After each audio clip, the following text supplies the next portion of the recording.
Hello, everyone, and welcome to the Overwatch Contenders. Gillfrost here for another edition of North American Group Stage. This is going to be the final stage of that. And joining me on the desk to start things off, I've got ZP and Jason Kaplan. How are we doing today, gentlemen? I'm doing great. Once again, I found my way closer to you, Gill, and that just makes me happy on the inside. I knew you couldn't stay away from me for too much longer. No, not in the least. On the other side there. Yeah, I feel like I'm sounding a little bit better today, maybe. Yeah, maybe I can actually make it definitely. through a game without coughing up an entire lung. You came down with the plague, man, and then I had to use your microphone yesterday. I'm just like, this isn't going to end It's coming well. for you, don't worry. I know. I feel it coming for me. I'm leaving you with a present for next week. Thank you. I mean, I just want something to remember you when we eventually part. That's all. Yes. Well, I'll tell you, you're sounding better, and you're looking just as good. Thank you. But anyway, well, going into today's group stage, yeah. Oh, man. Anyway, you always look great. That's why. Well, let's talk about today's event because we've got some Overwatch coming up. But first of all, I want to explain to everyone how it works out. So we're in the group stage right now. The first 2 weeks were dedicated to open qualifiers where, well, a lot of teams vied for a spot in this group stage. And now we're about to find out which 8 teams, 2 teams from each group, are going to make it onto the playoffs, which will be happening next weekend. And we've already had several of the matches going on today, but of course we're in North America. Let's take a look at how the groups are panning out currently, because they're pretty close. And to be fair, it's actually not even 8 teams for North America, if I'm not mistaken. It's 6 teams out of this. Right. To get to playoffs at least. But yeah, and then because yeah, that's actually something that's important to explain, because 8 teams are going to make it to playoffs. Only 6 of those will make it to Season 1, which arguably is the better prize between the prize pool and that. So, and that's a stark contrast between Europe, where the 8 teams in Europe are just in. In North America, you have the situation where, of course, you have teams like EnVision and Rogue that were off playing in Apex. They weren't able to compete in Contenders. So, I mean, Rogue could have at least, considering how far they got, right? Well, we didn't know that at the time. We gave them more benefit of the doubt. Well, enough about them. Let's talk about these teams right here. And I want to go back to, well, Group A, if we can get that back up again. But Liquid coming out very strong. That was a little bit of a volatile group, especially considering some changes on Selfless. FaZe Clan almost coming out of nowhere with a new roster. But in the end, it was Team Liquid that came out on top. And they're still sitting there after a draw earlier. This has been tough for FaZe, where FaZe came out very, very strong in qualifier weekend, but group stages have not been anywhere near as kind, and it's sort of this effect that you see very often in Overwatch, where a team, when they come out with a new roster, they catch teams off guard. But as a testament to teams and how they adapt is that they get game tape on the new team. They see, oh, this is how the set of players is working together. And teams have definitely handled FaZe much better in the group stages here thus far. Yeah, and they're almost out. But let's take a look at some of these other groups. Of course, LG, Evil, and Immortals both atop their group. They've secured their spot, at least in the playoffs. Now we're going to be playing for seeding, or they are going to be playing for seeding. But what are your thoughts there, Jason, on some of these other groups? Yeah, I mean, with B and C having like their clear victor, their clear #1 seeded team coming into the playoffs, it kind of becomes a battle for second place, right? You have Toronto and EnVision bound out in Group B to have that best. Well, for EnVision, at least put a win on the board for themselves, right? And even you guys get paid. I think they still have a chance to be moved up if they can pick up some victories today. I'm not sure what their results have been so far within today's matches alone. And looking at Group C, we have actually a crazy match coming up later on with Arc 6 up against FNRGFE. Nailed it after 3 weeks. That was pretty good, yeah. And it made it only more difficult that the Formers Yikes Squadron changed their name to Arc 6. So if you're wondering where that name came from, it is the former Yikes group. That might be the last time I get to do that. And the thing is, we call Group A the group of death, but so is D. I mean, at least for 3 teams. Hammers, after seeing them at TakeOver, I had a little bit of higher hopes coming into the Contenders Season 0, but Renegades, Kungarna, Cloud9, I remember tweeting out, there's a potential that Cloud9 might not make it to Contenders Season 1, and that's something I never thought I'd be saying. And that's the real storyline in Group D, right? Where going into this, we did think that C9 at the very worst would end up with second, but now there's a real possibility that Kungarna, masters of their own destiny and how they play today, can come out, have a strong set here, and then actually send C9 home, which would be an absolute disappointment to C9 so far with the expectations coming in. And there's a lot of math that we'll be trying to update everyone on throughout the day as matches continue to be going on and off stream. But let's take a look at the on-stream matches. And talking about Group D, well, that's what we're going to start off with is Renegades and Kungarna. And this one is, well, it's a chance for Kungarna to really solidify their spot there if they're able to defeat Renegades. Cloud9, they'll be looking to defeat Renegades later as well to try to climb that ladder a little bit, try to get that ever-coveted second-place spot. Toronto eSports and EnVision, another contested matchup for that second place spot there in Group B. We'll be closing things out with ARC6 and FNRGFE and CLG versus Team Liquid, who are currently, anyway, both at the top of that Group A. Which matches are you excited to see? ARC6, FNRGFE, just because of what is at stake for those teams. The fact that you have both teams full of players that are very passionate about getting into Contenders Season 1, and the way it's looking right now, only one of those teams is going to get through. So that matchup is incredibly important, and the stakes couldn't really be higher for both teams. It's important, but the match I'm looking forward to is Liquid against CLG. I don't know, because like for me, anything that Internet Hulk touches turns to gold. Because he started IDDQD back in the day, which became like the best team, became envious. He went on to Laser Kittens later on, then eventually Rogue, who is still one of the best teams in North America. I still say Europe because they're all Frenchies. And now with Liquid, I feel like we've had this conversation before where we want to see Liquid do well, but we just can't ever see it happen. And now they're leading the group. They're leading the pack in Group A, and I want to see if they can continue that by beating CLG. Well, don't forget for Liquid, too, they were lucky to get in here. They had to limp in just to qualify for Contenders. They barely beat fan favorite Kelvin and the Chipmunks just to get in here, and it didn't quite happen. So in this case, for Team Liquid, it was a rough start, but it's been a very strong finish. Yeah, it's not what we expected, but we've learned that, well, Team Liquid can beat top teams. And so, well, they've just been beating them with more consistency here in the actual group stage, which I guess is the time that you really need to perform. Next week is going to be that next test for them if they're going to be able to make it through, which right now, certainly looking good. But the other match that I'm most excited to watch is going to be our next one. Let's take a look at the first matchup of the day. It is, of course, in that second group of death, Group D, the 5-hour energy Detroit Renegades facing off against Kungarna. And, well, what are your immediate reactions to these two teams?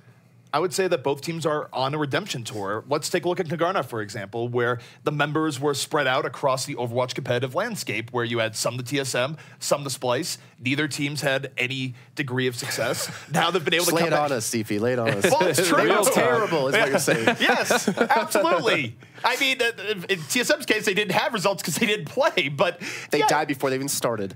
Yeah, I mean, not even a participation award, which usually people are able to get. But yeah, I mean, for both of these teams, they were able to take the pieces of both, come back together, and had a really good story so far in Contenders. And likewise for Renegades, Renegades struggled both in the monthly melees in the lead up to this. They definitely had a more disappointing series than not in the Carbon series. And yet now in Contenders, they've come out very strong with some adjustments that have really worked in their favor. See, for me, looking at Kungarna, like, pretty sure everyone's been seeing Twitter lately, right? And I've seen this on Reddit, what's been going down between a certain player on Kungarna and a certain couple players on Cloud9. I mean, if you're going to talk the talk, you better walk the walk, right? And we know they 2-2'd against Cloud9 earlier on. It was a draw, yeah. So, you know, if you're...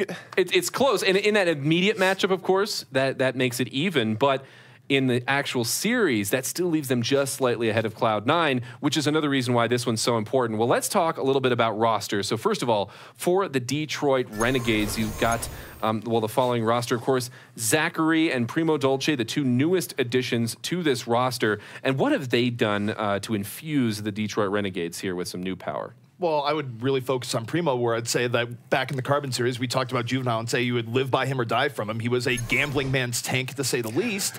And honestly, it didn't work out for Renegades all that well most of the time. Primo gives a more consistent presence for Renegades right now and makes their dive more consistent. It gives Jesus more opportunities to get into the back and be effective, which we know he can be. And with Tracer being as powerful as it is, it's also been very good for Jesus on that note. I mean, yeah. I mean, we can look at Mangachu or Mangachu. Everyone hates me when I say Mangachu. It's actually said manga. Manga is the correct way of saying that word, by the way. I know. We could talk about anime all day long, which is something we can't do with Hex because he's just a true-blooded American, I guess. Doesn't embrace his inner weeb. But no, like, you know, we look at Mangachu and we have to kind of worry, or not worry, but we have to look at him as like a stable player. He's very, I'd say, consistent at times. Most of the time, he's very consistent. He can perform. And I think for the side of Renegades, it's about unleashing Jesus. It's about getting him positions to really be the playmaker the team needs. And sometimes when we talk about teams, there's not the individual player that can like go off and carry a team, but Jesus is one of those. He is the anchor, and more often than not, too. I think Renegades has spread out their support a little bit more than it used to be, but there was a time where Renegades was very focused around maximizing the effects of Mangachu and making him do what he can do. But that meant that Jesus had to be a bit of a freelancer, where Jesus would go in and go, yeah, actually, I'm just going to do my own thing. But he was successful on it. However, I think they've spread out their supports a little bit more. They're definitely, I think, have a better cohesive team strategy, as evidenced by the results. Yes. So it is exciting to see Renegades sort of climb the mountain here once more. They have indeed. And I think a lot of that definitely having to do with the ability to empower all of their potential carries. Zachary, of course, being the other one, coming in and actually being their Genji player, which teams really kind of need right now. But let's go ahead and take a look at Kungarna as they will be facing off against the roster that we just showed you. And this is going to be them. Of course, you can recognize some of those. You mentioned they're pieced together from some of these other teams. They were spread out there for a while. But when we look at this Kungarna roster, what are the big standout names coming into this matchup? Well, you have Michael, of course, where not only he's a good Tracer player, but he's also trying to compete with wins for most volatile tweeter of 2017. So I don't think anyone can compete with wins in that one. He's trying to. he's going for that close it. second. Yeah. So for me, I hate to always kind of focus on negatives, but something that you literally just said, Gillfrost, is like you need a Genji player. Yeah. And I look at Kungarna, and you have Bebe who can play Soldier to such a high extent. You have Mike who can play Tracer to such a high extent. But seeing Bishu flex over to Soldier potentially to allow Bebe to go Genji when you need it is something that I don't know if they're necessarily as confident on, right? I feel like on maps we have seen them. I was literally just watching one of their Watch Point Gibraltar maps. Bebe can get away with playing Soldier for the most time because of the range you can use, because of the ability to stay far away, be self-sufficient. But Genji players are still such a core necessity for a lot of maps. They absolutely are. And I mean, and to your point, too, is that Kungarna's safe zone is when they have Bebe and the Soldier. That's what they play with the most. That's what they're most comfortable on. Generally speaking, if Kungarna has to get off those compositions and go to things that they're not as comfortable on, where maybe you do put Bishu on the Soldier, well, it's usually a bad game from Kungarna to begin with in a lot of cases where they're not confident in their normal setup. So they're already going to their plan B or plan C in that case. And if you're playing against Kungarna, that's actually something you generally look forward to seeing. And that's what worries me about the first map that we're going on to, because it's going to be Eichenwalde. I say that totally German, because I swear I can get away with it. I used to say it that way, and people got so angry. Oh, okay, so then it changed. Never mind. I was looking at the lobby, and I was like, oh, it's Eichenwalde. Okay. No, so it looks like actually it'd be Nabani. They trolled us. Yeah. Okay, so Nabani is a map that you can definitely get away with Soldier, and I was actually questioning why would they ever pick Eichenwalde, considering you're going to need a Genji in those maps. So. Nabani, yeah. I guess we can talk about that a little bit as I mess up the entire show. But that makes a lot more sense. Your point is gone. It's in flames. Your head is actually on fire right now. Yeah. Good job to the technical team to make sure you can't tell that it's on fire. But no, going into Nabani, of course, you've got on first, you've got this high ground potential, and that's where 76 loves to live.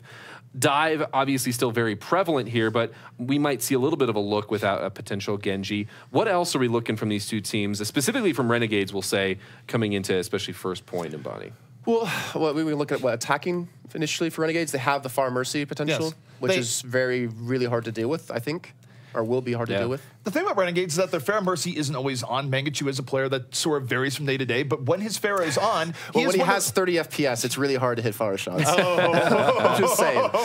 Yeah, I'm just speaking in general at times where he's been at home. So, yeah, but there's times where Mangachu, he has literally had some of the very best Pharah rounds I've ever seen. In fact, there was one round on Nepal where it was the best Pharah play I've seen ever. It was nuts. But the side story is that they lost the map. Yeah. He wasn't able to keep it up. I want to point something out, by the way, because I talked to them when Canada was about to play USA in the show match, and I said, so who's going to be playing Pharah for you guys? You were Surefour.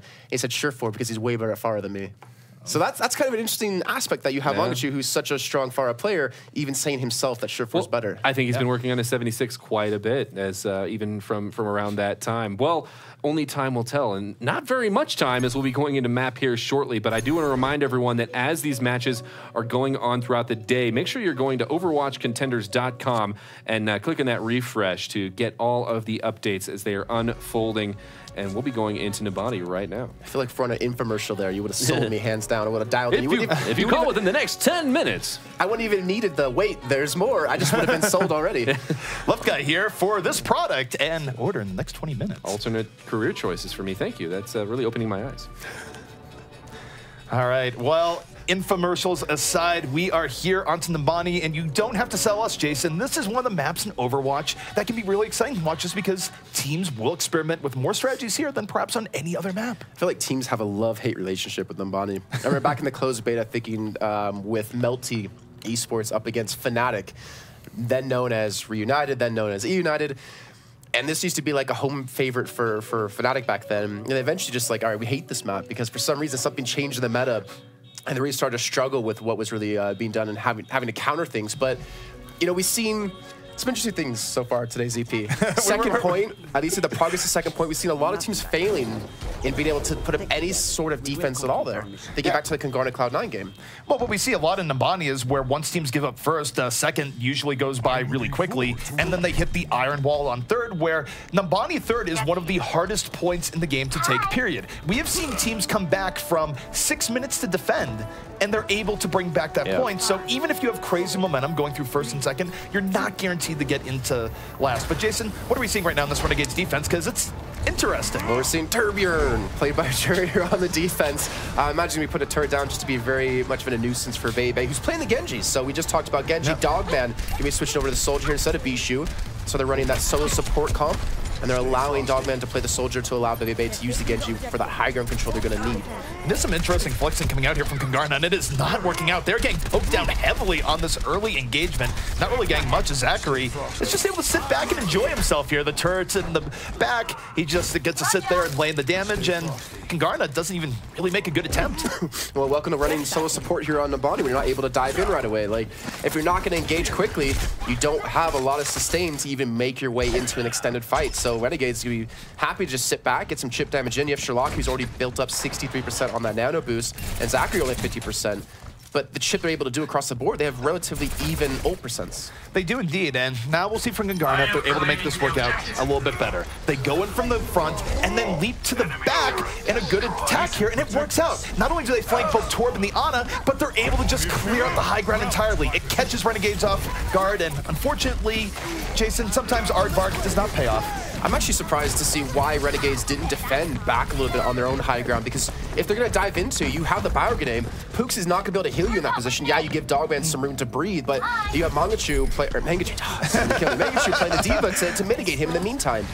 You could have made them come to you without the healing they needed to make the attack work, and you have the bio to just completely nullify any sort of chance they did have to heal, and then you win the fight from there. But they get caught off guard, now they lose the first point. Luckily for them, they didn't really commit any ultimates into that last fight.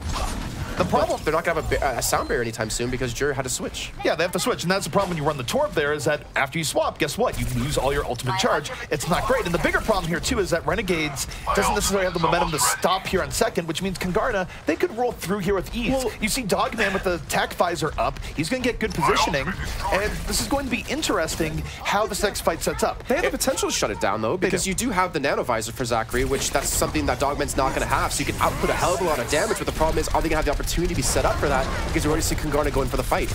Dogman uses attack visor really far back here. I'm not quite sure that was the right play. He is able to find Jesus towards the very end, but it's a very even fight here. So for second point defense on the Bonnie, this is not bad for Renegades. They're able to be relatively healthy in the back, somewhat stalling out. They'll get another attempt here to throw Kungarna off their game, and now they don't have to worry about the visor or the blade going into this next fight. Oh wow, so Jur's gonna go down, Pona J-Cap here, somehow dies to the self-destruct while playing Lucio. That's gonna be a big loss for them. They're gonna need that speed, need that healing. Prima Dolce goes down as well. That self-destruct out of Mangachu is finally gonna be thrown down, but the problem is they've lost so many men already, and Remix is looking to come back and looking to catch out over onto Jesus, where he eventually does fall to Dogman. And this is where I think if you're Mangachu, you just give this one up, and no, he's actually gonna stay in here, so this is a bit of a gamble coming in from Renegades. They are going to fight here on second, but this can give up a lot of ground on last if it doesn't work out, and it does not work out. They just get crunched as they try to come back in.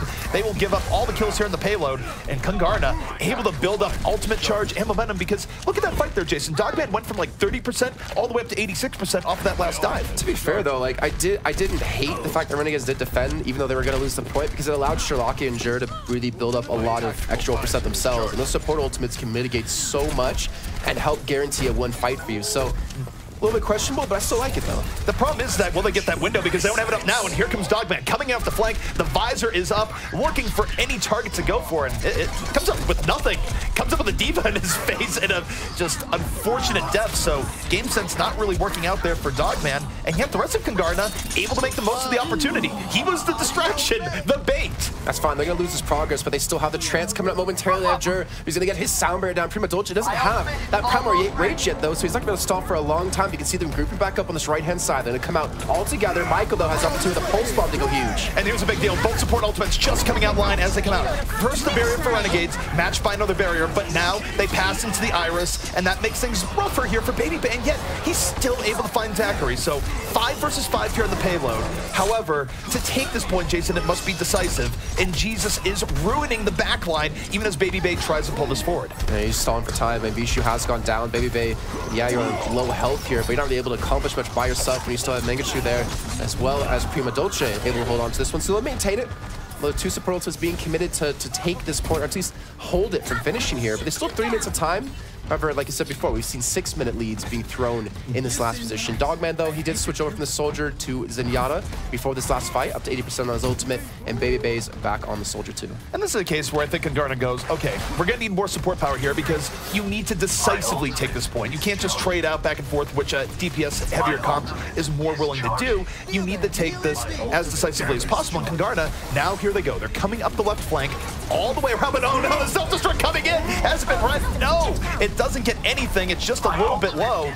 Kungarna, though, suffering a lot of poke here, Jason. Dogman not going to be able to stand up to the pressure, and Renegades, they successfully deal with this. A good shield by Remix, too, as we did see the self-destruct come through. Obviously, it wasn't going to catch anyone, but it would have protected them if it did. But now the charge did come straight through, being sped, and Zachary gets the headshot of Baby Bay, gets that initial kill. So still looking to push this advantage. 2 minutes and 20 seconds left. There's still someone contesting the payload. I believe that was Michael, who gets dropped by Sherlocky. Renegades going to be holding yet again. Now put up a good ult bank. Well, of course you found Michael on the payload. He's trying to be Wins 2.0. You can't be Wins 2.0, Jason, if you're not on the payload. I mean, he also doesn't have Wins' biceps. I've seen those things. That man works out more than he actually plays the game, I think. He crushed you on the couch with Take TV with those things, and you liked it. I wasn't going to say no to a Frenchman when it sit in my lap. I mean, anyways, Renegades, they do have 4 ults, though. We do have 2 support ults, 2 offensive ults. Prima Dolce getting close to his primary range, which he will have in this fight, so not big of a loss for them to not have it up just yet. But Kungarna's able to match in terms of support ultimates. Baby Bay's about to have the Visor, but Remix has switched over to the Reinhardt, which is obviously a little bit of a different setup. Well, both teams drop the beat, and Zachary goes in deep, finds Remix early on, and the Transcendence comes out a little bit late. It's not in time to save Remix, and Renegades very content to push us back, and they still have the Transcendence in reserve. Sherlocky does not use it here just yet, but his team's starting to die all around him, so now it's not a good opportunity to use it really anymore here, Jason, unless he wanted to delay. He's stuck in the corner and actually finds Pooks. Thing is, I see what Michael's trying to do. I see that he's trying to constantly harass the backline of Renegades to maybe force out some ultimates or to kind of keep them out of the fight, but Jur and Sherlock are doing such a good job of protecting each other that he's not able to pick up any of these kills. And I kind of wonder, maybe Michael should actually group up this team, maybe try to take Prima Dolce down right away and play more of a frontline tracer than a backline tracer. That would generally be useful here. I mean, Primo's been doing a good job of staying alive in these fights. A little bit more focus fire might be what it takes to bring him down. But Kungarna now starting to run out of time. Last 45 seconds in play. This is going to be one of their last good pushes, but they don't really have resources to throw into this, Jason. And because Sherlocky was able to save the Transcendence, he has it up here for this next fight. And Kungarna, they're not really being decisive. They're just poking back and forth, looking for a kill, and they get it. The patience pays off, but they still have to be deeper in here. The Transcendence comes out from Renegades, and they're going to get pushed back nonetheless. Taking advantage of Jura just being out of position, but with 20 seconds left to go, they have to take another 10 to respawn back, and then to regroup after that. Remix, it's coming on to you, man. You got to get this Earth Shatter up. He's at 90%. There's nothing to block this. And the way that they're grouping up the payload might give you an opportunity to get that easy 3 kills to actually push this payload a little bit further. And the key is here, too, is that Zachary has the Dragon Blade up. So if Remix can hit the Earth Shatter of his life, as you're just mentioning here, and catch Zachary in it, that would be the one way of Kungarna getting through. But we are in overtime. This is the final push, and Renegades is out to finish it. The self-destruct flying to the back. The sound barrier aiding the engage, but they get nothing. And now here comes Kungarna, using their ultimate reserve, pushing forward, but it's not quite decisive as they want immediately, and here comes Zachary. He's in the back line, grabs one, and gets both supports with the aid of Jur. Kungarna no longer has the fuel to aid this push. The DPS players will no longer be getting heals. And Bebe being the last one left alive on the payload will be eventually knocked away, as Bishu is going to be there as well. But you have to say, this is pretty much being going Renegade's way. Zachary making sure we're still down. Self-destruct going to come through, not going to catch on anyone. Actually, Jur's going to fall from this one, but Bebe's on so low HP. He's going to be healed up, but most importantly, he's being protected by Bishu here. And Kungarna, they've grouped up back on the payload. This fight's not over. It's not over yet, and Baby Bay says, I don't need a healer, I just need the payload at my own healing station. Stays alive for way longer than they should have, but the reinforcements are coming in for Renegades, including a Bastion. Beep, boop, here come the Renegades. You have the turret in the back, and finally, they're able to push Kungarna off. Spirited effort by Kungarna at the end there, Jason, but just not quite enough. I don't know if you're allowed to say that B word. I think that's Bubasaurus's word. You know, I actually stole it. His lawyer can come see me at any point. Like, we will fight it out in court. Sue me, Chris. I know you can hear me. Actually, you're laughing back there. So, on the defense, actually, we had Kungarna push the payload up to the precipice of finishing the point, right? Yes. And we saw Kungarna, instead of attacking through the normal, like go to the front, go around the bend, and push the payload, they actually attacked around the left-hand side.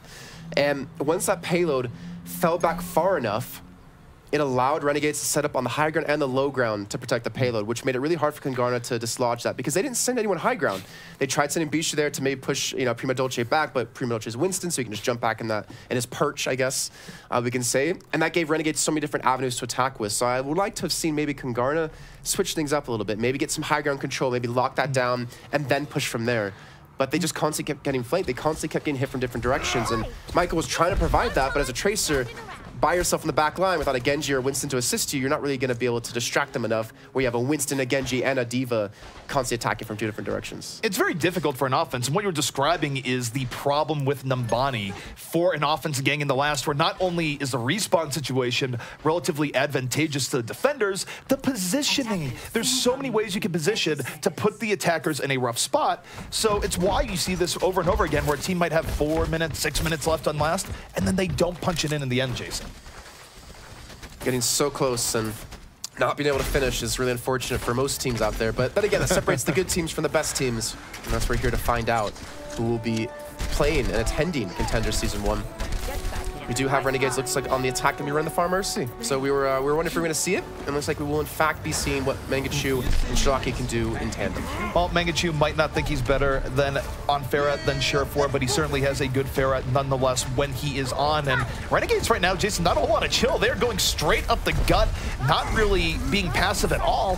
But, oh, Michael, good night. That's one way to do it. Farewell, son, as he eats the rocket early on, but one good rocket deserves another. Baby Bay firing right back. However, Renegade's starting to get some pretty decent momentum. You know, I have nothing against Michael. I've actually never met him in real life or even talked to him online. But I love seeing someone that trash talks get smashed by a rocket like that. It just makes me so happy and giddy on the inside. Jason, some people might say that's why you have nothing against Michael. Yeah, I don't know. I mean, I guess we're both lucky for that. But anyways, we do see, looks like Baby Bay able to clean up Jesus and Renegades. That first attack is not going to be successful, but I like the comp they're running. I still feel like maybe you could throw the D.Va in there if Jesus can switch over to that. But Jesus is just so prolific on Tracer, there's no reason to really switch him off. But in the far, what she provides in this situation is you hit one direct rocket. If you dislodge this soldier and this on a combo, then you have easy takings, easy pickings for the high ground control, and also the ability to pick off that soldier and on as they do drop. And right now, it's also drawing the attention of the D.Va here, where Bishu really has to prioritize nullifying Mangachu. That's how teams have dealt with Renegades to some extent. You throw the D.Va in Mangachu's face, so he's distracted in the back, but meanwhile, it's Primo and Zachary getting results into the back line. They don't have the D.Va protecting the back line, and they're able to feast, and still Mangachu lives, comes in for the cleanup. The sky is Renegades, the ground is theirs, and they're very likely as Michael gets wrecked again. So we're going to keep an internal counter here of how many times Michael does fall to Mangachu playing the Pharah. I think someone in chat, you guys should be able to do that for us. You guys can count to 10 easily in chat without interrupting each other. You can definitely keep track of how many times Michael has died. But anyways, moving into now the second phase here. Looks like we do have decent ult advantage towards Renegades. Yeah, we do have the attack visor up, and we do have the pulse bomb for Kungarna, but Shiraki, he plays his Mercy right. Those ultimates can be completely nullified, and Zachary's getting really close to having that blade up too. Indeed, and I will say this for Kungarna on their defense here, Jason, one of the best ways they have of delaying an offense on second is to have your Tracer go a little bit hero mode, where you're able to go in, get a pick off with a pulse bomb, and give your defense 6v5 fights, but just make it easier than on them here in a point that generally is offensive favor. The pulse bomb comes into the back, doesn't connect, and it's Zachary diving in deep for Renegades, picking up 2, Mangachu right over the sky with a barrage of his own, and that is decisive from Renegades. The dive from Kungarna just does not work. Now, you play Tracer quite a bit, right? When you do play Overwatch.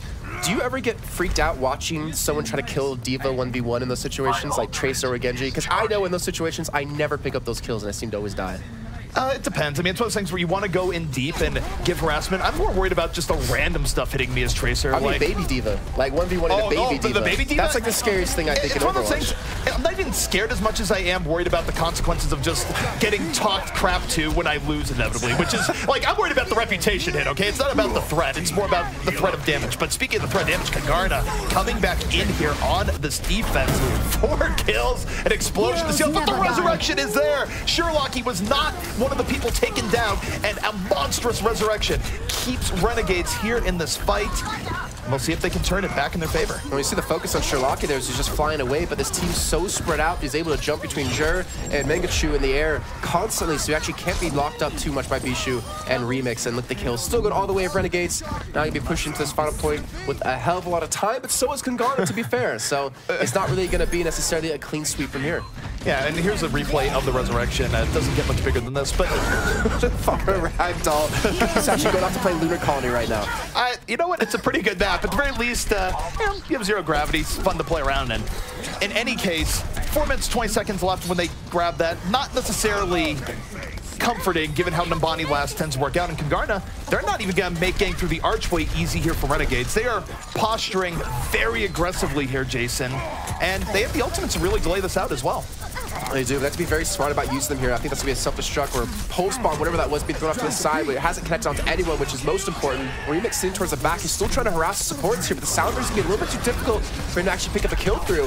And Zachary's blade gets completely mitigated on.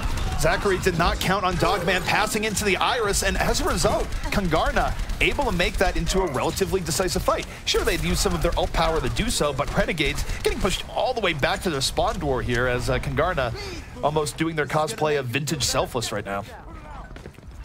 Ooh. Baby Bay, that's some easy shots there. Does hit the Helix rocket, but doesn't pick up the kill on the Jesus, who does live to fight again. Fight another day. Zachary switched over the Reaper. This is something we'd see with North America compared to Europe, where in Europe we see a lot of Reaper, but not really much McCree. We're waiting for you to see a lot of McCree come into NA, but so far it doesn't matter what the Reaper's being picked, because the Reaper has been shut down by Dogman. And Renegades are struggling to have some sort of response to this aggressive defense.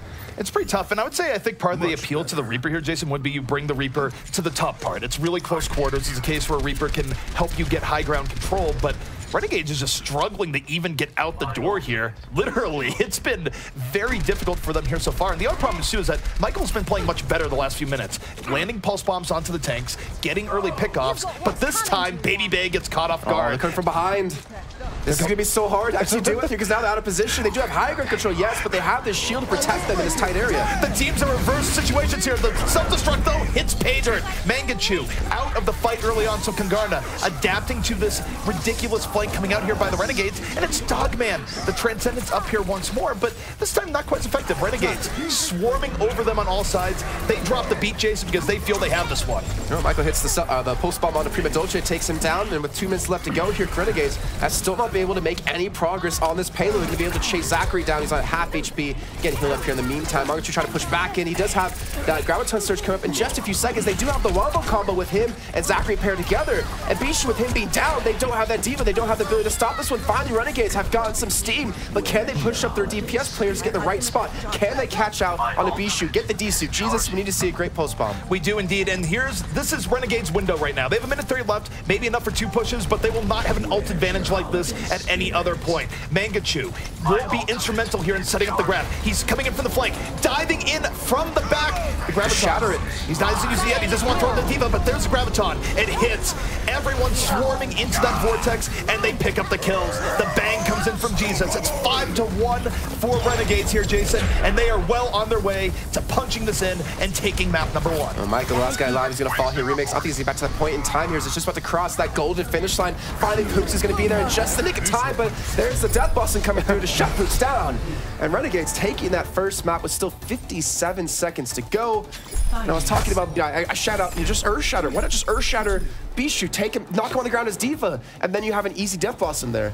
But instead, he Earth Shatters Baby Bay to stop the Tap Visor from coming through, and they still win the fight nonetheless. So, good job, Jason, for being useless. Look, it's not a bad call there, where generally speaking, when Kungarna does have huge plays that shut down moments where you feel you have an ultimate advantage, it does come in from Baby Bay, who just does have hero plays, so they removed him from the equation, they got rid of the threat, and Mangachu was able to just thread in a good Graviton to set up the rest of his team. Well, and look, talking about that last play there, this might have just been me getting baited, but D.Va flies up in the air, indicative of an ult. I don't even know. I wasn't keeping track of the ults at that time. She'll fly up in the air in general as well. And then immediately came back down, but that was the window for that grab. And I was wondering if maybe Bishu was trying to play the mind games to try to feign that ultimate and then come back down and try to grab it. But either way, it didn't work out that way. It's very subtle. You do see players playing mind games with each other much more, especially when it comes to the tune of baiting out support ultimates. So it's possible that was the goal. Unfortunately, if it was the goal, it wasn't really respecting the fact that Mangachu was on Zarya for a while, almost certainly had a Graviton, and that's a thing that D.Va wants to look for. You want to dine on the Zarya buffet, get the Gravitons, and stop your team from having an impromptu group hug. Yeah, that's why I was wondering, why not just Earth Shatter? Like, you can't miss a Grav. If you're not me, you can't miss a Grav if you have an Earth Shatter D.Va somehow. So you're not making any sense, okay? I just thought I'd tell you. No, yeah, that obviously. If you're me, you can still somehow miss it. But no, I mean, there was 2 ways to finish off that map, and they chose that one. It still works. You can't really harass them too much on it. And I like that they held the Reaper ultimate as well there. They knew they didn't need to expend that, and then they did have it for that final just exiting. Because at that point also, that's when Reaper's ultimate becomes the most valuable. When they have to be right there on the cart, and you can just, spin to win. They didn't even need to use it with the Grav, right? Because if you're Nano or Reinhardt's basically a Death Blossom. He just swings left and right on me the entire time without needing to know. And people tend to forget this, but it is called Rocket Hammer. It's a gigantic hammer powered by a rocket. You would think it hurts just a little bit. I tried making one of my own. It did not work out quite as well. But one thing I want to talk about here is that why there's a hole in the wall right now, Gill? That's the problem. That's one of the reasons. But I want to talk about these teams because Renegades, well, they did not look very good on defense on first and second there. And I think that they played this Torbjorn on that point even as well in recent history. But I feel like Renegades is such a momentum-based team, and they're also a team that tends to excel when they're dictating the terms of engagement, when they're being aggressive. And you could even see how the rotations from Kungarna were trying to go places and flank as a group so that they could dictate the terms. Whereas Renegades, when they play reactively, it just doesn't work out as well. Well, to your point is that Renegades, if their initial outing works well, which is gets them momentum, of course they look good. The problem is that historically, if you think back to some of their adjustments that they've made, whether you take a look at any form of earlier tournament, they're actually not great at adjusting. They tend to stick with plans that aren't working well more often than they should. So, I mean, you're right. Their flexibility isn't great, but if their initial opening works out, it does tend to pan out. I mean, you say that, but then the fact that Renegades did go high ground, right? They switched the Reaper, then they went high ground as an entire team, to me says they're at least open to trying things. Where Kungarna, when they were attacking the final point, they never once took high ground. Yeah. So, I mean, maybe it's a good sign of change, they right? Rotated around, they rotated around the left, but they mostly just tried to go right up the gut, so to speak. Well, we're going to see if Kungarna can adapt here in this series, as we'll be going to Lijiang Tower, their choice after losing the first map over to Renegades. And yeah, we're going to be seeing, well, quite the showing, I would imagine, as well, both these teams looking to strike hard here. Well, we are on beautiful Lijiang Tower, at least it tries to be. They have a holographic pond. What more can you ask for here, Jason? What else could I? Holographic sushi. You know, that's one of those things where it would keep you slim, if nothing else, where you have beautiful sushi in front of you, you can't eat it. After being in the US for 3 weeks, I could probably use some of that. But let's talk about a little bit of map stats, actually, for you guys at home between these two teams. So we have Kungarna actually an 80% win rate when it comes to playing on control. They're 5-1 on Lijiang Tower. That one loss came last week when they played Renegades and lost 3-0 on Lijiang Towers. So it's a kind of worrisome for me that they choose this map when they just lost against them. But then again, it could be a showing of confidence that they fixed what happened last time. It could be a show that they really want to run Reaper here, where Reaper is now more in vogue with the changes, and he's always pretty good here in control center to begin with. And Renegades diving right in, powered by the Reaper, just ruthless. Immediately removing Kungarna. How many horsepower is in a Reaper, do you think? How much horsepower is on a Reaper, do you think? At least 500. At least 500? 500 horses. Okay. Minimum. But part of why that was so brutal is that it does look like there was a disconnection there, as you guys could see at the end. So, you know, being down a player does kind of hurt when the other team is trying to run into you like a freight train. I think it was a rage quit. The first couple of kills came across for Renegades, and Kungarna was like, that's it, we're done. No more. I don't want to play games with you, ever. That's my mentality coming in there. Yeah, you probably don't. Actually, Michael derives his power from Twitter, so he's actually, it was a break. It was calculated to go in. picking the wrong hero though. If you want to tweet while playing, you have to play Lucio. No one said he was as good as Wins. That's true. Yeah, Linz is pretty good at that. Tier 2. But so Lijiang Tower, like, there's just such a big discrepancy between the two teams when it comes to this, where it's like a 50% win rate for Renegades. Keep in mind, this is within the last 3 months. And 80% win rate from Kungarna. They have 5-1 scoreline on Lijiang Tower for Kungarna, and 3-5 for Renegades on this map, where they're 3-0 on Aces. But for ZP, for me, it has to be that Kungarna looked at the last time they played on this map, and they've had to fix the problems. Like, there's no reason in my head to choose this map. At least they think they fix the problems, right? Yeah. Well, I think the other thing, too, is that Kungarna historically has been really confident in their DPS players, particularly their ability to keep Baby Bay safe, give him plenty of room here on this map in particular. And also, I mean, there have been points where Michael has gone to the back line and taken over games, in part because of the pressure coming out there. So whatever it may be, Renegades feels like we just had a few bad games. We're actually good in this. And pro players don't always think that a map they lose horribly is actually a bad map for them. No, it's true. And it could have been just, well, there's a lot of factors, I guess we can say. Yes. But I want to talk about Tracers a little bit. You talk about Michael, and even in the last map, he was hitting a lot of key pulse bombs. That was a big thorn in their side. Jesus has shown himself to be prolific, and while he had a few spurts there, I really want to see him start standing out a little bit more here. Well, actually, I think Jesus stood out pretty well in the last setup. I think it was stealthy. It was more at a case where he would start out, not necessarily intro kills for intro fights where you get 2 kills, but it would be mid-fight where he would just get the cleanup, grab 2 kills, and go forward. And it's one of those things where he's just remarkably solid. Even if he's not the guy who goes, oh, he just ruined them immediately, he's still one of the most consistent outputs on this Renegades team. I think for Michael's case, we did see initially he was going for the pulse bombs on to supports, maybe on the DPS players, and then on the defense there he switched it up. He started going for Prima Dolce quite a few more times. Hit the easy marks, right? Hit the tanks you can hit because they're so big and beefy that you're not really going to miss. Get that guaranteed kill, right? And then progress to there. I mean, there's a point when you're playing Tracer where it could be an off day for you. I'm not saying it necessarily is an off day for him, but the consistency of hitting a tank versus trying to make a big play and hitting the support, there's a difference. There's a different time. There's different situations when to do that. And I think he realized after the attacking phase that maybe I need to play more of a consistent Tracer, hit these easy pulse bombs, and then depend on my teammates, right? Depend on everyone else to really step up and do what they need to. Well, the key there is depending on your teammates, right? Because there is risk reward. If you get a pulse bomb on a support, they're going to die unless they get a Zarya shield or a sound barrier at a very timely manner. Zarya shield. Hey, Zarya, she does get No, I'm just laughing because how often do we see Zarya now? Not as often as you think, but hey, we didn't see it towards the end of Bunny. It's a day we did indeed. So it's either that, or if you put on a tank, well, tanks can live through the pulse bomb, so you do need a little bit of extra support for your team generally to bring them low, or you wait for, say, a Reinhardt or a Winston to get damaged a little bit. You throw in the pulse bomb, and then you hope and pray that the support isn't there to top them off before the bomb kills them. Well, and when you run Lucio and you run Zen, you're not really going to top them off. Unless they have an Ana, then there's maybe more of a risk, right? Because you can hit a Bio Grenade, and it's all right, well, that pulse bomb did practically nothing. But no, so we have Michael switching things up. I like to see that in a person to recognize how you're playing today. If you're feeling really confident and you can kill the supports, do it. If you can't, at least to internally, or to internalize and be like, yeah, I need to switch up how I'm playing. And I think that's what can really make a good player a great player, if you can realize how you're doing that day. Well, it goes back to the, all the adage, you have to know when to hold them, know when to fold them. And that's a case where, I'm just going to fold here. I'm not going to go for the sports anymore. I'm going to do what I actually know that I can do. Well, country music aside, I want to talk about something a little darker. Country music can't. No, it doesn't. I want to talk about Reaper as well, because we saw a little bit of Reaper this last night. So punk rock, maybe, or I don't know, man. We could argue actually for a little while about really the best genre that describes Reaper. Pop. Pop? You realize under that mask, he's listening to K-pop. He's listening to Girls' Generation. If you look very close on a couple of his skins, he's got the little earbuds in there, don't go fact check that, please. No, but it's true. Yeah, it's all true. It's all true. You heard it here from middle guy and left guy, so that's all you need. But no, Reaper, so we talked about, he is very valuable, especially in times when you know where you need to fight on, well, close to the end of maps or wherever the payload needs to get. We saw some Hollywood seconds where the payload had stopped right around that last bend there.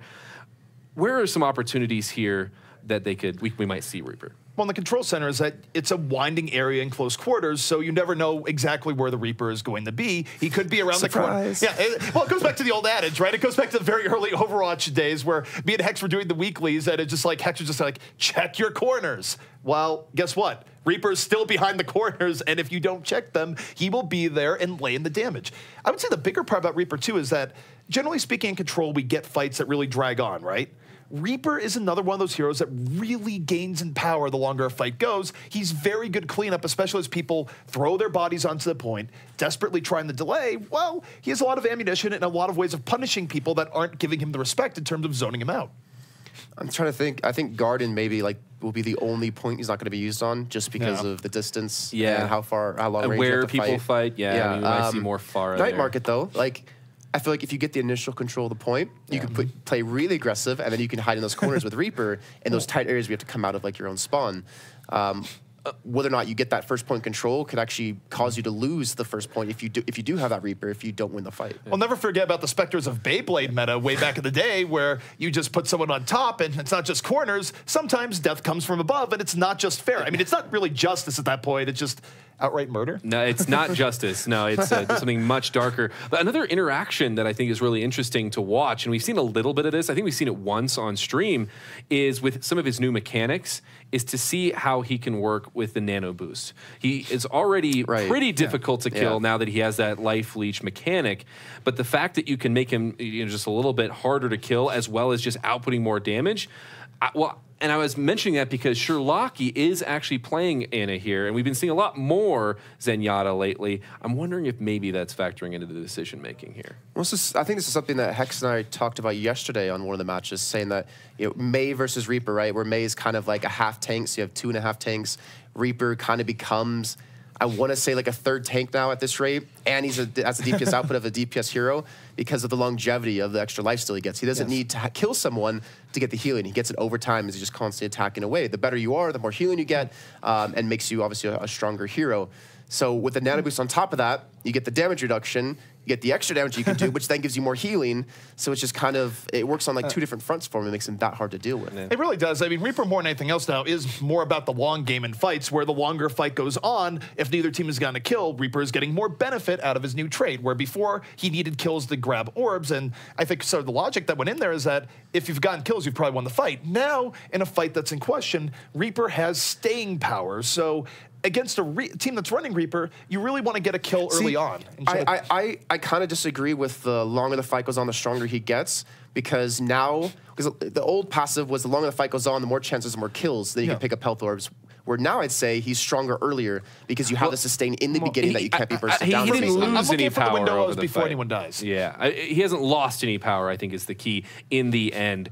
He gained a little bit more power up front. The only other thing I want to talk about real quick before, it looks like we're going back in. We'll talk about it later, maybe.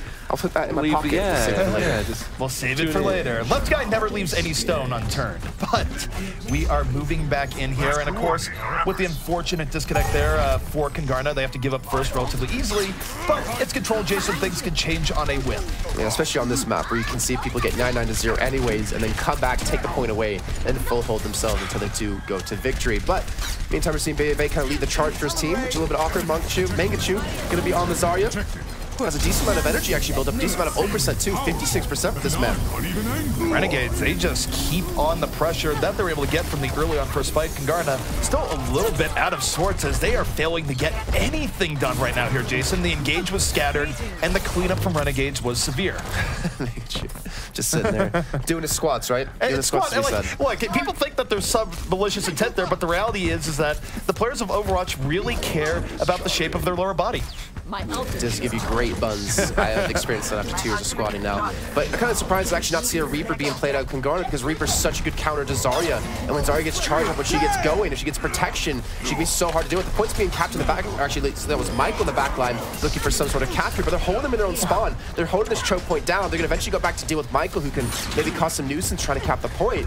But Kungarna are struggling to get out of this initial spawn. The problem there with what Michael is doing is that it wasn't a good enough distraction. Renegade just said, okay, Tracer's back there, let's win the 6v5, and they do. They just dive right in, they get what they're looking for, and they're, oh my lord, Jesus, bringing the fury. A 4-kill there off the self-destruct, set up, of course, by the Graviton, and this is a bit brutal here so far, Jason. I think he's going to say he was just saving them for their sins there.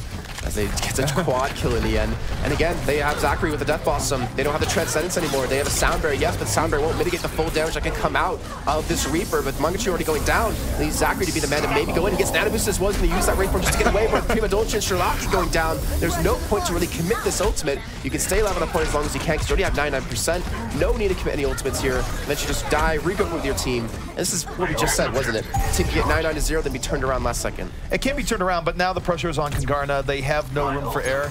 We'll say, though, good stuff there coming out from Bishu. Playing his own game of anything you can do, I can do better with the self-destruct, but as we get self-destructs, it's always beautiful when things get set up like that, Jason. Oh, yeah. Oh, yeah. And you know you're getting the highlight when you go into the end of this game here. Looking for the mitigation, looking for the defense switches on that ground surge. Baby hasn't used it. That's going to be Zachary going in. The ground surge has come in to at least pull him away, but Bishu's only been able to pick up 1 kill off the back of that. Only gets 1 kill, but it's enough so far for Kungarna. They are beaten and bloody, but no one falls. They're able to win the poke war and bring it right back in. And it was a very nice grab to save there. I mean, it pulled the Reaper out of the fray, and because of the fall off on that ultimate ability, Jason, even just small distances matter a lot. And one thing we kind of forgot to mention, which I'll get to in a few seconds here, is we do see the fight coming back in again. I think that was a pulse bomb thrown in, which didn't really land onto anyone. Dogman can use that Transcendence to keep them healthy. Jesus does have that that self-destruct, and that's going to be parried in again. This is going to be so deadly. Jesus! Getting himself another kill here as Mangachu picks up 2 himself, and that point ideally should be turned here in just a few seconds. I'm just imagining them in a team house and high-fiving each other after these combinations because they have been deadly. Renegades throwing Kungarna back decisively. Michael going for the delay attempt, not going to work.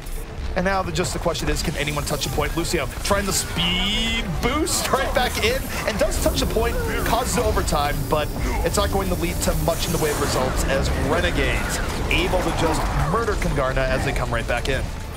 Yeah, I mean, they're going to keep stalling for a little bit of time here. Michael's going to come in to be the one to touch in just a few seconds. The self-destruct should get no one. Don't pull J-Cap. Thank you guys for not doing that one. And the point eventually will be turned over. The chance of really pulling this one back without any really good offensive ultimates is a little bit too slim. Michael, I mean, it's going to come down to him. Could he hit a big pulse bomb here? He does land it onto, I believe it was Diva, but it's not going to be enough as no one will touch the point. And Renegades will take point 1 on Li Zhang Tower. So ZP, something I wanted to talk about actually during that I've completely forgotten of. Whisper sweet words into my ears. I can't whisper right now. This one, just mucus and phlegm all over your face. So what I'm curious about is that what was the best way to deal with the Winston back in the day? And I'm hoping you're going to say the same thing I'm thinking, or else it's going to be really awkward. Well, back in the day, I mean, you had lots more Zen play back in the day. You throw a Discord Orb on him, have a Reaper, throw in the damage. Right. And what's Winston's greatest survival trait? It's his shield paired with his jump, right?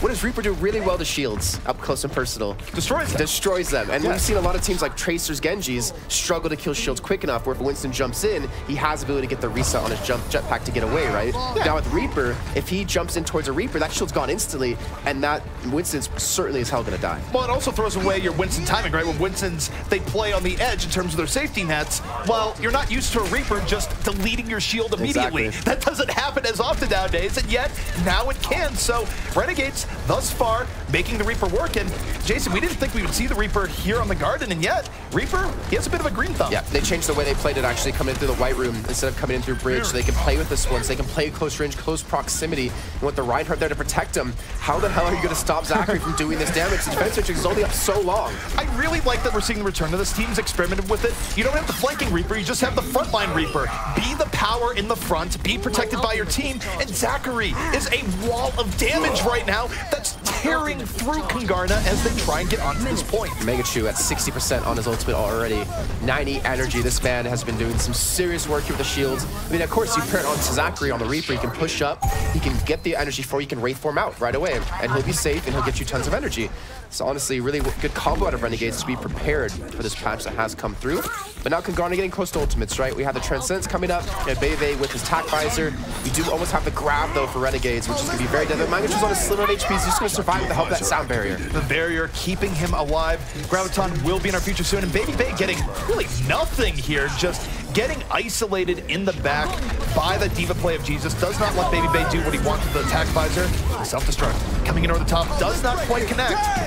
And Kungarna, they see blood in the water here, Jason. They break it down, and this is a sound barrier that they use to secure this fight. Oh, no. They should have defense matrix, though. Should be enough. He's actually just stalled for some time here, looking for some teammates to help out as well. He's looking for that Winston, looking for that 1v1 against Remix, and he's not going to get it because Baby's going to be there to help out, as well as, I believe that was Dogman to finish off that kill.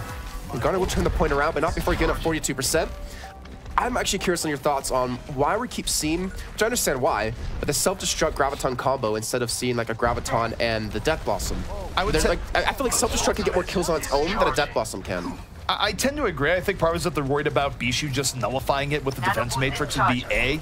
But I think the other thing is that Renegades has practiced the self-destruct Graviton combo a lot, and they're just comfortable with it. It's a comfort thing as well.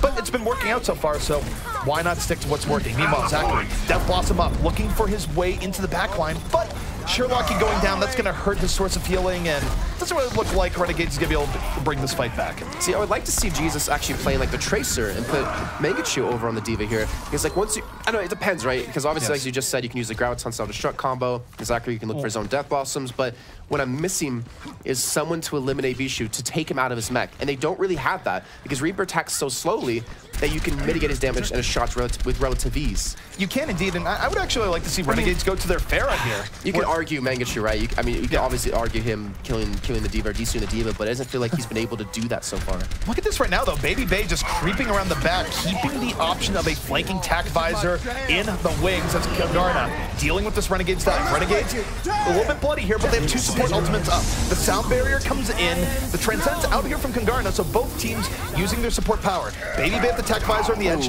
doesn't really get much of anything, but what a shatter! Primo Dulce setting the stage, and Zachary cleaning up with Mangachu. And Jason, we will have both Death Blossom, Grav, and Self-Destruct up for the next fight. Yeah, we already know what they're going to do here, so I'm not actually expecting anything fun out of that one. Then again, Self-Destruct Graviton combo is pretty fun. For me, it's why is Mangachu being given so much energy non-stop? He's been at 90, right? He's been 60 or above the majority of this game. Like, they don't have anything to kill him necessarily. They're obligated by their sponsor. Kungarna has to give Mangachu energy, and it must last for 5 hours. That's just how it works, Jason. I know the legal part. And, the Graviton on the side. Is it going to drop people into the ledge? Doesn't really matter if it does or not, as the self-destruct takes down Remix into the back. Yeah, Zachary's going to hold on to this Death Blossom, so if they do want to fight on point, Bishu's going to be keeping up that defense matrix the entire time. Mangachu should be at decent energy again, I would imagine. He's probably dropped off a little bit here because there hasn't been too much action happening towards that bridge. It's been 5.5 hours, Jason. He's done.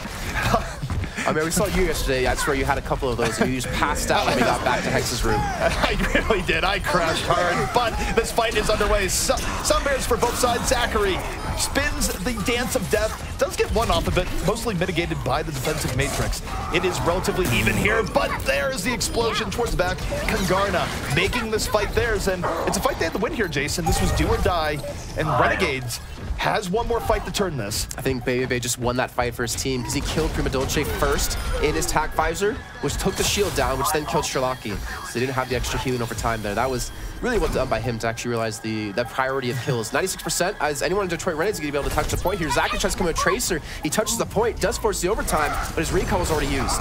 Primo Dulce is a sacrifice for Renegades here. Throws body onto that point, and Baby Bay is cleaning up. It's been a quieter game for him so far, but critical damage has been done to the Renegades. It's only Zachary and Mangachu that can somehow pull this back, but Zachary goes down, and this is looking like Kungarna has run this map right back here, Jason. Going to be 1-1. Yeah, no 3-0 going to be happening here for them this time. They do tie things up, like you said. I do like the comp better of Renegades. You know, I will give them that. It was really nice to see them try to play with the new patch. I'm still looking for McCree, though. I still want to see some McCree action with the change to his ultimate. I would love to see some McCree, and it's not just because I was super excited when the McCree t-shirt came out recently. It's just, I'm really not trying to sell out so hard here. This has been one of those days. I think Hex infected my brain. It's good to have that. I mean, you've been here 4 weeks with him, right? Yes. Eventually it'll happen. You have to give in to that man. Now moving on to the third point here. Long ago, Jason, long ago. Yeah, I was about to say, like 4 weeks. You've been with him for like years now. Yeah. Over a year and a half. Time flies. It does. It really does. But now we're going to see the night market come into play here. It looks like Kungarna is going to be sticking to what they've been knowing and using to their best ability, where Renegade's going to be using pretty much the same comp. However, there's a little bit of a switch up. Primo Dolce is going for the Winston instead of the Reinhardt. So letting Zachary play a little bit more on his own and want to be a little bit more aggressive. But they're running the triple tank setup. They are indeed, and Primo's actually been relatively flexible going back and forth. Again, I would like to see them use the Pharah in this case. We've seen Pharah be really effective with Night Market too. It's something they have in their back pocket, but have yet to unleash. And both teams here, Jason, being relatively passive, not super deep diving yet, but Sherlocky getting caught in the crossfire opens up an opportunity for Kungarna as Baby Bay, all the space in the world is being afforded to him right now, Jason. Yeah, you're not running a dive comp, and you're running like a Winston who can't really dive in towards him by himself. He's going to need Jesus there, but then when you have that, you have no one to protect Zachary and Mangachu. So you did see a different start out of Renegades. Instead of challenging out in the courtyard right away, they run around the right-hand side, and they try to actually flank around behind them to kind of catch someone off guard. But with, I believe, Sherlocky going down right away, they kind of give that one up. And Renegade's going for a big switch up. Oh, okay. First, I was going to say we were going to see the Reinhardt Winston. That would have been interesting. But now, Primo Dolce is no longer forever alone. He will have a partner to dive in with him here, Jason, and take a little bit of the heat off as Michael, looking to be a pest in the background. Pulse bomb at the ready. Wants to just flop this one in and doesn't connect. It does. Sherlocky, you are out of there. And so are the Renegades here, Jason. Yeah, they have to back up. But this is something we kind of mentioned, expect to come to this map, right? If you run Reaper in the beginning and you lose that fight, you lost the ability to hold the choke points. You're going to have to switch things up, which is exactly what Renegades have done. Baby now has the attack visor to use. Again, not really being pressured too much, even with the comp switch out of Renegades so far. But then again, Renegades haven't been able to get out of their initial area just yet to spread out and get the dive they want. Well, Jason, right now, I'm not sure Baby Bay even realizes he's in a competitive match. I think he just went back to training. But bots don't necessarily do that. Winston diving deep in, and Baby Bay just jukes him. He goes to the side and comes back in. There's no pressure on him. It's just, I mean, he treated Primo Dulce like he was a charging bull. He's got that red flag out as well, just waving it by him as he just misses. And it looks like Jesus will just kill himself. But 65% off for Kungarna, looking very strong on this map. They didn't have to commit really much into that last fight, just the Transcendence and that Primal Rage. Baby still sitting on that visor. I mean, Zachary's about to have Blade. That is the upside for them. The problem is that they're running out of time. They only have like one and a half, maybe 2 fights if you really want to stretch it left. The problem for Renegades is that they've done really nothing well in this round so far here. So, I mean, maybe Zachary can be a hero, but he already takes critical damage early on, has to heal up. While he's healing up, he can't bring out the blade, and finally he brings it out. Half HP for Zachary, and just melted by Baby Bay in the back. All those pulse rifle shots going into him as Renegades struggling mightily here, Jason. I mean, they took the point during this fight, actually, in the beginning of it, and they're starting to build up some percent, but it's not going to be them holding the point, most importantly. So I think Kungarna are going to be happy with giving that one up and retaking it. Now, 90% for themselves. They do have Michael with the post bomb. He can shut down this next push before it even begins. You can see him off the side. He's looking. He's listening for someone to come around this corner to hit this post bomb. Throws it out and completely whiffs, bypasses the Zenyatta, and now there's an opportunity for Kungarna to come back in here. They have to rush the point. They have to play around it. They can't play in the outskirts here. That's why the Transcendence comes in early, but they're able to punish Primo, so it's not bad. Renegades, though, they have tools of their own. The Transcendence comes out, but I think it's just late, Jason. It wasn't in time to save key members, and though it's been rough for them so far, Kungarna will be able to hold on. I want to say Sherlocky like just got his trance up when he used it too. I want to give him that credit. I didn't actually see there's too much fighting happening. But yeah, Kungarna, I mean, this is the question we come back to now. They lost 3-0 last week against Renegades on this map. Now they're up 2-1. Has the homework been done? And I think we can safely say yes, sure as hell has been. And considering the patch even hit during this time, it means they even predicted and were adapting on the fly to what Renegades were going to be using. It's interesting to see the switch-ups here, but just when you think you'd see Zachary on the Genji again, he is going right back onto the Reapers. So, again, my only criticism here of Renegades, well, one of the few criticisms would just be, I don't understand why they don't give the Pharah an attempt here and then just throw Jesus into Baby Bay, try and neutralize him and see how that breaks down. But this is a strategy that Renegades practiced here, Jason, and they're going to stick with it. Exactly. That's always the question to come back to. When do you play what you practiced, or do you try to do something a little bit different in such a crucial match for both these teams? Looks like the fight's going to immediately break out. As you can see, both teams fighting, but Renegades taking the fight directly to Kungarna, fighting them on the bridge here. Zachary, that sleeper coming through. Michael's going to be shut down. He's taking a nap time here when the rest of his team does die. That's more time for Twitter, Jason. Be optimistic, but sleeping him there is big. It keeps him out of the fight, gives the free kill to Zachary, and Renegades have come in far stronger here on Garden than they did just a round ago. All right, so Renegades looking, I'd say better. I think they fixed their plan, right? Because, I mean, obviously, the last time they did this, right, they went White Room, they went to White Halls, and then fought on the point with the Reinhardt. Instead, now they fought them directly on the bridge, still running this triple tank comp, and they have the Ana on Sherlocky as well. Kungarna with Bishu there, looking to push this bridge. I mean, Baby, like, if they could just get him out, get him safe, he has all the time in the world to do some free damage and to build up that attack visor. And they have nothing that can dive him. No, they don't, and that's why Baby Bay has had plenty of room to work with here. He's in the back line and only getting damage because he willed it by going up front, but the counter dive comes in from Renegades. Mangachu roasting and toasting here, just diving in at maximum energy. That is quite the Zarya play. Yeah, 100 energy. He has his grab already in the second fight of the game. I still don't understand how he's been able to build up so much energy, but they still have nothing to really deal with him necessarily. They don't have like the Reaper to just plow through his damage, even the shields that would come up. And they're going to have to go White Halls. There's just no way they can cross this bridge unless they're expecting to eat this Graviton, which is something you can never count on. Well, maybe they take the attempt, but Mangachu now holding on to the grab, giving due respect here to Bishu, and just cuts through that armor with an industrial laser. Throws out the grab, and I guess Dogman got put in timeout there. That's what that was. I mean, he kept the grab away from the rest of his team. Yeah. Sorry, the trance away from the rest of the team, so it kind of works out, but then he gets knocked back into the point by the self-destruct. But in the meantime, Renegade should be able to finish off the most of this, but Prima Dolce's low. Zachary's low as well. He pops the Death Blossom just to stay alive, to get the extra damage in and the extra lifesteal, but it's not going to work out for him. He's going to fall. Kungarna will take the point back. Worked out for them in the end, where, I mean, I could see that trade going either way. It kept the Transcends away from the team, but it also kept the Graviton away from his team, so... Yeah, poor Mangachu, we talked him up, right? 100 energy, he's got a grab already, and then he grabs one. Look, sometimes you just don't want Zenyatta to mingle with the rest of the players in the server. That's just how it works. It's a lady killer. Indeed. Well, in any case, we do have Kungarna holding on to the point right now. Michael, pulse bomb out. Did it stick? It did. Down goes Jur. It's a beautiful strike here by Michael. Feeling a little bit more confident going after the supports, perhaps, and definitely makes life rough for the Renegades as they try and retake here, Jason. Ooh, okay, all right. Well, I'm assuming they're changing comps now because they just nanoed Zachary for kind of no reason there. The rest of the team has fallen. I mean, if you're Michael, if you miss pulse bombs there when they're all coming across the bridge, I'd really question if you should be playing Tracer, to be fair.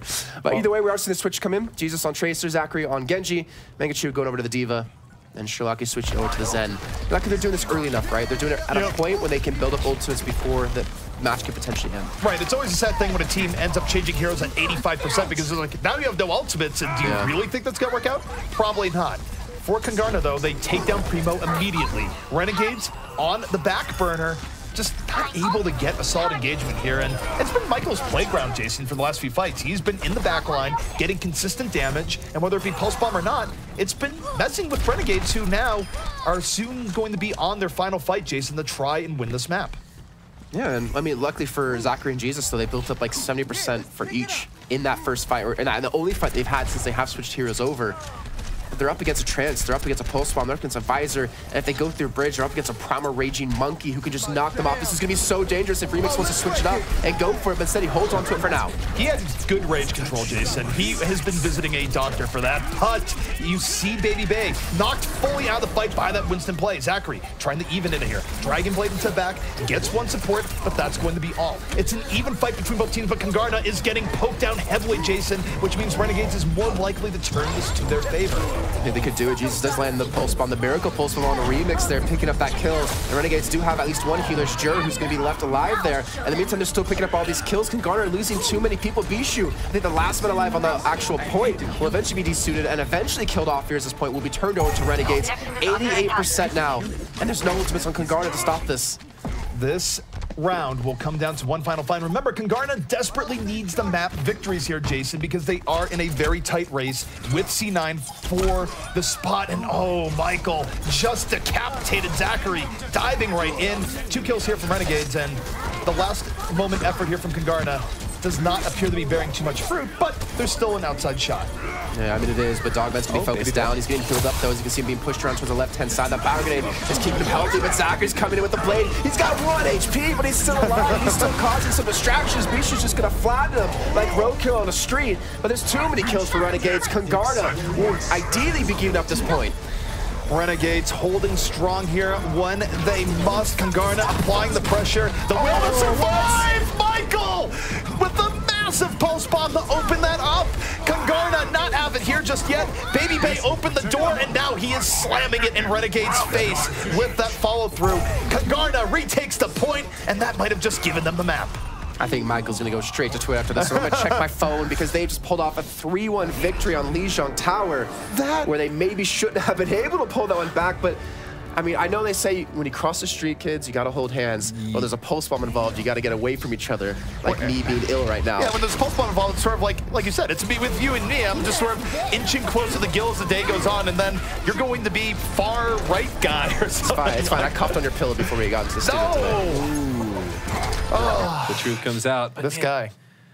Just looking at Renegades, it seems like when something's not working for them, their immediate reaction is change composition. And I feel like maybe, you need to be agile, but I don't think that the Reaper composition they were running was really the problem. I feel like even on the time when they played it on Night Market, they rotated through that side hallway into the courtyard area, and that's not where you want to fight. I feel like if you're Reaper, you fight on that point, make them come to you, and that way you can actually get off the maximum amount of damage. And then there at the end, they were just swapping off of it really fast. Go ahead, Jason. Okay, so I would actually agree with the Night Market part. Why not fight on the point? Go around the side, get up there, get set up. But the fact that they changed the Reaper was more of a... It wasn't confidence in the composition. It was the composition's not going to work. Once you don't have that point, like coming back out of that choke point where Baby Bay's going to be across the entire courtyard attacking you with a soldier. They have nothing to dive onto him with. Yeah, maybe on Night Market. Yeah, and even on guard there. Once they did not have the point, they had to switch things up. Well, real quick, just to... sorry, I have a question for that. Then you don't go through the white hallways there where it's a little bit more close quarters, because then you have very short range to get access. But Bay's going to be across the map on the other side in that building, just attacking you again. Like once they don't have that initial control, where they can lock off bridge or they can rotate and lock off white halls, then you give Bay too much freedom on Soldier. And if you give him freedom, that's going to happen. Well, he had freedom, he had space, he had fresh air within reason. But one thing I'm going to note here is that the downside to what Renegades was running is that, yes, they had more frontline power, but they were also conceding mobility advantage to Kungarna here, where you're not quite as agile when you're running the Reaper. You can't really catch people off guard with flanks on the side. And given how everyone in recent memory has been playing much more dive-based, I mean, there's a possibility that as a team, you get used to having that flexibility, right? And how to engage and go forth. I wouldn't mind like the dive comp with the Reaper as like a second EPS. Yeah, it's like you can hard. still send Winston D.Va and like your Tracer or your Genji towards a soldier, and Reaper can kind of survive on his own a little bit. Get your back line maybe a little more. Because he's not going to die to protection. Winston quickly. He's not going to die to D.Va quickly. I was going to say, that's the thing, though. What are you giving up? Because, I don't know. We'll have to see. I think, though, that maybe they need to work on adjusting their play style, which in the moment is easier said than done, rather than just throwing different compositions at it. The only other critique that I'll have for Renegades coming to this one is they used ultimates maybe at inopportune moments. There were multiple times when they had almost 99% in the upper echelon of percentages there of the point to 0, and they're wasting ultimates while still losing the point. And I just feel like in that moment, you've lost a couple members. You mean the nano onto Zachary? Well, no, not that one. Not that one. They used the Reaper ultimate there, and there was another point where they used Reaper ultimate right there. Didn't get any kills, lost the point, came back with Reaper. You could have used those ultimates to retake the point, and that's all you need to do. You don't even need to keep that point. You just need to be able to retake it once. Let's be clear here with Reaper Ultimate, though, is that they weren't really sure how to play with Reaper Ultimate, period. Yeah. We saw very little big plays coming out from Death Blossom, and part of that does come from D.Va, right? Where D.Va makes... I think most of it comes from D.Va. Exactly. It's very difficult to play around the defensive matrix, so it almost felt like they were treating Death Blossom as sort of a bonus where, okay, maybe we could throw it in this fight, rather than something they were really trying to plan around. They had 2 win conditions. It was the Grab, Self-Destruct, and it was the Nano, Death Blossom. But the problem was one of those conditions wasn't able to be used because you need a Tracer there to desuit the D.Va. And yeah, I mean, you had Mangachu attacking him with Zarya, but the thing is, he's a D.Va. He's just going to fly away. And you're not going to get the desuit onto him, and he can get right back into the mix of things and mitigate all the damage you're trying to do. And talking about that, Bishu has been playing very good on D.Va. Off-stream and on-stream earlier, he's been eating up pulse bombs. He's been positioning really well. He knows where he needs to be, and that does make it very difficult if you are Reaper. Well, we may see some Reaper here on our next map as things are tied up between the Detroit Renegades and Kungarna coming in to Temple of Anubis. And on the topic of Vishu playing well, I'd say it's hard to not play well when you can see a Reaper walking into your team, right? It's like, yeah, I don't know if I'm going to miss out, right-click on him at defense matrix. So I'd say it's hard, obviously, to play against like a Tracer Genji who's trying to dive you, but Renegades aren't really using that too much. No, they aren't. But Temple of Anubis is coming up here, Jason, and aside from the rustic shops that we know are guilty of insurance fraud here for how they set up and potentially survive, this is a map where we did see Reaper. No proof. You have no proof of insurance fraud. Oh, I mean, I'm investigating it for the Overwatch state. That's actually my secret job. But I mean, I feel like I fit the bill, but in any case, for Temple of Anubis here is that we did see teams bust out Reaper here, particularly on second, in the past. So if Renegades... Before the changes, too. Yeah, exactly. That's what I'm saying. Like, now if you think he's better, there is a possibility we could see Renegades come out with it, at least on second point defense. I mean, the Reaper was the initial response to, like, the Sombra being played, because hack did not matter to Reaper. Like, yeah, oh, you can't Wraith more. Oh, no, I can still attack you because I do a ridiculous amount of damage. I don't need my abilities to attack you and kill you. Yeah, so I would not be surprised to see more Reaper being played. Just haven't seen too much Sombra yet out of these teams in this setup so far. But really quickly before the match to start, some map stats between the two teams. We have a 75% win rate for Renegades when it comes to Assault, and they're 2-0 on Temple of Anubis. And we have Kungarna, who's 33% win rate, and they're 1-2 on Temple of Anubis. And one of those two losses, actually, sorry, the only victory they did get was last week against Renegades. And one thing that's really important to note here, again, if you're just tuning in, if you are a fan of C9, you should not be a fan of Kungarna right now because they are in a desperate race in this group stage. So if Kungarna is able to take this away, that could be fatal to C9. Yeah, and again, I never would have expected to see Cloud9 not qualify through into Contenders Season 1. Dogman. Oh, wow. Okay, deep. So, being really confident here. The thing is, right, if he stays in this position, if they kill anyone on Detroit Renegades, he's going to get the recon on him every time. Like, there's no way you're going to be able to survive getting back to your team. And they're looking for those kills if he continues to hold that position, but he was already built that 50% on his ultimate. I mean, the problem is that the rest of his team is fighting 5 versus 6 while Dogman is having his excellent adventure at the back. Where is he right now? He's still there. What? He's still there. Okay. So for people, yeah, so he's hoping that Detroit Renegades will lose people and Kungarna's able to pick up kills. And he's going to win the 1v1 against them, then come in from behind with the hack. The thing is, what he's not providing now is to hack his own big health packs for his teammates to use and play around, so he already would have had an EMP if he did this. But Renegades haven't seen him. Renegades haven't seen him. So they have to wonder, where the hell is this guy playing? Would they ever expect in their spawn? I don't know. I mean, it's psychological warfare at this point, Jason. The threat is clearly worse than the player because Dogman has been somewhat non-existent here so far, but he does have the EMP. He's built it up. Now he's back into the fight, and you gotta think he's gonna start this out by turning out the lights in over the top. There he goes, into the back. He missed. And yeah, the EMP doesn't quite hit what he's looking for. They got around the corner and it missed. And Megachu's gonna pick himself up a double kill here on the baby and to remix. It's still gonna be looking good because Dogman is still alive, so he gets the resets. He can at least maybe kill the people respawning back in, but Zachary's gonna take him down. And Renegades are gonna hold strong in this first point. Also, we just got an update. Actually, they were shooting Louis for Kungarna. Dude, where's my Sombra? Ashton Kutcher, was he in that one too? Yeah, well, I mean, they normally would, but it's going to be direct to DVD. They're going to get someone who's more B-list. So who? I don't know. I'm not Hex. I don't know these things. Hex will have some sort of have something, don't worry. So now we're going to see them group back up again. They do have a Blade. It would be a perfect opportunity to use an EMP and hopefully hit at least one target this time, which I want to say hit something, but it wasn't the targets he was looking for, if anything, so we still have to kind of harass him about that a little bit of time. But you can see, though, Jesus playing very confident here, really far pushed up. Baby's being forced to back away. Dogman, is he playing with the team now? Is he behind them? I actually don't know. I don't know where Dogman is. Like I said, it's a movie, but Kungarna is moving in. Baby Bay, the Dragon Blade is out. The Winston pressuring him. Wasted it. He gets away from it, but doesn't really get much with this blade early on, but the final slash right to the back of Jer, and finally, Kungarna might be getting some momentum here on what is usually a more easily taken point, Jason. I think there was Baby there trying to, there was Zachary trying to pretend he's Avatar there, trying to lightning bend. It's just not going to work against a Winston here. At the point, it's almost halfway being capped so far. Dogman's able to get the D-suit and the kill on the Megachu.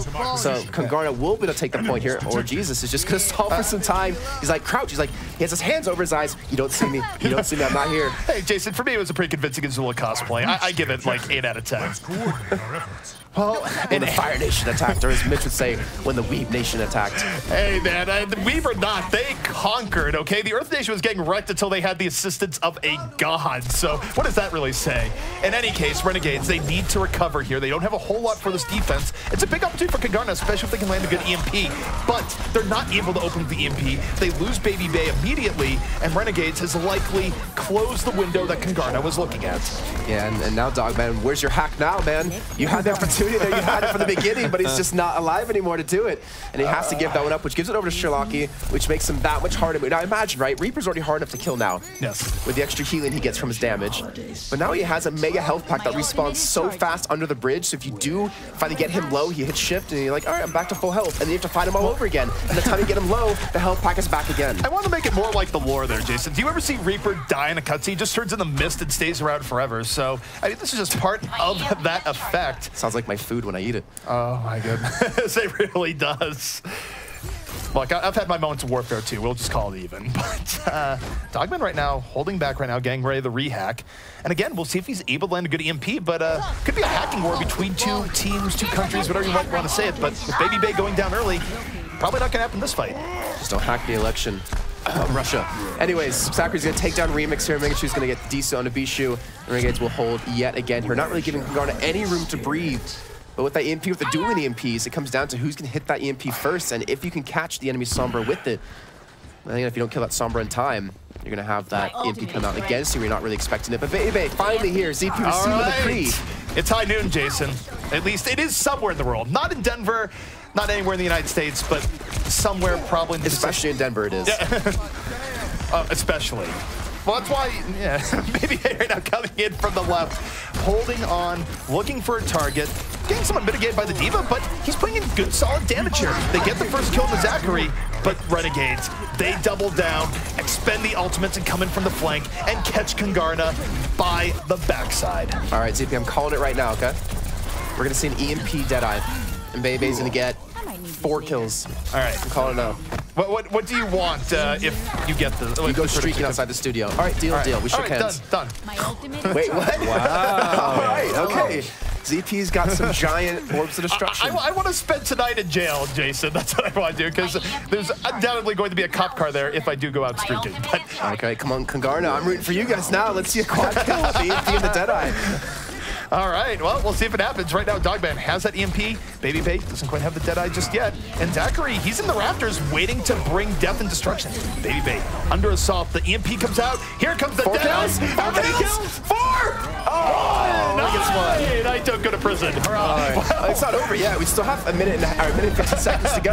Well, I want to be optimistic, Jason, just like Kungarna does, as this fight is somewhat promising for them here so far. Perhaps a little bit more. They've lost 2 people, though, which makes it difficult to hold on. They've at least gained a tick for the trouble, which can be important to extra rounds, but Zachary is cleaning up into the back line. Well, yeah, they got the 36.2%, which is definitely a good start here, but they lost way too many people. They're running out of time, and Sieg Dogman really wants to make sure to maintain that hack on that mega health pack. Really kind of stop that from being taken away, where Sherlocky's not pushed up for it, but he can see where Dogman is, and now he still knows where Dogman is. And he takes the health pack from him. This is a real cyber warfare going on here between Sombras just jockeying for health pack control, but that does make life a little bit harder for Dogman on the offense. It does, because he's lost one of his big megas, but he actually has a mega still under the bridge, if I'm not mistaken. I did see it was red. Look at Bebe, hits a flashbang. Oh, Jesus! He'll be coming back in 3 days. 3 days, 3 seconds, 3 minutes, whatever it might be. It's a nice setup here for Baby Bay. The Deadeye is on the way, and there's no possibility of 4 kills here, Jason. I'm still in the clear. He gets the flashbang, and Poop's able to finish off the kill into Zachary, but still, they don't have any percent. Actually, they do. They have 2 ticks already done, 68.9%. They're still going on this one. This might be Kungarna taking his point. This is very good for Kungarna. Every kill going their way. They're nice and safe from the sound barrier, and Renegades now against the wall, looking for a miracle to come back out, and it's going to have to come from Jesus. This is where you see Tracers come in and have big plays to bring back defenses in this moment. But if he's not able to get a kill here, Jason, it's probably not going to happen, as Kungarna is suffocating the Renegades right now. Jesus is going to fall again, and this is looking like it'll be Kungarna's point after some trials and tribulations. And they finish with time on the board, most importantly here too, 7.8 seconds. Renegades could have held on and forced an overtime that could have been very deadly for Kungarna if Renegades could finish on their own attacking phase. But considering how that started, ZP, with Dogman fetching his stick in the spawn of the enemy with his Sombra, they did finish nonetheless. Look, Dogman just thought that they were on a scenic tour of historic Anubis. He wanted to go to the pyramid, and people only told him a little bit later that warfare was involved. And I gotta love that. Even though it's a flashbang that set that up, the flick to the top on a Tracer body that was still moving after the flashbang, that was great. It really was. I think she was still falling, if I'm not mistaken. Well, then she continued falling after she lost control of her bodily faculties. So you're saying Jesus went to hell? I mean, he's someone who explores all things there, Jason. You never know. I'm not religious enough to keep going on this one, so I'm just going to switch up to Renegades sitting on Jesus on Widowmaker. Right. It is a possibility. We've seen Widow being played quite a few times. Dids, you know, my mind will always go back to him picking up 4 kills on that point. And Mangachu also on the Farah, which is also a possibility with Sherlocky playing the Widowmaker, or the Mercy. It kind of looks like Widowmaker. I can see the purple in her skin. Just a little. That's probably not a good thing for Mercy. I was going to say, I know your vision's not the best, but are you colorblind a little bit too? I mean, it's possible. These eyes are going, Jason. I don't know. We're getting old. We're getting up there. It's getting dark. I can barely see Gill. He's to the right. I mean, he's to the left. I don't know. I'm actually giving away trade secrets and cameras. Illusion's ruined. He's actually right guy for us. He's actually been right guy the entire time. No, you guys are talking about my alter ego, my evil alter ego. That guy's a jerk. He kicked me in the shin for no reason. That actually hurts. Which shin? Both. Oh, wow. I thought it was going to be the right shin. No, he doesn't discriminate. That's part of what makes him right. Wow. I think that's kind of what makes him mean. So Renegades on the attack here. They're still sticking to the Widowmaker. So Jesus, is he going to hit a Hail Mary shot? We'll see. He's looking for it right now. And this is where, again, how does the defense deal with this? Where a lot of times defenses don't deal with Widowmaker as well. They overextend, and they give the Widow what she wants even without a kill. No Genji to stop him either. No. But Renegades, they do punish Michael immediately, which means they can apply some degree of pressure early on. But it is back and forth. But now Kungarna able to move in, and they make this room a room of death. Something I'd like to hold the party in later, Jason. It might be in prison if somehow the Bebe goes back to McCree here, and we see the quad kill come at the MP. Jesus, though, he's sticking to the Widow. I think he must have died earlier on, or he went back to spawn, but either way, he's still holding on to it. He just doesn't have the shot, but that's the upside to Widow. You just hit that one shot, you can miss 1,000 times, but hit once, and that's all you really need to open up and to crack open a point. Right, and that's the thing, is that, as you mentioned, even if the first try doesn't go in, it's the one thing in Overwatch where you can bat 25% on terms of early entry kills and have it work out. But this time around for Renegades, it's much better as Dogman, a bullet to the dome. It's Battle Widowmaker here as Jesus has the run of it. Who needs long range anyways? Lucio in his sights, but at this point, it's a formality. Jesus turning a loss here to a victory, turning water to wine as they do take this first point. Is Widowmaker picking up, I think that was 4 kills in the entirety of that push. And now Shiraki has res. They have a barrage. They have a Dragon Blade. They actually do have all the pieces to this puzzle to close out this map with a giant lead. And I think the most terrible thing for him is that Dogman doesn't have an EMP for this next one. So Renegades with their window to just slam Kungarna here with what could be a very decisive push. And they're not wasting any time, Jason. They're going in deep. Zachary, the blade is out, holding on to it here. They do lose Mangachu, but it's a noble sacrifice. Bishu is down, and they have the resurrection to bring him back up. The pressure is continuing. Prima Doce does drop, though, eventually to Michael. And I think the pressure on the point has fallen. That's going to be a Sound Ray coming in to help Zachary get around this corner, but he fluffs his dash, but it doesn't matter. He gets the kill on the Pooks. He gets a second on a Baby. He's trying to get back to the point. He doesn't know where everyone is with the help of that Widowmaker Infosight, but Jesus is on no help as well. And Zachary's just looking to close out that kill, but the dash comes in the bird time. Oh, the self-destruct doesn't catch him, but it will catch on Azure. Bishu saying that this point is exploding, and it's exploding in favor of Kungarna. Crucial space being made by that self-destruct. And Renegades, despite them having a great window here, Jason, I actually don't agree with this. They just threw Primal Rage into a fight where they were down 3 people. That's not good. Yeah, it's not. It really isn't. I mean, maybe it was just kind of a misplay. Made it realize how many people were already dead, but he's able to escape nonetheless. Zachary did hover over Reaper for a second there, but went over to Genji instead, and Jesus on the Tracer. So switching quite a few things up now. They're keeping the Fair Mercy, though. They're keeping the Fair Mercy, and I mean, I'm glad to see them run it here again. I don't know, I really would like to see the Reaper make my dreams come true, but Dogman into the back line. I don't know if he was really considering EMPing there or not. It would have been a rough EMP because his team wasn't there, but I guess just scouting out, seeing where they are. But now would be a great time to EMP, and there it is. The EMP hitting about 3 people and opening up the back line. Yeah, I mean, even with the EMP coming in, making sure he can still float in the air, which can allow him to survive a lot of extra damage coming his way, but It won't help his teammates who have dropped. He's been forced back here, baby, back on the McCree. We got the EMP, we got all we need this equation to get ZP to streak outside the studio, which will be recorded and put on my YouTube channel if you want to check that out. I'm just going to say that would probably get your YouTube channel banned and throw you in jail because that would be considered assault in most countries, I can think of another use site to put it on, don't worry. I got nothing. I'm tapped out. I'm done. We are going into this next fight here. And Kungarna, they still have plenty of tools here for this defense, Jason. They have the self-destruct, they have the barrier. And remember, Renegades has to be flawless. The one upside is that the Resurrection can give you some options to trade out. So Primo is down. That's a timer here on Sherlocky. He wants to bring him back up. Hard to bring him back up when that happens. Blow to smithereens in the back line. Heroes never die when they're in spawn, Jason. Because they already did die. Yeah. But they can't die again while they're there. But we still have the Baby Bay playing the McCree. If we added the title, it's now the Baby Bay. I mean, he's not Baby much longer here as they're looking to take up this map here and take a lead in this series. We're tied up 1 apiece on our 3rd map out of our 4-map series. The res is still going to be there, which is just going to help Baby Bay once you get the Deadeye up, right? Because you're immune, yes, but you're still accumulating damage over time. And if he gets a big res on point, Baby Bay's going to completely counter that, which I think is one of the reasons maybe why we're seeing the McCree paired in obviously to help with Mangachu on the fair. Very possible. And now Mangachu, it's just how does he position himself? He has to work around the Diva, has to put him in a good position for barrage, and there it is. Drops it right in, and the defensive matrix, Bishu with the hero play, stops the rockets, saves Baby Bay's life, and that was a beautiful adaptation coming in there from Kungarna and Bishu in particular. Yeah, just say Baby Bay's life. The flashbang did come in to mitigate the ultimate nonetheless, but he keeps Baby Bay alive, so we get revenge on quite a few different people. Eventually will fall here as Mangachu gets the kill onto him, but they still have the point nonetheless. They still have an EMP to use if they do need to, and Renegades committing a blade. They already lost on quite a few people. The EMP's gonna come in and stop him. Actually, no, he doesn't get EMP'd. He still has the dash. He gets the resets, and now Michael's trying to run away, but he gets dropped. Oh my gosh! Renegades, you committed so much to this when you lost already so many people. The hiding's gonna come in. Zeke's keeping his clothes on for now, but they get the kill at Jesus still. Oh my word! This is a case where it's still probably not gonna work out, but it got them a take when they It's like watching me play basketball. You know what? Oh, it's like that was Price is Right. Yeah. That just my voice is too broken today to do that.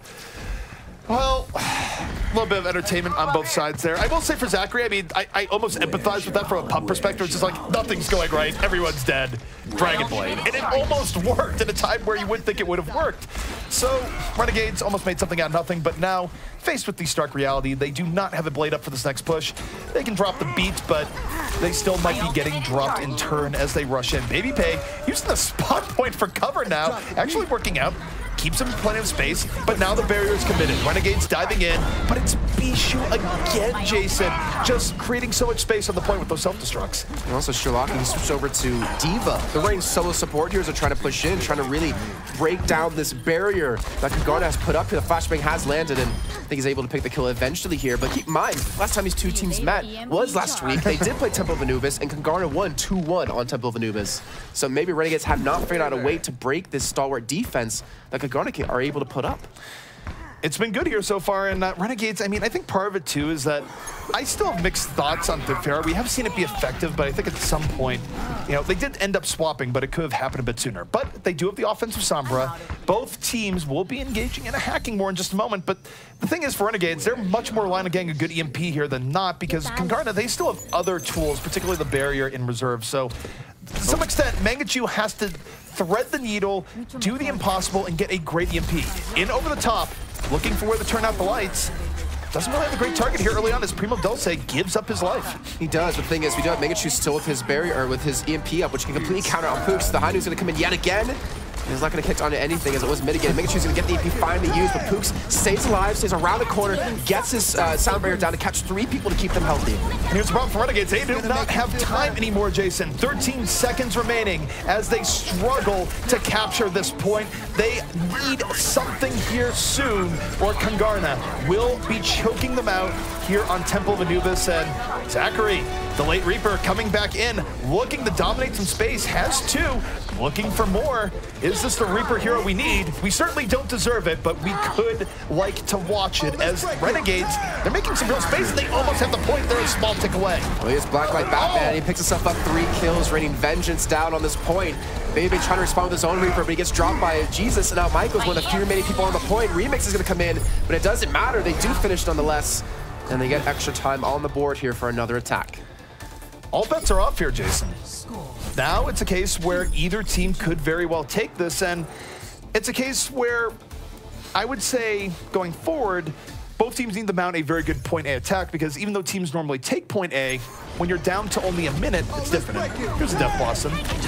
Moves in, gets the respawning people coming back in, and Zachary spins to win it. Just brought me back 6 years or whatever it was, 4 years, to something else I used to cast back in the day. But Overwatch is what it's all about here. Looks like Renegade's going to be on the attack, not running a Sombra for now.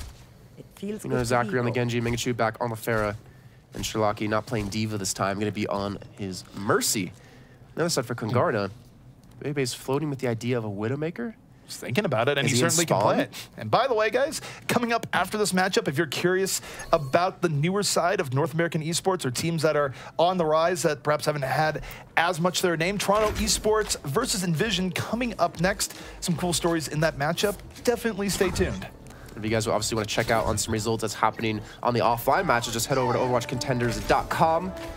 But wait, there's more. You can get rosters. Yeah. You can look at rosters. You can look at upcoming matches. You can also look at the casting team here and also follow us all on Twitter.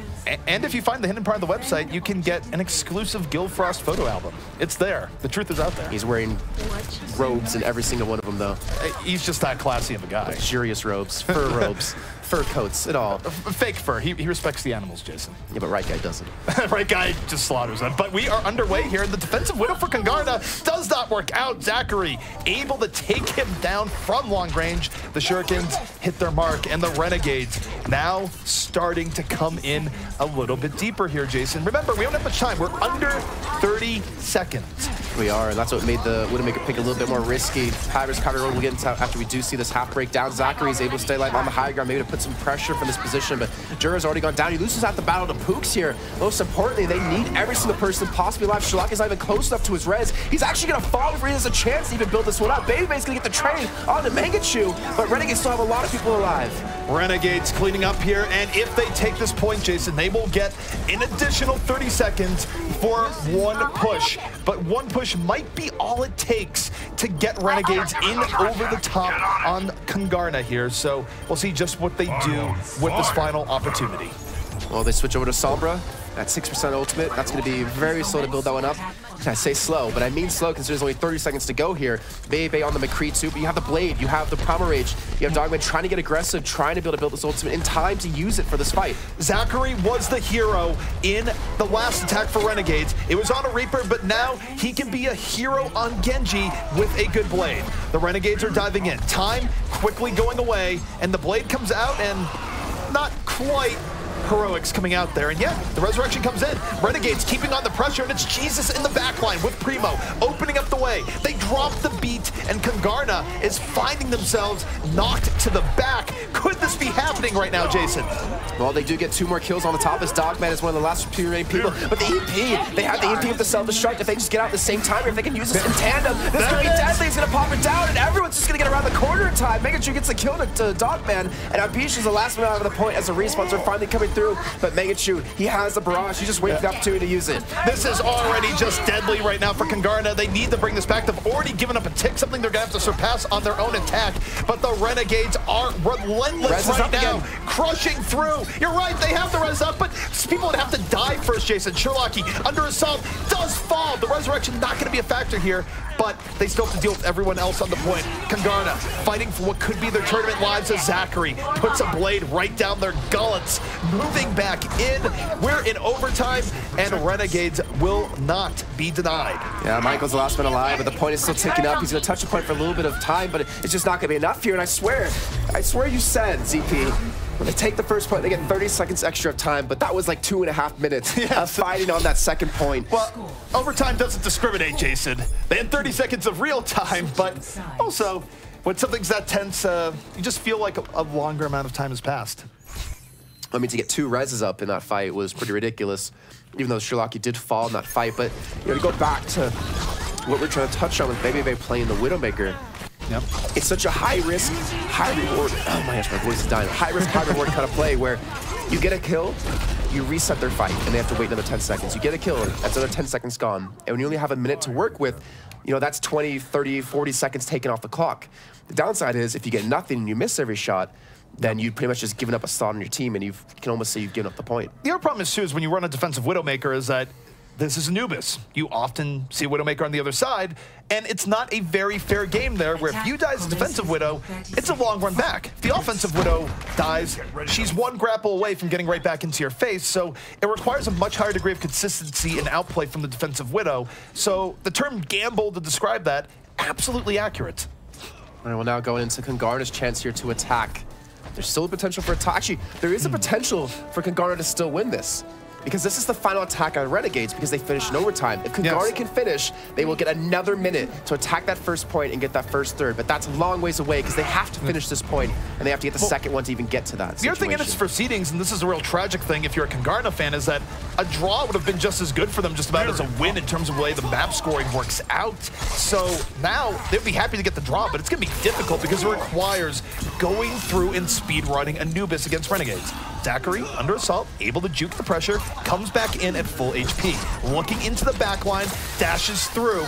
Damage being done to the backline and cleaned up by Mangachu. So nice sequence there coming out from Renegades as they are buying themselves absolutely vital time right now. The thing is, Mangachu's still desuited, and they did lose Prima Dolce. They've lost actually a couple of people on the defense here, which allows them to regroup back in, attack this point here. The Reese's gonna come in, why not pulse bomb? But there he goes. The sound barrier there is gonna keep him healthy, but he won't be desuited for now. Kungarna right now truly fighting for their lives here on Temple of Anubis, but Michael is down, a blade is up, and Zachary, he has been the savior of Renegades, and I don't think he's stopping now. The blade comes out, takes down Bishu mid-transcendence, doesn't even care about the regeneration going on, and oh no, in the hunt for Soldier, Tac Visor no more, a little bit of squat game to add onto it, and Renegades, Jason, they pulled this one back. They take Temple of Anubis right away from Kungarna. 4-2 scoreline. Well done here out of Renegades to just pull that one together at the end. You're seeing how weird and wonky that match entirely went. But now this kind of opened things up, right? Cloud9 are probably looking at this one saying, yes, thank God that Renegades took that map. Indeed, and this is a case where, I mean, it was really close that even on the production side, we're looking at it, it's like, it's a little bit confusing, but Renegades, they're able to take that matchup. And they were on the verge of losing, Jason, both on the first attack and right after. Yeah, they were. And EnVision, some great self-destruct on this men. But more importantly, some great defense matrix pointed out too, as you mentioned. This was a great kill onto Shirlaki and onto Mangachu there with the self-destruct. But he was able to be in the right position at the right time almost every single time with his defense matrix. Yeah, and I mean, you saw Bishu saving multiple times, not only making space with very good self-destructs, but again, you saw him where Baby Bay is under pressure, Justice raining from right in front of his face, and he goes, actually, whoop, saves him. Wait, right, how'd that go? Too. That's it went whoop, whoop. I couldn't have said it better myself, but I want to talk about somebody else that has been a pickup for Renegades that is paying dividends right now, and that's Zachary. Genji, well, first of all, we know it's important, but how is it important in this matchup in the end? Zachary came up huge, whether it be on the Reaper towards the very end where it says, actually, we're going to run this, and he slammed it right down the middle, worked out well, and then his Genji, it really came alive with Dragon Blades towards the end that weren't really being countered. It was still like some questionable timings on those Dragon Blades at the end, but the threat of it and the fact that he still could pick up 2-3 kills in a fight while using it was always a presence. And I think we saw Bebe switch to McCree a couple times, not necessarily to deal with him, but that was an extra factor of it. Like, oh, I can deal with a couple different heroes in this situation. I think it was definitely a strong presence. I think Jesus Will had some really good plays, but overall, you know, Renegades definitely pulled their weight. Well, and they have really good threats now. They have 3 really good threats. They may be a little over-aggressive at times, but well, like I said, it paid dividends here. Another aspect of this one that we keep seeing different augmentations of Sombra and Reaper on this second point throughout the course of this event. So far, last week, and I think even yesterday, of course, we saw Reaper versus Sombra, so we talked about that matchup a little bit. Today we saw Reaper Sombra versus Reaper Sombra. So walk us through how both of those heroes work on that second point and how that ended up impacting this game. well, Sombra in general, I mean, EMP is one of the most impactful ultimates in the game, especially on second point assault maps, where one good EMP can let you save the rest of your ultimates, get a few key kills, and really ruin the chance of getting through. And though we didn't really see it too much here, I mean, you talk about Sombra and Reaper together, there is the possibility that you could see EMP Death Blossom as a combo if teams really got comfortable with it, Jason. Yeah, it's kind of, I mean, the Reapers are pulled out to counter the Sombras, and it's just kind of like, oh, you're kind of in a situation like, why not use it with how strong you can be? How, I mean, we saw alone, like with the 30 seconds Renegades had to get to the second point and then take it, which turned out to be like 2 minutes of time, that a hero that can sustain himself for a long period of time is going to pay its weight in gold, because it means your supports can focus on different heroes and keep other people alive. Yeah, and let's not forget, though, that Dogman may have been a little overzealous on attack Sombra the first time around. He didn't really want to be a part of the fight. He was looking for that solid backdoor. And then the best part about it, because pack control is very important, as it turns out, with Sombra versus Sombra, he didn't even get that control in the end. Well, like I said, my best theory is, it's playing the long game. It's a psychological threat where you don't know where Sombra is. She's a cloaked hero. You think that she's coming right behind you. And in truth, she was hanging out your spawn door the entire time. Well, you know what? Yeah, he was kind of depending on them to take. I still say, like, the whole idea was they take the point and then he's already prepared for the second point, right? Yeah. Or they get a kill and he gets the re-kill over and over and over again, has his EMP ready, and then they close in 6v5. That had to be the mindset, but it just did not work. Well, it's one of those things where it's like, it's a plan that can work out really well, potentially, but it's one of those things where when it doesn't work out well, everyone's just left going, this looks really weird now, doesn't it? Yeah, not to mention Jesus's like close quarters widow.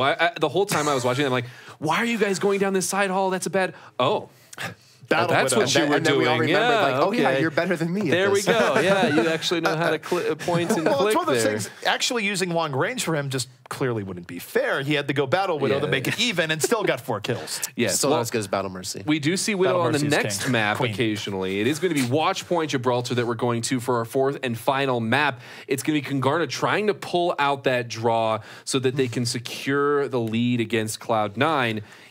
And Detroit Renegades, they want to go 3-0 or 3-1 here, rather, and secure their spot at the very top of their group. One thing I'll note about Watch Point Gibraltar is that they are very comfortable here. And I mean, we saw it even in the run-up to this, Jason, where Baby Bay is very comfortable making lots of space on Gibraltar. It's a bit of a map where even when 76 wasn't really seen as that strong in the meta, teams would still like running 76 for all the hidey holes he can go to and all the angles he can get. Yeah. And speaking of the map in particular, Kungarna 9-1 on Watch Point Gibraltar, where they have an 85% win rate on Escort. We look on the other side for Renegades, they're 2-4 on Watch Point Gibraltar, and they have a 50% win rate on this map. And they did play it, funny enough, last week. So we're seeing 3 maps played from last week, played yet again here. But Renegades took that one 5-4. So maybe Kungarna are looking to switch things up here and maybe take this map themselves. That's what Dogman was looking for. He was looking for a Watch Point Gibraltar defense on Temple of Anubis. That's what he was looking for. Map? Where's it hiding? The truth is out there, Jason. But I can't even whistle. X-Files. I don't have enough confidence to do it on air. That's kind of my limit. That guy is an expert whistler. Can you play the harmonica as well? Yeah. Really? Yeah, I could play like 1 note on the harmonica at a time. That's all you need, right? I thought that's how you play the harmonica. You just play one note over and over. Is it in one of your fanny packs? It's in one. That's the hard part, is I can't find it with all of my I just want to note there, he packs, said one of. There's actually multiple. Left guy comes prepared. But we are going into Watch Point Gibraltar here, Jason. Did you pull an exhibit? Sorry. Did you pull an exhibit with your fanny pack? Do you have a fanny pack in your fanny pack? So you could fanny pack while you fanny pack? Fanny packception. Did you Inception before Inception? No. No, I just have to say, with a fanny like mine, you just need more than one. So. Well. All right, Watch Point Gibraltar, take it away. We are actually here for Overwatch, ladies and gentlemen. And speaking of Overwatch, Jason, we are on sunny Gibraltar here, and this is a case where teams really vary up how they want to run their defense. No defense, I feel like, is 100% alike here. What can we expect as we look at Renegades setting up here, and what is a more common dive-style defense?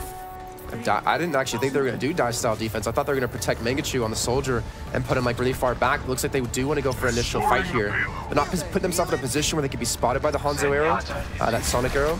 So they're just going to be backed off a little bit more, maybe push them when they go into this underpass and falling from the high ground. But then if you fight that late, you're giving up a lot of progression on this map. You are indeed, and Kungarna right now just taking it slow and steady. Baby Bay wailing away from the back line. And no, Detroit Renegades, they are out for blood, deep diving on the Baby Bay, making him give up some of his high ground, but I don't know if it's really effective. Primo lucky not to get gunned down from the back. But Life and Overwatch are both on a razor's edge, and Renegades actually recovering a little bit from what was looking like a miffed engage there, Jason. I was going to say a shuriken's edge, because we know how volatile Genji can be in these maps. We're seeing Zachary go in again. It's the D-suit and the kill on the Bishu. Get some reflex shots in as well. Helps get the assist on the Pooks, and you know, as you know, Gillfrost pointed out, Zachary's really starting to step up for his team. Indeed, Zachary has definitely had a good game here so far, but also, Genji shurikens aren't sharp, Jason. He just throws them really, really hard. So there's blunt. Yes. That sounds just, it's like throwing hammers at someone. That sounds just as painful. It's actually more painful. The collateral damage is real, but here comes the pulse spot right on to the payload. Doesn't hit anything here, though. And Renegades are almost transitioning to what appears to be a car wash defense. But not quite. I didn't know we were playing Mario here with the Hammer Bros. Throwing hammers out like that. I've never shot a skin for that. The Hammer Bros are just total jerks, Jason. They ruin my Mario games all the time. But Kungarna now moving forward, looking for their opportunity and not really finding it. Baby Bay getting thrown back repeatedly as Jesus tears through the front line. Kungarna, they're just running into an iron wall here. This is very impressive from Renegades. Not only is Jesus capable of walking on water, he's walking all over Kungarna here, able to at least hold this front line defense. The point hasn't even been close to taken yet. 2 minutes left to go.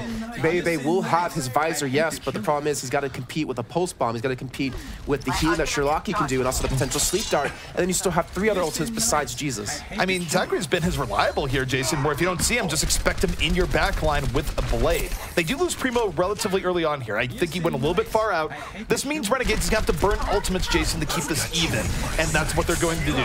Mangachu with attack visor that doesn't have any real options of doing anything whatsoever. Gun down, doing 0. Zachary now forced in position of being a hero, and he's going to blade here.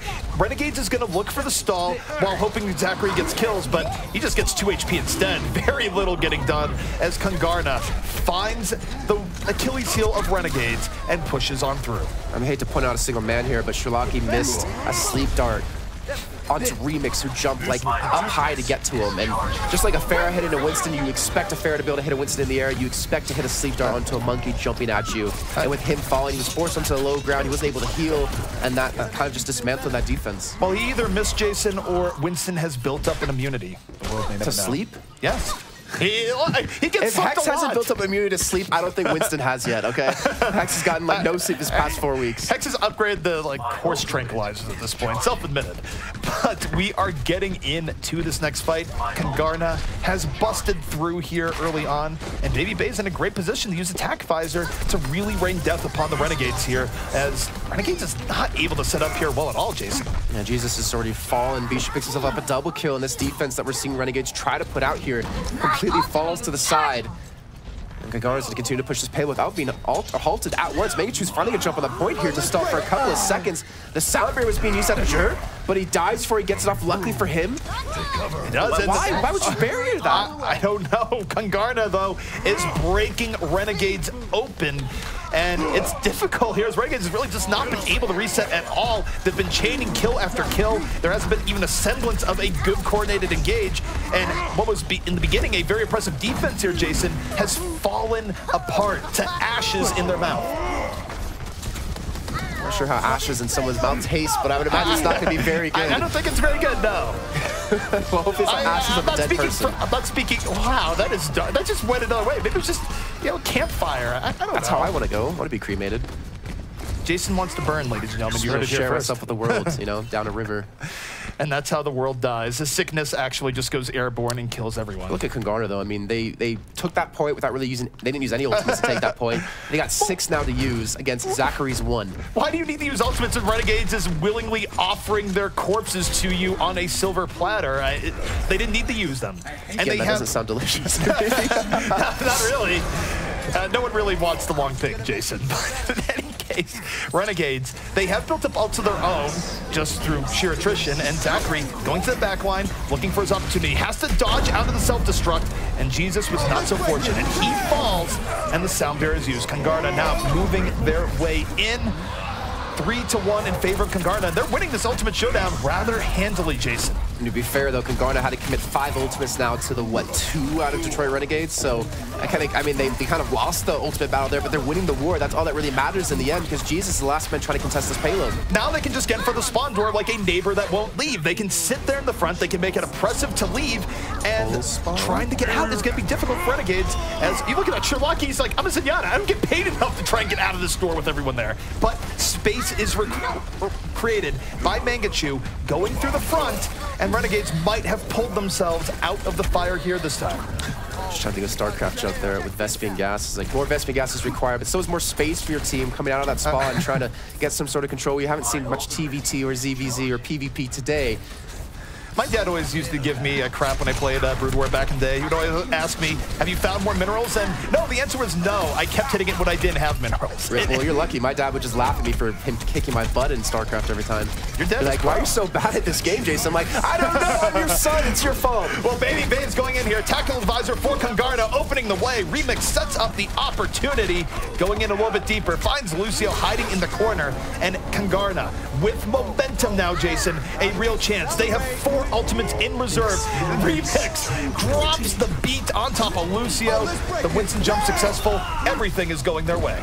And then even the Soundberry being committed down. Dogman, he does have his trance. He's going to use that one as well just to keep them extra healthy as they try to push for this last and final blow here into the heart of the Renegades. Substruct has come in, has zoned them actually back in the spawn for a little bit of time. The postman's going to land as well. Sherlocky just drops. He can't get out of the spawn without dying. This man is looking for some sort of way to reboot and get back in this. With a minute left to go here, Kungarna should be able to finish off this map. Kungarna finishes with 1 minute and 6 left on the clock. And that is still a respectable time here on Gibraltar. Although, I will say, I kind of give respect to both teams. One respect is that Renegades collapsed, and they were able to somehow pull themselves out of it. That could have been a much more severe time against them, Jason. And hell, it should have been. I mean, considering Kungarna had 6 ultimates to push, and they used 5 to counter the 2 that Renegades used. You have to give credit to a lot of individual plays there, I guess, out of the side of Renegades to really hold strong. Then again, I mean, 3rd points are always the hardest to take when it comes to Escort or onto Hybrid as we now switch things up. Renegades can be on the attack here, and they know the time to beat. And if I'm not mistaken, ZP, you can kind of walk us through this really quickly. Renegades, if you're a fan of Cloud9, you're looking for Renegades to win this matchup. Yes, you are the biggest fan of the 5-hour energy Detroit Renegades. You want them to come in and win this map because any map that Kungarna wins makes it more likely that they're able to get in over C9. And I think I speak for a lot of people in the scene when, given the pedigree that C9 has had, sure, they've been rebuilding and looking for how to retool their team to be on the top.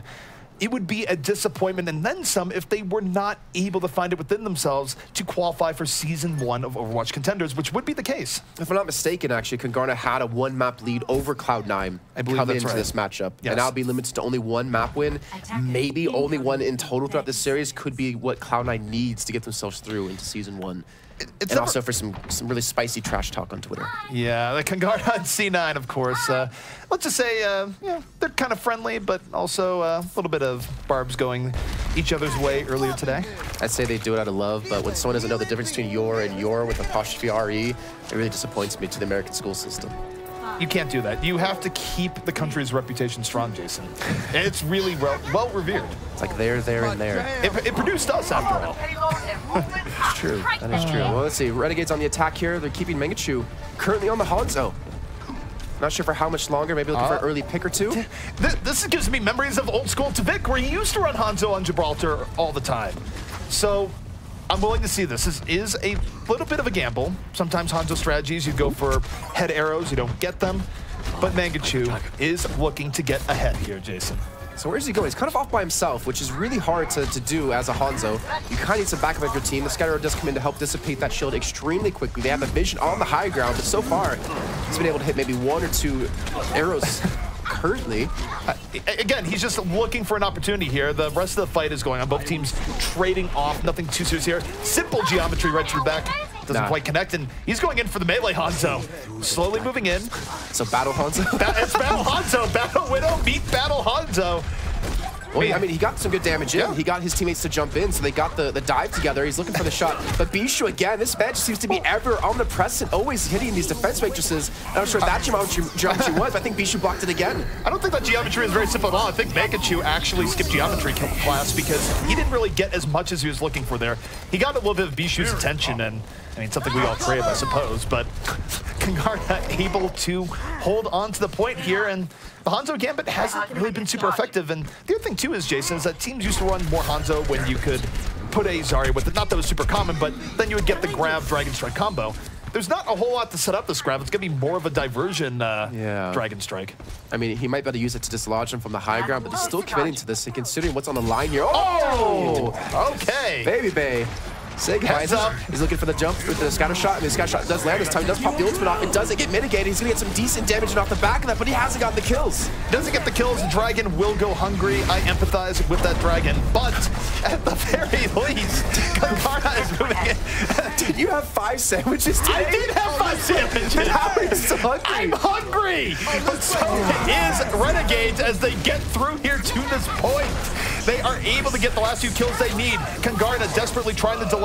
This means more to them than it does to Renegades, and Baby Bay, the attack visor, late into the fight. Finding one early on, but immediately gets Zachary in his face as the pressure is unrelenting, and it does look like this point will fall to the Renegades. Yeah, they should be taking it here, and to be fair, there were very small sandwiches, so 5 is not as much as you guys are thinking at home. Bishu's gonna get desued and eventually picked off here, but he's stalling for a lot of time. A minute and 15 remaining before they do cross this line. Renegades are playing really risky game here of Overwatch, committing to the Hanzo that much. Mangachu has finally switched over to Soldier though, and they're pushing for this aggression. They're pushing for the positioning here onto the second point. They are indeed, and Renegades now, this is the good part here, is that not only did they get the point, but they got it cleanly. Now they get positioning here, and Kungarna has to play the puzzle game, which is how do you get your positioning back on Gibraltar second, and Sherlocky going in deep, the foot to the face.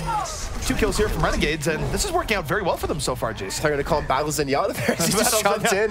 I mean, using Athlete's Foot to his advantage, they're trying to pick up that counter. I'm sure Omnics get Athlete's Foot, but let's just assume he does. And they do pick up the kills they need. They do get the distance. It's not Athlete's Foot, Jason, it's just rust. He was not made with high-quality materials. It certainly is anything but stainless steel. It stains in all the worst ways. That's why he has to float. He can't walk, Jason. Oh, that pulse bomb was eaten again by Bishu there. He got the kill. Or sorry, you got the eat on the pulse bomb, at least mitigates that, so Jesus isn't able to get an early kill there, and Baby Bay's able to get some sort of freedom here towards the high ground. You can see again, Bishu pushing it back off, trying to allow Baby Bay some freedom. Sherlocky gets him down to 21 health. It is Battle Zenyatta, the dream is coming real, but not quite real enough. Baby Bay able to heal, lick his wounds, and get back in here for the defense. And again, Kungarna must stand tall here, and this is still good for them, Jason. The fact that they were able to win that fight, now they get positioning, and this is really the iconic spot for Soldier for me here on Watch Point Gibraltar, when you can get to the top here, and you have loads of room to just lay fire down on unsuspecting targets down below. It's not even easy for Winston to get up there, that really. Yeah, and that's how Destruct's gonna make it not easy for them to get this payload back, progressing further through to this map. I got just memories of Tavik doing this at the first takeover back last year in May, where he was just unstoppable in that position. It was really hard to ever dislodge. That for me, like I said in the beginning, it really, well, Tavik is iconic for 2 things, both his Hanzo play and his Soldier play. Yeah. Oh yeah, that as well. And I mean, the kebab really goes above. Have you ever had kebab? Did you have it when you were in Germany? When I was in Cologne, yes. And how was it? It was good. All right. I'm not gonna say it was great. That'd be a little bit lying, but it was solid. I wasn't displeased. Okay. Well, so far, this point's actually being reinforced even more with Baby Bay getting some help from his teammates. Finally, the Winston and the D.Va are going to be up here to try to push him out of the spot, but the problem is, they're not even doing just that. Mangachu's going to pop his tack fires, looking for some kills. He gets Pooks down, but the trance has been used out of both teams. Kungarna trying to hold on here, but with Zachary coming in over the top, it's made it very rough. They only have a few members left alive here. It's Bishu and Remix with Pooks, but as good as Bishu has been at delaying, it is him against the world here, and he just gets dunked on the payload for good measure. Now, the question is here, Jason, does Kungarna try and bring this back? Because we have seen teams delay here, but it can come at a very heavy cost in powering up the Renegades if it fails. I mean, I don't see any like real downside to touching the point and trying to buy a couple of seconds, but the problem is that Prima Dolce's already pushed out. He's trying to get the knockoff on the Baby Bay, but he's still smacking him around nonetheless. Baby Bay just cannot seem to get away from this man. And the point will eventually be taken. Kungarna bought maybe another 15 seconds of time. And with 2:12 on the clock, Renegades have the opportunity to finish off this map. I don't see them beating the time Kungarna put up, but they have to finish the map to at least have a chance here into the second try. This is a case where, to your point, Kungarna still has to feel pretty good about this, especially if they can reestablish. It's not really easy to take last point Gibraltar. It's a little bit easier than say last point Nambani, but that's gonna hurt. Ooh. Jesus eats a rocket there, and that just makes things so much more difficult for Renegades. Kungarna, Jason, is going to get a perfect defensive setup in return. Oh! Cannonball! Baby they just left him there, and then Remix is like, no, I want this kill. Goobas Thompson. Someone just told Winston there was a pool there, Jason. I mean, did anyone order the flattened diva? A little post bomb for Jesus, trying to come around the back. He knows they're on the high ground. Because Kungarna has the control here. Bishu takes down Sherlocky. I'm not sure exactly how that happened. The fireworks over the top. Sherlocky wasn't able to break line of sight, and that already makes things so much better for Kungarna, where now Renegades is really going to be down to 2 attempts here in just a moment, Jason, if not 1. They don't have much more time to work with, which means they need to get a lot off this Transcendence engagement. Full stop. They really do. I mean, maybe they at least can force the Transcendence to go and use his attack visor. Maybe they won't get the engagement they wanted to, but Zachary can open things up with the self-destruct around the corner. It's going to be very hard to secure that one, but they've been able to get some high ground control. It's really important to allow Mangachu here to sit this position and get some damage. He takes down Bebe, who did pop his own attack visor. The Transcendence obviously not going to be able to heal him on the high ground, but they're still doing work. They're still picking up kills. Mangachu, if there's one thing he's been good on at Soldier, it's getting good attack visors from sneaky flanks, and it pays off here. The Renegades not going to necessarily give Kungarna what they want here. And even though only 20 seconds remain here, Jason, they have a real chance of bringing this in. They didn't force ults, though. True. Kungarna is not without their options, but Renegades can still do this. They have outs. Well, ambitious. That's going on a highlight reel. I don't know if that was Jesus, but maybe it's just his sixth sense there to predict someone from being around that corner. I think he actually heard him coming up, but he juked it out somehow. I don't know. Either way, this is the last push. There's 5 seconds left to go here. Bebe with the attack visor trying to run away. He's still somehow alive. Yeah, he's not picking up kills, but he's forcing both tanks to give him attention. Remix is creating all sorts of space right now, back and forth, protecting his team and keeping the payload secure. Kungarna has gotten very vital kills. Renegades, they use their ultimates, Jason, to nil effect here. Everyone is still up for Renegades, and most of the Renegades are falling down as they move in. Kungarna in a great position, and that very well could seal this. Renegades, they have a few options for delay, but they're not really high odds to actually turn this one around. I really hope we don't see a replay of that post bump. I think that one needs to just be thrown back in the vault and ignored for the rest of the time. I'm not sure what that was, but you have to imagine if he had that later on in the fight, what could have been. Production, I just want to know that this man is using the technique known as reverse psychology. No, I actually really don't want to see that again. He really wants to see it again? This is... I don't need to see something disgusting before I eat some lunch. But yeah, no, that was not working out well for them. But still, drawing 2-2, just like they did last week. A little bit of a different order this time. But we saw a lot of good individual play from both teams. No doubt about it. And perhaps no more than this man here, where Baby Bay certainly likes Gibraltar. And, I mean, you're talking about the map stats before. Kungarna, they like... what's it called? Kungarna, they like Watch Point Gibraltar, and they're 10-1 now on it. Yeah. No, another notch in their belt here on Gibraltar. And they just played their game. They didn't bring out anything terribly fancy. They played all of their roles incredibly well, and you could see how it resulted there. I really want to dig into the standings, but we have to talk about a few things. First of all, I think Sherlocky has really played well on Zenyatta today. He's been in that kill feed a lot. He's been contributing when Renegades have looked a little shaky at times. He's had solid ult usage. I mean, it hasn't been the flashiest of Zenyatta plays. I mean, it's not quite, say, a boombox level performance in terms of just winning fights outright, but it's still been very, very solid. Now, you can't look at me like, oh, Sherlock has a problem. No, he was great most of the day. His Ana was a little bit... Yeah. I mean, I hate to point out that one play, but that's the one play that stands out to me. Is like, if you hit that sleep dart onto the Winston, could you have kept your team alive? Because he had to drop, he had 1 HP, and then he died. So...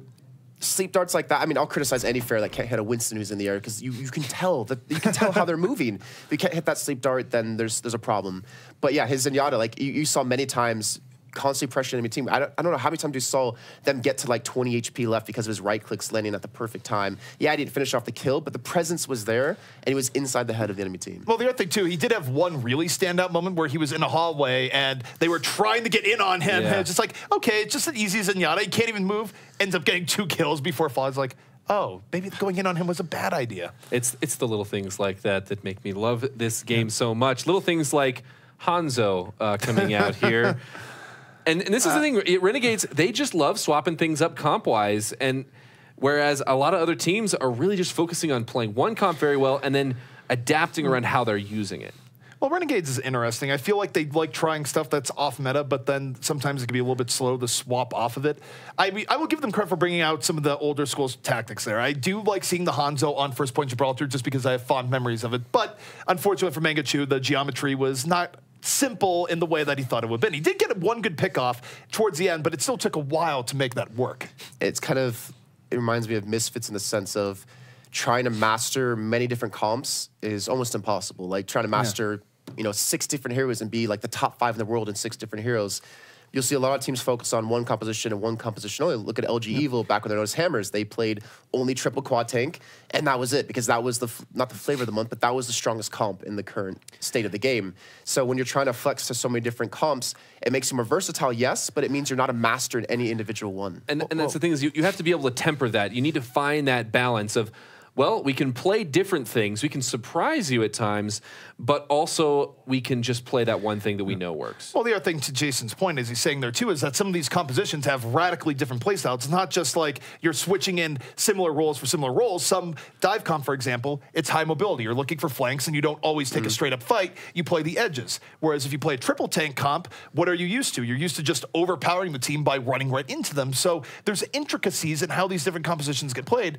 So it can be difficult for a team to really do everything well. It's a mental switch, like even if you're supports, to know, all right, well, I can sit behind a Reinhardt shield like we saw in Lijiang Tower, or knowing, okay, I've got nothing to protect me, I have to depend on my teammate. Well, you know what? A lot of this has been coming to bear today, and I'm sure it will be going even further as we continue on throughout the day. We're halfway through our matches, but we actually already have some standings. And in fact, this one right here, this draw for 5-hour Energy Detroit Renegades does secure them the top spot coming out of Group D. The big question in Group D is going to be that second place spot. With a draw for Kungarna, it means they're still not out of it yet. Strictly speaking, Cloud9 could tip things in their favor. We're going to keep you apprised of that as the night continues, as there's still a lot of matches. I think the cool thing here as a storyline is that obviously Hammers cannot get through. Their Contenders run will end after today, but they can still have that sneaky position of being the team that ruins it for either Kungarna or C9. So if you're Hammers, you still have something to play for if you really want to be the spoiler. Yeah, and well, we're not going to be watching those, but we're going to see how those unfold. The one match we are going to be seeing a little bit later is Cloud9 versus Renegades, but I want to take a look at the other groups here. So LG Evil, they've secured their spot in the very tip top of their group as well with a 5-0 score. They're going to be playing against you guys, get paid as well to see if they can go 6-0. But the middle two are the ones I want to talk about. Those are going to be actually up next on stream. And if you can't tell, if you can't do the math, whoever wins that is going to be coming out on top. It also, we'll have to look at the map scores. I haven't been able to do enough math to see what that looks like. But that is going to be very, very clear cut. Whichever team comes out on top is going to be in that second place spot. And then, of course, Group A and Group C have their own storylines developing. We'll go ahead and take a look at those more as they develop. But for now, we do need to take a break. We'll have more Overwatch Contenders in just a bit. Threat of damage, but speaking of the threat damage, Kungarna coming back in here on this defense with 4 kills, an explosion, but the resurrection is there. Sherlock, he was one. Dogman can use that transcendence to keep them healthy. Jesus does have that that self-destruct, and that's going to be parried in again. This is going to be so deadly. Jesus, get himself another kill here as Mangachu picks up 2 himself. Point. Renegades holding strong here when they must.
Welcome back, everyone, to more Overwatch Contenders. Gillfrost here, and before we get started with the next matchup, I do have to correct myself.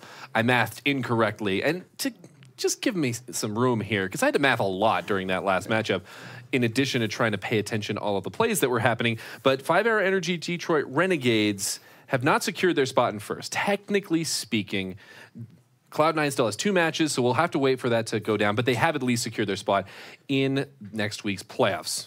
That being said, let's move on to our next matchup. The matchup we're about to watch is, well, about as pivotal as it can possibly be, because Toronto eSports and EnVision both have to win this one to move on. Whoever wins this one will be in that second spot, second to LG Evil in Group B. Not only that, but even with all the tiebreakers, if they draw here, it's dead even. They drew last week. Maps are completely even. And so this is about as razor thin as you can get. Yeah, most definitely. I mean, these two teams, well, we saw in Group B coming in, the heavy favorites were, of course, going to be LG Evil, who are currently sitting on a 5-0 score record. And we really did expect that. What we didn't expect was what's going to happen in the lower half of that portion, right? You guys get paid, Toronto eSports, EnVision, they've all been kind of like middle of the pack in North America for the longest time, just trying to find their break. And now this is their final opportunity. They have, both of these teams, their chance to get that second slot and make it into Contender Season 1, possibly. I agree. What's going to be interesting about this set is that, as you mentioned, they drew last week, and they both have very specific types that they're just good at. And so someone's going to have to find something they have to find a way to steal a map, as I would call it. That this is a map that we probably shouldn't win, so we have to find a way to gut it out. It wasn't necessarily super close on the maps that they didn't go back and forth. And I mentioned when they played Control, EnVision just crushed them. 100% to 0, 100% to 0. Guess what the third one was? 100% to 0? Wrong. Wait, 100? Yeah, it was 100% to 0. I was like, wait. How could you set that up just like that? Really just dashing everything. Well, yeah, so we're going to be looking for break point when it comes to these two teams. So keep an eye on that, and I'm going to be relying on you to really keep us posted on what a break point looks like for these maps, having been, well, a little bit less familiar with these two teams and their map proliferation. But let's go ahead and take a look at rosters. So first of all, coming into this one for Toronto eSports, of course, you've got the whole gang there. Jaru is someone we've talked a lot about, but they have multiple threats here, as we've seen Onigod and Note come out strong as well. Yeah, last week, you know, they did struggle up against LG Evil and did not look like that much of a competitive match, right? I believe it was a 4-0, no, 4-1 victory because of the draw on Anubis. Could probably find they out. didn't look that strong, but seeing them this morning in their matchup against LG Evil, I believe it went 3-1 in favor of LG Evil, but that did not tell the entire story of Toronto eSports' performance in that matchup. It was actually really close between the two teams, and Anubis came down to Rage's edge there. So it looks like Toronto eSports, they figured something's out. They're going to look a lot better today. They're always going to have a chance because they have the 3 pieces you need to run an effective dive, and those are the 3 best players on the team, in my opinion. They've got Onigadu, who's going to be running the Tracer, Jaro is going to be on Genji, and I think Cynic has been a little overlooked, and when they are playing well, he gets in there and plays a really good Winston. So if you have a Winston, you have a Tracer, you have a Genji, you can survive at the very least in this meta. Now, since the patch has changed, they haven't really been running all that many different things. We'll see if they want to try to get some of that in there now, but I think you always have a chance when some of your best players are your DPS and your main tank. You're always going to be able to at least hang with some teams. Well, you know what? Let's go ahead and take a look at their opposition in that case because, well, we've got some definite hero players coming out of Toronto eSports. EnVision, they're not too shabby themselves, but they're looking a little bit more even across the board as far as just the balanced level of play.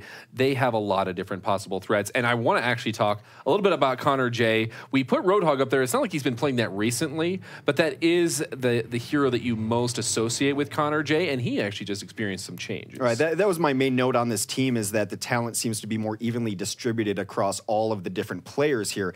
You mentioned Connor J. We'll see what he plays because Roadhog mains might not necessarily be able to transition into other things. It does not necessarily require the level of tracking or aim that some others do. Can you hit your hooks? Can you hit 50% of your hooks? Cool, you're a pro. You're on the team. So we'll see what he goes into now. I think Fozix is going to be a very big deal here on the flex support. He's had hero plays, and then you're going to get real consistent play out of a guy, especially like Saney, and McGravy can be that X factor because he's on Tracer. You know, one of the things you also have to remember, it's going to be a little bit of a song of fire and ice, right? You got fire and snow. We saw last week. There we go. Toronto had a little bit of an issue actually keeping their support safe. Snow primarily went down very early in most of the team fights up against LG Evil. Was it just LG Evil's their ability to just get onto the supports, or was it just a lack of defense for them? We'll see how well these supports can be kept alive so they can actually enable the damage dealers of their team. And we saw the 2-2-2. One key factor behind that is both of their tanks were at the front line. They had D.Va also playing up with that front line, and we've seen more and more teams bringing that D.Va back, protecting your back line. So maybe that is something that Toronto eSports has brought into their repertoire here. We're going to have to find out on Hollywood, as that is going to be our first map. Well, Hollywood was the map that Toronto won early on, so this is one that, speaking of break points, if EnVision wants to win this set and not just draw, it's a map that they could take over on them, as Hybrid has definitely been in favor of Toronto moving forward. And then as we go on, I'll just mention that this is the one that they won. This is the one that they won. Yes. So I will be repeating myself throughout the day, which is nothing new to anyone at all. Song of Fire and Ice, that's one of the Lord of the Rings books, right? Yep, definitely, where Yoda takes on a student of Harry Potter. Harry Potter, yeah, that's who Boba Fett's hunting. Exactly. Nailed it. All right. He's trying to hunt him down. But yeah, interestingly enough, like you had mentioned, Hollywood, this is how the match started last week between these two teams, and Toronto walked away with a 2-1 victory on this hybrid map, and so we'll see if they can recreate that success. But once again, the way the map pool works and the map system works, we can see both teams just actually just trading off maps as we get through this. Yeah, like as Matt, someone's going to have to steal something from someone else here. These teams are pretty evenly matched when you look at them. They play a little bit different styles, but you mentioned that they are...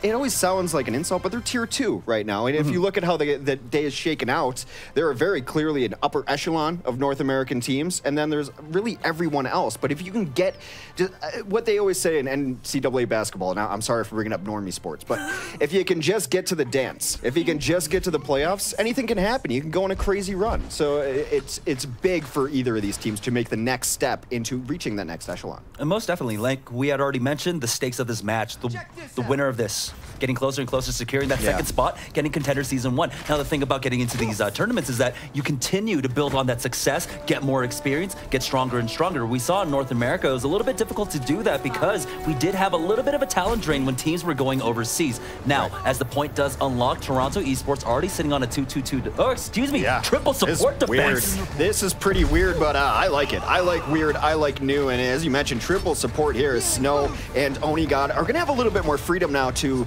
just kind of go for damage, and both of them can put out a decent amount of damage, and they're going to go with double tank, triple support, Jaru being the only X factor on the defensive Tracer there, because Tracer, you run her in every comp that you have the capability to do so. Offensively, wow, Connor J is actually flexing over onto the Genji, not the grandest of opening appearances on that Genji for me anyways. He dies to a Lucio early on, so just wrapping our heads around these triple DPS versus triple support.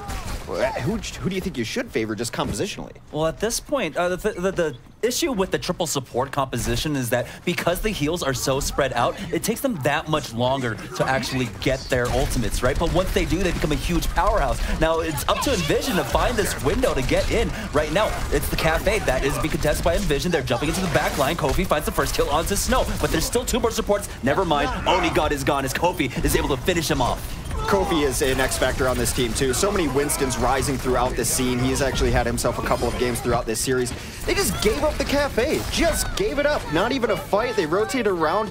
It's one thing to give up the Cafe for a dive composition. They just walked in. They left the door open. Didn't even need to kick it through. And you know what I feel about that. I feel like Cafe is the spot you fight on Hollywood first. They chose not to, and were punished for it. They fought towards the dumpsters, and I guess that's an apt way to describe what happened. One of the issues with that is when you're facing off against a dive composition, you need to have space behind you to be able to try and kite, but they cornered themselves. And especially with a very fragile composition like the triple support. Now, Onigod has swapped off Jaru. He's got that pulse bomb at the ready. He's not playing the Genji, but he pulls out the pulse bomb. It doesn't quite connect, but Kofi will, taking out his counterpart. It's a 2-for-1 exchange. Jaru's trying his best to keep this alive. They are trying to contest, but that D.Va mech dropping low. He's going to get forced out of his mech. His note is still left. His baby D.Va hasn't gone down quite yet, but he will finally. Kofi once again coming up in the kill feed for EnVision.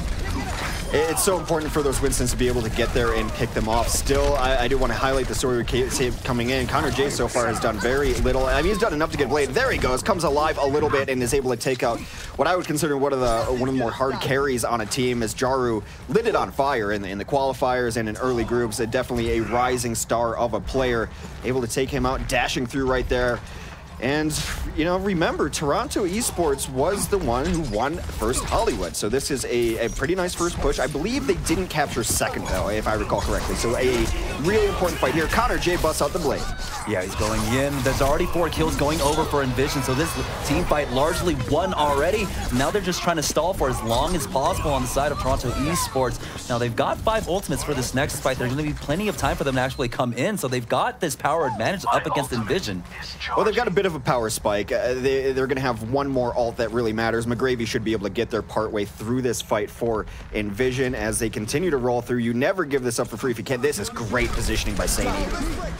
Yeah, the sound barriers come out from both sides, and Tactical Visor comes out from Oniga. He's trying to chunk through the shield of the Lucios, but he is forced back. Sani pops his own, takes out Note, and now no defense matrix there, and he's already picked up 3 kills. Sani comes up huge for EnVision there. I don't know exactly where that ended up coming off. He was in the great spot up on the roof, a Soldier 76 on the high ground. The important part there was to bully out the other 76. He got nothing done, got pushed in there. The Transcend is a great counter to this, and Sani continues to go off. A former European player.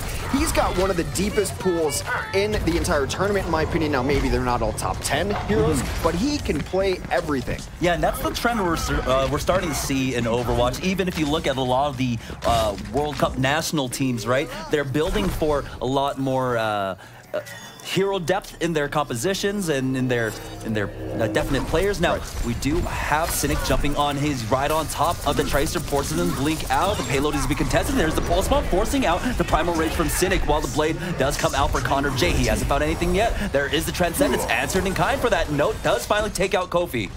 The stabilizing fight that they needed, it either happens there or you don't fight again till the end. Very difficult to fight in that hallway. So that's the fight that they need. We'll see where they want to set up positionally here. Kofi is going to be the only one about to spike off for the offense here. Can get in here Primal Rage. I don't really see the opening for it yet. It's just going to be a little bit of pokes. Let's see who can win some vanilla Overwatch fights without ultimates. Yeah, but there's nothing on the side of Toronto eSports, really. They can just get some damage to stick. Primal Rage is going to use. Cynic is dropped low, and now they're trying to hunt him down as he jumps up to try and escape. He will fall to Phasix. Now, Sound Barrier comes out on the side of Toronto eSports, but they're already even out in kills. But Snow comes in. 2 quick kills. That's Kofi and McGravy going down. Toronto eSports really getting their footing here on the defense. It seemed like they were in a decent spot there, too, until those nice kills came in from Snow. The unseen Zenyatta force, the huge DPS, bringing his team back there. Now they will have a power spike. EnVision is going to have their DPS ults. I wonder if Sani is going to try to be running. I think that's what McGravy is doing. He's scouting out over there to see if Sani is going to be able to get a path up top and around. He sees that, no, that door has been shut, so they're going to have to go right up the gut. Sani dies first, though. That means they can't use ults in combination. McGravy with a nice pulse bomb, though, takes out the Lucio. Yeah, and finds the second one, taking out Oniga. Transcendence is going to get used by Snow, but this team fight, as soon as it's gone, it's going to be largely won by EnVision, forcing them back. They will have another opportunity to contest again as Jaru does go down. And so now Sani, he held on to his tactical visor. We'll see if he takes the high ground. It's a pretty nice closeout. I mean, you can take this high ground up here. This is exactly where Connor J is looking, up on those stairs, but you can also just stay on the low ground. They have to come to you. This is a defensive force right here as they try to come in. It's a lot of cleave damage. Blade will come out from Jaru, gets 1, gets 2. That is effectively it, especially when you're on defense. And Connor J will come in and, you know, tell Jaru that he can kill him, but really not the trade that you're looking for at the end. Yeah, so now EnVision, they've got 1 minute 30 seconds left. They were about 5 meters off from actually finishing off the map there. But it looks like, because remember, this is a hybrid map, it's going to go underneath a minute at this point. As long as Toronto can try and draw this out for as long as possible. We have Oniga, he's on the lurk, he's on the high ground, Hex. Yeah, he's wondering where everyone is. He's not even hearing any footsteps. He's thinking they all DC'd. Has not seen them. They've all rotated around this side. Kofi's going to try to get in here and just cause a little bit of trouble. No, just going to zone it out again. And the onus is on the defense on here. Speaking of Oni God, comes in with a pulse bomb onto fire. Jaru takes out Connor yet again, and we're getting down to probably the last attack. The problem I've seen with both of these teams, to be honest, is when they have a great window of, we have a couple ults to get in there, one of the people you're relying on with the ults dies first. They've had setups of combinations, oh, they can come into this, they can come into this. It's like, not anymore. I dropped my ult on the way in. Yeah, we saw even Kofi in that first, I guess, engagement. They're trying to get in from the left-hand side. He dropped down to half HP, had to jump back to a mega health pack, and now it's coming down to the wire. 25 seconds left on the clock for EnVision. Try and complete this out. Connor J just holding on to this Dragon Blade. He's looking for a prime target, but it's the Primal Rage keeping them back from Cynic. He will jump down as the Transcendence comes out, keeping him healthy. And use him if you got him. Can't take him to your grave. It's now time to do it. Maybe you stall out a little bit and try to stay alive so that your team can come and help. Here comes a blade from Connor J. Time to prove what his Genji has got. He ends up getting a little bit stalled out there. Does get a Lucio in the end. Is it enough? The dash resets come through. They're trading a little bit. Trades will favor the defense. Snow comes in with another charge shot and a kill onto McGravy. And so far, Ice is winning. Yeah, now so crucial, right? When Connor J went for the blade, he immediately tried to go for that Zenyatta, but he was playing so much more safe. Snow, he was holding out right outside of his spawn, was able to kite on back, and we saw towards the end there how much he contributed actually throughout the entirety of this entire map. He was coming up alive on the kill feed on that Zenyatta.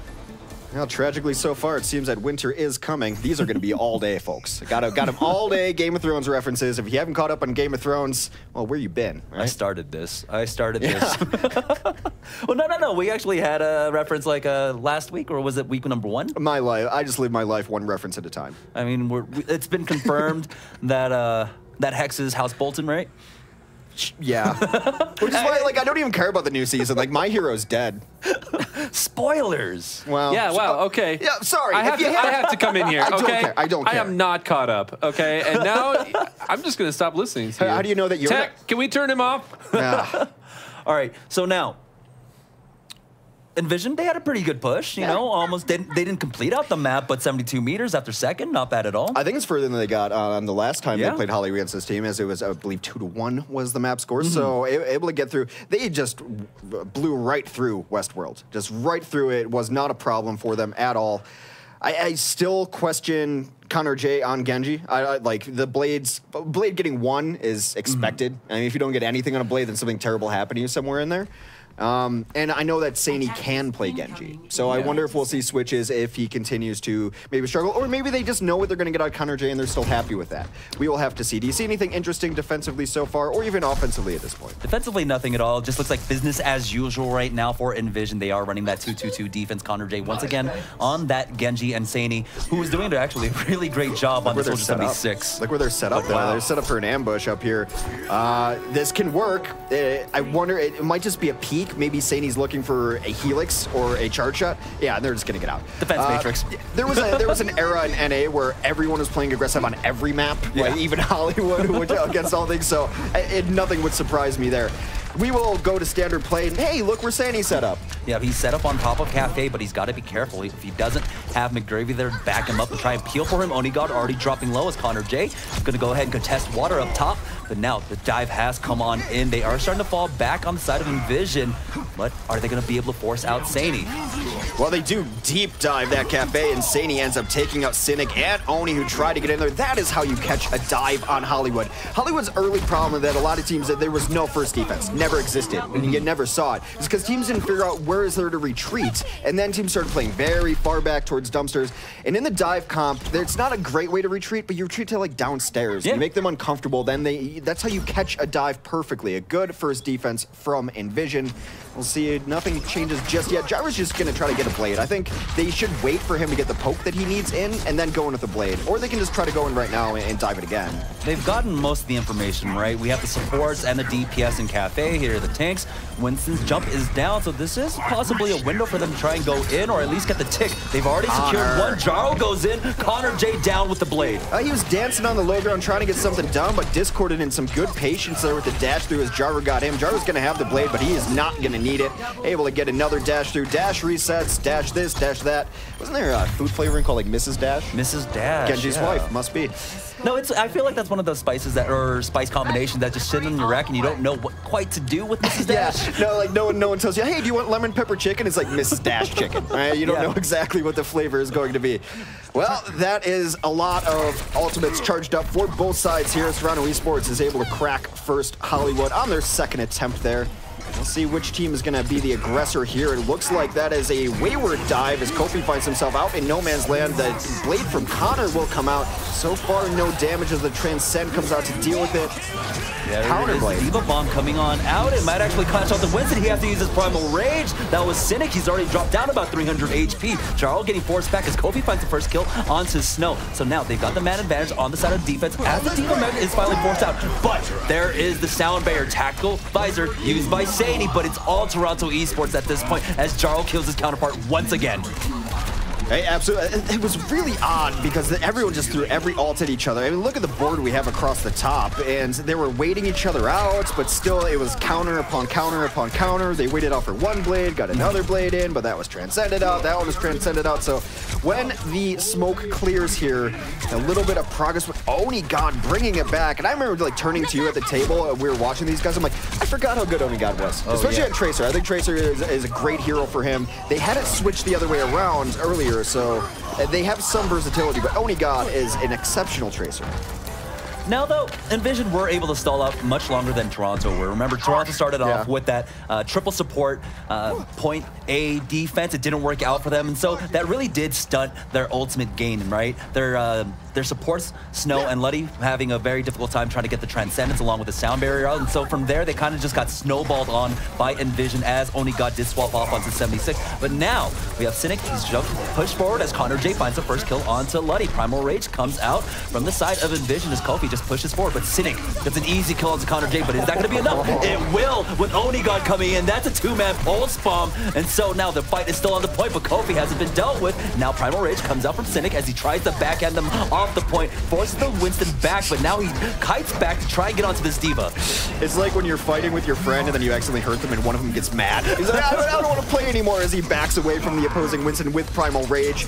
Saney will take down Cynic towards the end. What has been interesting to me overall on this map is, does no one want high ground? I mean, like they have, all these fights have been taking place on the ground. No one's really going for high ground control, even though you have a Soldier 76. It's been a little bit interesting. Beautiful pulse bomb there on the replay, though. Pulse bombs have been shaping the game, especially at this level, getting the stick there. Finally, Saney decides that high ground is worth it. He's going to have Visor up too, so Connor might be just up there playing bait. Obviously, he's trying to get poke damage right now, but hoping someone comes up so that Saney can come up over the top. Again, you have to deal with the Diva first and foremost here, but if Note uses a self-destruct and it's a great area for it, then Connor's just going to hit it, or Saney's going to hit it right away. Oh, Saney gets hunted down, goes down to Onigod, but it's going to be a one-for-one exchange. This time, Connor J getting the better of Jaro. Now, we do have the fight over on the left-hand side in the back alley of the studio lot here as McGravy is going to be able to force out Note's mech with the self-destruct, and so the defense really established themselves so far here in the Westworld portion.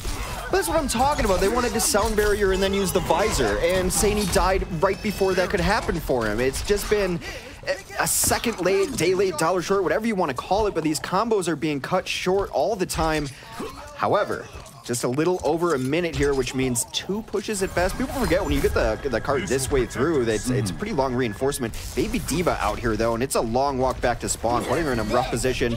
Bomb comes over top. Bomb's been effective all day, but that's not a Jesus bomb. That does not find anything to open the fight. McGravy was finally sent back to spawn. Oh, Kofi focusing down Snow there, and that's one of the issues we were talking about, right? TO, they really do need to prioritize keeping their supports alive as Onigod finally cleans him up, and so now it's going to be a one-for-one exchange. The respawns are coming on in, but it's going to be Saney pushing forward, gets the headshot onto Jaru. Now the man advantage going over once again for the defense, and they have been so stalwart so far. Toronto not able to crack it.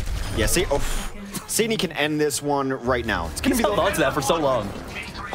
I mean, held on to or was forced to not use. True. I guess one or the other. We'll see if he gets it off this time. Not even going to try to take the elevator up. Every time that he's been trying to set up top, he's gotten picked off a little bit. But last push incoming for Toronto eSports. The good thing for them is both of their DPS have their ultimates up. We've seen how impactful both of these players can be. Of course, priority one is trying to get D.Va out of the mech. Maybe that's where the blade goes. After that, we'll see how it happens. Jaro already dropped down super low, but the Transcendence comes on now for both sides. Jaro was able to get the first frag onto Connor J, but still, Transcendence is there, along with the sound barrier for EnVision. They are still playing a man down now as they are jumping into the back line, but he's going to receive so much effort. There we go. As the Winston jumps on in with the sound barrier, but here's the self-destruct coming out from McGravy. Is it going to connect it? It is going to force out the mech. Counter self-destruct coming out from No, but neither of these actually could quite connecting. But Fazix will with the Orb of Destruction. Now, Toronto are starting to fight back as Jaro finds a kill onto Saney, but it's still being contested by Kofi on the point right now. He's got the orb on him. He's dropping low. He's trying his best to kite back, and he will stay alive. That's such an important kill from Fazix because that self-destruct came out to get a new mech, and he killed her while she was out of mech. Back to spawn. No new toys for you, D.Va. Still back and forth on the cart here. Oni's going back. Wow, a huge jump in. Takes away their... D10? Oh. Is that a D10 moment? D10 moment, indeed, I guess. But that was really unfortunate because overtime had been ticking on for so long. Even just jumping off for a split second there, the overtime candle just burns on out real quick. So that's going to be EnVision walking away with Hollywood, and this is exactly what we were talking about at the start of this matchup, right? One of these teams just have to be able to take the map off the expected win. They needed that one. That was big for them. I still worry a little bit just about the crispness of both of these teams. It just seemed like a little bit sloppy on both sides, and maybe some of that is nerves. You know, they know what's on the line, and both of them have not necessarily played at the highest levels. They don't necessarily have players across the board who have like been at LAN, who have been veterans on teams. I guess the closest would be maybe Saney has been a veteran on a lot of different teams, has played some of the highest competition in the world. But I think maybe a little nerves because there were just times where, guys, we're going to do this, we're going to do this. Is yeah, total. Oh, man. Sorry, guys. And I don't even know if it was nerves at the very end there. I thought that they were on the cart. So yeah. I think they even thought they were on the cart. But you talk about the entirety of the map. Yeah, definitely nerves. And when you land a two-man pulse bomb and you nullify the opposing Winston ult, and you still can't pull through with that team fight victory, I don't even think if they had stayed on the cart there, they necessarily would have made it through. I still think it could have been completely different if Toronto didn't try to run that triple support composition on the point A. I mean, if it was successful, it would have been great. They might have been able to get the hold. But because they lost it right off after their second push, Onigod had to swap off. They didn't have the ultimates because, once again, when you have three supports, you really do have to spread out the heals, and you're not able to build up the ultimates. Yeah, well, and last time, the way that this victory went in favor of Toronto, Toronto was stopped at this same stretch there on second, but they just held them to only 1 point, so they didn't allow them to get nearly as far. And so as soon as they were able to push back, EnVision, that is, was able to push past second and towards third, it almost was like they had an advantage just based on recent history, and they have found that break point. And we're going to be going into Oasis next. What are our map expectations as far as Oasis? Where are we getting that side of things? All right, I was going to read this verbatim because my notes end up being so dumb. Toronto is really bad at control maps. Extensive notes. They're 2-8 coming into today on control. I don't know if anything has changed since then. The two actually might be Oasis. I don't have all those notes. I figured like that's enough. They're bad at control, and we saw like they're definitely not going to pick Lijiang because they got handled by EnVision on Lijiang. I don't necessarily know why, but this is one that they might have to steal back now because one has been taken from them, and we're going to use those terms back and forth because they did draw out before, but they've not looked good on control. That period. That's it. Yeah, Lijiang and Nepal just didn't work out for them. Lijiang, they, like you had mentioned, went 3-0 for EnVision. And then last week when we saw them up against LG Evil, Nepal, while they were able to strike back a little bit, it was mostly largely in favor of LG Evil. So yeah, they don't look comfortable at all. They looked very tentative up against that LG squad. But I mean, it might have just been nerves facing off against LG. And I'm curious to see what they can bring out here because, I mean, they've already tried to be creative there with the three supports. I didn't have very much faith in it that whole time, but I'd be curious to see what they can bring out here. What I want to see out of them coming into Oasis is rely on what got you here. I mean, they've been playing the dive. They've been relying on hero plays from Onigod and Jaru, and as well as even Note in this case. And I mean, we'll have to see as the battle of fire and ice continues here on Oasis. Oh. So yeah, it's going to be Oasis, and it's a pretty pristine-looking place. I mean, it's a city run by scientists, as Winston quotes, right? I suppose. I just always want to see D.Va get hit by the car. I mean, every time back, I will never get over that. And yeah, like I said, I'm already researching TVs so that I can just have it on a loop. Maybe I'll just put it in my office. Put it on a 60-inch screen. That'd be pretty nice. Yeah, I don't think over and over again. I don't think they make screens smaller than that. No, not anymore. Start at 60 and you go up. Yeah, not anymore. And they're like $45. Like that's where we've gotten in screen technology. All right. Well, Toronto was the one trying some strange things earlier. EnVision for the moment, yeah, was queued on something a little different. This is what I'm talking about hero pool though, because Saini can play this. We'll see how good Jaru's Farah is, but this is the stage in all of Overwatch right now for Pharmacy.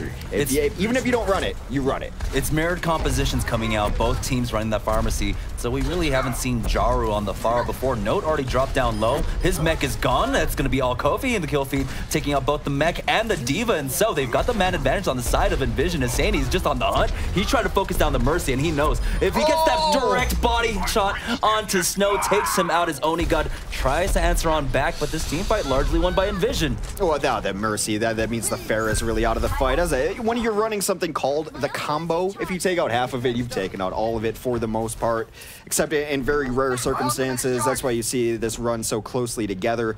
It puts a lot of pressure on the Lucios in this case for the ground war, because no one else is getting healing unless Farah is dead. She is the favorite child of Mercy here.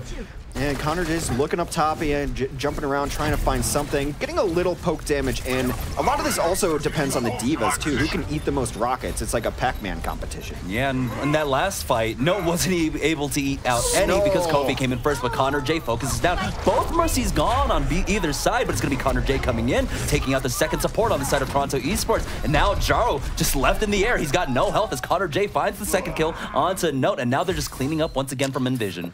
Connor J has been on that Tracer, actually looked pretty good there as McGravy is rotated over to the D.Va, and he's generally the person who was playing the Tracer for them, last I saw. It will be a battle of resurrections here, and we talk about resurrection so often. If you have to use it to get your team back up to full force into 6v6, not great. If you can wait a second and then turn it into a lopsided fight for your side, that's the kind of resurrection that will win you stages. But also, it's about the counter res at this point, because we do have both on the field. In the skies, it's saying he's got the damage boost. He's going after Note, trying to get rid of that defense matrix first. As we do see on the side of Toronto, Jaru is actually just trying to focus down his enemy counterpart, Saini, that we see on screen, and there it is. Damage boosted rockets will one-shot a Tracer. Onigod, learning that lesson the hard way. He'll tell you different, but I don't think he even knew that Tracer was coming in. He blinked right face first into that rocket. I mean, one of her magic tricks is catching rockets with her teeth. It's pretty impressive if you can do it. The Resurrection very likely going to be coming in here. Double res will throw down. Snow also resurrects Note. Interesting to see Snow the one doing the resurrection. More Game of Thrones stuff. Well, Jaru, though, comes on in, takes out Saini, finds a second and a third. McGravy going on down. So even though the reses came out along with the sound barriers at the same time, it was Toronto that was able to fight on back. But still, this is Oasis. So EnVision, they were able to stall out to 99%, Hex. Well, this is Oasis, which means that 99% doesn't matter. They can hold on, and they could very well take it back. They could very well hold on for the next 99. We've seen this stage, especially in recent memory, being taken from 99 to 0, and the other side won from 0 all the way to 100%. I believe it was an Immortals game, if I recall correctly, last weekend. So anything can happen here. Saini is the only one with a checkmark by his name. That checkmark, of course, indicates an ultimate. It's ultimate status. Oh, I thought it was Twitter verified. I'm not verified yet. I didn't even know that, so clearly I'm not. He's going to come and get a little chip damage on the ground as Connor J. He's been a really nice force. He's going to be building up a pulse bomb. Kofi takes down Onigod on the other side of things. That makes sure that Connor is going to feel very safe. As long as he doesn't blink into a rocket, no one down there is really going to be able to mess with him. He takes out a Flying Cynic. This is the Wizard of Oz as flying monkeys go across the sky. A couple of quick kills, but you got to kill everyone here.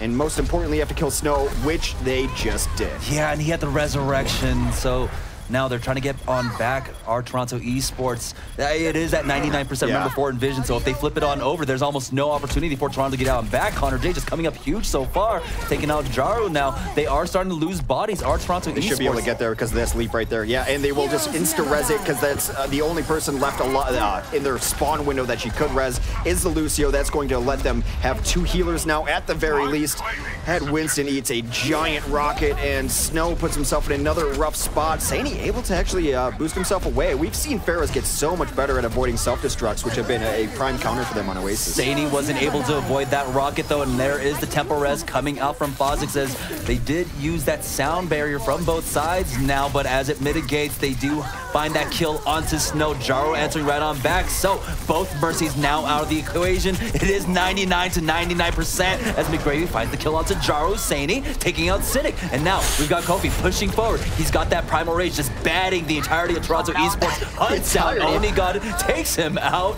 and now it looks like EnVision might have just done it. That was the most focused Primal Rage I've ever seen. He bats down the Tracer. Give him a little bit more credit. Bats down to the Tracer, goes right back to where she recalled, knocks her into a wall, chases her down into the wall.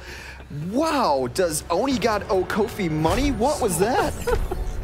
The Enforcer route for Onigod, or for Kofi rather. That was hilarious if you play Winston, and just tragic if you play Tracer. Yeah, generally you're really able to like kite around from him, but when he has that 1 second cooldown on the jump pack, it's very difficult to get away from him. Sooner or later you just run out of blinks, and then you're like, well, this is my life now. Right out of blinks and the recall. You rarely see that, which is why I'm so amused by it. Well, yeah, unfortunate. Okay, so this is, of course, University. Yeah, and this is the map where teams start to vary their strategy. Some teams will still run Pharmacy. It does appear that EnVision wants to go that route. I do believe you need a Genji on this map, so Connor's going to switch over there. No Mercy on the side of Toronto eSports. No Mercy. That's my best Zarya impression. I love that voice line. That was Zarya? I was like, I wonder what impression he's doing. Oh, boy. I'm not good at impressions, but we'll see how good they are at team fighting Toronto eSports versus EnVision as Connor J goes in, deflect onto Snow, takes him out, but it's a 1-for-1 exchange. Now, that was a tank for a support, so they're going to run out of a little bit more of sustain on the side of Toronto eSports as they are fighting point has unlocked. It's largely in control of Toronto as Note is forced out of his mech, but still, once again, Saini in the skies just getting free damage off, forces Note's mech off, but because they step off the point and EnVision lose control of it, it's Toronto takes it first, but now they're getting the kills. It can be so important, the first capture. This Oasis always reminds me of an amped up Ilios. And Ilios used to be the map that didn't want extended team fights, and first capture is so important. We'll come back and res that just to keep control of this point. Trades are going back and forth here, and that favors the team in control of the point. Some cleanups there come through as Connor J, maybe his Genji's a lot better on control than it was on Hollywood, gets a couple of the dash moves, that's a 3rd kill as Connor wants to make me stop talking about his Genji, but I refuse, Connor, until like maybe one more kill. Primal Rage comes out from Cynic, and remember, Toronto eSports this entire time, they've got control of the point, so it's already at 36% as the barrage comes out from Saini, takes out Jaru and Cynic, and so Primal Rage for the barrage, not a bad exchange at all on the side of Toronto eSports as they are just trickling in and try to milk this as much as they can. You'll trade ult percentage and bodies and health pools just for more time on the clock, which is why you see the trickle, and generally on maps, trickling in, not a great idea. This is a replay coming up as McGravy was the one who started that mech, but I think the barrage over top is what we're looking for as Saini able to take down both Jaru and Cynic there. And you see the power of Pharmacy on this map. It does require everyone else on the other team to chip in and focus. Jaru busts out the blade here. Ooh, he lost track of the Mercy there, so now I can just imagine chat going Arhan lol as Note comes on in, takes out Fozix. Now they're pushing forward on the side of Toronto eSports. EnVision have already gone 31%, have exchanged kills. Jaru is down.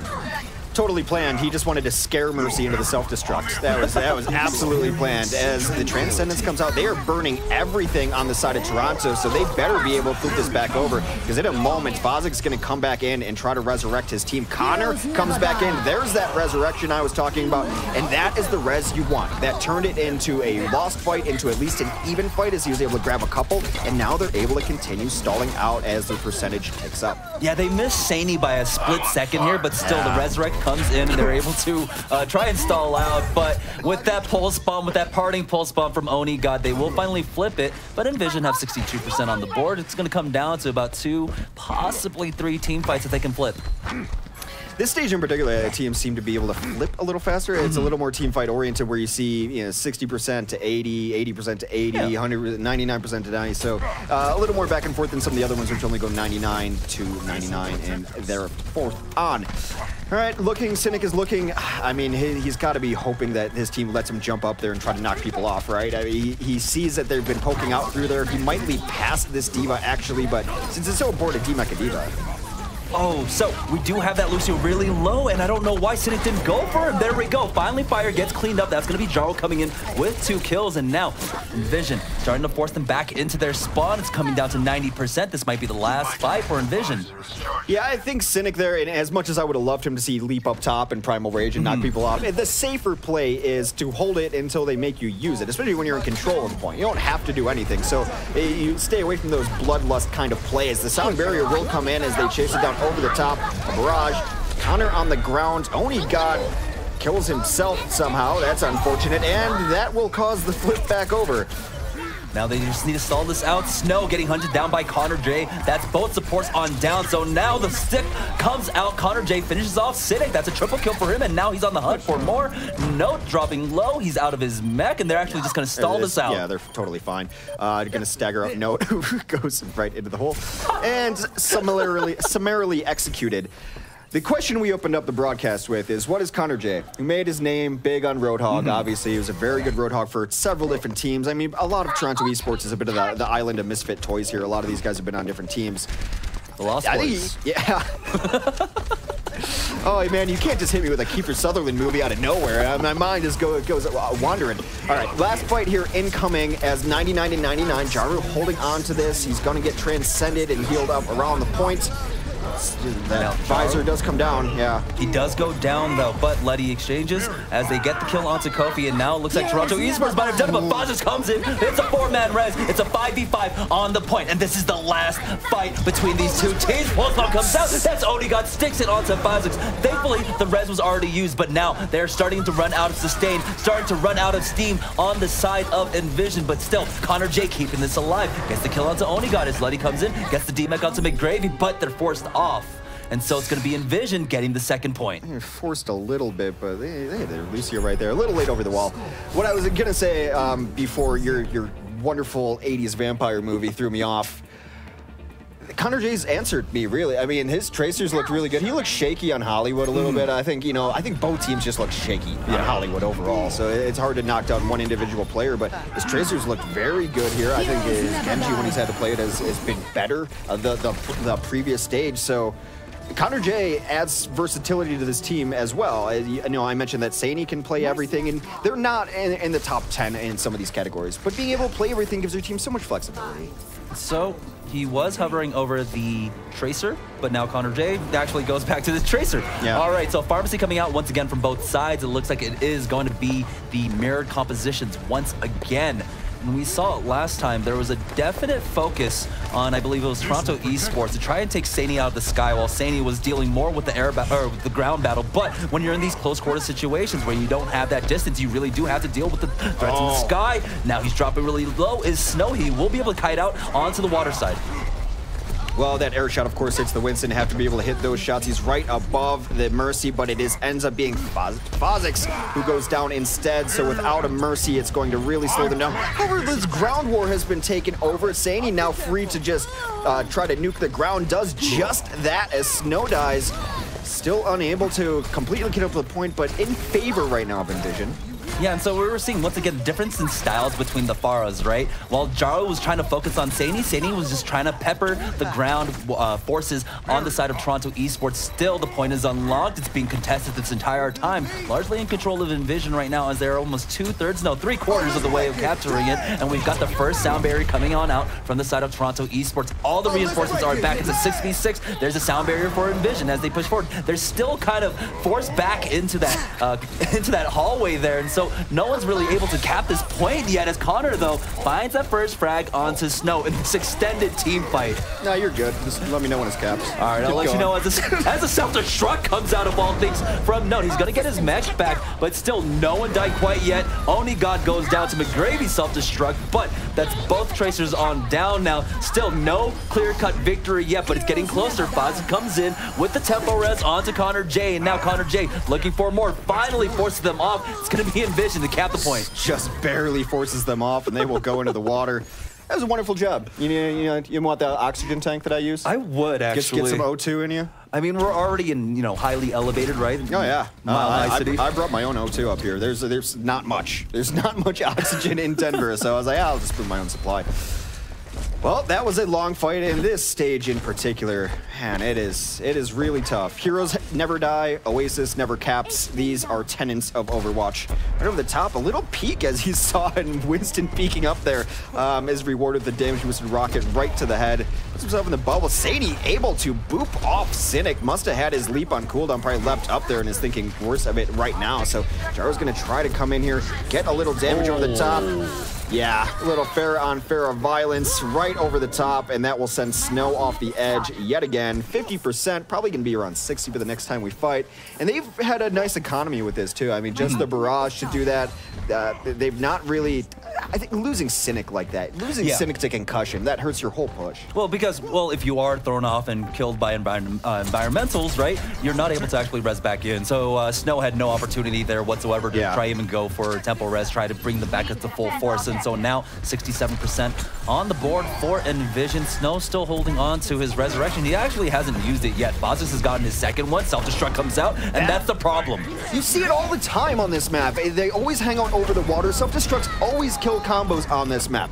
Over the top, nowhere to hide. The only way to deal with it is if you're close enough to a wall, maybe get to one edge or another and hope that you can concussion away, but then you're out of the fight anyway. Self-destruct is such an important ult on this fight if they're running a pharmacy, because at the very least, it removes them from the fight for quite a while.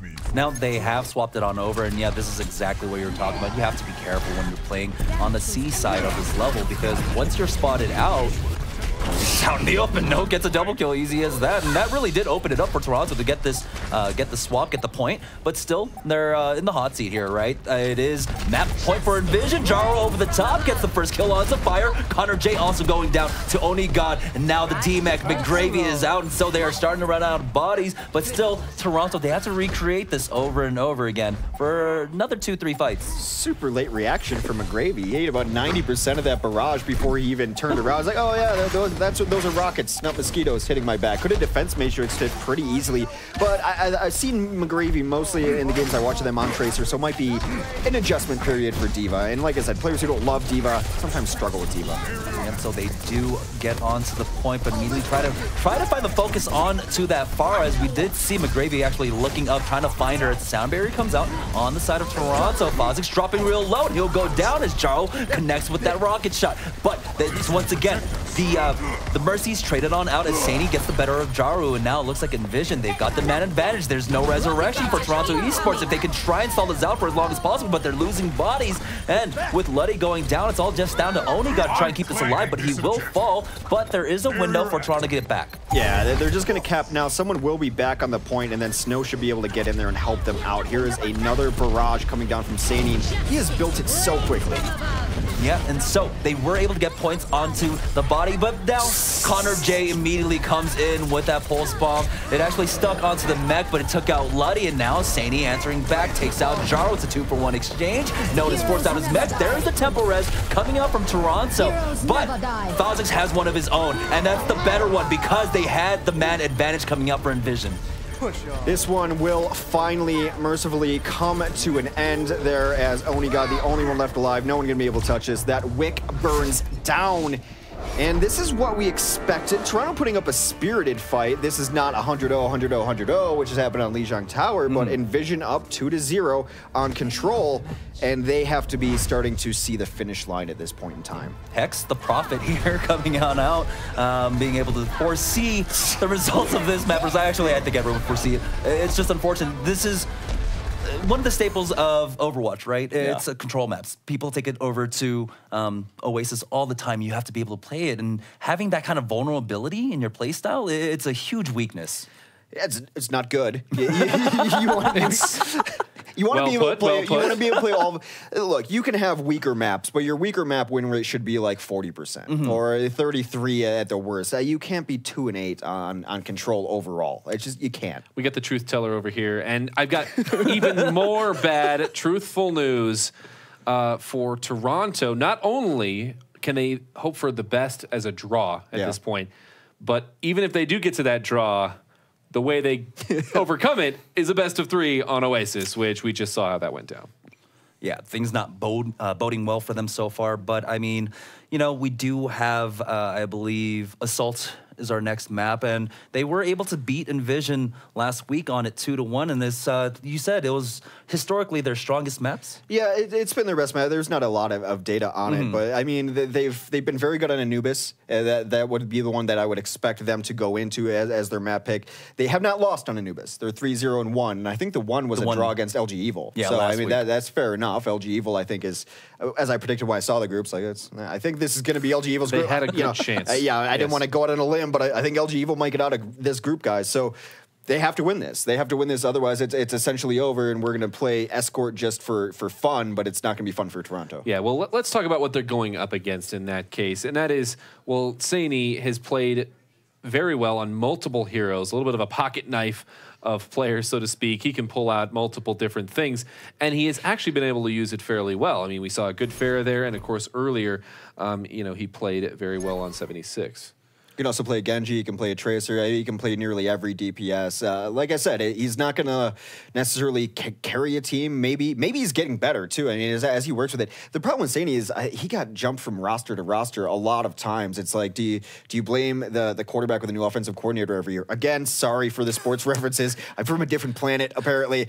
But it's not, it's not his fault. He was on different teams, and now he's been on this roster for a bit, and I think he was a great addition to this roster. Veteran presence, can play everything. What more do you want? Yeah, also adding on Connor J adds another layer of mystery to this EnVision squad. I mean, you know, they've been grinding it out on the weeklies for months now. And so getting their shot here on Contender Season 0 and actually almost making it to Contender Season 1, they're one map away.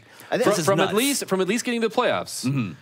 But that hasn't guaranteed them a spot in Season 1. Oh, that's right, top 6. Yeah, right, yeah. And to just not to confuse anyone. I already confused people earlier with my inferior math skills. Right, because the two teams who qualified for North American Contender Season 0. Why do you say it that way?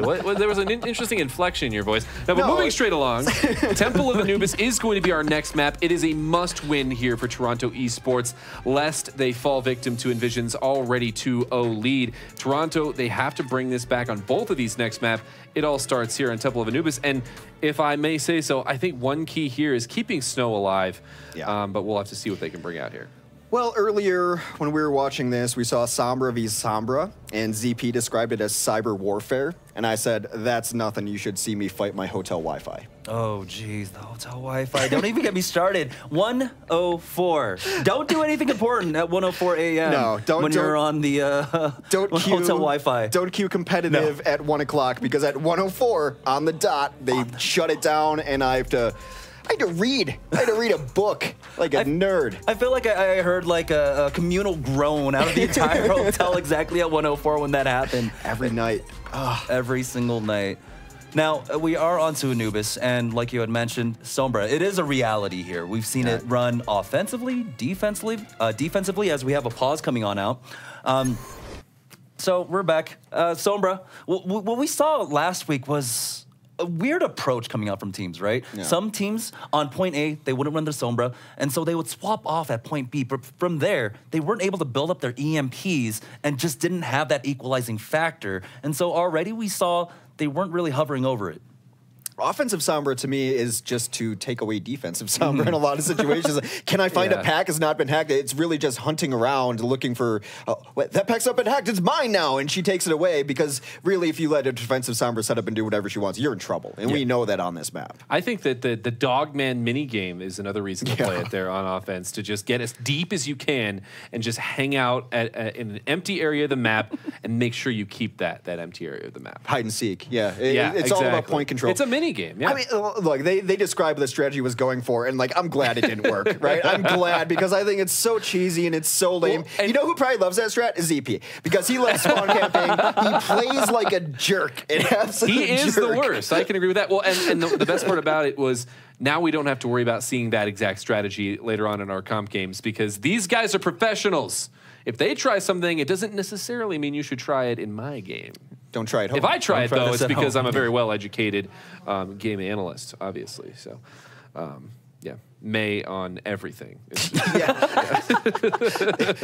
I first met you, you're like, yeah, man, I've been really watching VODs and grinding stuff, and I think I got some new strats. You're like, what? I'm like, this May character is great on everything. Just gotta hit those right clicks on the head. No problem, obviously, right? Yes, and it has done me so well. No, not recently. Well, I mean, I haven't been able to even play recently. Yeah, we did see a little bit of May last week, I believe. LG Evil might have popped him out. Well, and it was on.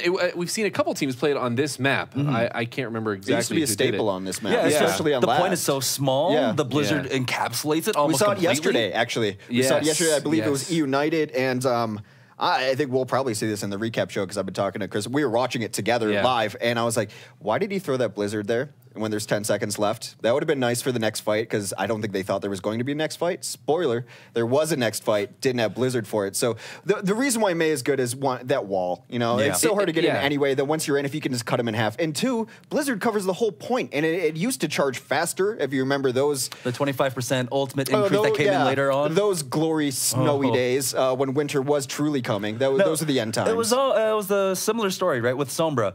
You would see May have the Blizzard every single team fight. So that's what we're seeing coming out from the Sombra players and the Sombra teams. The thing is that with the Sombra, we're also seeing a lot more planned ultimate usage, better ultimate economy because, well, you use the Sombra ultimate and then, you know, you go ahead and just use one ultimate to win out the team fight. So that's what I really like about Sombra coming in. Well, the economy is all digital now anyway, so it doesn't surprise us that, you know, Sombra's able to change the course of the economy with her hacks. No, it's a hack the planet. How dare you? Oh, I thought you were elite.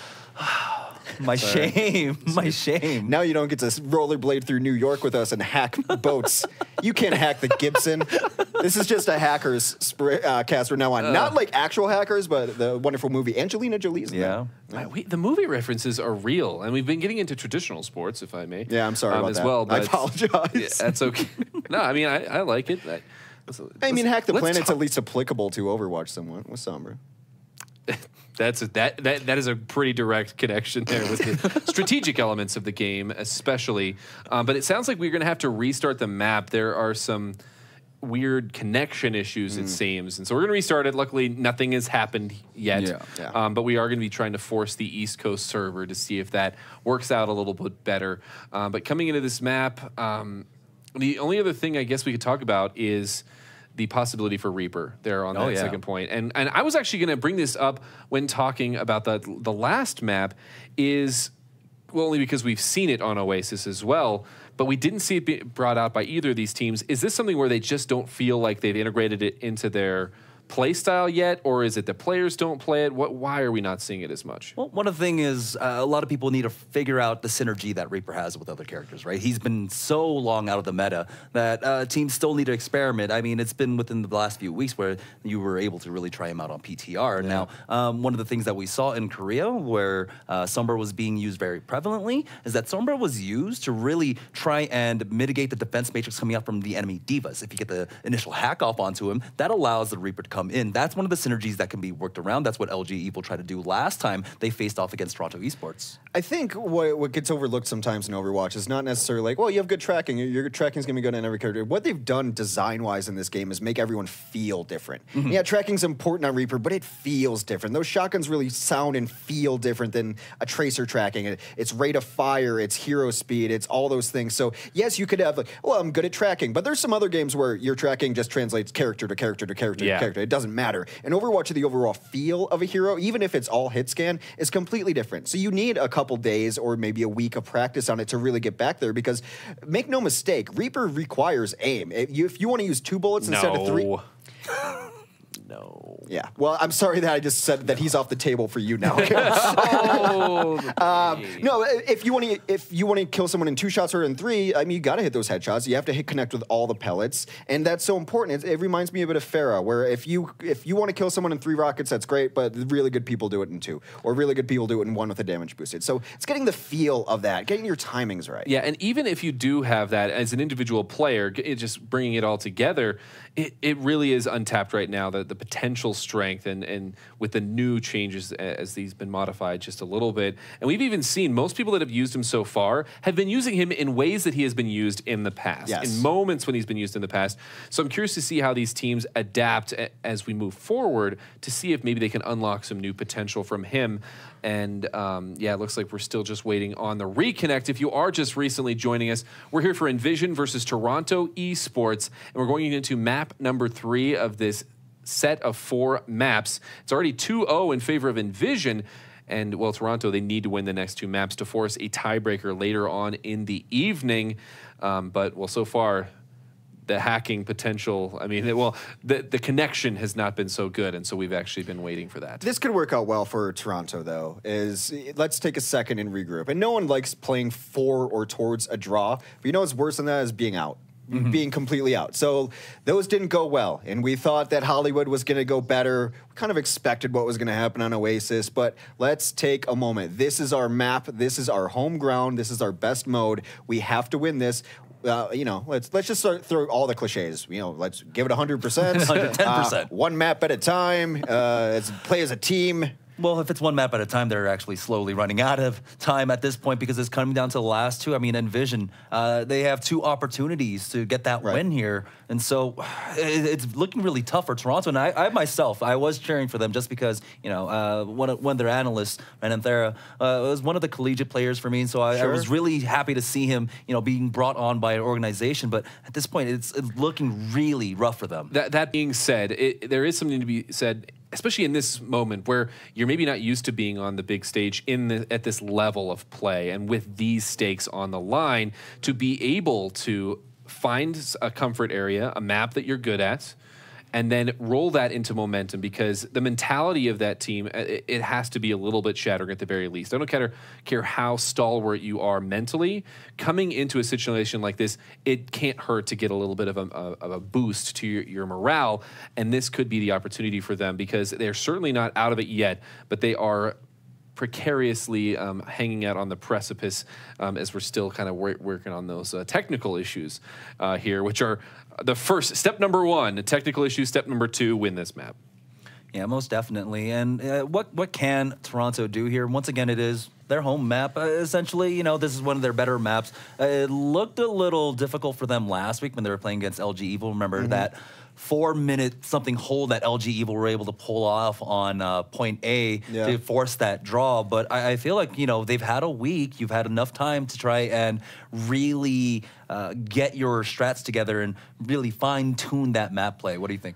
I don't know that it's time to play with new strats or play. I think it's time to play with what got you there. So maybe if they have a specific strat in Anubis, go ahead. But even beyond that, run dive. Just run your traditional dive. When we were watching them in quals and we watched them in early group, Cynic, Jaru, Onigod. Those are your 3. Those are the horses you rode in to get here, and it's time to just go back to that. Yeah, and we are seeing a little bit of tentativeness out of them, and they're trying some new things. It's a little bit reminiscent of earlier in the day when we saw Torbjorn on first point in Mbani for Renegades. Is they were playing back, they were reacting rather than aggressing, and the aggression and the dive was what got them here.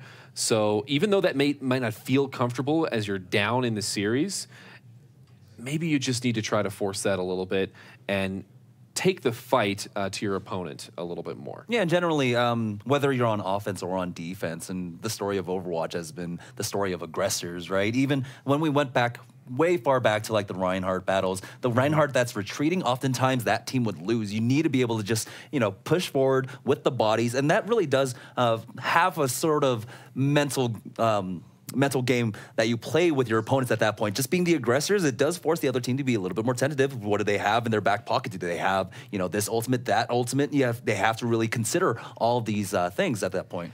North America especially has been a region of just untethered aggression. I mean, catch me at Spawn hanging out with whoever. Everyone just has throw been. It there, yeah. Everyone's been hanging out at Spawn, and that was the earliest one where Immortals did. So yes, aggression, but I do think that the next era is who has better retreats. Mm-hmm. And we've already seen some of that from some of these teams, but we're not going to see it here, at least right now, for either of these. We're going to see about these technical difficulties a little bit more detailed, and we'll be right back with more Overwatch Contenders after a short break.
Welcome back, everyone, and thanks for bearing with us. We've been dealing with some technical issues before going into our next map between EnVision and Toronto eSports. Joining me once again, and it's only been a few minutes, but just in case you forgot, I've got hexagrams on the, oh boy, I was going to say the left side, but that would have been a major faux pas. My left, on my left. I'm over here. He's all the way over there, further away than I'm used to him being. And then, of course, Jamerson, and we are going to be going into map as we have figured everything out, it seems.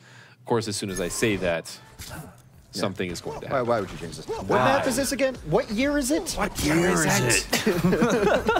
It's one of my favorite. I think that's the second Jumanji reference. Yeah, no, because I heard the first Jumanji reference and I couldn't help but say it. Like, I'm not much of a memer, shocking, but I love that one. No, that's my favorite meme. Yeah, I love the expression on his face, and R.I.P. Robin Williams. We actually watched him that the other night, as his golf bit is legendary. If you're looking for a little bit of comedy. Although make sure that you're above, I think 13, maybe 18, I don't know, 45. Be at least 45 or older to watch that video. All right, well, they're setting up on defense here, but mostly on the offense as well. Well, this is cool. This is a totally different strat than you generally see. They're going to try to catch it right away. I never see defense played out here, and EnVision is trying to just do anything they can to throw off the strategy of Toronto, who this is their home map, as we mentioned. A nice early pick. But Phasix goes on down to Jaro, and that's the problem. They didn't have anything to deal, no anti-air whatsoever. Onigod was just doing a good job with that Widow, just from spawn, peppering them down. He didn't even have to go for the headshots, just getting those body shots. He was a body shotting Widow. Now Jaro pushing forward. Luddy finds a kill onto Kofi, taking him down, and now they're backing away. EnVision can regroup to try and contest this again. Well, they should. Sadie gets demexed, though, so that might be the end of it. I mean, that's the problem with the aggressive defense. However, I mean, you know, maybe they've struggled on standard first point holds anyway. As I said, the favorites for this map, at the very least, should be Toronto eSports. I've heard that actual Torontoers don't pronounce the first O. It's kind of like Toronto. Really? Yeah, it's very soft. Well, I shouldn't be making fun of it or, you know, judging anybody's accent, my Californian accent. Yeah, I could be wrong. California accent, California Pizza Kitchen. Everything you do is California. Man, California born and raised. Sadie dropping low. Oh, that was really close. But he is going to be able to back out, so he gets closer and closer to his ultimate. He has swapped off onto that Sombra so as the self-destruct comes in. Resurrex comes out from Toronto eSports, and now they've got the two-man advantage. They know that they don't have to deal with EMP at this point in time, and I love opening the door with that self-destruct. The right side is my favorite side in this entire map to push. They do that to open it up so that Farrah can come in alone and unharmed, and it's been the Jaru show. The hack finally comes off, but does not matter at this point, really. Everyone's going to be fine. Still just vanilla rockets coming in. Stall out has to come. EnVision needs to find a kill. They need to buy a kill, whatever they have to do here. It has been hard for them so far. It's about as one-sided as an offense as you can see, unless you start seeing something from the D. I mean, we're seeing why this is one of Toronto's favorite maps. Nah, he's not able to. And so, 6 minutes essentially. I mean, 5 minutes, 58 seconds, but really, why are we splitting hairs here? Toronto eSports just takes that easily, and really that was off the back of just a snowball from point A. And EnVision tried to do something different. I can see the merit in it, but there are so many more drawbacks. All right, what's the merit in it? If you get the first win, you can back off. I don't know. I think they were trying to really just like build up ultimates early on, get that aggression instead of playing passive, and then not having the opportunity to build up ultimates, because they were actually fairly close on the side of EnVision of actually working up towards like their sound barrier. But it was a great opening. Toronto, like you had mentioned, coming up over the top with that self-destruct and then just following it up. I just feel like, once again, I don't like seeing the swap off onto the Sombra so late. Right, I mean, that's the issue I have with it, is I'm fine with that gamble, but maybe try to run the Sombra there even in the opening bit, right? Just so that you have a backup plan. That, okay, we lost first, and then like on second, I already have EMP. So if you guys can get out here, we can get it going. But to be starting your second fight with Sombra at 30%, not great. Yeah, and the thing is, you can feasibly, you know, run a Sombra right there. You have the 2 mega health packs on either side of the map that you can control and really use to make sure that your tanks can stay alive. But they didn't go for it. Looks like Toronto eSports, though, they've got this, you know, figured out. They're going to run snow initially on that Sombra. So the snowball shouldn't be as heavy if EnVision caps point A. You didn't even see what you did there, did you? No. The snowball. Oh. I'm forcing you into bad puns you didn't mean to make. Well, welcome to casting with me, isn't it grand? offensively, looks like going to the sky again for the pharmacy combo. There's something you can run here. I prefer it much more on last, both on offense and defense, but it's something you can do here, get some good pressure in, and it can actually do really well against a Sombra, because if you get that splash on her, she can't really hide. If you just saw her, like, I'll throw down some rockets, and then you can generally just crunch her down from there. Cindy's gonna go over the top, sees that the Winston's hiding over there. That's not a great start, though, as McGravy, not loving it right now, gets dashed by Jaru. Yeah, the issue with trying to run a pharmacy here, though, with especially the way that Toronto is holding, is that there's a lot of verticality for the entire team, right? Winston's gonna go on the high ground, so if he goes for a jump, he can have a really good apex where he can focus down either the Pharah or the Mercy along with... McGravy. Oh, wow. Great lurk coming on out. He did not have the health back, so he will have to back on out, but he's got the EMP ready for this. Totally fine. I mean, he wasn't necessarily even looking for that kill there. He was looking just to get in. He should have gotten the Mercy, but no, Snow goes down. Connor J coming in with that Genji. He's got 2 kills before he gets picked off, but Toronto eSports keeping this alive. Yeah, right now, I mean, without the resurrection available, that the combo is not that big of a threat, but as I say that, Fozix goes down, and then Saini, oh, that is the worst feeling in the world, a D.Va in front of a Pharah. It's like firing Nerf rockets at something, although Nerf would do more damage. Well, you can't really nerf that. Pulse Bomb comes in, gets the kill onto Oni God, but still Notice trying to keep this alive. Sombra's made it back onto the point. Hacks on Connor J, but the hack doesn't stop his wall climb. He makes it back. Oh no! What a horrible feeling as a Genji. Oh, punished! Absolutely punished! Wow. I don't need your pack, I only need your life. Takes Snow out of the fight and is able to stay alive with 1 HP. Clip that. Someone clip that. Debated? Kofi comes in, he gets the kill onto Cynic, and now things going in favor of EnVision. But still, because this team fight has been protracted for so long, we've got the Dragon Blade coming out from Jarl, but he's already low health. Connor J with the dash cleans him up, and wow. Toronto, that could have been a really big blade for them to have once they go onto the point B defense. Should have held that. He uses it on the ground, and then so he alerts everyone. It's not necessarily a voice line that you can miss, although I can't pronounce it. And then he's wall climbing up in the beginning of that blade. You're gonna get crunched. Just watch. Oh, debated right there completely by Connor J. And now EnVision onto point B. They're going to stick with this pharmacy. I mean, why not? You've got the resurrection, you've got the barrage, go for it. They still do have to be careful of that EMP coming out from Snow. Because they didn't see it in the first fight, so it's definitely going to be happening. Do you think that's what the J in Connor J stands for? Connor debated? Yeah. Looks like it at this point. But now Toronto eSports striking back on the defense. Yeah, they're going to force them back. You can't lose 2 people that quickly right there. And the problem is they didn't lead anything out. My theory is this: if you're not going to run an offensive Sombra, you have to go in and just die once. You have to go in and make her use EMP, put enough pressure on without using too many ults or using some low impact ults if you must, to be able to deal with it. Or Fozix can kind of just stay out of this fight, let them all go die in there without using res, or maybe even using some ults, and then bring them back to life and try to reset the fight. He still has to be careful, though, when he goes in with Saini. He's got to make sure he knows where Snow is, or he can get the hack off onto him, make sure he can't Guardian Angel anywhere to safety. Take a look, Saini already dropping low. He's at 7 HP. Only God will be able to hunt him down. Connor J tries his best. We've got the resurrection coming up from Fozix. Should be EMP'd right now. Yeah, there it is. From Snow, they do EMP. That means everyone's going to be a lot easier to hit. Why would you hack something? Maybe they weren't EMP'd. I don't know. Didn't see it. But it seems like a little overkill there and a waste of time. Connor J still coming back. Gets a couple of kills, but you need to ace this. You need to ace last.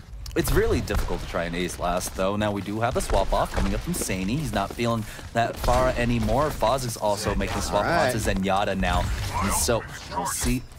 They do have to be careful. No, he's still on that D.Va, so the defense matrix has to be dealt with first for Saini to really go large.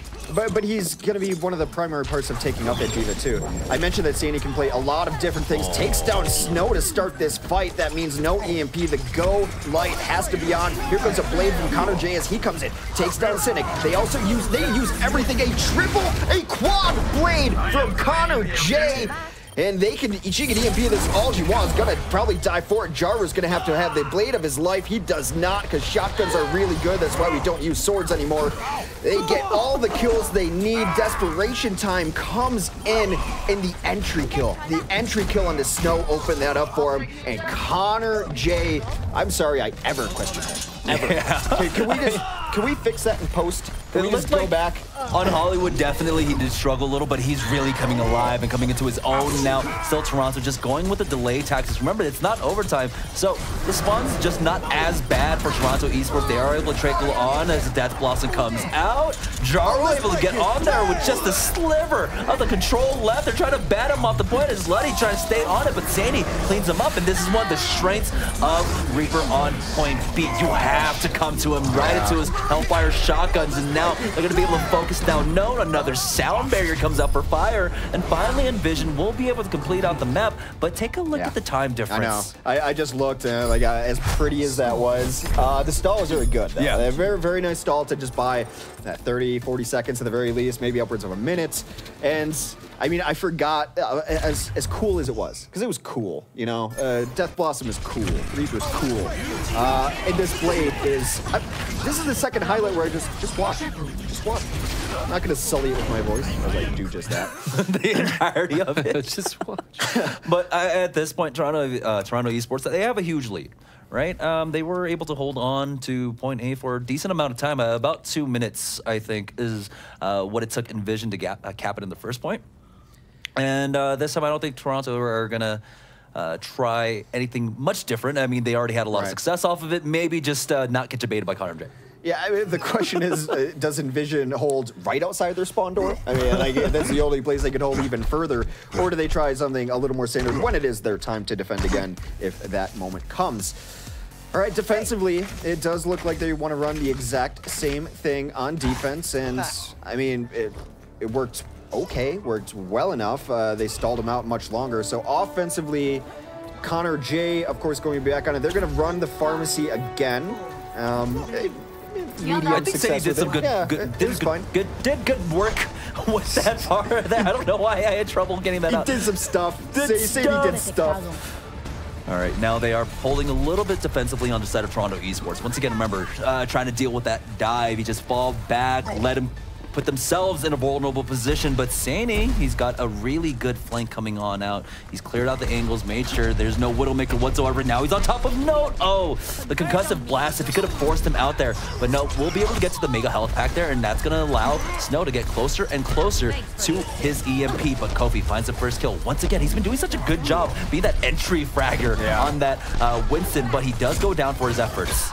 Well, now they're stuck in the corner. The EMP might come down here. Yeah, they feel a little bit desperate. They're not happy with their trade so far. That will make all their trades much easier as they hack the pharmacy out of the sky. As I say that, they demech the Diva. Trades generally favor the offense in situations like this. Anubis is a little different because the walk is pretty far for both teams. Toronto should be able to hold this first point, at least for the moment. Yeah, Kofi comes in once again, but it's going to be Luddy with the help of Onigat to clean him up. They've got to be careful. Luddy, don't get hit anymore. There is the hacked health pack, so Snow already at 32%. Should be able to work his way up closer and closer. Now, Sani still, he's got that Mercy in tow. These damage boosted rockets can do a lot, and we saw it. Once again, remember, Onigat has to be careful. He's already dropped down to 50% HP, but he will stay alive for now. Well, they got to get a move on. A little under a minute left is going to be momentarily, and they need to find something here. Again, one of the downsides of the pharmacy combo, as much as I love it, is it's slower. Connor J, and another entry kill on the Lucio. They have to take better advantage. That is better advantage right there. Another dash through, 3 kills, 4 kills. Connor J. Connor J. Simpson. You put that blade away. I don't know, but it's Homer's middle name.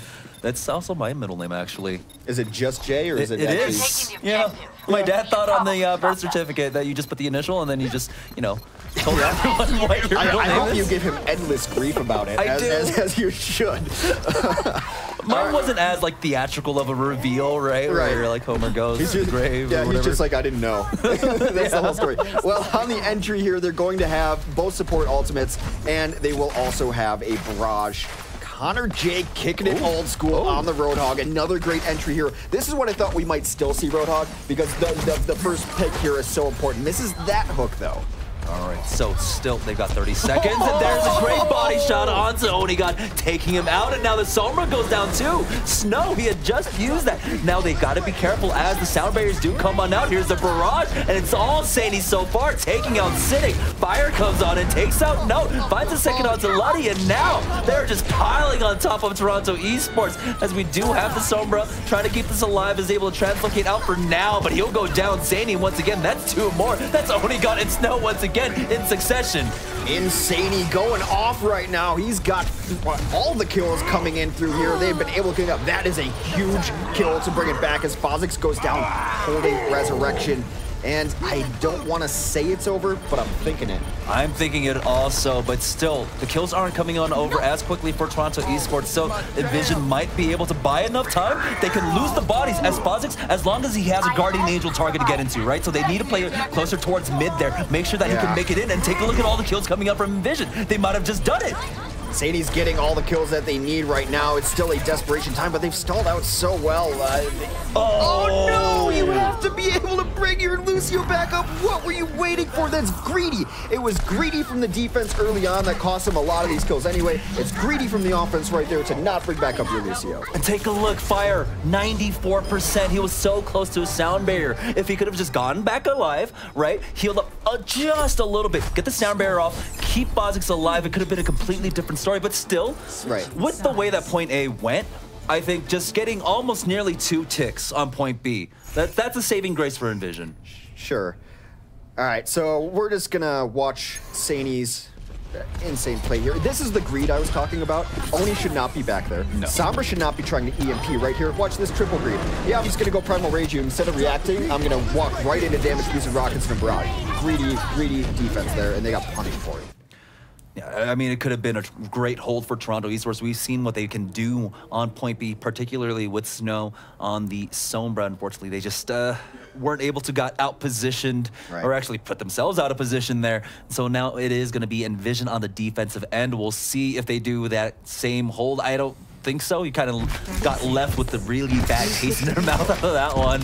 It was a lot of rockets that they ate when I believe Jaro went over the top. Yeah, I mean, they can do it if they want, but I still think you run a Sombra into it still, and just to charge up the EMP. I mean, if you're going to concede first the way they did in the first defense, and at least have EMP for the second, there's a lot of time on the clock to get to a lot. 63% of second point. I mean, Toronto's eSports on their first attack took it in 2 minutes and 2 seconds, so now here we are with 5 minutes and 58. So now they are out the gates once again, running that pharmacy combo. Onigod going to be the secondary DPS for the side of Toronto eSports, once again with that Tracer. Now, EnVision playing a lot more passively than they did on their initial defense, and Jaro going for that same route that Saini took on their offense. This is a very popular route for a while, and teams started scouting it out, putting people up top to deal with it. They're like, I know you're coming through. You come through here every single time, but they do end up getting free entry over the top there. It's almost like they're bluffing that they have a Sombra. They're all hanging out in pack room, but I think that they should be able to count and figure out that that is not necessarily the case. Saini, on his 6th or 7th hero of the day, is able to desuit his counterpart in Note. Cynic also goes down to Saini. That's 2 tanks out of this fight. And with tanks out of the fight, Connor and his friends are going to clean up. That is 1 held point.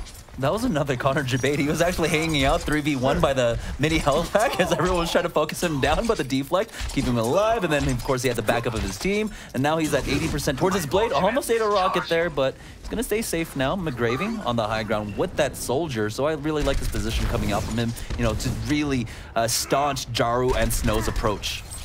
Yeah, they're going to try to fight over here. I don't like that the defense tried to engage that, but Connor J is going to try to bring it back from his team as they've already lost Fozix. Can he at least equal up the supports? Yeah, he can. Gets Snow, gets Moody, gets Cynic. And yes, they lost Fozix early there, but even as slow as Zenyatta is, floating on air, should be able to get back here in the next fight. No, this is the scary thing. This is a very similar story to Toronto eSports' last showing on Anubis last week against LG Evil, right? Yeah. They had 4 minutes to try and cap point A, and they've already used about 2 minutes here. And take a look at their ultimates. There's nothing really to talk about. They have the self-destruct, Barrage, and the Resurrection coming up, but EnVision have a number of their own. Let's remind the folks at home of the stakes. If EnVision wins this map, they will have won this set, and they will be qualified for the playoffs. If Toronto can pull it back, they also have a chance for for a draw. Toronto not out of this yet, but it all starts with taking first A. They're going to self-destruct. A barrage also takes down ConnorJ, who's been a problem for them, so that's big. A Transcend comes in late. Now some trades come back. Snow got to bring his friends back to life. There's no use holding ultimates anymore. Yeah, Snow is going to go for that two-man resurrection, but McGravy immediately is going to answer with that tactical visor. Sound barrier does come on out, but it doesn't matter as McGravy finds a kill onto Cynic, and it looks like EnVision might have just done it. 3 kills going over in favor for them. Only getting the mech on Saini, and now McGravy just cleaning house. It's going to be Saini that comes in with the assist to take out Jaru. And the cleanup is there. This fight's going on way too long for Toronto eSports. It was over a bit ago. It was definitely over a bit ago. They needed to get out. They do just that. Oh, some nice stagger onto Pilot D.Va there. All right, some switch-ups come. Snow will move over to the Zenyatta instead to help out his flankers. Note is near a self-destruct again, so he's been putting in a lot of damage. At the very least, or unless he's close to his mech, I'm not sure how. No, that's a selfish. Okay. Yeah. Obviously, I don't play a lot of D.Va. Hopefully, that scores me points with the fans at home. All right, ConnorJ gonna try to get up in position there. They haven't really dealt. It's been a nice spread from this team. They're all over the place. There's not been the great entry point. They get themselves in the high ground. ConnorJ is low, but they're gonna go ahead and engage upon them to keep him alive, give him some space. Self-destruct came on out, but McGravy, he just runs around, gets onto the plateau. Now he's getting some free damage off. ConnorJ dropped down to 50 HP. He's got the blade on now, found 1 kill onto Snow, and that's Luddy also down, going down to Kofi, and it looks like EnVision will deflect this attack once again. Now Toronto, they're running out of time. You need a lot more time to try and take point B, and now take a look, they're down to 2 minutes. Saini's gotten like the first kill of nearly every one of these fights, and he's playing D.Va. It's they keep challenging him, and he keeps rising to the challenge. But I suppose you have to find one of these players on EnVision to take out. As I mentioned, this is a team that is very equally talent distributed. I would say Saini's been the real highlight for them so far. As like I said, he's on his 6th or 7th character. I haven't really caught drag, but he's looked good on all of them. I didn't think I had to keep track of this. I have enough math to worry about over here, guys. No, but yeah, right now, if I'm going to describe the way that this match is going, EnVision is just looking so much cleaner. I mean, they're getting the entry kills that they need, and they're executing after the fact. And there's been a few moments where they've lost a member early, but they've still been able to bring it back. And I've got to give it to Saini, but also to ConnorJ, who is just playing out of his mind. It was a question we had earlier, and he has firmly answered it. Also, Kofi's been coming up huge. Not so much in this latter portion of the map, but earlier on, he was going in, getting the entry frags for his team. And now Jarl drops low. There it is, Kofi. I was just mentioning him. He focuses him down. Now, once again, EnVision have the man advantage. They're going to be able to clean up, and Toronto deflected again. You can say something good about every single player on this team so far. Some of them are a little quiet, but everyone has done their job. No one's really had huge mistakes or not done anything great. McGravy's going back just to check to see if someone's doing something sneaky back there. 1 minute and 20 seconds remain for Toronto to keep their hopes alive. Yeah, so now Jaro, he's got his blade. There's the Transcendence, but he's got to be careful as he is playing into McGravy's tactical visor. So Noda's going to have to keep him safe and stay on top of that Soldier 76. Desperation Widow. There's no other way to describe it. They have to find something here. Oni has to find a pick. He doesn't get a nice headshot on a Winston who's dancing a little too far out. And now they know the threat exists. Soundberry will come out at Transcend. Has also gone on the point. Everyone is Soundberry in that room, so Jaru's blade will find only shields.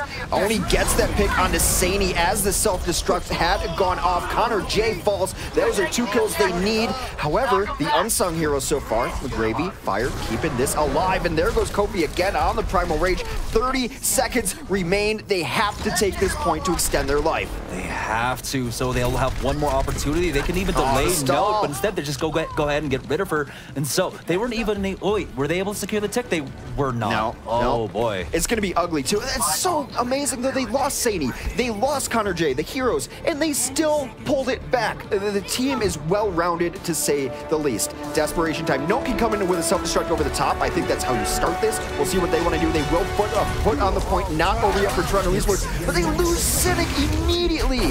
Now the self-destruct will equal it out, taking out ConnorJ, who had swapped off onto Tracer just to get back quicker, but Kofi, once again, able to focus down Jaru, and there we go, EnVision have done it. They are forcing them back, and then with that last leap, McGravy coming in with the help of Kofi to finish off Luddy, and EnVision, they're going to secure the W here up against Toronto.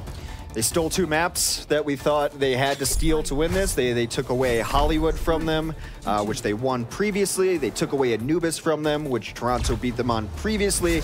The adjustments EnVision made, just studying for these maps, knowing what they want to run here, and then just pure mechanical play. But I can't say enough. We give so much credit to the DPS, and because they're the stars, they're the playmakers. We see them all the time. But yeah, McGravy sneaks onto a DPS of his own. When they lost Sani and Counter J in that fight, I was like, oh, that's trouble. And then you get these heroes like Kofi, you get McGravy in there too, and you can't say enough about their supports. Did Fire have any bad decisions in that game? I mean, just across the board, and Fozix is rock solid as well. Oh, yeah. Yeah, it's, I mean, you just went down the entire line there. And like I said, they looked cleaner this time. They adapted, and that's so important when you look for teams to make it to that next step in the ladder, to be able to modify the way you play, to use the tools that you have in different ways is so important coming into things like the playoffs and Season 1, of course, of the Overwatch Contenders. And Toronto, they are not going to be making it onto the playoffs. They're not going to have a chance to get in there, but there are more opportunities for them in the future. They're going to get at least another chance to show their stuff on one more map of this 4-map set. And this might be as good a time as any to just talk about some of the players that we've seen from them, because as much as their team isn't going to be making it on, well, I think we'll probably still see Toronto eSports in the future, but the players, no matter what, are something that everyone's going to keep their eyes on still. This is something that I've gone back to day one of casting or anything like that, is you want to put down good game tape, no matter what the situation is. And even in this particular situation as well, there are organizations looking for how do you react to, I mean, how are you going to play now that your dreams are just crushed? Are you going to mail it in, or are you going to show up and actually play still? So it is an important game. It is important to always look your best, always put down your best tape. Yeah, real world examples, right? Over in Apex, I believe it was Rhinos Gaming Wing, right? They went 0-3 in their groups, got knocked out, and then I believe they disbanded, but 2 of their members, Envy, Fury, now over in NA, they were scouted out, and they were still seen as really great members, able to contribute into a different team, and they got picked up, even though they had a 0-3 record in Apex. Right. Organizations, sponsors, everything. The eyes are on you. That's what this tournament is for. That's what Overwatch Contenders Season 0 is. Who are you? Show what you have to the world. And we're through the we're way past the point where you just get good players on your team, you outplay the enemy team, and you win. There's so much more infrastructure coming into these organizations that you can't take a loss like this at face value. It's very difficult to pick this apart and really tell what were the pieces that led to, well, first of all, EnVision's victory, but also Toronto not being able to step it up in this matchup. And this is, once again, another example of a quality that you have to have as players and as a team, and that is not giving up, not taking things like this lying down. And we're going to Route 66, which is Toronto's final map pick, and they are certainly not giving up here. Well, I guess we'll have to see. They're going to try to bring this one to a 3-1 at the very least. Never give up, never surrender. Totally not planned, but it's such an amazing movie that everyone should know. That high five was not on camera. I mean, I'm going to have to have a replay of that. Planned either. Can we replay? That one hurt my hand. That was pretty good. Solid stuff right there, Jamerson. Oh, we could be friends. How many of them say you're going to leave tomorrow? Because I would totally plan a Space Quest night for us. We would just watch the heck out of that flick. All right, so we have a job to do. Get serious. Route 66 here. This was, okay, so it's Toronto's pick. They lost this to EnVision. They did, again, but it went into overtime. Yeah, it was 4-3 was our score line, I believe. Yeah. The last time these two teams met up. But so once again, best foot forward. We'll see what they can do. I mean, we did see a lot more, experimentation, but we saw, that on the side of Toronto eSports, they do have the hero pool. They can pull out the pharmacy composition. Tracer and Genji's do come out along with the 76s. Right. So really, I just want to see, Toronto just put everything on the line here. Any pocket strat that they have, just go ahead and expose it, use it, and let's see what they have. Now, on the side of EnVision, though, while Toronto is just running pretty standard triple DPS composition, EnVision, they might get out of the gates. Connor J, he's hovering on over that. EnVision just wants the vision of the train, which is why Fire is on the Hanzo. Fire is their support player, so they're going to check the train early on to see if anyone is in there. They're going to scatter the train, too, and mean, you know how I feel about Scatter. Does not end up killing on with the aggressive defense will come forward now as Connor does a little poke up top.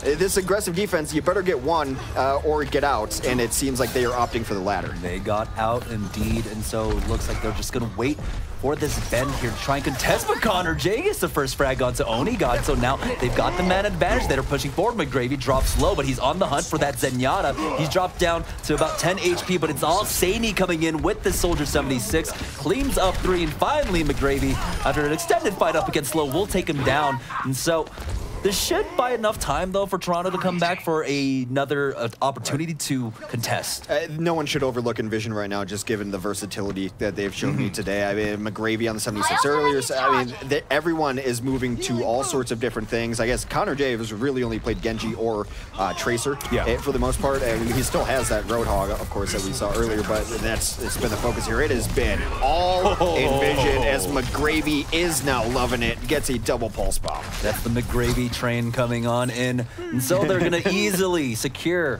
point A, and now they move forward. They're going to go for this really aggressive offense now. Yeah, just looking for some kills. They're piling on. It's time for Toronto to just find a moment to regroup and get back in here. You can't play this like solo queue. They are so deep on the offense right now, but over the top, that kill is going to go to Jaru, but it should go to Kofi, who got in there. Is Blue allowed to be on the left side of the kill feed? I have not seen it yet. They are at EnVision don't want that to be a reality at all. And Kofi, once again, I mean, he did a great job on Anubis, and now he's doing an amazing job. I haven't seen a spawn cap this bad on Route 66 before. I'm starting to feel bad for it. Like, you just knocked them out. Just have a little mercy. They have families. Well, the sound barrier to get out of spawn is not ideal. It doesn't seem like the greatest, but they are finally punished for their hubris. Poor Fire. Not even able to see the team up ahead of them as they only get it around first bend, and now cleaned up completely here. Yeah, you can see he was in the middle of a tweet there as he started panic jumping as the rest of Toronto eSports started piling on, but they have finally able to establish a defense here, really off of punishing EnVision, which, I mean, it almost worked. At least they forced out, you know, the sound barrier along with the Primal Rage on the side of Toronto eSports. Right. And so take a look, Connor J now swapping off onto Roadhog. Because why not? Why not? I mean, they didn't have to play it the way they did with the spawn camp, but it got them a lot of good progress. They could have had more bodies in the car, could have fought around there, but well, who am I to question them? They're in the tournament right now, looking for the hook. He's on the backside. Jaru goes down, as does Sadie, though. And what? Oh, Connor J, he tried to go for the hook on the Winston, the biggest body right in front of him, but somehow connects onto the Tracer, taking out Onigod, and he can't be happy with that at all. I mean, when I tell people that happens to me as Tracer, they don't believe me. There's video evidence. Yeah. Please believe me. I wasn't even there. How did that hook hit me? Well, Winston not taking the bullet for his friend Tracer. She will go down afterwards. Now Connor J, thank you. Thank you so much. McCree's home map. We're going to see a little McCree. Yeah, we were expecting to see some McCree, but not really any at all so far. But now Connor J has swapped on over. But he's got to be careful. He backs off as the Helix Rocket almost tags him. But once again, Kofi noting that nope was its problem. It was able to take him on out, and that's already 3 kills going on over for EnVision. Only 1 traded on back, and now McGravy coming alive. And once again, it's the McGravy train as Connor J finally falls, but so many threats on the side of EnVision that Toronto can't really keep track of them all. Very difficult to deal with. I mean, Jaru went all in on trying to take down the McCree, but the problem is it took him way too long. Connor off of the McCree, unfortunately for us. Got a little taste of the cowboy there. I mean, it looks like he's playing Mystery Heroes at this point, right? Every time he spawns, he's on a new hero. Why not? Why not at this point? This is a victory lap for them, if you will. I think we talk about putting up good game tape for Toronto, but you'll give EnVision a pass if they just do a little bit of goofier strats here or there. But nope, comes alive on a hero we haven't seen him on a whole lot today. Gets a couple of kills, and Cynic will push them back. There are very good players on this Toronto team. They were so close to getting in there, and they're going to push them back yet again. A Zarya sighting on the field from Onigod. Oh, I love Zarya. I love seeing Zarya, and I'm so sad that we don't get to see her often. That's why you're so good at her accent, right? Yes. No mercy. I can't. I just can't. I'm the worst with accents. I can't do any at all. I mean, the best casting advice I can give you is then just don't even try. Yeah, I mean, like, I played with it before. It's playing with fire, bro. You don't want to do it. No one comes in again. McGravy goes down, and the trades will come back and forth. Defensive Transcend comes in, tries to keep him live. He gets booped and bopped around. Ludi living in the bubble as Lucio, and a late Tactical Visor will maybe clean up the rest. Does end up at least taking down Connor, but doesn't get the 2 they need. Okay, so like the entirety of EnVision basically at this point just playing Mystery Heroes, right? As McGravy has swapped off, now he's on the McCree. He's pushed forward, Flashme doesn't quite connect, but here's the blade coming out from Jaru. He's found one, Oni God will connect onto Kofi, but Jaru's got to back off, and that's going to be enough to force back EnVision. Nice play for them, and we are almost ready for the Tobelstein here as Zarya reaches her ultimate status. Graviton at the ready. No great follow-through for it. Yeah, they are definitely playing Mystery Heroes at this point. McGravy swapping off onto Zarya himself. And so now Oni God, he doesn't have really much backup like you had mentioned, but he is hiding on the lurk with that Graviton surge. Let me defend like every one of these. They just saw Zarya. Having a Zarya of your own is very helpful. Look at that bubble, helps out a lot. The sleep comes out. There's another grab on the other side. And if you see a Reinhardt on the other side, you kind of should switch to Reinhardt. And Reinhardt is great at this point anyway. So as much as they are joking around a little bit, it's not like Symmetra joking around. Yeah, definitely. For those of you who don't know, Symmetra is a hero in the game who sets up sentries and sometimes teleporters and shield generators. Sometimes. Not in my games, though. But now, they are pushed up once again towards the spawn. Kofi, 50% towards his ultimate. There really isn't much power behind EnVision right now. They are in a little bit of a power trough as Toronto eSports, and when they push forward, Cynic, he's getting closer. He does have his Earth Shatter now. That barrier dropping really low. Cynic positioning with it. He goes for the Earth Shatter. Didn't quite see if it connected, but somehow, never mind. Kofi goes down, but they've got the nano boost onto McGravy. You got to be careful against the Zarya. He should be able to melt through, but no, he isn't able to connect with the damage. It's going to be Note and Jaro coming on in, forcing back EnVision.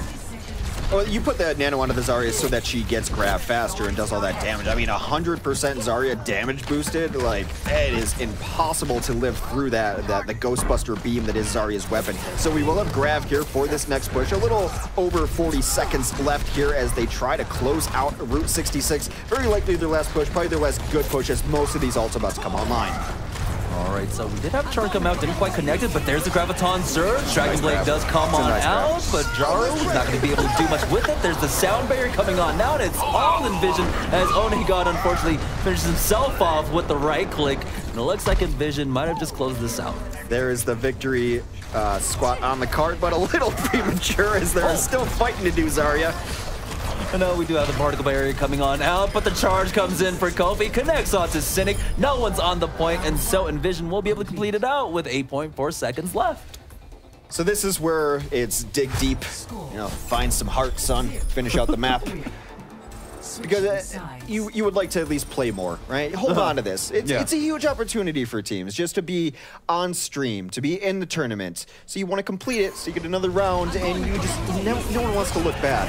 That was an odd mix of heroes, and maybe there's some of it is not taking it as serious as they should. But like I said, you can justify nearly all of those heroes right there. So it's still heroes that are definitely in the meta, although maybe sometimes a little out of it. Reinhardt should be played on this point, in my opinion, on both sides. You should be running a Reinhardt over a Winston. Definitely on most of these escort maps, once it comes to that third stretch, a lot of teams do swap off. I mean, we see it often on Kings Road, happens there, Hollywood, every escort map. Next matchup, as you see in the bottom of your screen, is Arc 6, formerly Yikes, against FNRGFE with a hot dog logo, a corn dog turning into a dog logo. Corn doggo. There it corn is. doggo. Arc 6 has their new logo as well, but make no mistake, that's not a new team. That is simply old Yikes. So not only did I tell Dahoon they would have to change their old logo for this, they also just ended up having change their team name. Just completely rebrand. They didn't have to. They didn't have to, but I just want Dahoon to know, who I know is listening. I was right, you were wrong. Nah. All right. Well, we'll see what Toronto has on their offense. The defense not going to hold as far forward as some other teams have been doing. And Toronto, of course, Onigod Do not be mistaken that Hanzo is only to use Sonic Arrow, check the train. I mean, it works like once ever in Overwatch, but teams don't want to be the team who gets train wrecked for the second time. I mean, the time it worked, it was awesome, to be honest. So we'll see how this one goes for them. Toronto still playing for pride, and that's a lot to play for. I've heard people who have actual pride say that it means something. I wouldn't know. I wouldn't know either, but now they are pushing forward our Toronto eSports. They do have that triple DPS dive and no punishing Connor J, but he was able to get Luddy, and now they're actually starting to pile on. Jaro answers on back. It's going to be a 2-for-2 exchange, but Snow comes in, takes out McGravy, and so things looking good for Toronto on the onset. I thought they were going to hold a little further back, but it's just hiding in a different spot. Do go with the dive, end up getting a little bit punished for it. One of the reasons you see the aggressive positioning really on any off. Oh, wow. That is a beautiful lineup onto Saini. Jaru puts him down with a set of shurikens. The reason you play that far forward on any map on defense is because you're going to get another shot at it. Oh, yeah.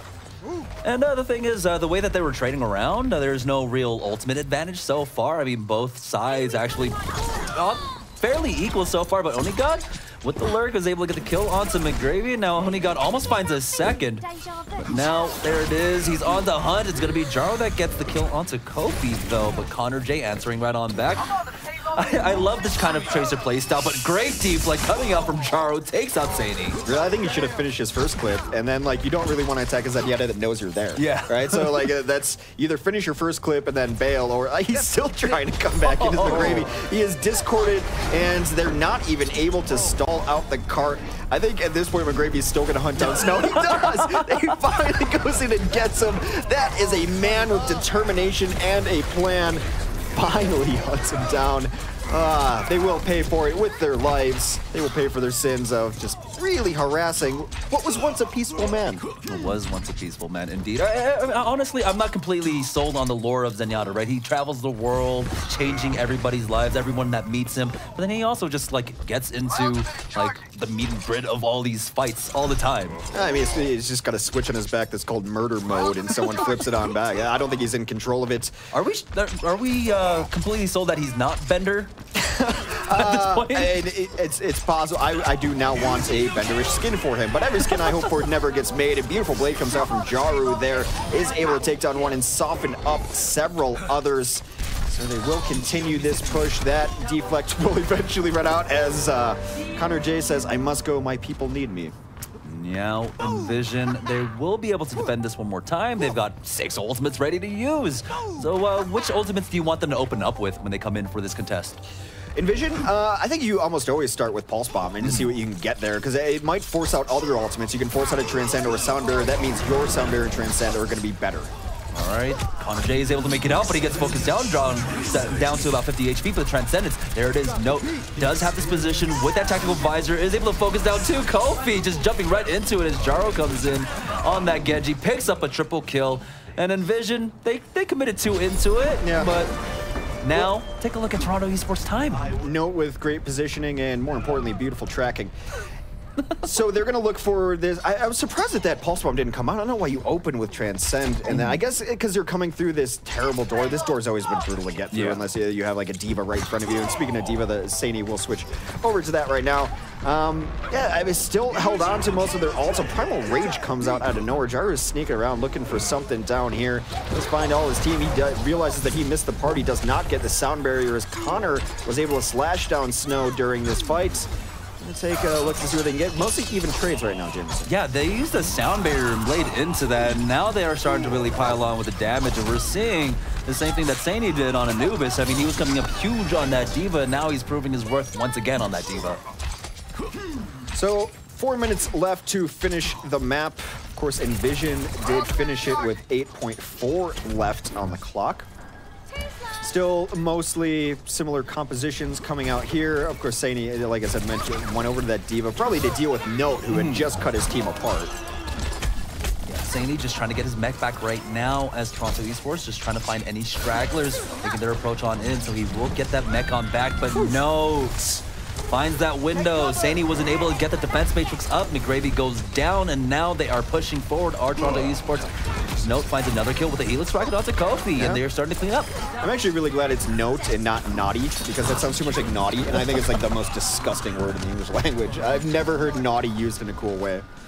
Not ever really. No. I mean, even in like the Christmas song, it creeps me out, right? Naughty or nice. Santa, I don't want your presents. Get out of here.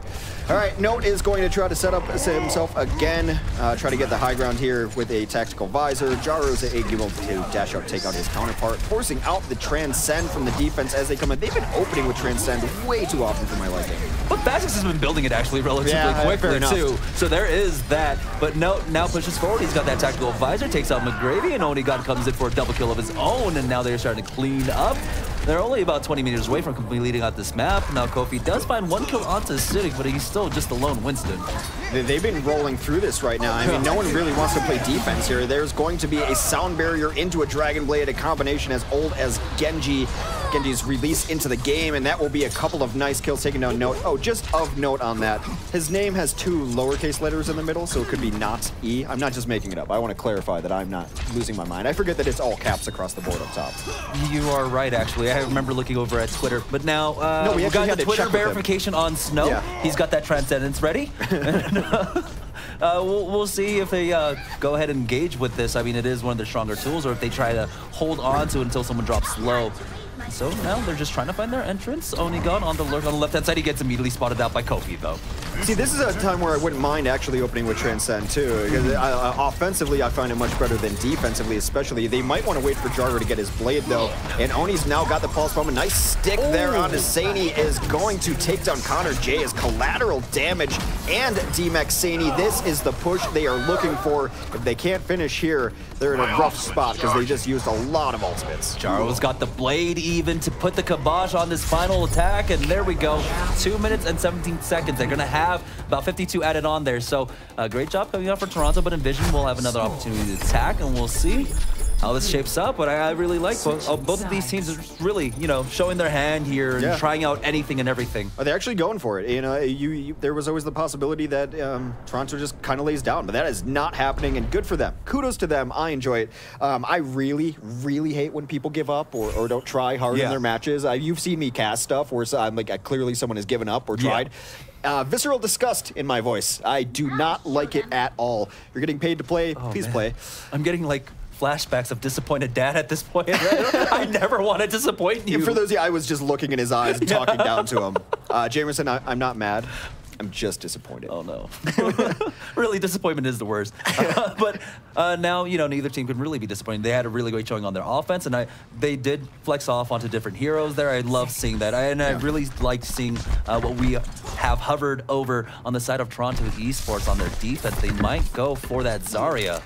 Yeah, much tank-heavier composition, and I think if you're gonna run triple tank with a D.Va and a Reinhardt especially, you need someone who can save them in certain situations, who can pick them up with a bubble, I think she's a good addition to most compositions. They're very flexy tank. There's a reason that there's called a flex tank role. And Zarya was the first at it. She's been played less lately, but that's fine. She needs a break. She's been like every comp since closed beta day 1.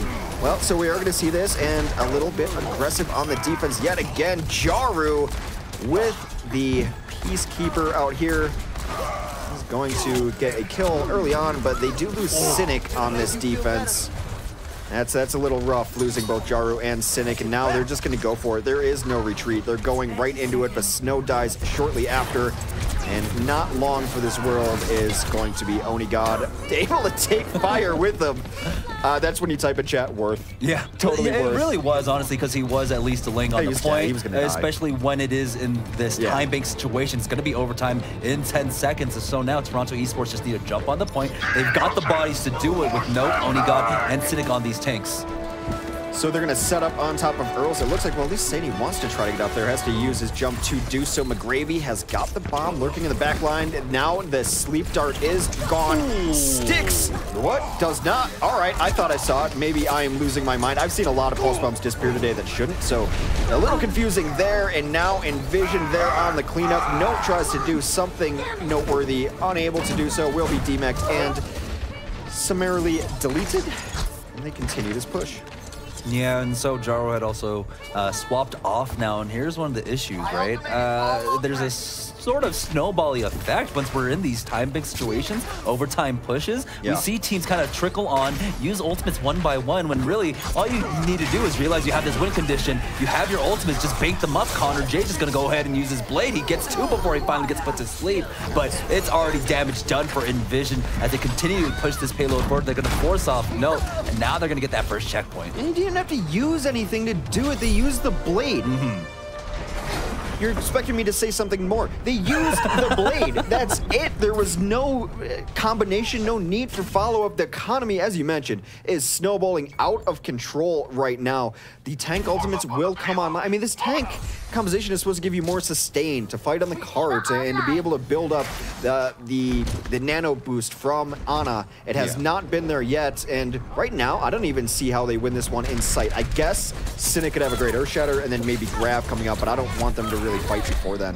Ooh, Jaro dropped low, is forced to recall back, but it's okay, he's alive now. They push forward with that sound barrier, but they don't have the combos up after this. Now Cynic, he still has that Earthshatter, but he hasn't found the opening quite yet. Self-destruct comes out from Note. They're just trying to force people off the point because it's been in overtime for a while. There's the Earthshatter, doesn't quite connect onto anything at all as Connor J finds a kill onto Onigod, and it looks like EnVision might just be able to continue this push. Cynic, he is on the point with his Reinhardt, but he will finally fall as McGravy cleans him up, and now EnVision are just going to be able to push more.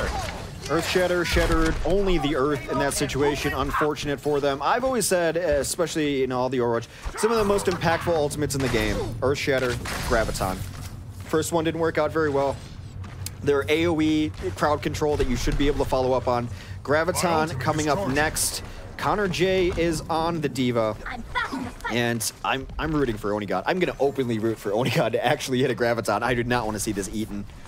Well, we didn't get our opportunity to see a big bomb combo, but like they did in their first match, right? So here we go. Onigod pushes forward. He tries to bait it out with the right click, trying to get some of that defense matrix out. Now there is the Graviton, but it looks like it got eaten up. Yep, it did. He tried his best to bait it out, right? One of the mechanics you can do is like use that right click. It has that similar animation, but still kills are going over it for EnVision, and now the push is going to continue. They're going to be able to get the second checkpoint and go on into third. Oh, God. I feel just bad for him. I really do. Just that they've had 2 fight-ending, some of the most dominant ults in the game, right? Earthshatter and Grab and fights. That's why they're there. I call them closeout ultimates, especially on escort maps. And when you're at those last doors, you can come in if you want, but we have Earthshatter and Grab waiting for you. And they both find combined. What's 0 plus 0? I believe it's 0. You might be right. We'll double check with our math whiz Gill later, but they are going to hit another pause to have 2 of the best ults in the game combined for 0. Yeah. That hurts me to watch. One sec. Let me do some calculations here. I usually use an abacus. Oh, I've got the Abacus app. Yeah. So, there's an app for that. No, I can confirm that that is the case. 0 plus 0 is 0. And it's going to extra innings here as the pause does stop. So we're back in. I think we're just tactically pausing now so that everyone gets to see Gill again. Trying to give him as much camera time as possible. I mean, he sticks it out. Yeah. The entire 8-9 hour day broadcast, he doesn't leave his chair except to grab some food, maybe for like a quick minute, and then comes right on back. I know, but I question his dedication. Why doesn't he just have a feeding tube done at this point? Catheter. I mean, why does he get to get up? Like, that's unfair. All right, well, the push in overtime, which started right outside of Big Earls, continues to go. The sound barrier will go through to push this. Self-destruct gets absolutely nothing. Well, never mind. It demeched Connor J, so let's not be too hasty here. Cynic very early dies before the pulse bomb can even explode, and this EnVision team continues to push forward. All right, so let's talk about like the things going forward with the EnVision that you're seeing. I'm really digging their economy. Like the economy usage that they've had over the last several fights has been ultra impressive. Yeah, we saw the single blade hold to be able to win that team fight, get the first checkpoint. Now Fire comes in. He takes out Note all by himself. I mean, it's a one-man killing machine. And so far as he gets another one onto Jaru, and now it's coming down to the wire. Toronto eSports, they're running out of bodies at this point. Yeah, spitting hot fire right there. as Saini is going to have a tactical visor should they so need it. He's going to try to de-mech Note. No, it doesn't even bother. He's just going to throw a lot of this into Note. That's a good way to de-mech her anyway. Tracking up over the top from Saini as he's able to take down Jara as Deflect goes down. And what do they have to start that off, Jamerson? What? How much time do they have to start that off? Oh, they had 1 minute. What was that in seconds? 60 seconds. What's that in kilos? I believe it's 1.5. 1 sec. I got it. I'm on it. Nailed it. All right, so they pushed that from first to last with a minute. With a minute, they closed out Route 66. It's the pitfall that we see a lot of initial defending teams fall into, right? Jared. When you have that 1 minute hold that you need to do, right? They think they have the win in the bag, right? So they come in and they use these staggered ultimates when instead they can just regain their composure, get all 6 of their ultimates, and then go for one big concerted push. But we saw Toronto eSports try to be economical for some reason, go in with like 2 combos. And I understand the mentality behind it, but at one point you just need to go, balls to the wall, throw everything there, make sure it sticks. I mean, you can do that on the defense. All you have to do is win the one fight. But I think the problem was they planned on it, like, because you want to have stuff to follow up Shatter, to follow up Grav. I mean, what are you going to do when you just watch a Grav get eaten, or a Shatter just do nothing but some concrete work? It's disheartening, to say the least. And Jaru is going to be the one who checks the train for enemies, and then he was hovering over Bastion. Do it, Jaru, please. Boatmobile. Well, they don't have a Reinhardt behind it, so they're just going to go ahead and pick up, of course, the Genji there. As Toronto eSports, they've got 2 minutes. They have to complete this out to force the draw. Now, I don't think it's mathematically possible to finish out this map in 2 minutes, right? So they can't even get that extra time. It's going to be overtime. Yeah, there's going to be an overtime push at some point in time. That is a slow-moving payload. A couple of kills early on are going to take out the bulk of the DPS for EnVision side. So their early on push looking good. You just have to do that forever now. Yeah. I mean, they in these first couple of pushes, they have a window where they can lose 1. I think they actually could probably only lose 1 fight, maybe 2, but should not be trying to do either of those things. Yeah, you have to remember this is a little bit different from when you play Assault. You cap point A, you get an extra 30 seconds. Not quite here on the Escort maps, and so that is all the time they've got to work with. Oni got great lurk, but he is going to trade 1 for 1 as Connor J comes on in, takes out Snow. Now they might have to force them back. Gets the resets in there. The fight not quite over for them yet as the trades continue to come through. Note takes down his counterpart. It has been trades, but Toronto eSport with the better end of this so far. Connor J trying to change that, though. And, I mean, he's playing with fire right there. He gets the tink through there. Why not go to try to get Mega? He was at 30 and the soldier standing on a biofield. Playing with fire. Yeah, now 50 seconds left for Toronto eSports. And so they are, trying to dwindle away the time. Are EnVision at this point and just build up their ultimates. I mean, if McGrave uses Pulse Bomb, whatever, it's a Pulse Bomb, he can charge it up. Now, Phozix, though, has swapped off. He's onto that Ana. Here's onto the Ana there. So perhaps looking for those sleep darts the blade is going to be incoming. They know that now. They know Jar's done enough damage that it's definitely going to be happening. So he's going to switch on over to that. Connor and Coffee started off with a couple of kills. Oni's still doing good work with his Tracer into the backline yet again, is able to harass Phozix down. So this should be a time where they probably want to get the blade out, but Jaru went down. Yeah, McGravy was just on the hunt for him. Now he does get cleaned up by Luddy, but we're almost into overtime, and they have to play this pristinely on the side of Toronto. Luckily, they do have that respawn distance advantage, so they'll be able to regroup here. But EnVision, they're on 4 ultimates, about to have a Pulse Bomb. That makes it a 5th, and so they've got to be careful. This is what I'm talking about. You want that huge power spike once you're in overtime and just jump on them. About to have an ultimate party here. And it's, again, just the economy. The economy has straight up been better for EnVision throughout this map, throughout the entire set for the most part. And that's an impressive thing for this team moving forward in the tournaments. Connor J gets himself a little bit low. I have to get out of there a little bit. The sound barrier comes off for the other team, so there's no way this blade comes out right now. In fact, none of these should really come out. Coffee did end up using his Primal Rage and dies for it. Not in love with that. McGravy used Pulse Bomb. That's one I give a little bit of... Yeah, it's okay in one of these fights. You don't want to use Blade. You don't want to use Tactical Visor generally as DPS ults. No. You definitely do want those finishing ultimates. Pulse Bomb definitely more of like an opener, right? Yeah. So Connor J still sitting on his now. It is still in overtime, and the pulse vote comes out. Only God does connect chase onto it. Kofi, but oh no, that you- might be the window of opportunity if they can get us to the point. Why do you listen No. to me? Why did he chase it? Fool, don't listen to me. Jaru comes in with the blade, trying to get a little bit of work done on his own. Gets a triple right there. Oh, baby, the triple he's looking for. Cynic still on this card. So, I mean, the economy works out much better for them there. Jaru gives his life, but that's a trade you'll take. He'll be back in the fight momentarily, especially with the check mark. Now you get those nice forward spawns. And are we going to see a double push here? Yes, Jaru, you are my hero. Beep, boop, El Presidente back on his home map where he made his name. All right, so he's going to be setting up way in the back here, and with the way that EnVision have to play this, they got to be careful. They jump in, they've got the sound barrier, there's the Dragon Blade coming up for Connor J, but already it's going to be a 1-for-1 exchange. McGravy goes on down. That defense matrix will not last long here, and he's trying his best to kite in and out, but now Charles, Bionic Nade comes out, and he will fall to Saini. I mean, it's biotic, right? What's the root of that word? It shouldn't work on robots. I think you should be immune to that. Jaru will go down. Oni follows him soon thereafter, but the tanks of Toronto not giving up, still doing some work of their own, get a couple of kills. See if No can do something with his deceptively dangerous Winston. A nice boop onto a raging Winston, able to knock him up, but so much cleave damage from Kofi coming in. Jaru is not giving up. He's back on the Bastion, and tank mode is only a moment away.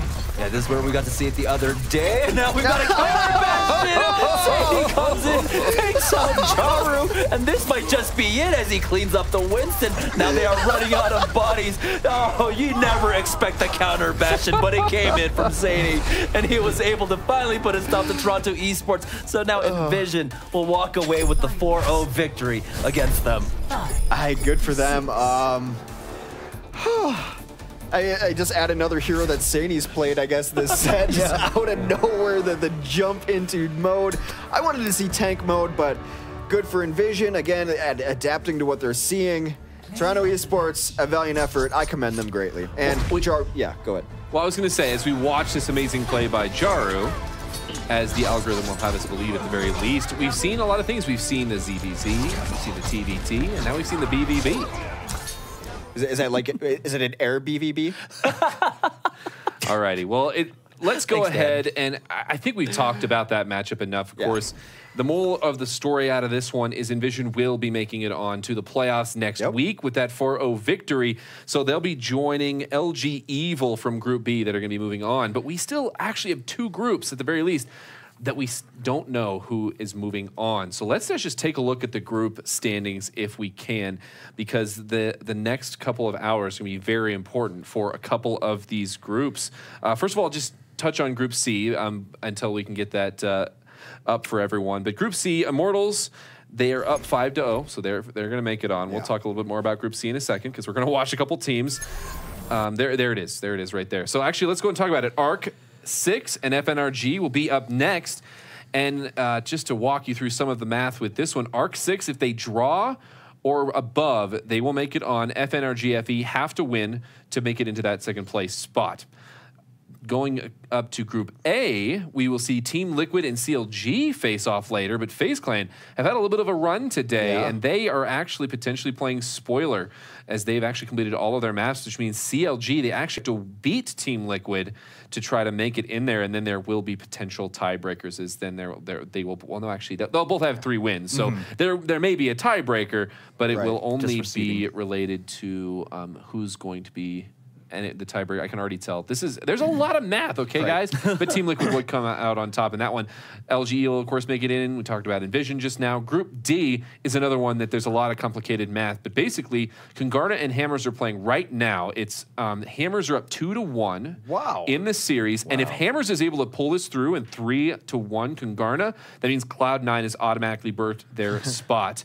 Cloud9 is actually facing off against Renegades, and they are down 0-2 against Renegades. And if they're somehow able to come through and pick up a tie, they should be able to secure their spot as well.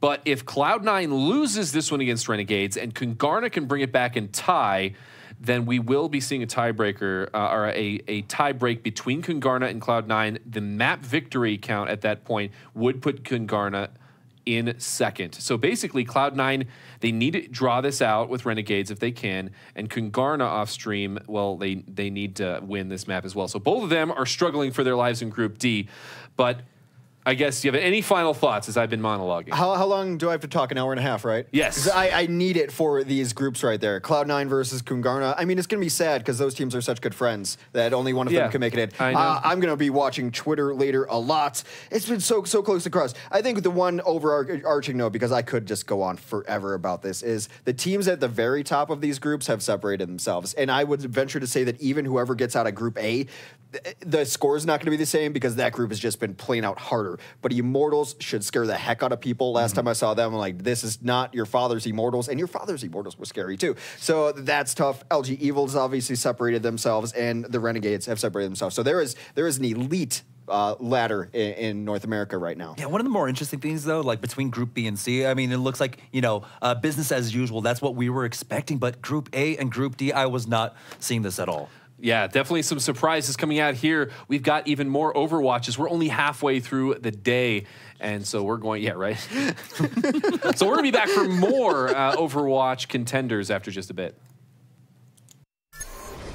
To beyond. Here comes a blade from Connor J as he comes in, takes down Cynic. They use everything, a triple, a quad blade from Connor J. Connor J finds the first kill onto Luddy. Primal Rage comes out from the side of EnVision as Coffee just pushes forward, but Cynic gets an easy kill onto Connor J, but is that going to be enough? It will, with Onigon coming in. That's a two-man out as Sani gets the better of Jaru, and now it looks like EnVision, they got the man advantage. There's no resurrection.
I'm Chris Bupasaurus Lassard, and these are the top 5 plays of Day 1 in the Overwatch Contenders North American Group Stage. Our number 5 play, a wild Bastion appears. Sinatra seals the deal for Selfless on Route 66, tickling FaZe's feet with an offensive Bastion.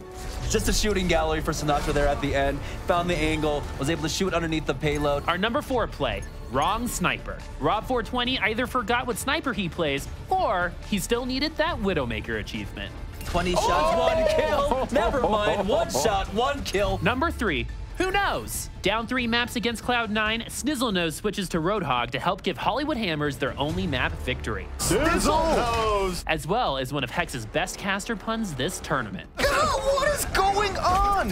Who's gonna win this fight? Who knows? Snizzlenose. Our number 2 play, I Need Deadeye. Down 0-2 on Oasis, Shadowburn turns it around for FaZe Clan with the Deadeye deflect that started their reverse sweep. Someone's gonna have to give up their life for this, but no, Shadowburn! He gets the reflect from the side, gets the Dragon Blade out. Michael's gonna fall, Joemeister chimes in, and his FaZe Clan gonna turn this around. And our number 1 play, 2 birds, 4 rockets. Mangachu proves he's queen of the skies in this off-stream match against Cloud9.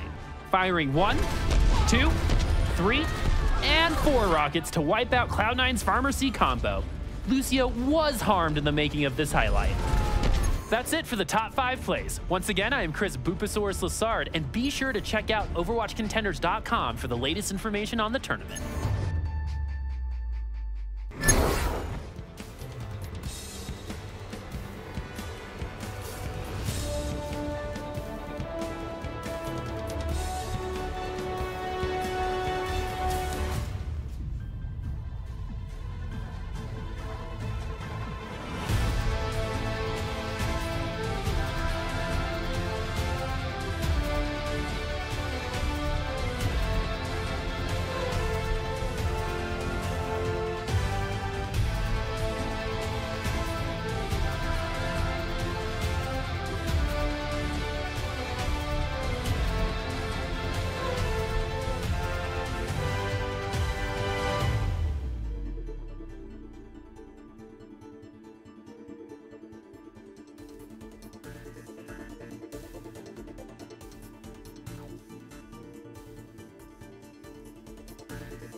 Ladies and gentlemen, welcome back to the Overwatch Contenders. Gillfrost here, and joining me once again on the desk, I've got JCap and ZP.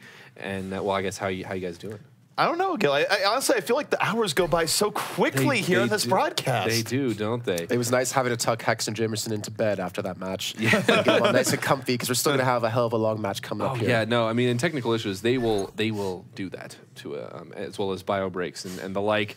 Well, I want to jump right into our next matchup, as we've got lots of Overwatch still yet to be played. And, of course, the next matchup is going to be FNRGFE facing off against the recently renamed Arc 6, formerly known as Yikes.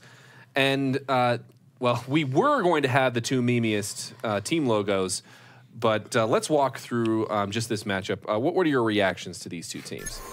Well, reactions coming in is that I think this matchup is incredibly important to both teams, not just because of the implications of going on Contenders, but you think about how both teams have gone here. Yikes in particular, they're a team that they had a period where they were looking very dominant. They won the very last Overwatch Monthly Melee, and they've come onto the scene with very good tournament performances. And it might be all for naught, in a sense, in terms of picking up a really good sponsor if they're not able to complete the final step here tonight and defeat FNRGFE. Are you saying ARC isn't a sponsor? No. Okay, maybe they could have picked maybe a little bit of a better name then coming into that one. I Maybe don't know. Yoinks. Maybe go for that route. Yoinks. Yeah, like Shaggy. But no, yes, for me, I'm thinking more of like the mental aspect to coming into this match because they've had to wait a decent amount of time for their match to play. And are they warmed up? Are they still focused?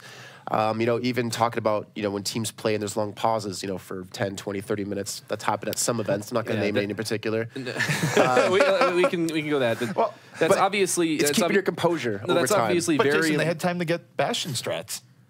Yeah, That's something that has to be a teams. result of the extra planning that they were able to do in that break. But let's go ahead and jump into these rosters coming into this matchup. As, of course, it's going to be ARC 6 and FNRGFE. Nailed it once again. But first of all, we're going to see the roster for ARC 6. And that, of course, is going to be Dahoon. Where is he? There he is. I started reading from the middle. But yeah, I'll just say, there they are for you. Any names stand out here as to what we can expect from ARC 6? I mean, for ARC 6, it's the very solid roster that they've had this entire time. I talked about him last time, but Gingerpop, of course, is one to watch with incredible support play.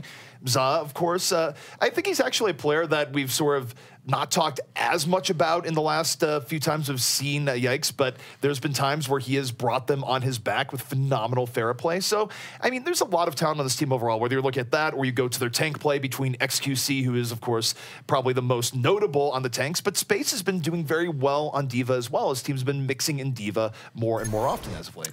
Well, I guess Dante's the only one left for me to talk about. He just did 5 out of the 6.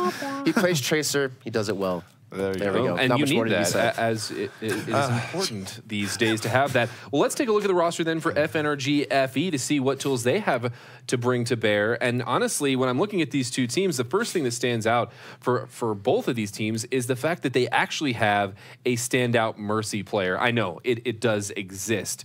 Don't look at me like that. But yeah, both Tell me more about Bonnie these standout and Mercy players. Both Bonnie and Gingerpop have shown that they can control the ebb and flow of these fights with their Pharah pairs to really bring things back. And it is a skill that you can have that not every team does have. Everyone can play probably a Mercy at that 90% level, but we're seeing two players here that can push it to that 100%. Just and keep this Bonnie Reddit is friendly one of them. here. Yeah, I was going to say. Just keep it Reddit friendly. Yeah, I mean, having a Mercy like we've seen Gingerpop be able to play, like knowing what kind of reses to use and when to use them, instead of waiting for like the big 4 or 5 man reses, just going for like the standard 2, just enough to turn the tides of a fight is going to be very important. For me, though, well, there's 2 things I'm actually looking at on 2 players on the roster. So the newest addition, Cool Matt, coming in for them. Ex-Fnatic now joining the team. Anytime you add a player from the USA national Overwatch team, it's always going to be good. Good on whoever picked those guys to play for them. They must have been good looking, though, right? I don't know. But also I wish one of those Buds. people's here now. Yeah, I know. And also Buds. Like, we saw a hell of a lot of Reaper play out of him back in the day, and Reaper's starting to come back quite a bit here.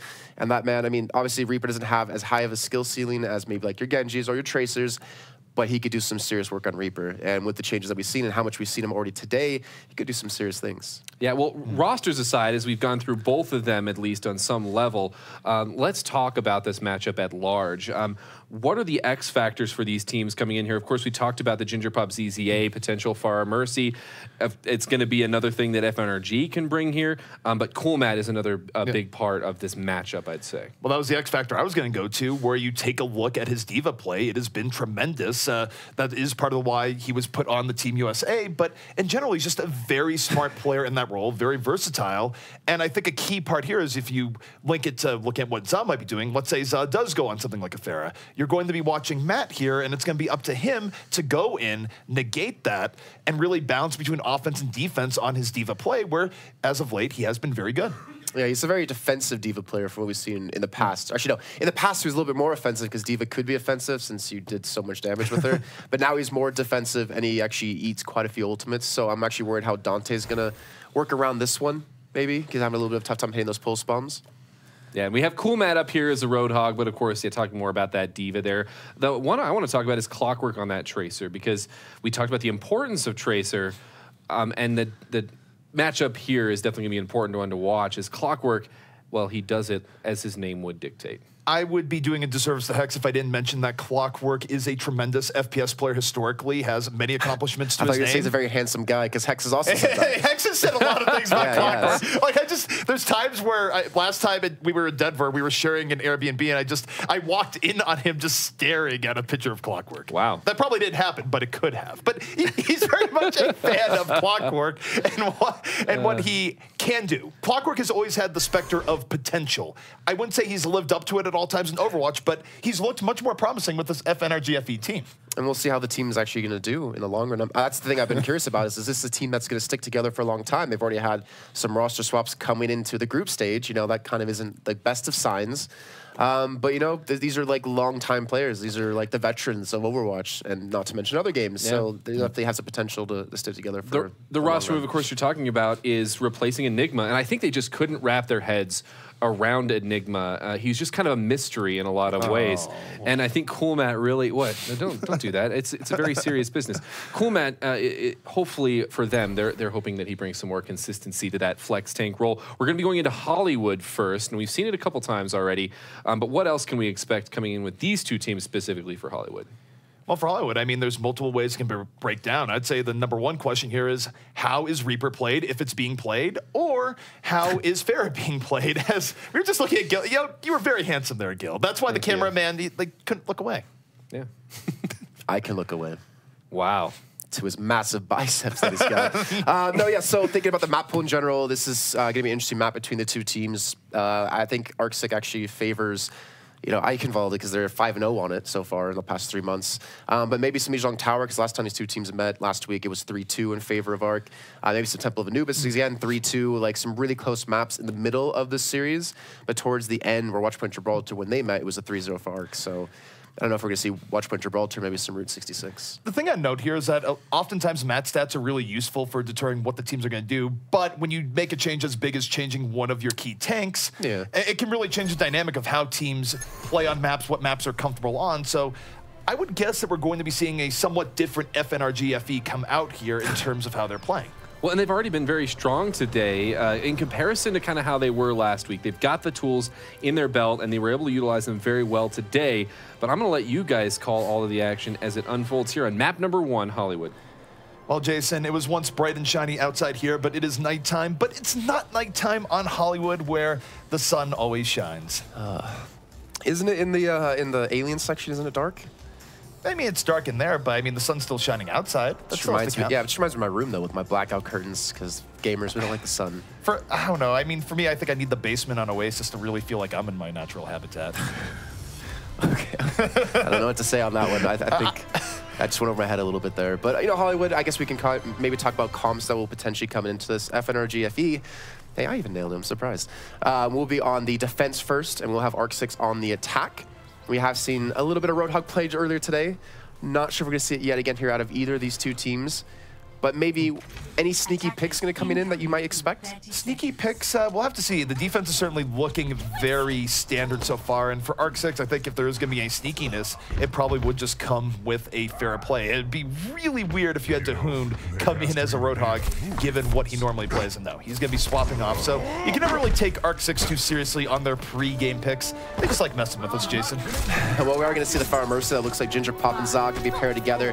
XQC going to be a person that I really want to look at because of his aggressive style. Without having an Ana there to heal you or a Zenyatta depend on the Lucio to keep you alive, is going to be very difficult to play the style that he wants to do. Well, part of the reason why it's difficult is we see Dahoon die more often than other Lucios, and it's not really his fault. He has to go in deeper in the setup to support everyone else that's not part of the combination. So Dahoon has to play a little bit fast and loose with the rules on where you position on Lucio. But that said, we have Zog coming in from the backline, damage boosted, and throwing rockets into the cafe.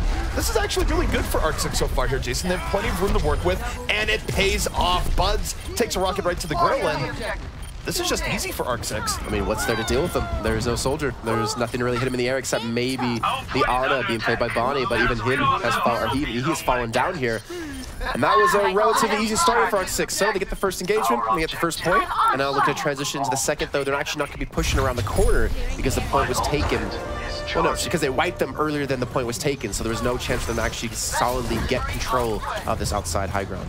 No, not in the least. I mean, it could be a little bit worse. FNRGFE didn't go in and stagger, then die, then they have no one out there. So they'll have more contesting of the high ground than they would have had in that situation. But it's still a very rough beginning because now you look at Arc 6, they're going to have momentum coming into this next point. Certainly they have Resurrection in reserve, but they also have the Barrage. So FNRGFE, they're going to have to find a way to come in here, get a clean pick off, and that might be just it. XQC, a little bit too far deep. Muma comes back, punishes him with his team, and after 6v5, Jason, the odds are much more even. I was gonna say, it could be a 6v5 or it could be a 6v6 again if they did want to invest the res into this, but they're gonna use Adazah here. He gets 1 kill on the body, so there's no Transcendence potentially coming through because, well, obviously Bonnie only has 37%. The res gonna be used, picks up 2 yet again. Seems like Ginger Pop's calling card to always get those 2 med reses, and he gets the 2 DPS. I think he actually gets fined if he gets more than 2 or less than 2. That's why it is always a consistent 2, but it does work out here where Arc 6 able to stay within this fight. They push out the sound barrier from FNRGFE, but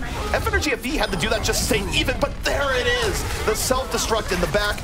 Cool man evening up the odds here in this fight, and something that's become rather scrappy here so far, Jason. XQC's looking for the knockaway. He's actually looking for both supports, looking for that Zen body. He's just barely able to survive here, but now he's trapped in the corner. What are you doing, son? Well, that's what he's doing. He's getting the kill. XQC baited him in, and he does shut that man down and does give FNRGFE finally some control here on the second point. There was no rolling, there was no smoking. There was just a Zenyatta getting his kill there towards the very end.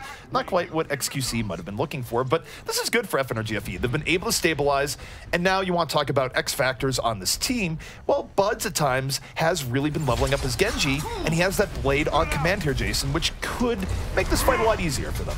Just wondering who we can really kill with this, because you have the boop out of Dahun who can just run away. You have Dante who can blink away. You have Ginger Pop and Zah who can just sit in the area. Space XQC that can get away as well. So Buzz, yeah, you have the blade, but what can you really kill? Well, nothing right now because he's already been killed. He's been dropped off here even while the Transcendence was being used. The blade wasn't able to come out there because of the Transcendence, and now, I mean, this is now problematic, where you see FNRGFE struggling to maintain control. They weren't able to take advantage of their own trance. Buds wasn't even able to bring out the blade, and you see them just stuck buying time here. But in the effort of buying time, Buds is going to be coming back out the blade rather quickly, and now he comes in from the flank. The blade is out. I still don't know what he's going to kill, though. I'm not sure Buds knows what he's going to kill because he hasn't found anyone yet, Jason. Ends up getting nothing with that blade. There's too much mobility. There's too much high guard control with Arc 6. Like, there's just no way you're going to kill them unless somehow you catch Ginger Pop out of position or you get the burst on a Dante. But again, the 2-man res comes through. Zah and Dante going to be the 2 men alive. But Bud's going to kill finally on a Zah to shut him down in the middle of that barrage. Indeed, and FNRGFE, they're able to bring that back, res or no res, and finally Ginger Pop is the last to fall, but that's almost a mark of pride for him. He usually does not die first. Now, I feel like I've cursed him again because I said that last time we saw him on Hollywood and he did end up dying first in the next fight, but in general, he's a Mercy that's very good at avoiding early pickoffs. Now, ZP, can we just make a deal here and call FNRGFE FNRGFE? FNRGFE. I don't know if I can do that. But maybe. I'll try and consider it over the course of the set. Reminds me of the Black Eyed Peas, like Fergie. FNRGFE. FNRGFE. I don't know. Maybe that would just be enough to get them to finally switch it. Where it'd be like, we're not FNRGs. We're not FNRGs at all. I was called that a lot back in middle school, so they're definitely not FNRGs. We do see the pulse one coming in from behind from Clockwork. He's just looking for the right person to throw it onto, maybe looking towards space on that Diva, but that sound barrier got him a little bit extra healthy that the pulse bomb would not eat through his HP bar, and he would be able to survive as Buds will take down the Hunt. The problem is for Arc 6 is that they're not decisively taking these fights. This is really taking a long time. Pizza going to the back line, he loses Ginger Pop. Matt gets rid of the problem early on here. He's going to get demeched for his troubles, but this opens things up here for Clockwork. Good HP on the point, darting in and around, and FNRGFE in a sense is kind of rope-a-doping Arc 6 here, not really heavily engaging, backing out, making space, and finally, Arc 6 has to back out. I mean, XQC survived that, but I guess that wasn't the target they were going to focus down. Take down Zah, take down space, let the monkey escape.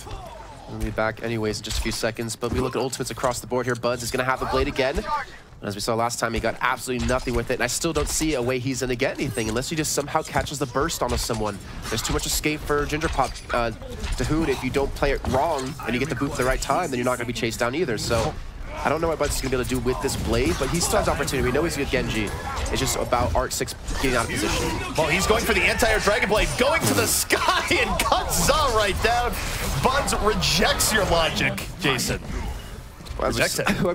Genji's been able to double jump. I don't think they believe in logic or physics for that matter. We do have Muma with the Primal Rage ready to go now, so they invested, what, 1 ultimate into that, maybe 2 with the Pulse Bomb. That Clockwork, I don't think he can pick up a kill with it, but at least zone them in a different direction. And Gingerpop will have res yet again. So I was gonna have the Barrage, they also have the Self-Destruct, so pop on top of the point, maybe put the Barrage in behind him on the Saloon, so you actually hit him from both sides. Maybe be able to pick up a couple of kills, and also you die in a relatively close area to allow Gingerpop to get that res. And now holding onto the Barrage, but not an easy task to find out where to put it. He's been under pressure by Matt for a while. His space has been limited, and XQC, while the rest of his team is in the back, he dives in and gets taken down, so the resurrection comes out. It's a one-man res. Gingerpop gonna get fined later for that one as drops the Barrage, but gets a D.Va right in his face. Absolutely nothing to be had there. And it's Clockwork and Buds on the flank, making the most of this opportunity, Jason, as the front line is distracted. Well, I definitely liked how Kumat uses his face as his best weapon, at least to the ladies, if you know what he looks like, as he just charges straight in his, makes him take damage from his own Barrage, finishes him off, and then turns around and kills Gingerpop right after, with the help of Zen, played by Bonnie. So, good job here, as they do hold on the second point. FNRGFE, FNRGFE, holding strong on the first map. It was a very good showing for a second point defense on Hollywood, and I mean, let me just tell you, Matt probably plays Face Hunter. I mean, he's a very attractive man. I'm not gonna lie. Well, he is cool. That much is for sure.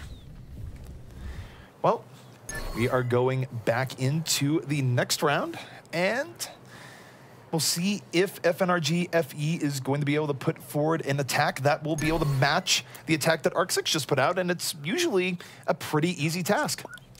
Yeah, well, we'll see as it's going to be... I still want to see Hex, his face photoshopped on that monkey. He says he dances like that. I've never seen it, and he's definitely not rich. I know that's not his car. I see what he has in his refrigerator back at the hotel. Deli meat. I mean, it's really high-grade deli meat. Is there ever such a thing? I mean, it's the highest grade you could get at a Safeway, Jason. Let's put the Whole Foods might be a little bit out of his budget. Yeah, well, I mean, we'll see. We'll see as time goes on. Get that eSports money. So now looking at Arc 6 on the defense, looks like they still want to commit to the Far Mercy, which we've seen them do quite a few times. And over the side of FNRGFE, I'm just doing it. You can go along with me, right. or you can just let me do it by myself. It's all good. I'm just going to add actual extra letters to FNRGFE or numbers. It'd be like, and now FNRGFE 69. FNRGFE 69 coming in. Now they just need Rob 420 to join the team. We're just going to go all numbers. Yeah. Well, maybe the first time. Actually, it was at 2146 in China. They actually just won the OPS, if I'm not mistaken. Or 1246, I think it is, actually. I've actually just lost my mind. I have no idea what we're talking about. There's a team called 1246 in China that played in OPS. Oh my goodness. Well, there you go. Numbers for everyone. But now we're taking a look here. FNRGFE, the attack will be underway shortly, and they're not changing up too much, but Buds, instead of being on the Genji, is going to be on the 76, so he is going to be offering punching power from the back. Meanwhile, you take a look at Arc 6 as they set up their defense. They're running Pharah, Rain, Sleet, or Shine here. Za going to look to be the defensive power that Arc 6 needs here, Jason. I mean, I still like the Far on defense just because of the mobility you have for Gingerpop. Like, on Mercy, he's really good at Mercy. Why not allow him the freedom to just fly around when he does need to? And if you're not running Soldier into it, if you're FNRGFE here, okay, I should stop doing it, then you're not really going to stop him. And with the ability to play around this backside of the building, it's really hard to disrupt this combo. So now I think FNRGFE need to wrap around the backside, maybe dislodge from this location. But then again, if you do that, they can just switch around on you as well. And it's still really hard to take this combo out of the air. Indeed, and I mean, part to that point is that Buds came in as a 76. He's supposed to be the Pharah control, and he ate 2 rockets immediately and was taken down. But FNRGFE, they're just going to rush right into the point. Winston D.Va leading the way. Plenty of space being created as Clockwork, well, he was in the back, but the rocket takes him out. It has been a bad day for Tracers eating rockets here, Jason. Maybe they're just hungry. Maybe the Dragon's not sated, and the Dragon is hungry, like we talked about earlier on that Gibraltar game. But yeah, I mean, it's sometimes difficult to remember, you know, as a Tracer, you don't really play against Pharah too often, and especially a Pharah of Za's caliber. So you have to be very careful of when these rockets do come their way. And there's nothing really to sit behind. It's just cool, Matt, with that defense matrix. You can see they're just constantly taking damage as they peek around that side of the building. Indeed, and I think one thing that's really going to be difficult here for FNRGFE as they come in is that they also have to deal with Gingerpop. Arc 6 is very good at having long delay defenses where, great, you got 2 or 3 kills. Guess what? Gingerpop is there in the back and can bring everyone right back up. But now take a look, he's under pressure. He almost goes down, and he does. It's Buds and Matt hunting down Gingerpop. They've gotten rid of the resurrection destruction threat, and now they're out for blood. Bonnie piling on here with the Transcendence, and they are invading the cafe. The lattes are there, Jason, as FNRGFE looking like they will secure this point. Yeah, Gingerpop gets caught out with things. If they can just stall up the payload for a little bit longer, the Reds might be able to come in here from Gingerpop. He has someone to just fly to, but Hoon's going to be taking a rocket to the face, and that will be FNRGFE finally capturing the point. It could take them a little bit of time, but look at this. Now they're being aggressive, right? They have a bad respawn on Dahun, and they can be able to take this high ground away from them, especially when they don't have anyone who can join Muma on this position. And the other thing, too, is that the high ground isn't necessarily going to be safe for Gingerpop or Zub. One thing to look out for here is that Divas have gotten a lot better at using their self-destruct as a weapon of mass destruction against aerial combos. So you got to think when looking at Matt here that he might be looking for the self-destruct on the Zon Gingerpop, but look at this. Arc6 really isn't giving up much ground for free, Jason. They are coming directly back in, getting in the face of FNRGFE, and it's working. I mean, to be fair, this map's a little bit harder, I think, to get that self-destruct combo on the people in the air. Like maps like on Oasis, where we saw earlier on, you have the ability to duck. You don't have the ability to duck or hide behind anything. At least with your concussive blast, you can get around corners and potentially get away from it. But then again, we've seen Kumat hit some ridiculous self-destructs. Indeed, and Arc6, though, they're doing a good job. Muma ends up staggering there somewhat a bit off kilter, and as a result, FNRGFE having to hold back, but that's kind of big. Dante goes a little bit too far out, gets caught by a Diva charge, and now there's going to be a brief moment here, Jason, where FNRGFE does have a 6v5. If they can push that pressure point, they might be able to push Arc6 back. Arc6, so seems pretty confident. This payload, even after a minute of time, has not really gone anywhere here. Zala is just raining down terror here from this high ground position. The self-destruct going to come through again, and he's able to hide behind some good position. He actually gets the barrage on the Kumat. It's a one-man ultimate, but it's so worth it to not allow Kumat to get that resuit after the self-destruct. Well, especially given the fact that Matt has effectively been stalking Za this entire time, where he has to worry about the defensive matrix nullifying his rockets. Once he's out of the fight, it opens things up far more for Za to just do what he wants to do. And even though the FNRGFE defense was very good here, Jason, now Arc6 is creating the possibility of having a hold of their own. Pressure is starting to mount as time runs down. Gingerpop, ooh, very low on health. And actually now he's pretty much just dead because there's no one else that can back him up here. But to switch over from the Soldier to the Genji. And Clocker picks himself up a double kill to allow this payload to maybe start to push forward. And he gets another kill onto Dante here. I don't think Dante was expecting him to just come flying around that corner and pop a couple of shots in his face. And now Space just trying to stall, just trying to allow teammates to respawn back in. And this stall is really important because FNRGFE can ride this momentum just about to the yellow box of victory. Arc6 is going to need to throw everything, including the kitchen sink, at this next fight, because that's their margin of error here, Jason. If they lose one more fight, that's going to be it. Well, here we go. They have a minute and 50 seconds left to do it. They don't have that many ultimates to use here, and they have to be very careful. Gingerpop, I think we need to see someone hunt him down in particular. Maybe Buzz needs to be the man to do it, because if you do not get rid of him, he's going to have that res. I don't know where that post bomb was going, but as Hex says, happy birthday to the ground. I don't think the ground enjoys it. The ground is actually pretty beaten up with all these tracers throwing bombs there, Jason. But especially today. Very much today. This fight is underway. FNRGFE dropping the sound barrier. Buzz holds the blade, which he's been using for anti-air. Doesn't use it here just yet, but now it's out. Where is Buds? Who is his target right now? He uses it for Dahun. That is one grounded target he can get, and it's the only target that the blade will taste. But it's Matt and Clockwork. They get to the back, they take down the combo, and the yellow box of victory should be FNRGFE's. Dahun, he might be able to get there and stall for a second, but not long enough for Gingerpop to respawn back in. And that looked very easy. I mean, Gingerpop, someone we coin and talk about as being a Mercy who's very good at positioning, died so many times there. I don't necessarily say out of like necessity or anything like that, but really unfortunate they weren't able to keep him alive longer. I think this is where game tape has really worked against Arc6. You get enough of their footage where you go, wow, these guys have been really successful in recent times. How have they been successful? Well, they run a really good Pharah, but then people realize, wait, Gingerpop is actually really good. So what you saw from FNRGFE there, I wouldn't even put on Gingerpop. I would say that they were very much going out their way to get to the back line and jump on him with 2-3 people at the same time. It was a highly effective Mercy squad. Yeah, no kidding. And just talking about this, both of these teams, watching them, we had some amazing play, but I really have to call out Bud's Genji. He had some key Dragon Blades there. He did. Actually, it was kind of weird because his Dragon Blades, they don't normally kill Pharah Mercies in the sky, but he was able to get like a dash through onto Gingerpop. They got the kill, they got the reset to dash back up and pop the blade, which gave him another dash. Played that really well. It's not very easy as a Genji to ever do that. Yeah, no, Hex was making the joke earlier, like, well, this is why we use shotguns nowadays. Well, proving him wrong in that one. is Buds. But Coolmat's D.Va, we talked about it a little bit beforehand, but it is absolutely pivotal for them. He was able to balance the damage contribution and defense matrix usage incredibly well. He absolutely was. And I mean, there was a case where he actually changed how Yikes, or Arc6 rather, had to deal with him, where oftentimes they had to go, okay, we have to desuit the D.Va before we could do anything. And plenty of teams go for that strategy, but I feel like Matt certainly was forcing their hand to some extent in terms of how they had to deal with that. I think it was him and Bonnie together that really chimed well. Like when the Discord was ever up on Ginger, he was immediately shooting Ginger. I mean, he would mitigate shots when he needed to. There's actually some really clutch reaction times there. But I mean, let's be fair, Zah got some payback on that. He did indeed. And he was the main note I had for Arc 6. And being able to pull out that Pharah on both offense and defense, actually, it showed how that can be used to great avail. Did not end up finding them victory in this one, but definitely going to be something I think we're going to be seeing more as we're going into Oasis next. And just to pull things back a little bit, obviously FNRGFE and Arc 6, that victory is required for both of these teams coming into this one, but FNRG even more so. And so the fact that they got this first map, they got to be coming into Oasis feeling pretty good. I mean, Oasis is going to be a really tough map for them, I think, because of the Pharah. Like Zah, like we showed how good he can be. I don't know what you're smiling about. You're giggly today. I don't know. I'm just thinking happy thoughts. Okay. That's good. That's, I always approve of inner positivity. I think that really absolutely. That's always your motto. Yeah, but yeah, like so far, Mercy going to be probably a really strong pick for these teams, or at least for Arc 6. After GFE, they did a pretty good job countering it, so I'm not sure they're too worried about it. But are they going to be able to use their own Farm Mercy? I don't really see it necessarily.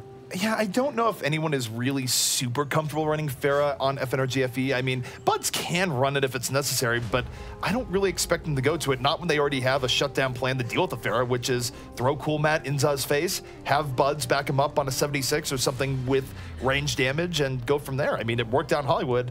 We'll see if it can work out here as we enter into Oasis. And to be fair, Coolmat does enjoy some pizza, especially with pineapple on it. Do you like pineapple on pizza? Oh, man, you're really putting me on the spot here. Once I answer this question, at least half of chat will I know you me. like almost everything, so do you enjoy pineapple I enjoy pizza? all forms of pizza. That includes when they put fruit on pizza. Okay. I agree with you on I this. just I think ruined my fan bit. You realize there's plenty of people who be like, I used to support you, but now I know that you put tropical fruit on a delicious salty pizza. There's nothing. Sweet and salty is one of the best things ever. I am not gonna lie. So even like a Chex Mix thing of sweet and salty in particular. But you know what? It's not sweet or not salty here. It's gonna be Oasis as our second map here in this best, or not best of 4, it's a 4-map series. We are gonna see the Pharah and the Mercy for Arc 6 already.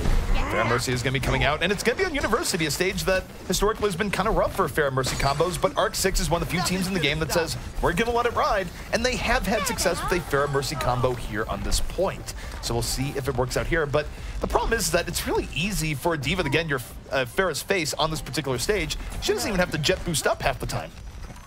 Yeah, and also mitigate a lot of this damage. Bounty going to be sitting on the Sombra, looking for those hacks. I wonder if he's going to hack the one under the point, since he does have a Winston and does have a D.Va to play with to actually pick that one up. Gillfrost immediately going to be dropped in, like right off the bat. The first kill of the game, actually, and it shows really where the focus of FNRGFE is going to be.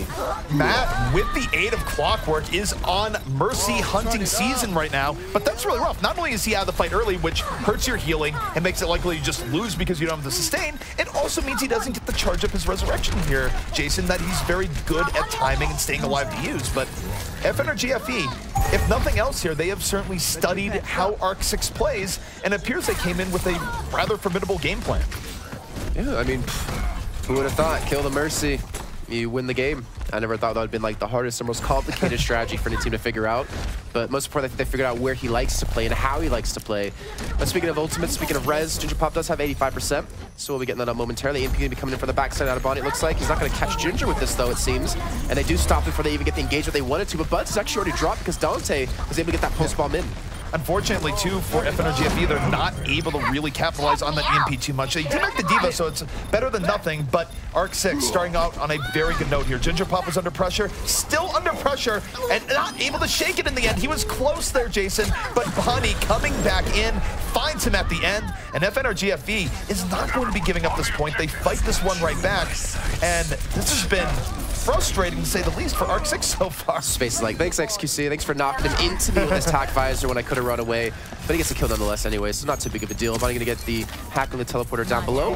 He doesn't have his translocator just yet, so he's not gonna be able to contest the point, but likely for him, he doesn't need to, because the rest of FNRGFE haven't been able to hold it. Well, not only are they back, but his hacking is making things really tough for Dante, where Tracer, you do rely on health packs, and when they're never up because they're hacked, it makes Dante a lot more reliant on getting the Dahoon for healing, as opposed to anything else. So it's putting Dahoon under more stress, and now with 5 ultimates, it's really do or die for ARC-6. They must come in and make this fight successful, but Ginger Pop assassinated immediately.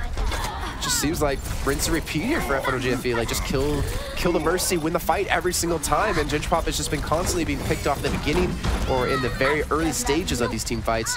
And they're going to hold it yet again here. Ginger Pop does have res, but he's still very far back in spawn, 92%. How often do we see a full 100 to 0 on Oasis? No, I can answer that. Not very often, but at this rate, it might happen. It very well might happen. ARC-6, they had a big ult advantage. They weren't able to capitalize, and now they just have to barrier, roll onto the point with Reckless Abandon. They do get one early trade out, and now the question is, can Ginger Pop even stay alive long enough to get the resurrection off, now that it has been Mercy hunting season 2017?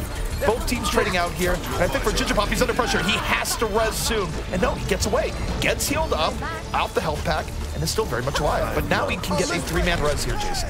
Or maybe even 4 if he does time it correctly. Actually, the Tracer was able to stay alive. Ginger Pop is still being attacked, still being forced off the point. No. He's nowhere near for a res, and didn't get a single one this entire first map. And that's going to be our first 100 to 0 that we've seen in quite a long time.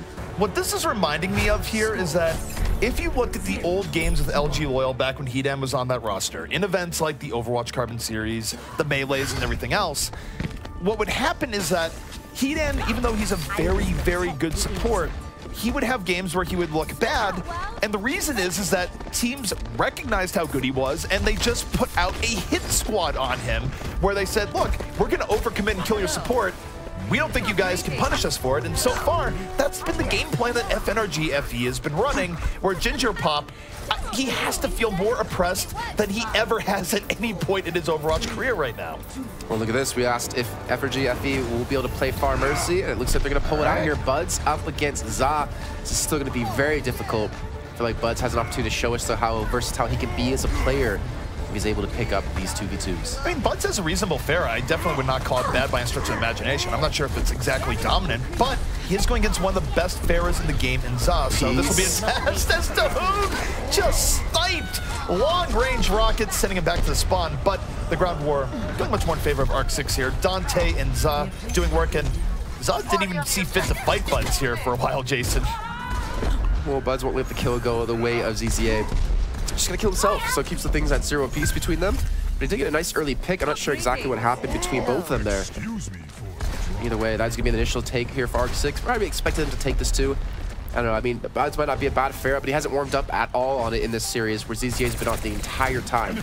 And you mentioned warming up, but that's actually a very good point, especially on something like Pharah, where you do want to get into a groove with projectile DPS. Pharah's, in terms of rockets, you do want to get into a rhythm. But the next fight is underway here. FNRGFE getting right back onto it, and both teams just looking for that on-point first kill. Buds in the air, looking for the other Pharah, but it's going to be Matt. Dives back, stops XQC from doing what he wants to do, and after 6v5, they're getting plenty of work done, and it actually forces out the one-man res from Ginger Pop, so they want to keep XQC alive, but it might be too little too late. It's not going to matter too much, and not to mention Body still has res too, so any kills ARC-6 were able to pull back are going to be completely mitigated. XQC is going to save his ultimate, the timing out of FNRGFE to just close out those follow-up kills after the res had come through, and I want 4 ultimates to use, and the res most importantly. It's going to allow Boink to get that sound break up a little bit quicker. He's only at 80% currently. There's chip damage coming through. I don't know. I don't know if I fully agree with it, because you know Ginger Pop is going to get a lot of extra... Well, he would have gotten a lot of extra healing off of it, but that self-destruct coming through is not going to connect. No, it doesn't connect at all. Matt can have to get right back to his mat. Another self-destruct is out from space, and Muma knocked off the ledge. XQC being the alpha Winston in that fight as Buds drops the barrage, but is mitigated by space. And yet, it's even as Ginger Pop goes down. Matt hunted Ginger Pop down again, Jason. It's been really hard to deal with. I think Matt hasn't actually been dealt with at all for this entire series. And keep in mind, movement to get knocked off the maps when the res came through out of Bonnie. It did not pick him back up. He had to go back to spawn, collect his $200, and then rejoin his team a little bit later. You know, that's one thing. It's always $200. It never really changes. Yeah, where's the inflation? It doesn't happen. It's just 200. To be fair, though, I wouldn't mind getting $200. I'd be fine for just getting that for this pass and go, especially every time I go to spawn point because I die a lot, Jason. Especially when you play Widow. Oh, I'm very acquainted with the spawn run Widow. But we are getting back into this next fight. Dante on the ground, trying to pull us back here for Arc 6. Not really counted for here, and yet the fight passing him by to some extent as Matt is still being the anti-air pressure here. Able to take down Za early on this fight. No resurrection is on deck. And still somewhat even, but the problem is, how do you evict a team from this point here, Jason, when they can stall for ages? Well, it starts with killing them all, and then you can eventually get off the point. No, you're right. There's so many different angles to play from. It's so hard to get on the high ground, and actually they're not going to be able to evict him at all here because Clockwork and Moomba, both pick up some kills here. At least get a decent amount of space. And not to mention the reinforcements of FNRGFE are going to be here. They have the res on a body, so if you do kill him, you've got to do it twice. Indeed, and now FNRGFE looking to reestablish here. It was looking very good for Arc 6 for a time, but the resurrection coming in. Ginger's dead. FNRGFE is back to full strength, and as you mentioned, Ginger is hunted down again by Clockwork and Matt. So, I don't know. I feel like Arc 6 has never really had to play against a team that's hunted their mercy to this degree. They don't have a good answer because thus far, Jason, we thought this matchup was going to be very close, but FNRGFE is running away with this one. Yeah, honestly, I think Clockwork and Cool Matt just showing a clinic of how to deal with the Mercy in the air, with heroes who aren't even necessarily meant to deal with Pharah in the air. I mean, Adiv obviously can do quite a bit here, a Tracer as well, but the difference, the damage drop-off and the fall-off between those two heroes against her is going to be still very difficult. Yet they seem to keep doing it time and time again. In Ginger Pop, maybe the time is to switch, maybe not stick to this Pharah Mercy, where on this one, City Center, it's a little bit different. It's obviously a lot more, well, it's more friendly to a Pharah Mercy on the high ground that you can use because of the ceiling of the map. So Jason, I gotta ask you. Yes. You get picked up by Arc 6 as their coach, and they change their name to Arc 7 because 7 is just a luckier number. Do you tell them to switch off the Mercy at this point? I'm not gonna tell them what to do. I'm not good enough to be their coach. You kidding me? I'd be asking them, why the hell did you pick me up as a coach? I'm some like silver scrub player here. Stop being logical. They thought you were at least bot. They thought it was Jeff Kaplan, that's why. Oh. They should have did their research. Well, in any case, we are getting I mean, they got me onto the committee. It might as well get me as a coaching position. Well, we are getting back into it. Za gets taken out of the air. He is not only poked down, but Mooma jumps into the air and gets a little bit more. And FNRGFE starting this out with a bang in more ways than one. And Buds on the Pharah doing some work here, Jason. He's able to get a D-suit there, help get the kill on the space, and Clockwork again, taking down Ginger Pop. You know, before coming to this match, we were saying this is going to be a really close and long match, right? Yeah. It's not starting to look like that. It's looking like quite the opposite here. I don't know, FNRGFE came out of nowhere and are surprising Arc 6, I think. Finally gets a two-man res, which is a little bit of a page out of Ginger Pop's book, if I'm not mistaken. Ginger Pop's just weeping because he can't remember the last time he was able to resurrect the way this game is going. Yeah. And good note, FNRGFE looked really strong on the qualifier day. It was just group stage day 1 that they weren't doing very good, but now they've made this roster change up and they've just controlled space in a way that they did not do before. And a lot of it does come off the diva play, but there's also really just good coordination. Wait, coming out. Do you mean controlling like area, or do you mean controlling space? I mean, it's kind of both in this case. I was gonna say, I'm like, I don't know what you're referring to. It's really both, but space in the general area and certainly space in this game. Well, Ginger Pop's half HP again already as the fight is still breaking out. It's still being held by FNRGFE. Clockwork is not being touched. Is this man invisible? No one is even turning their direction towards him. Dante's going to fall. Ginger Pop's trying to rejoin to get a potential res here. They will at least be able to get a little bit further. Maybe a one-man res. He's going to get a three-man res. Fine, that he does make up for some past reses. That self-destruct might come through to be deadly. It makes up for past resurrections in a sense, but the problem is that when Arc 6 does well, they get resurrections that immediately win the fight. That was a resurrection just to stay in the fight, Jason, and it's not their MO. They prefer oppression resurrections rather than please save us, give us a last chance at this fight resurrections, and overall, they are failing to get FNRGFE off at this point, and wow. When you gotta kill a Winston, sometimes you unload all the rockets. I feel like this point's been contested the entire time that FNRGFE has actually had it. We're up to 75% already, where we might be looking at another 100-0 at this rate. You can see both Mercy Beams just healing from long range. Make sure not to cross those. The Ghostbusters might be upset at you. And Bud's still on that far. I haven't really seen him on the kill feed too much lately, but XQC is going to definitely be there.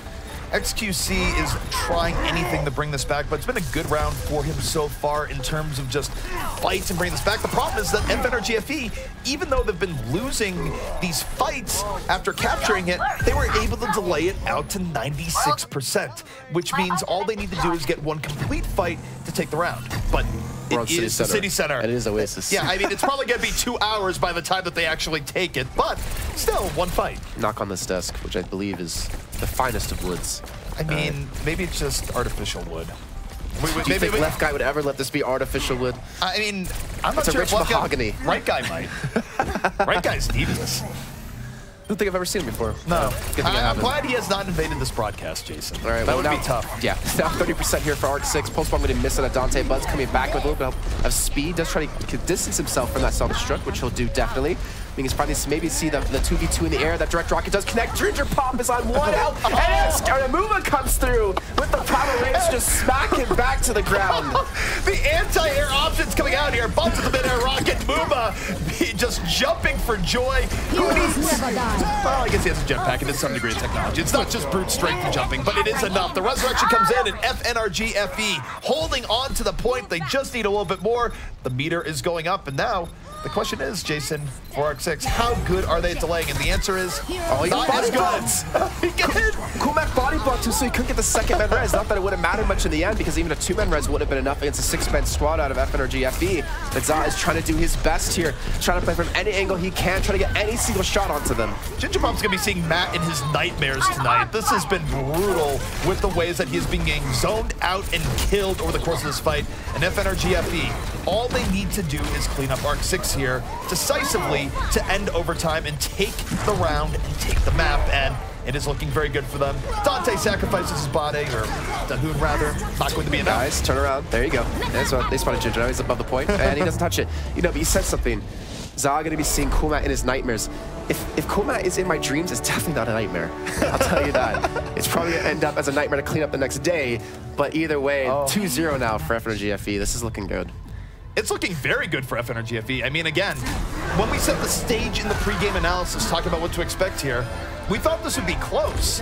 We thought that this would be very much on the edge, but FNRGFE has come out with an intensity that I don't think we really could have expected coming in here. Certainly not off of how they played just a week ago. Yeah, and just to clarify things for everyone, well, first of all, somehow it just feels better. I don't know, did you guys notice? Does it feel different? I just felt there was a dark pale over the broadcast for a while. It's but hard to tell. Now. I don't know, creepy spirits. We've moved along. It feels more awkward now, I don't know why. See, differences of opinion here, I guess. But no, Arc 6, they could still actually secure their second place spot by tying things up here with the next two maps. A draw would be in their favor. FNRG, though, they've set themselves up. All they have to do is win one of the next two maps, and they've secured their spot in second. And, I mean, you guys already pretty much broke down almost every aspect. Everyone's firing off. Everyone is contributing in the ways they need to. And one of the keys with that is they've been doing really good at switching focus when they need to and turning that into kills. Because you got to think, I mean, you got a Pharah in the air. It's going to take more than one person to actually focus them down and kill them. And you can see even some of the calling in instances where he's brought down low and moves to a different part of the map, and immediately another member completes that kill. Here's where I think the difference is right now, is that generally speaking, when teams try to kill the Mercy, they tunnel on the Mercy. They go too hard on the Mercy, Ginger Pop jukes them, and the rest of the team gets their kills. What's going on here is a little bit more nuanced, where what you're seeing is that FNRGFE is not really afraid to push back players like XQC and put a lot of fire on the ground, but as soon as Ginger Pop gets a little bit closer to heal people that need that healing, what do? They switch on a dime, they get in the Ginger Pop, they stop him from getting anything that he wants, and he ends up dying before he can resurrect. I'm still finding it really awkward that we're seeing a Winston in Primal Rage, a Tracer, and a Diva killing a Pharah and a Mercy in the sky. Like, three of the heroes you never would have expected. Maybe Zarya. Maybe we'll throw in a Zarya and we'll throw, things really out of the works. But you see what? Should ever respond to that combo in the air, you see the Soldier and or McCree with a Zenyatta, and they don't even need it. No, and we actually, in past broadcasts and in past meetings that we've had, have watched these VODs with Ginger Pop, and one of the things we've said about him is he can just stay alive so well, and that is a skill that he has, and I think that it's less that he's not doing that well right now, and more that game plan for FNRG coming into this one has been executed perfectly, and that they know they got to focus him down. I like to think that we're fair in calling out whether it's great play or a player messing up. And look at what Gingerpop is doing right now. He's really not out of position. He is getting chased to the ends of the earth and back at times when that opportunity presents itself. And I think at this point, it's a case where it's one of two things.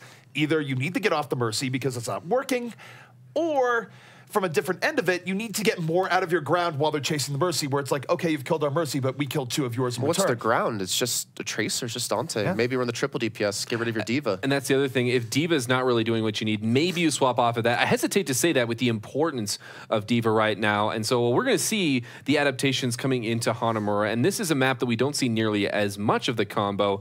And so maybe this is an area where Arc 6 can bring something out and try to bring things back in their favor. Well, they sure as hell better. I mean, like I say, like if they want to qualify for Season 1 contenders, or at least to get to playoffs for now, they have to draw at a minimum, and that's all they can do. One thing about Hanamura at the very least is that there are plenty of areas to hide as a Mercy, both on first and second. So it's a case where Gingerpop can use terrain to his advantage to some extent if they are hell-bent on remaining on the Mercy train. But right now, the only thing that we've been seeing in terms of trains is just FNRGFE running their way to Gingerpop at every possible opportunity. So, I don't know. It's been tough for Arc 6. They have to find a way around. Well, we'll see if they're going to be able to here in just a few seconds, as we're going to be loading onto Hanamura. And it looks like it will be FNRGFE on the defense initially, and we'll have Arc 6 on the attack. I mean, Fair Mercy is not impossible to see on attacking on the first point. Second, it's a little bit more risky, especially if you do have Bud switching over to the Soldier if they want to run that. But the way Clockwork's been playing as Tracer, I feel like the way the entirety of FNRGFE has been playing, it's going to be difficult. I mean, first point, yeah, okay, first point, whatever, yeah, you can do that. Second point, you sure as hell better not be, because there's no high ceiling for you to play with. There's going to be Clockwork on the Tracer playing from high ground. There's going to be Coolmat there. There's going to be Moomna. Like, and there's even going to be Buds that are throwing a couple of shots every once in a while. Absolutely, and I think a cool thing here that you're kind of touching on and how you phrase that is that FNRGFE, this is one of the few teams where I look at this and I almost feel like it's a full team effort across the board. You do oftentimes in Overwatch see that you focus on the DPS players. They're oftentimes the stars. But FNRGFE, I feel like you can point to most of their team as having really good moments here where you're seeing really good space being made by the tanks, and Clockwork and Buds are equally going into the back and getting good cleanup. So, I mean, when I look at FNRGFE right now, I'm just thinking team more than anything else. You know what's weird? I don't think we've said Boink once. No. And not in a bad, like that's not necessarily a bad thing. It just means he's doing his job so well that we can't really criticize him about anything. Well, we said not to, because then we'd think of his old team, Oink Boink, Here Comes the Boink, and we'd just feel sad because it was the best name in Overwatch eSports. It's definitely not the worst, I'll tell you that. We do have Zog going to be coming in again. Does have Gingerpop off to his side, so running pretty much the comp they've been doing this entire series, though. If they're not going to start looking good, they might just make things switch. They're going to have to do something eventually, or they're just going to be giving up their chance at potentially making it into playoffs and potentially into Season 1 contenders. Stakes could not be larger here for Arc 6. And you're really hungry. Look, I could go for some large stakes, Jason. That's just how I am. But you do see Arc 6 really use positioning to their advantage. They wrap the way around, but Za has not been able to get that much done in the back line. It's been tough for him to allocate targets, and doesn't really matter too much, though, because Dante builds up a very quick pulse bomb, gets into the support backline, and Arc 6, slowly but surely, with good positioning, they are able to turn this one to their advantage. So point A will quickly go to them, but as anyone who watches competitive Overwatch knows, the test on Hanamura is not usually point A, the test is point B. And they have Gingerpop with Res, so there's no reason for them to not continue to go with this one, make them play a little bit safe, then get the big Res onto the point. The thing is, Coolmat's gonna have a self-destruct. He guarded up to 93% from that first fight. And you just pop a self-destruct when that res comes down, you're gonna get a clean kill into the entire team if they can really get away from you. But look where R6 is already coming from. They're coming from the same direction, Bud. You're not in the right position, bro. Dante's gonna just zip past him, and he realizes, oh my gosh, everyone's on the entire point. They've almost got the first, initial third. The reflected rocket, though, right back into Za. Not able to follow it up, but does give him a bit of pause. Za, though, still feeling good here. Full HP, getting boosted up. Here comes self-destructing Coolmat, looking to make some space, and does. You call it the J-cap, but did you have a mercy to res you because Gingerpop was there? Yeah, of course he's raked. He's mercies in every single game. Zog himself a D-suit and a kill on a Coolmat there, gets a second on a Clockwork, and it's looking good so far for Arc6, but they still have not got that third. Losing to Hoon so early on means they don't have that sound barrier, and I don't know if he's going to be here back in time. this is very good for Arc 6. This has been a quick strike that has caught FNRG off guard and then some. They are scrambling for their lives here. Clockwork, Pulse Bomb does connect. Another Pulse Bomb thrown into the waiting maw of Cool Matt. Dante not feasting here, and Cool Matt, even though low, draws a lot of people back towards him to the side. Very close here, in and on the point. But Arc 6 keeping on the pressure, Jason. The problem is that they've lost several people and things are starting to turn against them. They lost Ginger, most importantly now, so they lost the potential for res. And finally, Dahoon's going to be cleaned up here, but not after they got halfway through that point. 50.4% here. FNRGFE have switched some things up. Bonnie going to be on the Zenyatta. They switch Buds over to the Soldier to deal with Ginger and for Za. But the problem is, Ginger's all switched off too. They got rid of the Mercy. They got rid of the Pharah. They're going for Ana, and they're going for Soldier. So if they can get that middle ground control, things can get very deadly here for FNRGFE. They certainly can. And I mean, the problem here is for Arc 6 is that the best chance you have to take a point B on an assault map is simply coming in and doing that. Look at that. Had to use the barrage just to get Cool Matt out of his face. Hey, why not? I mean, you get the D-suit onto me, you get the kill, and that's probably one of the most hardest heroes to move off of a point when you're trying to capture it, especially on assault. Interesting stuff here at FNRGFE. They give up the high ground willingly. They're saying we're actually going to counter-engage. And wow, Matt under heavy pressure in the back. Both tanks going in on him, going to push him out. And while that goes on, Wuma doesn't have a partner. He falls to Dante. 5 versus 5 as Arc 6 stays on the high ground, trying to open things up for Zod now in the 76 to lead the way, but doesn't seem like it's enough as he has a diva in his face once more. I like how Buds, though, did join Cool Matt there because they try to take it together in tandem. Just not going to work out too well for him. Cool Matt does get desuited, but he's not dead just yet. They do repel the attack. Ginger Pop has gone down as he now has his ultimate ready to go. And they actually, Clockwork getting a double post bomb on the retreat there, so well done by them. And that was actually, I was just watching that from their point of view, seeing Cool Matt fly up there when we know he just channeled his defense matrix for so long. But then Buzz just comes out of the staircase, just out of nowhere, and completely shoves them back. It caught them off guard, and Arc 6 get no progress off that. Look, sometimes 76 gets a little bit jealous that Tracer and Reaper are the top creepers of the game. He had to show that he can do that from time to time. But FNRGFE, they've done a good job of reestablishing here. They have 3 ultimate reserves. Any of these ultimates, enough to delay and buy them time in any given push. Arc 6, though, Jason, they are doubling down. They come in with the sound barrier, and they're looking for the right way of engaging. The attack visor is out, and Za looking for anything, but not going to get much. He has both a Winston and a Diva in his face. All he had in his sights was obstruction. Well, the thing is, they wasted that ultimate. They used the visor, but there was no nano on top of that. So I wonder, are they going to throw in the XQC in the next fight?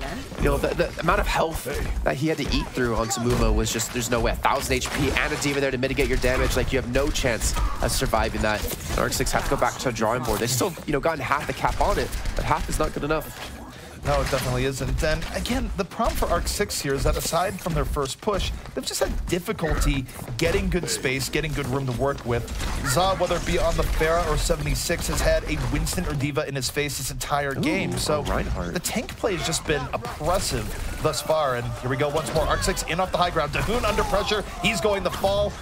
And you just see FNRGFE slowly come back in, poke around from all sides, and they're almost using the high ground, or the lack of using it, as a weapon where they know they're going to go up there and they just flank them from all ends, Jason. Well, I mean, we also have to keep in mind, Buds did switch over to Mei when he did see the Reinhardt being picked up, because Reinhardt is obviously slow. You don't have the ability to jump on a high ground. You have the ability to get anywhere. So if you can just wall him off, you completely eliminate what he can do. They're looking for that kill to Ginger, but I was going to say, there's no way he's going to get that. Winter is coming, Jason, courtesy of Buds. You think he can run away? Think again. You know I don't watch Game of Thrones. I don't watch that trash.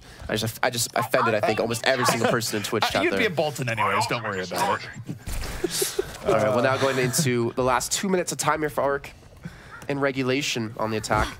They still have that nano. They've had that for such a long time, and XQC's even switched back over to the Monkey, to the Winston, realizing it's too hard to deal with the Mei. Dahoon's not cool enough to join that party. Well, that was going to go in, but they are delayed out. And FNRGFE staggering their ultimates right now, creating space, and now they're going to commit the Transcendence, and that would make any slim chance Arc 6 have taking this fight go directly away. Every kill going the way of FNRGFE, and honestly, the Mei wall just stalled that out heavily. And oh no, speaking of stalls, the feel when Lucio just pushes you over the edge. No, he actually booped him away initially. They keep him off that from jumping down, but you're looking into potentially one of the final attacks here. You've got a Blizzard. Like, if Space can't eat this, I see it really hard to ever take this point away from them. The Mei is just going to be too strong to defend, or to attack, sorry. Going into Blizzard is one of the most terrifying things. I think people tend to forget because you don't see Mei as often right now in competitive Overwatch, but it forces you off the point, literally, and then if you're foolish enough to be in the middle of it, well, you freeze and you generally die. And again, look at what is going on here as they go up top. They have the tanks in their face. It takes them forever to come in, but finally they feel they have an opportunity. Matt is demeched, the barrier is in, and Arc 6 on what will likely be their final good attempt here on Hanamura, looking for anything, but the Blizzard comes out. It's keeping them off the point, but I think it was a little bit premature. They don't get very much off of that Blizzard, and Arc 6 still has a chance here, Jason, as they start applying the pressure and moving in. And now, will it be enough as FNRGFE? Let's see how much they can delay. Well, they still haven't really got any progress on the point here because you still see Clockwork off towards the bottom-hand side of your screen, constantly being a nuisance here. Dante, 66 HP in a dream, but he's not being focused down. He has opportunity to just keep hammering away. The self-destruct is going to buy a lot more time. But look, with all this time that's been going by, the progress has still not changed at all. And look at that, just as a wild card, when Arc 6 needs everyone alive, it's Bonnie in the back, free the way in the Zenyatta damage and picks up 2. Hello, world. Hello, Dante. You're going back to your spawn. It's overtime. And FNRGFE. It's over. Yeah, it's just over. Time. So 54.5% is what Arc did get on that second point. FNRGFE 2-0. They are 2 points away from getting themselves through the playoffs.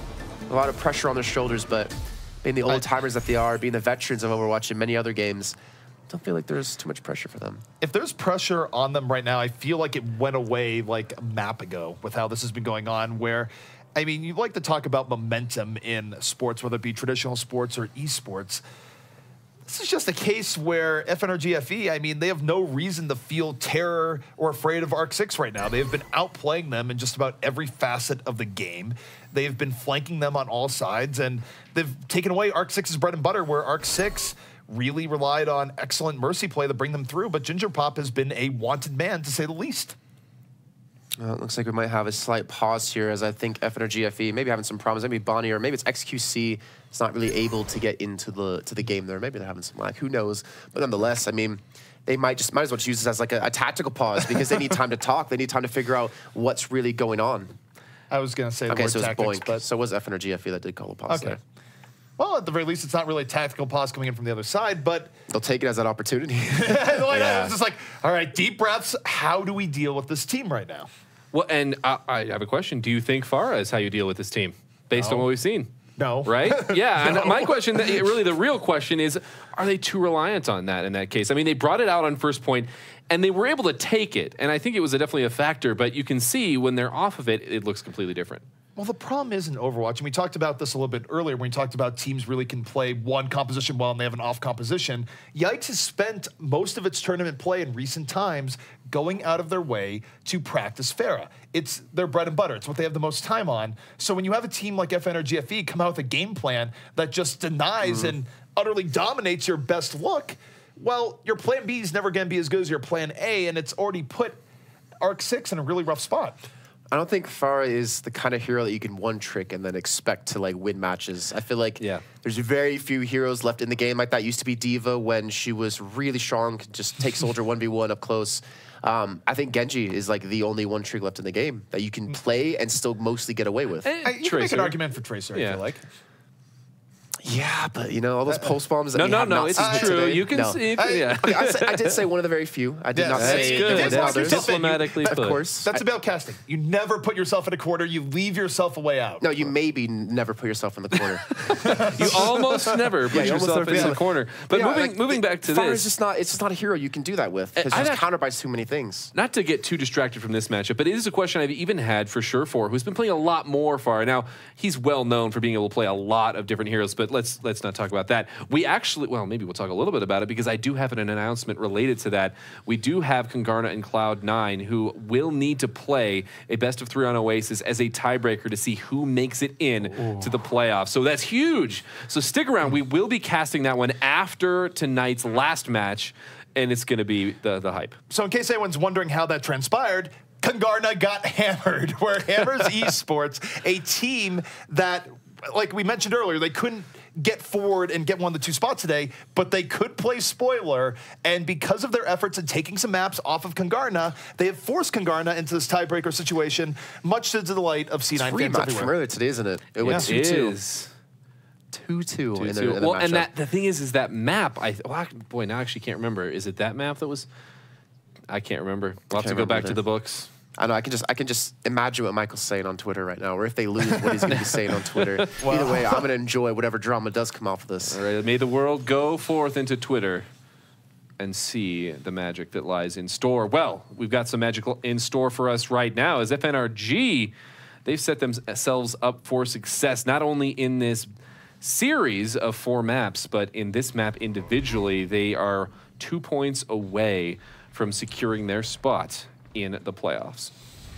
Well, for FNRGFE, it has been Just once. FNRGFE? Thank you. Is that what you wanted from me, Doesn't it feel Jason? good to say? I mean, it did, but I just feel dirty. I need to stick with the plan. I mean, I feel dirty when I destroy an entire extra large pizza myself, but I'm still happy about it. That actually just gains you respect for me. Come on, look at me. I'm 6'5.5". I can destroy that. Or 198 if you guys are over in Europe.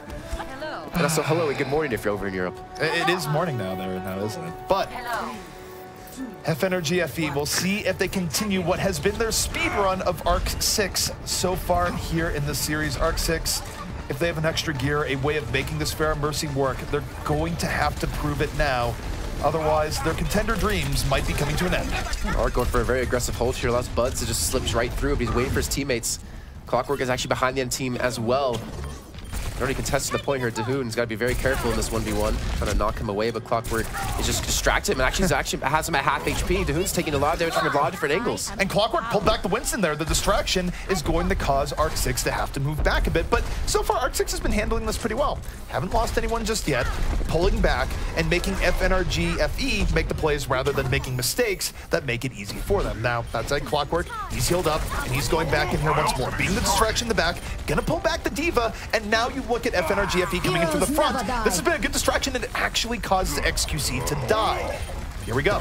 Yeah, cool man back on point. Actually very low in health. He's actually taken down. He gets desuited. Really fortunate for FNRGFE. And Dante does get the follow-up kill until once he did pop out of his exosuit. Looks like the rest of FNRGFE, oh god, this is gonna kill me, is trying to run away now, but Bonnie needs to kill Dahoon, which is not a bad start. Obviously, can get back to the point really quickly, but there's no sound barrier, which they're gonna have to their own advantage. Sound barrier comes out, Bud starts gunning people down to Tech Visor, doesn't really get any kills off of it as Pizza going in, barrage over the top, and it's going to push FNRGFE back, and that's a really big win here for Arc 6 so far, Jason, where they're holding this back despite having to deal with the sound barrier, but the storm hasn't passed here just yet. The Transcendence will be coming in a moment for FNRGFE as they continue to try and take point A. They have Trance, though, and that's going to be really a strong aspect for them if they can fight on the point altogether. There's going to be a sound barrier to respawn with, but the sound barrier is not going to be as effective as this Trance, where any damage they eat is going to be completely mitigated on. There's no honor for a bio grenade. We can see most portal twins can be coming through, and the damage is being done, but no one's being knocked off. You can see the self. Did that self-destruct just get thrown off the map? I think it did. I think that self-destruct is out of there, courtesy of Boink. And relatively even now, but this is much better for FNRGFE. It was still a slow engage even with the Transcendence, but attrition starting to take its toll here. The Resurrection has already been used. No more Fallen Heroes coming back up, at least for a little bit. And now the question is, how long can ZA survive the storm of FNRGFE starting to really swarm on to this point? You can still see Dante trying to fight back. Boink, very low in health, gets the health pack, actually be able to rejoin back in. Dante has no recall anymore. He has a couple of dashes to use, yes, but this is such a bloody battle here on the Temple of Hanamura. Almost to the map, and the sound barrier is going to be used. Sound barrier is used. Clockwork, though, able to get a very key killer XQC, but the Resurrection is up again. Ginger Pop, if he can just stay alive, he does. He gets a little bit spooked, brings up XQC with the one-man res. But I think it's enough here, Jason, where Arc 6 is able to withstand. And are we going to see the rare beast known as a Hanamura first point hold? FNRGFE is down to their final minute. I thought we don't say that. It's like the man who should not be named, the play that should not be named, holding first point. I mean, realistically, at this point, I just take pride on cursing players. It just happens. We're just like, surely this can't happen. And then the world conspires to make me wrong and just ruin the player that should have won in the process. So, I don't know. It's my superpower. It's not a great one. It's definitely not a bad one. But we do see Hanamura, or not Hanamura, Clockwork behind him, initially able to get that kill on Dahoon. Ginger is 70% on his ultimate, but he's already being focused down here. Buds wants to pick up the skill. He gets the dash, but he's on 40 health. He's got to back away. There's 20 seconds remaining, and Arc6 has already been able to pick up 3 kills. Arc6 dominating there, and where Gingerpop was able to use the terrain in the map much to his advantage. Goes from one end to the other, doesn't fall to the pressure, and now with 12 seconds left, Bonnie is going to be leading the way, glowing up like a super large light bulb as FNRGFE. Here they go, Jason, moving in for one final push. We'll see if it's successful. Gingerpop still alive, waiting in the wings. And he's got the res, and it looks like the sound barrier will be up for Dahuni as well. In just a few seconds here, Zod's gonna be sticking towards the backside, just trying to hammer away. He's got the barrage available, but he's just trying to play safe for now. Luma does get the kill in his space. There's no res coming in for him here. Gingerpop's gonna at least get a 2-man, not 3-man out of this. He's waiting to come in. Is anyone gonna stop this man? No one's looking his direction. Only a 1-man res! Where is everyone? Where's this team? Dante is the only one! Muma knocked them off the edge! You can't resurrect that which is vertically challenged! That was the problem there, so, I mean, that's one way of countering a Mercy from bringing everyone back up. We gotta say replay of that. I gotta see that again. I didn't see those kills coming from Muma. No, Muma was tossing people off like it was his business. Well, maybe it was. Maybe that's what his job was there. Working hard, and he's gonna pay for that one as well when they come into the second point here. They still have 3 minutes and 40 seconds now to go. All they need to do is pass at 54.5%. They don't need to fully cap the point to get themselves through into the playoffs. All right, FNRGFE, they buy themselves quite a bit of time here. They are going to fall rather quickly, not able to penetrate through the top. But they still have plenty of time here, Jason, now, where they were up against the wall. But now they have 3.5 minutes to make attempts here on second. All right, so what are they looking for? They got a blade coming up for Buds. They got a pulse bomb. Gingerpop's gonna be playing very safe on the high ground, so only Buds can really get some there. Maybe Muma can join in, obviously, and Coolmat too. But it's gonna be very hard to kill Gingerpop, I think, in this position, because if you play on the high grounds, you can dash between both. It doesn't really leave himself susceptible to Clockwork, and this Clockwork wants to go high ground and invest all of his blinks to get on the opposing high ground. It makes it difficult, and that's why when they picked Hanamura, it wasn't a big surprise. It's a really nice... Oh my god! All 3 shurikens going at Gingerpop under pressure, and he's down! Buds with a beautiful play assisted by Bonnie. That was poetry in motion, and FNRGFE, they sense blood in the water here, Jason. This could be big. The res is still going to be there, though. Gingerpop's at 80%. He's going to have the opportunity to get this res in, and for some reason, FNRGFE is backed away from the point because they're trying to chase some kills, but that chasing has bought time for Arc6 to get the respawns back in. Indeed, and they are going in deeper. The self-destruct connects. Coolmat gives up his life for it, though. It's a big loss, but Buds is there. Dash resets in on the point. Progress now being made, and remember, they don't have to cap it fully. They only need a little over 50%. It's a slightly better situation for FNRGFE, as they only need now less than a tick to put this one away.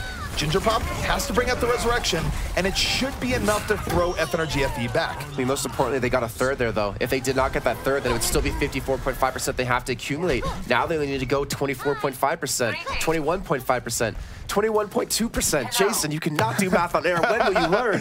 And they're trying to come in from a different angle. Left guy does math on air, just so you know.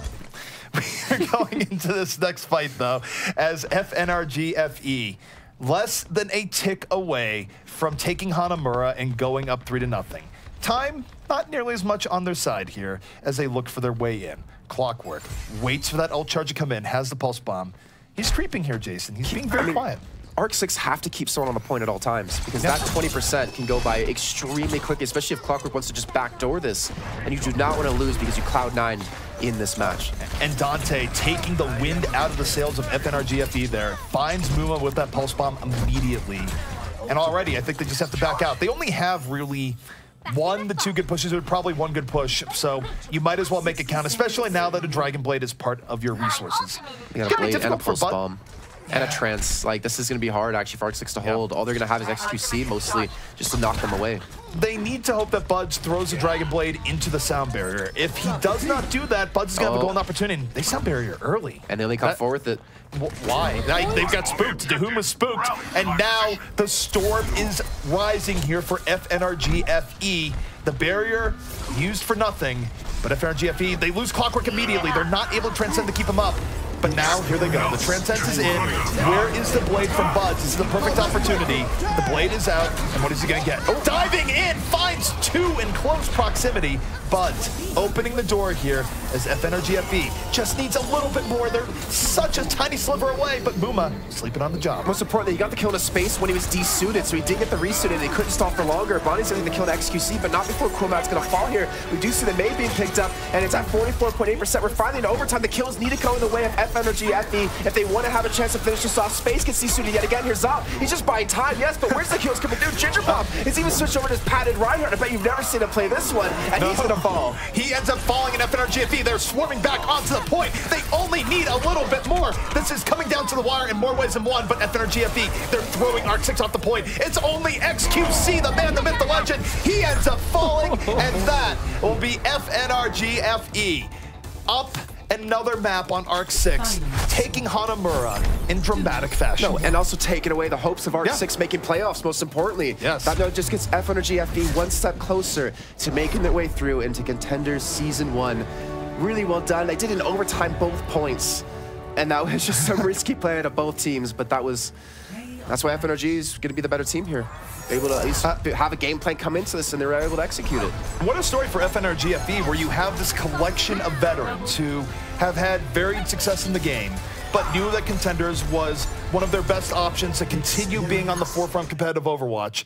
And they come in big today in the group stages and shock Arc6 when it matters most. And I think they shocked a lot of people. I'm not going to say I was shocked only because of how close this one was coming in. I think that the thing that's shocking is how, well, that one was actually really close, but just the fact that they've gone 3-0 now against Arc6. The problem is for Arc6 is that Hanamura played to a lot of their strengths. Gingerpop, much to his credit, was able to use Train to get out there, but even still, we had moments where just crazy coordination came in from FNRGFE to overcome that handicap and make for good pushes, and I mean, that's how they got the first tick. Yeah, and let's go ahead and just talk about Farah real quick, and of course, Gingerpop along with that. He had a lot more success there on first, and I think that when you look at the difference in points, it makes a little bit of sense.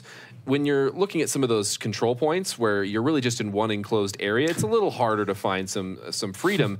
And the ground war is happening really on the same horizontal level. We'll worry about terminology later, but it's happening in the same area. It just, you know, below you. Contention. Contention.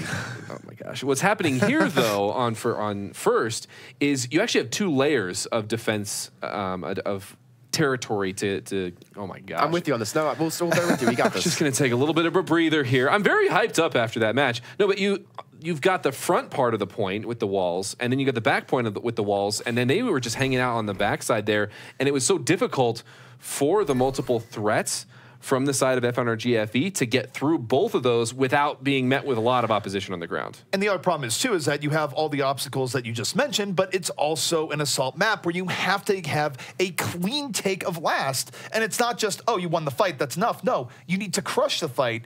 And the way that Arc6 was playing didn't really lend it to them being crushed. Yes, very true. That's how assault works, and that's kind of I guess why the frustration comes in from a lot of pro players out there is the fact that you can win 3 fights in a row on that second point and still not even take the point. But either way, I mean, you can't really ever give excuses to Arc6 there. No. Like, they had so many opportunities on first point, on second point. They had bad position on the first point at the end.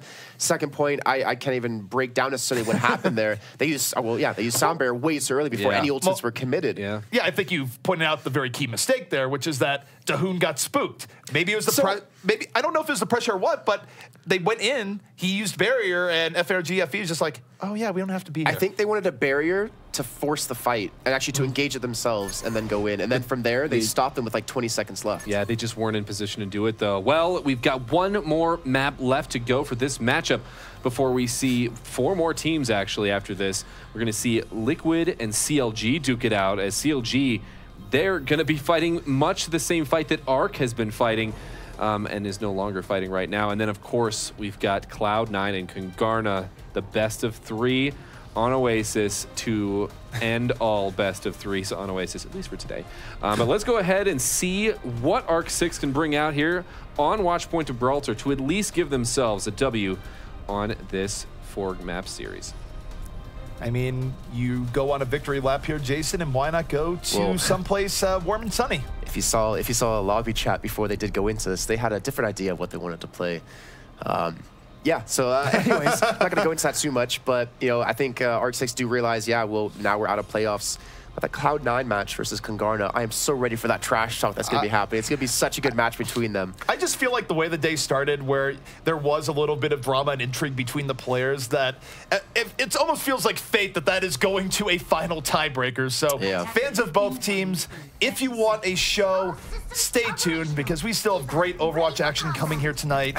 It's so funny because Michael tweeted to me when I said on air, it'd be so weird to not have Cloud9 in Season 1 contenders. And he's like, it'd be so weird. I mean, have you not seen how they've been doing so far? And he actually was trying to edge me on, but I'm gonna respond back to that tweet later on if they're not able to pick up that that's the case victory. where you've left yourself the option select, where if they end up losing, you can come in and just destroy him. Never lock myself down to one area, to one answer. Everyone else is playing checkers. Jason, while you're playing chess. Playing 4D chess here. 4D chess, all right. Star Trek on their butts. All right, so now we're going to see, it looks like Space going to be playing Soldier here. So look for that high ground control a little bit when they do have FNRGFE retreat. And we're seeing the all-out defensively out of Bonnie that you pretty much expect. Well, this time they're getting rid of the problem here. Matt getting demeched immediately. Heavy focus onto him, and FNRGFE, they're still going with the aggressive defense, but they are going to be losing a little bit of their oomph. It is up now to Buma to hold the tank pressure, but he gets right on top of Ginger Pop. Takes him out with the aid of Clockwork, and FNRGFE able to rotate back around to the high ground and recover that, Jason. Yeah, so even when losing a couple of people early on, they're able to do that off the back of Clockwork, just really putting down the pressure here. Dante on the Genji now, being forced back with half HP. Space here does have his attack visor, really shows how much damage he was doing, because him compared to Buds, he's doubled his ult percent. But he's not really able to get the momentum on the payload, still being contested in the meantime. This is a difficult area to get a really good attack visor from. It's possible, but you can just dodge behind the barriers to the back, and even rougher is that the sound barrier comes out just to make it that much more ineffective, as Clockwork just ignores 76, goes on the ground, takes down both supports. Casual stuff for Hex's hero. See, I think that's what you meant. I thought what you meant, you could hide behind the barriers. I thought you meant the sound barrier that was being used out of Boink to keep his team alive, and Boink's able to get a kill on Dante. Finally able to say his name, since it is such a lovely name. And honestly, ARC6 are really struggling to get anywhere on this point. The payload is still being contested. In the meantime, even Coolmac gonna get a nano boost here and just shreds through Za. Turns him into a calzone here as he's being forced back. Now the nano boost is self-destruct behind them in their own spawn. Not gonna get any kills, but he does keep them back. That just felt like a, but wait, there's more. Nano boosted D.Va directly to self-destruct. Self-destruct not quite as impressive as Dante had a blade, but didn't have the opportunity to really use it. Yeah, not an opportunity to get anything here, and I mean, we're starting to see the change come in for ARC6, not using their Fire Mercy anymore, but it's not really working out the right situation. It's not really working on this map at all, and this is just a farm. FNRGFE, I started watching them play some Battlegrounds here, locking them in their own spawn. I feel like ARC6 is mentally broken right now. Like, mentally guard broken. This is what we're looking at. FNRGFE, they're dancing, literally, and having the time of their lives at the ARC6 spawn. ARC6, perhaps, is thinking of other things. Thinking maybe what they could have did differently in this series. Maybe thinking about what they're going to do tonight now, as they are going to have to go home, unfortunately not making their way through. Dante, well, he's thinking about kills as he does get the initial one on the Buds. He's not able to get much more than that, because that sound barrier again on a Boink has come in, and Dante will drop yet another time. A minute 20 left to go, and his payload has not moved in the last 3 minutes. No, not in the least, and again, I think for ARC6 is where you just wonder where their possibilities are right now, where they are unfortunately knocked out Contenders with the last map, and they're stuck wondering, where does the future hold? To be fair though, FNRGFE is not even guaranteed to be in Season 1 Contenders either, since it's just 6 teams that come through. But at least they get through the first part. Now that said, ARC6 perhaps waking from their stupor. Tactical Visor comes out, but they're getting suppressed by Buds here in the top. Now, Buds has lost most of the rest of the team with him, so he's going to have to retreat, but a lot of time has been bought off the clock here, and finally, speaking of clocks, Clockwork's going to fall. Okay, so ZZA is on Winston, XQC is on Roadhog.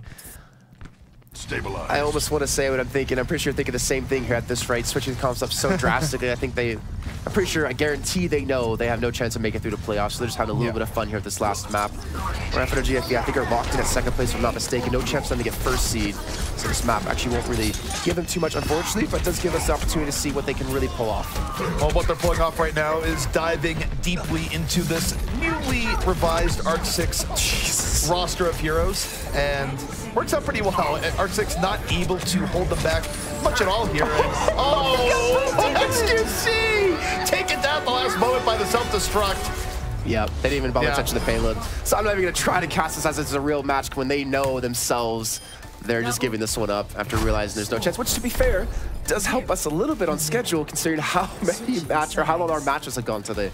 I mean, we still got 2 more coming up. 1 full set and 1 tiebreaker destined by the gods. That new Roadhog, I don't know. I think the general consensus is that Roadhog is not as good anymore with the nerfs to him. But it's such a thing of beauty to see. If you, I almost guarantee you've seen the Hard Blue clip of him and Dorado just machine gunning people in the head with his Roadhog. It's so fantastic to see and the damage you can do with it. But well, if any person in the game would be going out of his way to make Roadhog viable again, as it was his first true love, it would be Hard Blue. He's had some good times in that hero. Not so much times that C9 likes to remember, but maybe good times. Himsy, RIP. Yeah. I mean, he's not even on RIP anymore. Unfortunate, since that was a team that was, if you guys don't know what we're talking about, if you guys kind of just have been oblivious to the world of esports in terms of Overwatch, NIP, one of the longest standing rosters in the game, recently has left their org or departed from their organization of NIP, call themselves now RIP, and have traded out some players. So they've gotten rid of, it's not necessarily gotten rid of, but they haven't fielded Mathu and Himsy this last week. They're still on as substitutes, but that can be a pretty grim path because it means that if the new roster that doesn't have them on the active roster is doing well, it's difficult to stay in, and oh boy, this is happening. We are, you know what, it might be the end for Arc 6, but now it's a time for new beginnings, as perhaps this is where they figure out that Bastion is truly in the meta. All I could think of is the new Transformers movie. Transformers, pizza in disguise. I don't know why, but they're going to sneak him up. They got the Reinhardt to protect him. I'm pretty sure they're going to come out when they do pass him on the payload, but 69.75 meters, not that long to go. Let's see how FNRG go about this. This is about as close to a victory lap as you ever get in Overwatch. Oh no, the dive is coming in. Winston, can you deal with the pressure of this Bastion? FNRGFE, I'm not really sure they're phased by this too much as... Did you just hold tap on accident there? You just froze. I think so. Arc 6 is literally and figuratively backed into a corner right now. FNRGFE are not T-Rexes. If you stop moving, they can still see you, man. That's not how it works. This isn't Jurassic Park. I mean, Arc 6 better not be taking refuge in the toilet right now, Jason, because it's going to get even uglier. If so... Oh, gosh. Oh, my God. This is a... Well, yeah. It's about what we expected given what Arc 6 came out with. They're having a little bit of fun with it, but FNRGFE is still very much all business. Yeah, I mean, they want to close this one out. Oh no, that is cruelty! Where was the nano boost? Oh my God! That's almost as good as seeing a Sync Dart with the Hanzo nano boost, a Dragon Strike to finish him off. So FNRGFE come up big, they pull off the 4-0, and they get themselves through in the playoffs. Impressive stuff from FNRGFE. As you mentioned, they haven't quite gotten themselves into Contenders Season 1, but they took a step that was absolutely essential, which was getting into the top 8 and getting through the group stage. So Gillfrost, not really much to say about that map, to be honest. I don't know what we can I actually say. have some very intricate points that I'd like to make and discuss. We could be here for a while because I think the complexity and depth that we just saw is astounding. It's just, no, not really. No, I was gonna say you have to stay here after this match. We can go Uber back to the hotel. Yeah. No. This I think it speaks for itself. And yeah, that last map, not very indicative necessarily of these two teams. But I do, real quick, I don't want to talk about FNRGFE because we're going to see more of them. But what I want to ask is, do you think this is the last we're going to see of Arc 6, boys? Well, I think Arc 6 probably had the plan of getting picked up by a sponsor where they were getting courted by sponsors in the background. They were looking very promising for a while, but now they're in the situation where it's going to be a while before they can show their stuff in a really big tournament. They're going to be left out of the remainder of Contender Season 0. They're not going to be in Contender Season 1, so I think given the fact that they don't have a sponsor, it's going to be difficult because there's very good players on this team. The odds that players get cannibalized and go to other teams that have gone deeper it's pretty high. So, See, So- no, so I what's don't know your- if I don't know so if I what- agree with that. Why? Because if you're a team that just made it contenders, why would you need to get rid of any players? well, there's some teams that change up players every yeah. other week. Like C9 makes frequent roster changes. Laser Kittens makes roster changes. Yeah, but there you are have to be plenty of Korean teams. to get into Laser Kitten's Okay, roster. okay. So I there's a didn't think difference. this is how I didn't think this is how this was going to go. I was waiting for they've got a lot of talent, right? Let's just hear it. Do they have a lot of talent? Yes. Okay, they have a lot of talent. So even if we don't see this exact roster come out, I have to believe that a lot of these players, they're either going to resurface on other teams or this squad. I mean, they've shown they can do it time in and time out over the last couple of months. And so I just expect to see these guys on the scene continuing in one form or another Can I as say one Overwatch thing eSports continues about to evolve. FNRGFE. I'm really impressed and really proud with how they had a game plan coming into this. They did the research. They knew what they needed to do to win, and they executed it. And it's not very many teams out there that can say they're able to do that. Yeah, well, let's go ahead and take a look at the standings in that case as we're going to just take a brief look at it. Of course, this is how the groups are all turning out. Everything has been decided except for Group A and Group D. So I guess that's half of the things have been decided. Team Liquid and CLG will be facing off next, followed by Cloud9 and Kungarna. They will be playing a tiebreaker. And we'll talk a little bit more about the details of that later. As you're looking at the score line there, it's a little confusing. If Liquid beats CLG, is FaZe Clan in? Yes, and so that's what I was going to say. If Liquid wins, FaZe Clan is in. If CLG ties, they're not even in. CLG has to find a victory here against Team Liquid to make it in. Otherwise, it's going to be Team Liquid and FaZe Clan. Well, without further ado, I want to go ahead and push us straight along. So we're going to be going to a break. As you can see, waiting for everyone to get back in That's the a lobby. perfect description Yes. of how vacant these seats are going to be in just a few minutes. But I want you guys to be back in your seats in just a bit as we're going to be watching some more Overwatch. Touch all business. Yeah, I mean, they want to close this one out. Oh no, that is cruelty. Where was the nano boost? Oh my Funny to maybe see the 2v2 in the air. That direct rocket does connect. Trigger Palm is on one out. And Scaramouche comes through with the power range to smack it back to the ground. The anti-air options coming out here. Bump to the mid-air rocket. Move up. Clockwork though, aim to get very key killers.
Welcome back, everyone. Gillfrost here, and joining me once again on the desk, I've got Jamerson and Hex, and we're going to be bringing you another intense matchup of Overwatch, if you can believe that. We've already seen a lot of Overwatch today, more so than many even expected, and certainly we will be seeing more than anyone has expected, as we are going to, even after this match, have a tiebreaker. But right now, the story of this cast is going to be Liquid and CLG. Liquid have already secured their spot in the playoffs, but CLG, they want to try to make it in with this match. Yeah, definitely. I mean, Liquid at this point just playing gatekeeper up against CLG, and last time they met up, things did not look good for CLG. It was a close match, but the scoreline, 4-0 in favor of Liquid. My heart has always bled for Team Liquid, and I know it's going to sound a little late now because like they qualify, but it's like I was considering getting back together with her, and then like saw that she did have it together, a new job, new car. Like, yeah, let's go, Team Liquid. I'm ready to get heartbroken yet again. But they've looked great. They really have ever since Hulk, Internet Hulk, joined the team and his latest foray through things. And CLG, as you mentioned, winner in, draw doesn't even do it for him. So they have to win 3 maps against Team Liquid, which could be a rather daunting task. It could. Now, we're looking at that 4-0 series last week. It doesn't truly tell the tale because it was a lot closer than that. But let's go ahead and dive into the rosters. First of all, for Counter Logic Gaming, you've got this great squad. Silk Thread, Hydration, Shake, Mikado, iShiny, and Miso. Who shines in this roster? So one of the things is we've always seen Hydration stepping up as their far-off player, but we've also got Silk Thread stepping in. So Waffle just benched for now, but Silk Thread has come in for teams before, right? He subbed in, and he has been clutch for them. I mean, he's an amazing tracer, and we've seen how much of an impact that a great tracer can have on these matches. Some teams seek out free agents. I feel like Silk Thread could just go to any team and be like, hey, I want to play for you guys. And they'd be like, yeah, fine. Okay. We'll take that kind of tracer talent on your team any day. I've said it time and time again, like there's a lot of players across the board. I think their supports are actually some of the most overlooked overall. I've talked about Shake before, and also fun fact, Shake's name is Jack Kaplan, another J Kaplan in the mix. Great, thanks Shake. But he's amazing. I think he's been amazing since Complexity. I want to highlight a Lucio, of all things. I was talking to you about this earlier. Mikado like never makes a mistake. He never dies. His movement's great. I think he's been very good. We know what Hydration can bring and what Silk Thread can bring, but their supports are really where they're going to shine. Yeah, I mean, Jason and ZP were alluding to that. Like, Lucio players a lot of time go outshone, but we saw with Boink, I mean, he was doing a great job staying alive, and that's the exact same thing that Mikado does. His sound barriers are really well timed, and he keeps his team alive, and he's able to get into the kill feed a number of times also. So we're seeing a lot of players just stepping up on the side of CLG. And on the converse of that, you can see when sound barriers going awry, and you know what the impact can be from that. And talking about Lucios, let's take a look at the Liquid roster, because they also have a Lucio that we have talked about in the past. It is Rafa. Definitely, I mean, he's a veteran, first of all, of not only Overwatch, but esports at large.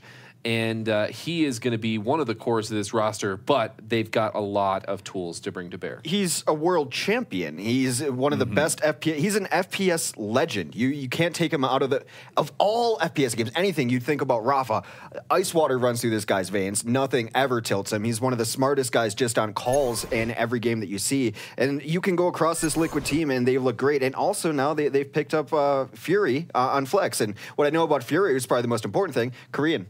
Yeah, he's Korean. I mean, we brought him up a little bit earlier, right? Envy and Fury both being picked up from Rhinos Game Wings. And now one of the more things is that he does bring in a pretty wide hero pool. So while he has been primarily playing Diva, and he has through the majority of Apex Season 3, he can also flex off onto 76. And one of the things that I was looking for when I saw it, he did flex off onto 76, which normally was played by Envy on Rhinos Gaming Wings, but I thought Fury looked better. Right. So Hulk did a great job of just scouting this guy out. Yeah, he's going to pick up the slack for ID. Like, to Hang has also always been one of my favorite supports. He's also a world-class FPS gamer. They've got a lot of talent across the board. I think, though, AZK is our last best hope to see a little more McCree. I think his McCree is absolutely nutty. He's been playing a lot of Tracer lately and has looked good on that as he's gotten more used to that role. Yeah, we have seen not nearly enough McCree, if it's up to me. Our first map is going to be Eichenwalde. And, well, we talked about McCree, some changes happening in his kit. Another hero that we've seen on Eichenwald last especially is that Reaper, also seeing some changes here.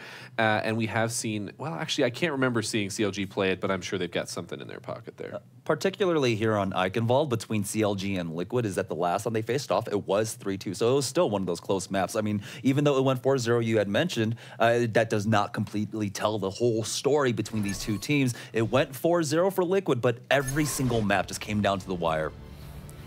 Good old Eichenwald, and it depends on who you ask, which pronunciation is correct. If you ask Twitch chat right now, both are wrong. I'm wrong, and I should never speak the English language again, even when I'm speaking German in English. Schrodinger's Eichenwald, right? Yeah, it doesn't really matter.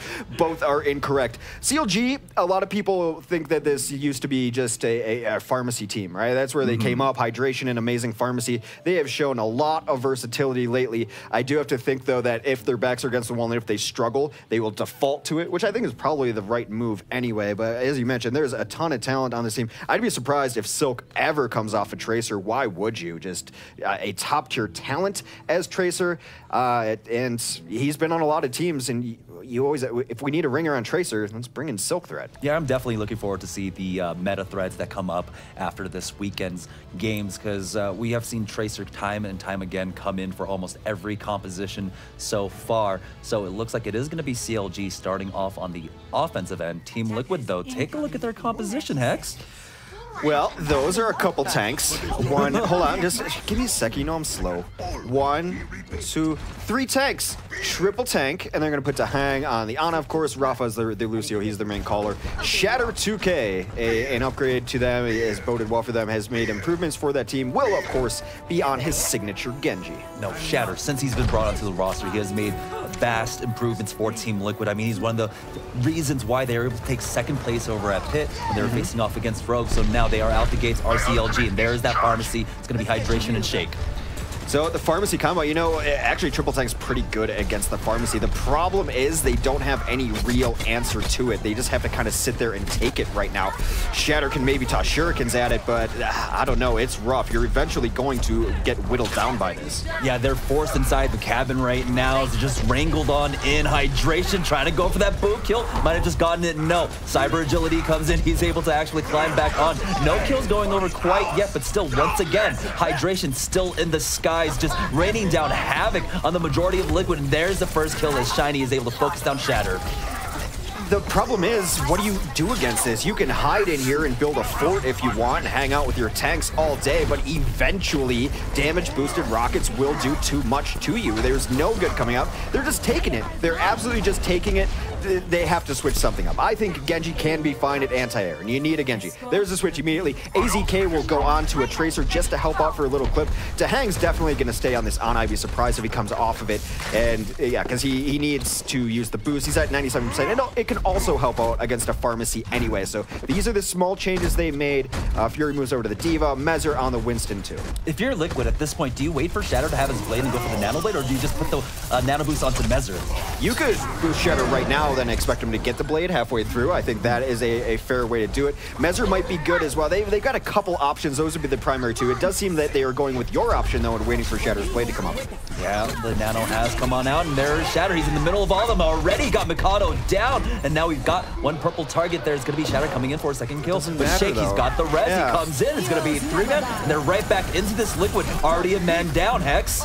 Yeah, this is very difficult, and I think more changes are going to be incoming here soon. Fury, as you mentioned, might even be flexing onto that Soldier 76. You need more hit scan in the air, because it's not just dealing with a Pharaoh. You have to deal with the Mercy too. You have to get that burst damage in on them. Now's a good time. I mean, you know, I'm a Mr. Brightside over here. Optimist. The good thing about dying there is that now they can switch heroes and maybe get a better composition here. The Resurrection, we all knew it was coming. I didn't have to announce it. Everyone saw it coming a mile away. That res was definitely going to happen. They will add in to hang onto the Zenyatta. So piece by piece, they're rotating into it and a pharmacy comp. No, definitely. Since Code 7, I thought Shake was just a fantastic standout Mercy, and he is really pulling his weight right now. He's dropped a little low as Shadow's getting hunted down. With a 2-for-1 kill so far. Now it is evened out by CLG. caster cursing Shake. How dare you? I think Shake is still probably adjusting to playing the Pharah. Of course, when he was on Complexity, they almost never ran Pharmacy. So he's more used to the Ana, and Zanny excels at both, but right there taking him out of the fight. Still not getting the extra kills they need. Mezzer is a little upset about that as well. Will go into Primal Rage, looking for a little bit so that Self-Destruct goes off, doesn't get much, and Mezzer uses that Rage just to stay alive. No real results out of it. Nothing quite yet. The Pharmacy still in the sky. Pulse Pump comes out and lands inside the barrier. He's able to kite out. Mezzer stays alive, but here's the Primal Rage coming out from Shiny. They're playing on the bridge. They have to be careful not to get knocked off, but a Self-Destruct comes out from Liquid. Fury doesn't connect with it. AZK, though, will be able to take out his counterpart, taking out Silk Thread. The payload is starting to get pushed, though. There's no one contesting it quite yet. It's going to help a little, but still I have not seen a solid answer for this Pharmacy combination. And they were able to hide away from the Self-Destruct, which is nice. Very dangerous to transcend on the bridge, but with no knockback effects coming in. A nice retreat to just pull back. They didn't try to start fighting in there. Hydration was able to stay back, did not go for any sort of boops on the bridge until they get back into it, and still on the ground, Silk Thread cleans up to hang there. They're going to be pushed back into the corner as these damage-boosted rockets continue to crush. Finally, Hydration taken care of, but AZK with the clutch kill onto Shake as he was waiting for that res. That should be enough for Team Liquid to finally establish their defense. Yeah, that was just one really long T-fight, but they will be able to establish that defense. Like you mentioned, they've got some really good tools to hold on to it. They've got the Sound Barrier, there's the Primal Rage along with the Pulse Bomb and a Blade, and last time Shatter was able to get a double kill off of it. Right now, on the other side, though, CLG, they can bait out the ultimates. They do have Shake with that res. Yeah, Shake is targeted down so early. A nice finish. Beautiful communication. So you don't necessarily need the 76 or the hard counter if you can get coordination like that. I got her down low. I got a whole clip on her. Shatter Johnny on the spot there, able to cut her out of the sky. That ends it. That ends the push. Yeah, people really can underestimate the verticality here on Ichabod second. If you get onto these ramparts, that Tracer can close the distance just a little bit. That whole clip can dish out a decent amount of damage. And so now CLG starting to bake up their ultimates, but Team Liquid, they've been very frugal with theirs too. Dish out decent damage. Look at you, Mr. Tongue Twister. I can't believe I was able to pull it off after you said it. Well, we're getting down to it. Below 90 seconds now, a lot of ultimates in, and this is as simple as Overwatch times. You gotta kill Shake. Really not much more to it. You gotta kill Shake in this fight. Silk Thread lands his Pulse Bomb. AZK goes down to the Pharmacy combination. Sound Barrier comes in from Liquid, but the Self-Destruct going to zone them out a little bit. Fury comes in. Another Transcend keeps most of them alive. Great job dodging a lot of that as Mezzer's able to take down Mikado, and still Shake is alive, lurking about, trying to get it. Oh, a nice move, keeping him away, and then they finish him. Beautiful. Rafa finds him, does not let him out of his hidey hole, turns his hidey hole into his tomb. And yeah, get down, buddy. He's got those cyber moves. Is it the robot at that point? I mean, he's only half robot. Is it the half robot? I don't even want to dignify that with a response.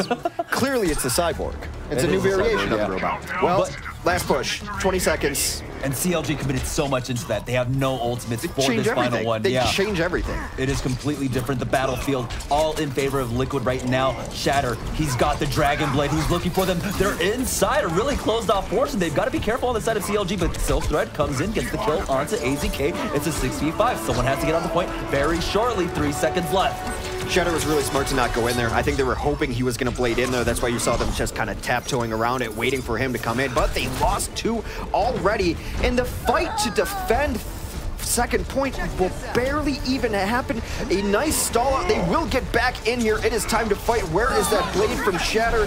He's been waiting for the ideal moment. There it is in the backline. He takes down Shake. All the healing is down in permanent DPS. What you see is what you get on the card remaining. A nice Primal Rage from Mezzer might just seal it. The Self-Destruct comes out. Over top does not find much. Fury's going to have a Self-Destruct of his own. There it is.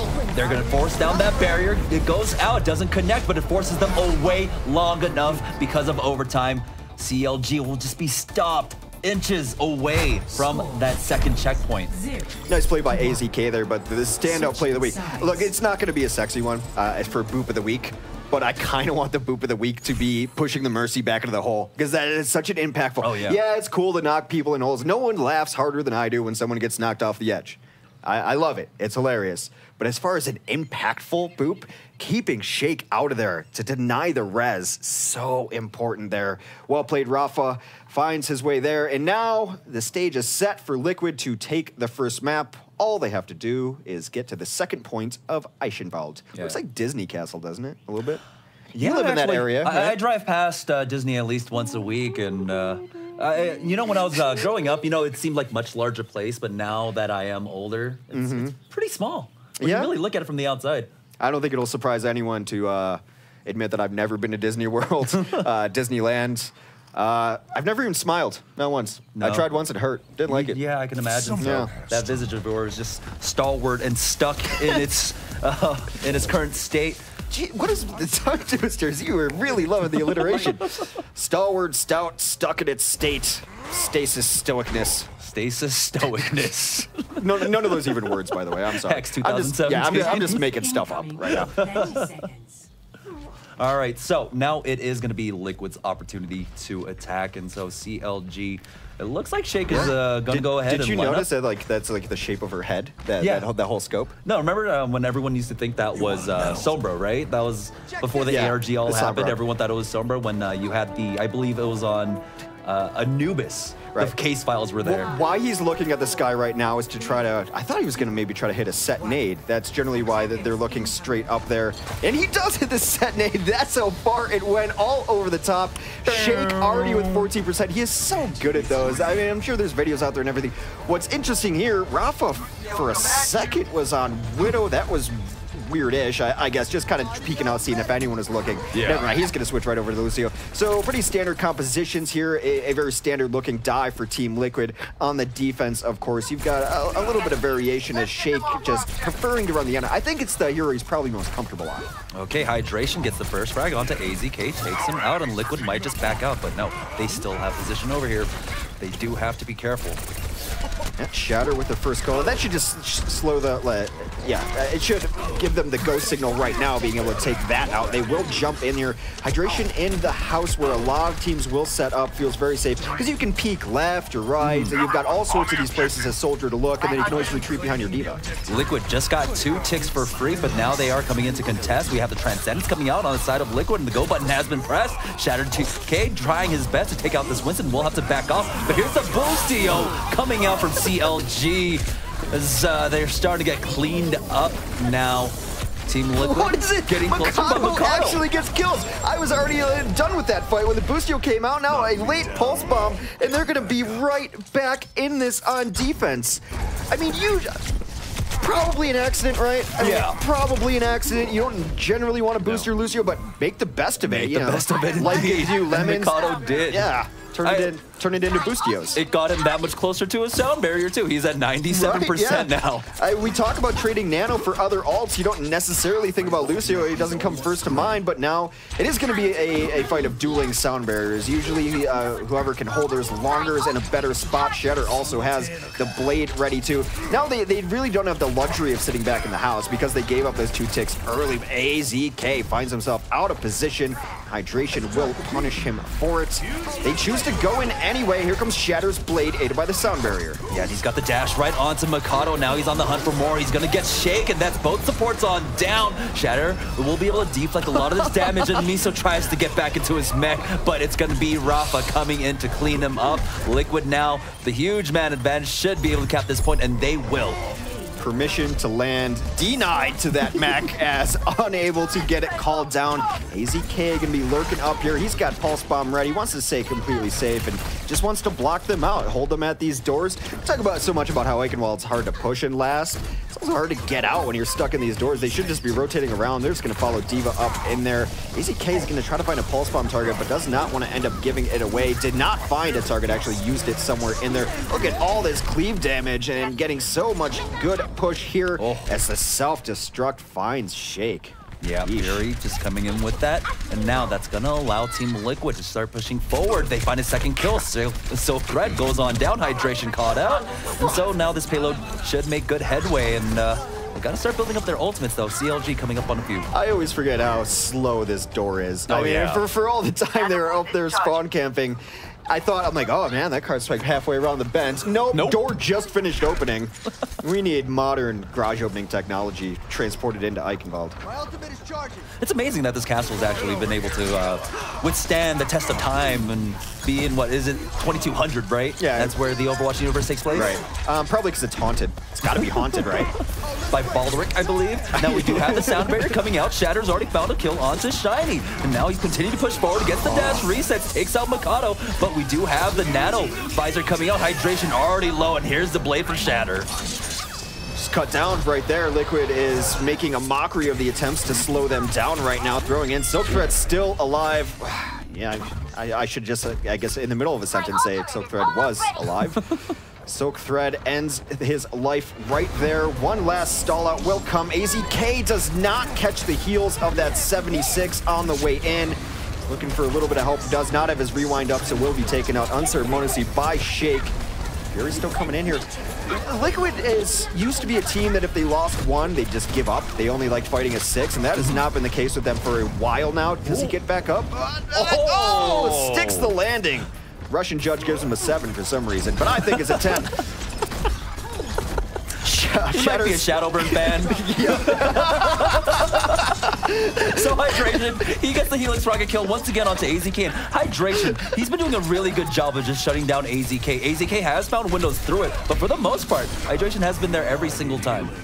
Yeah, now they're going to be able to stabilize. Is this a new area where teams are just finally going to be able to stabilize, similar to like Gibraltar last, where everything goes wrong the entire map, but like here is where we make our stand in the Eichenwald lore would make a lot of sense. All right, so Team Liquid. Little over a minute left, a couple of ults to work with here. Self-destruct could start this off. Unfortunately, they don't have any support ults. Those probably will come online towards the end of the fight or into the next fight. So a lot of options here for how Team Liquid wants to play this. Yeah, how are they going to shut down Hydration? They do have Fury. He has to be careful with that self-destruct. Hydration just looking for a good angle as they are trying to go for that dive right now, and there is the Tactical Visor already coming on out. It's going to be Mezzer and AZK, though, taking out Hydration and Shake, and now Team Liquid trying to put the finishing blow onto CLG here on Eichenwald as Fury even contributes with that self-destruct kill onto iShiny, and now this is going to put CLG in a really rough state. Can't lose. Cannot lose. You lose, you're out. That's it, because they can't draw here. Team Liquid taking the first map away from them means that they are one loss away from exiting the Overwatch Contenders Season 0. Team Liquid. I mean, I just, you remember why you fell in love sometime. You remember the first time you fell in love. It's Team Liquid. Although this has been a new addition to my love in Shatter, and he's testing it with that pumpkin intro. Nice blades from him. I mean, you just kind of have to. It's the meta, right? You have to play with the meta. You don't have to. You really don't have to. Don't make excuses for him. He knows what he did. He knows what he did.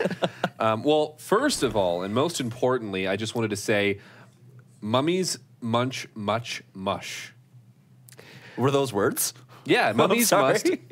Okay, doesn't matter. I already said it once. That's all I need. We're talking about tongue twisters. But no, really, let's go back to the beginning of this map. Liquid brought out the 3 tanks in Genji. Yeah. And Shatter, I don't want to question his ability to contribute in damage, but Genji is best known as completing kills, combining with others to get those kills. What do you get from bringing Genji with the 3 tanks? It's just Shatter's best hero, so you need someone to complete those kills anyway. So when they start testing you after you build your defense in one of those rooms, and they're like, I'm tired of this, I'm just going to go in and tow. Then you're like, well, you got some damage, I got a Reinhardt swing onto him. Then you start getting the chain reaction of the dashes and the kills like that. But it's difficult to run that composition against Pharmacy. I think the only team I've seen do it successfully is LG Evil, but they go like all in, and they go 4 tanks, and they just don't leave that room until they have to, till they see an opening, and then they crush your ground. And if you want to be a Pharmacy against 4 tanks without any support, go ahead. Yeah, and depending on where you're at, that works to a variable degree, but you could see on that first defense, Liquid was so holed up, and they weren't able to get any kills. And I mean, you know where they're going to be fighting, so it made it a little bit easier for CLG.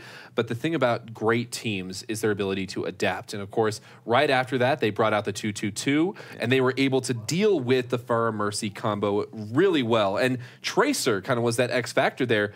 Well, in addition to communication, in fact, because that was huge for them. Yeah, no, like I had mentioned, a lot of people do underestimate the verticality that the ramparts really give you there on second. Sure, you can, rocket boost up, but at that point, you're basically eye-to-eye level with everyone who's on the ramparts. You need a really good boost. You need to be able to take off from the top, but even then, eventually, you're going to fall lower and lower to earth, and that's where Tracer's just waiting with open arms. Well, after that map, we're going to be going to Lijiang Tower, and as it was mentioned before, CLG, if their back was up against the wall before, I don't know where their back is now. It's even more up against the wall. They have to win every map from here on out if they hope to get into the playoffs and continue their hope to get into Season 1. And we're going to see here on Lijiang Tower if they're able to do it. An extremely intelligent counter pick for the most part, I believe. This is Team Liquid's worst control map by quite a bit. They're only 4-9 on Lijiang Tower of all the control maps. Also a map where you can run the pharmacy on a couple of the stages, maybe not control center unless you want to be really daring with it, but just a smart overall map pick. It's a counter pick into Team Liquid, because you have to think if it was just a pick, they might be going to Oasis. Yeah, but still, the story of the tape, right? Liquid versus CLG last week, it was a 3-2. But it was really close between them. Now, Mikado, was he really going to go for the Widow? No, he's not. Why do I even try? You use alliteration all night, and then you refuse to say tale of the tape, which is the actual phrase. You say story of the tape. You are just trolling me hard, Jamerson. I do not understand it. A boxing reference, of course. Tale of the tape is the measurements of each fighter's. Well, coming in right now, so they're trying to get some damage going. They're going to answer this pharmacy with a pharmacy of their own. Early on, though, Rafa gets boosted off by the opposing Diva. You don't see that often. No, not often, because usually those roller skates bring you back up. Mikado also takes on AZK, so 2 quick kills for Team Liquid, and now CLG with the point already held. It's going to be difficult for this combo to do anything. The combo which holds the point is the combo which is more comfortable. Yeah, it definitely is very difficult to try to find that opening soak thread, though, working his way towards a pulse bomb, which could be the difference maker right here. Hydration once again takes to the skies, and they're going to approach from the bridge side. Our Team Liquid here, but they're running out of defense matrix, as we did have AZK go into the back by himself. He started getting focused down, had to recall out. The mech is forced out, but Silk Thread will be able to get that kill onto AZK.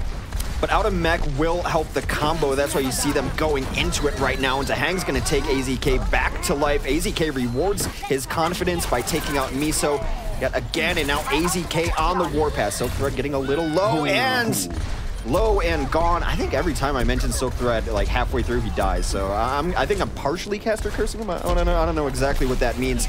Still, though, already 44%. Liquid struggling to take this back. That should help as Hydration and Shake, the 2 components of the pharmacy combo, are down. And still a little bit a stall, a stall. Yeah, they're already at about 60% on the side of CLG, and the Primal Rage came out from Shiny just to keep this alive even longer. He's got the barrier down. No one's focusing this monkey down. Finally, he does go down, but that buys time for Hydration to come in with the barrage, and they try to body block it instead of using defense matrix, and so CLG will come back as Hydration. It's a huge team fight win just off the back of that. It would have been great if they died at the end of the stall. The stall bought them 15% already, but to come in and buy that much time and to get that enormous barrage. Beautiful play by CLG. They're going to have resurrection of their own. Zahang getting there, might get there by the end of this fight, but it's only going to be one more fight, Jamerson, if Liquid can't win it.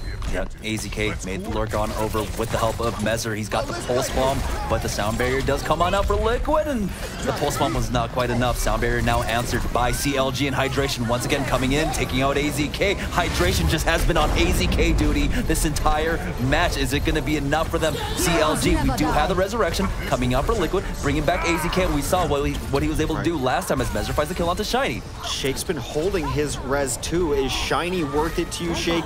Yeah, it is now. I think you could bring up whoever you want right now, as the Pulse Bomb does double duty, a D-Mech and a D-Lucioing, which is a service that Tracer offers. Heard you got a Lucio infestation. Got a Pulse Bomb for you. Loosen that up. Oh boy, these are not good at all. But I think in our disheveled state, you understand my sense of humor. I like terrible jokes. I really do, and you're the best at them. I don't know how to feel about that, but at this point, I'll take it. I'll take it. So let's take a look at this. We are going on over to Control Center now. And already we're seeing some swap-offs, some adjustments coming up from Liquid. It's control center. I mean, you have to be really, really confident in your pharmacy or really unconfident in any of your other compositions to try to run it on this point. To hang on the Sombra. I like it. What do you think? I like it too. You do have the mini health packs to control. You could also control the mega health pack on the outside, which we see a lot of like tracers and tanks you really utilize. But now it's CLG pushing forward first, but Dehang is on the back line. He's already brought him down low. Force out the Biotic Nada. Shiny does get the D-Mech onto Fury. Now they've got to be careful. Shatter comes in, gets the kill onto Shiny now. Translocate does not put him. You know what I actually would have liked better from Dehang there is to hack the other small pack on the other side. Just take away Silk Thread's angles to be going roaming through those minis, and maybe it's only for a limited amount of time that he's able to do that, but I think it's so important. I always thought this map could be so good if he just denied Tracer her packs, and that would have done it. Maybe not at this high level of play though, as you know, Silk Thread can always get healed up by his team. All that said and done, Dehang will exit the map at 89% as he's going to come back in for an EMP, and Counter Logic Gaming has taken first control of the points, counting out towards 15%. Yeah, and hydration has been coming up huge once again, time and time again for CLG so far. Now Miso hasn't been able to build up much towards his ultimate. He's at 50%, has no energy. You got to be careful as it's already now. We do have the EMP coming on out. Silk Thread gets caught with it, but he is able to take out the Hang, so it's a 1-for-1 exchange. Shatter has that blade. He's looking for it. He's going to go ahead and pull it out, but he gets immediately slapped, brought down to 50 HP, has a deflect, but he gets the reset. He dashes on in onto Shake before he finally goes down. Shake might be too nice to ask, but who woke the Genji? I had him. I hit the dart. He was sleeping. Who woke the Genji? Unfortunate that he comes back to life, and that's still going to be on the side of Counter Logic for the most part. They've got all these bodies on the point. I have to wonder how effective EMP is against this particular composition, because these tanks can just still hold down M1. They've got giant health pools. Sure, it slows down some of the escapes, but it doesn't necessarily crush a team that with several more DPS who rely on their abilities a little more sometimes. Yeah, Dehang does have another EMP, and they are a little bit grouped up by CLG. So here comes the EMP, and now they jump on in. We have a lot of them hacked, and so that's going to allow Mezer to jump in. He gets the cleave damage onto Miso. Now Fury finds a second onto Shiny, and now Team Liquid have finally broken open this defense. Yeah, it works really well against a D.Va. Obviously, when D.Va's hacked, she's only got the guns, and her mobility is such a big part. And yeah, sure, it works well in Wizard. I don't know what I was talking about. Again, it's late, and in general, I don't know what I'm talking about. Miso does have grab up, though, something we haven't seen a ton tonight. Oh, can we get a big bang? Can we get a big bang, please? We've seen the combo there. It just hasn't been utilized almost all day. Don't remind me. But, you know, on the other side of things, as you mentioned, Fury's there. He's got Defense Matrix. And that is a little snoozing Sombra. Dreaming of the mean streets of Dorado, of course. Maybe doesn't go. Graviton comes out. It connects onto a good majority of Liquid. They don't have to follow up quite yet. Here is the self-destruct. It's not going to connect onto anyone. AZK will taking out Shake. Now Shatter holding on to his Dragon Blade as he does fall, but still it is in Team Liquid's favor right now. The EMP comes on out. Hydration does not have that defense matrix. It can be Fury that comes in, takes out Shiny, and now the Hang just peppering them. They are still hacked on the point, but it is still in favor of CLG. And meanwhile, during that fight, they grab the point.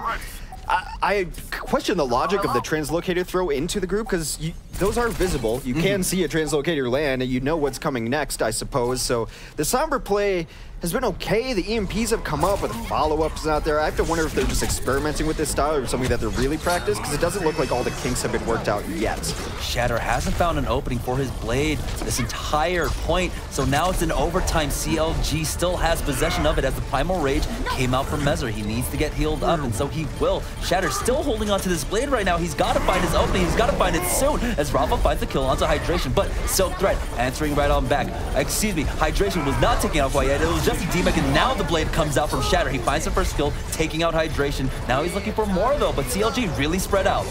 Yeah, use him if you got him, and there's the EMP that comes in late to try to clean up the rest of this, but good spread yet again from Counter Logic Gaming. All the kills are in their favor.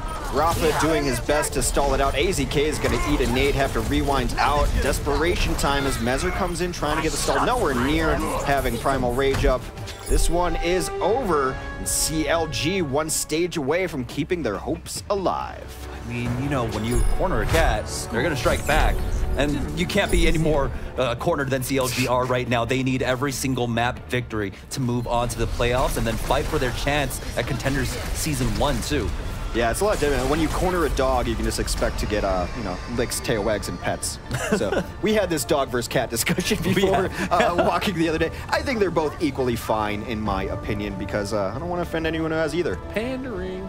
It's called fence sitting. You know, if you're going to insult me, at least use the correct term.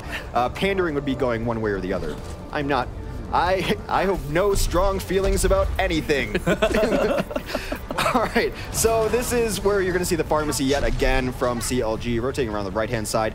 This can be so good for Farah, and you don't even need to fight in the courtyard. They're going to know that they're running pharmacy before they even see it by like, why aren't they fighting in the courtyard? Yeah. This is where we like to fight, guys, but this is where you want to sit, right on top of the box out here, firing through the doorways. If they try to come in on the side, you have your concussion blast. It's such a good perch, and you don't even really have to fight for positioning to get there. It's just yours for the taking. Yeah, we saw him actually take out the outside route there. AZK is on the point, trying to focus down Miso, who is on this diva. He's already dropped down low and doesn't have any of his healers near him, but Mikado will find the first frag onto Dehang, and now they're trying to get aggressive, but Mezzer finds a kill onto Shiny. Now Rafa does go down as the point has unlocked. It is being contested right now, but AZK and Shatter coming on in. We've got Mezzer back on with that Winston, but he's dropping low. He doesn't have his supports there. But it's really smart to come in here, because are you going to have a better chance? I mean, you just knocked hydration out of it, so now you don't have to eat all the rockets on the way in. Shake will go down late to Shatter, but it does not have an effect on the outcome of the fight.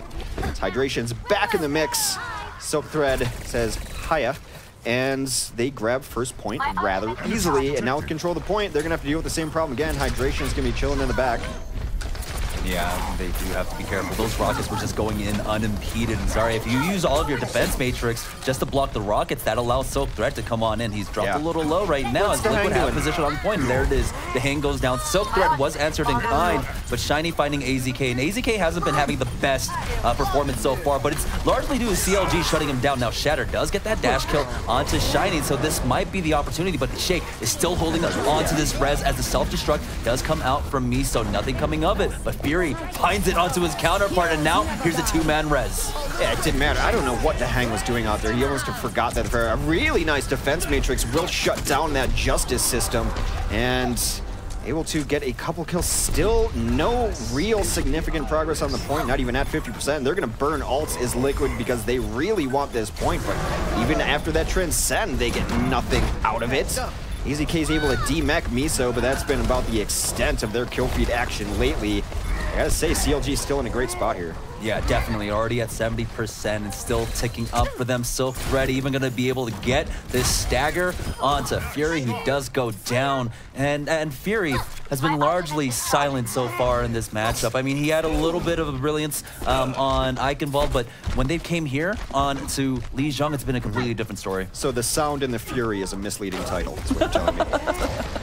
AZK takes down Miso yet again. I like this switch up. I'm surprised that it's Shatter the one to be on it, but maybe Shatter's just not as comfortable on the Tracer as they are. You gotta hit those shots for the McCree to make sense. He's got one or two of them. You gotta hit a couple in a row and preferably headshots. Meanwhile, it was all just a distraction, McCree. Just making sure you look at the Spurs, as on the point they've gotten a couple. Shiny brought back to life, and Hydration will make it rain. Gets himself taken out in the process. This has been Liquid's best showing, but that says a lot about how this has gone for Liquid. Yeah, it's a 3v3 fight on the point until Mezzer goes down. Now Shiny securing those. Both Mezzer and Fury going on down. AZK trying his best, but he will go down to Miso. And with that, CLG are right back in this series, but still in the hot seat. I think it starts with the map pick for them. Just really smart. You find the one that Liquid's the weakest on, you take it to them. It also plays to your strengths, which is this guy. I said if they felt they were in trouble, they would default back to the pharmacy. They did just that. This might be just as good of a map as Oasis, because you can run pharmacy feasibly on 2 of the 3 stages, just like in Oasis. And man, they crushed it there. They did. They definitely did. They indeed crushed it. And Night Market's been one of those ones that's been a little bit on the fence. You do have a lot of aerial space around the point, though, and you can see how well they were able to use it. And here's the other thing. If you're playing against that, you either need to be able to take care of directly the combo or do something on the ground that tips the scales in your favor, and they weren't able to find either of those. Well, there's aerial space around the point, and you saw just the complete control of that. If you guys ever step out of this room, you're going to be eating rockets. But if the fight starts going bad for you, there's aerial space inside that point. You can feasibly run a Pharah in there, and she can hit the ceiling, and you're fine. You're still very above. So you have the option of still fighting on the point, which is not the same for a lot of places. Yeah, there were also less than optimal swap-offs to try and deal with that. I mean, we saw towards the end there, Shatter try to go off onto McCree, but it's very difficult if you're not used to playing up against the pharmacy, and especially the way that Hydration was playing. He was right on top of him the entire time, and it's very difficult as a hit scan player to just aim up. It becomes a different kind of like aiming skill at that point. Well, and my big thing is planning for this match. You got to think, Liquid knew that this was coming, or at least knew that it was a possibility. They knew it had to be something they needed to plan for, and either they're not executing on their plan, and it tells me that they maybe didn't have nearly as good of a plan coming in here, because now they're swapping off their Shatter onto McCree. They're scrambling a little bit to find this. Now, that being said, we're still only 2 maps in. CLG, they've gotten a little bit of a base laid for themselves. They need to win the next 2 maps. The next one is going to be Hanamura. What are our thoughts coming into that one for these 2 teams? Well, Hanamura last time, like we said, Liquid did win it. It was a 2-1. So, I mean, it was still a close affair. But at this point, I want to see what Liquid will bring out. This is a map that lends itself really well to Genji. I mean, it is his own map. So I really want to see Shatter go off. We haven't seen him have those high-impact Genji plays not as often as we would like. So maybe this will be a completely different story for him. This is another really nice counter pick by Liquid. This is a map, an assault map that CLG struggles on the most. Of all the assault maps, they struggled the most on Hanamura. So it's this chess game of going back and forth, and these counter picks are great. We talked about, I think, the other night of like, our teams picking the maps they're best at. I'm like, I don't think so always. I think there's been a lot of counter pick play. Yeah, and that's been a little bit of a shift, even from events like the Carbon series, or even going back to NGE, like that time period. It was very solidly, let's just pick what we're very strong at and try to beat the other team at our game. And now we're starting to see things escalate and elevate in the scene at large, because you start to see more teams thinking about what they're going up against, as well as your strengths, because you need to have both pieces of the puzzle to optimize moving forward. Right. And these teams both want to move forward right here. Team Liquid actually has already moved forward, as they have secured their spot in the playoffs. Counterlogic Gaming, as we had mentioned many times, backs up against the wall coming into Hanamura. They're going to be looking for another victory. So we started off there in the tourist trap of Hanamura, in the arcade. What was your favorite cabinet game, arcade cabinet game? Because it's a different experience playing on a cabinet, you know?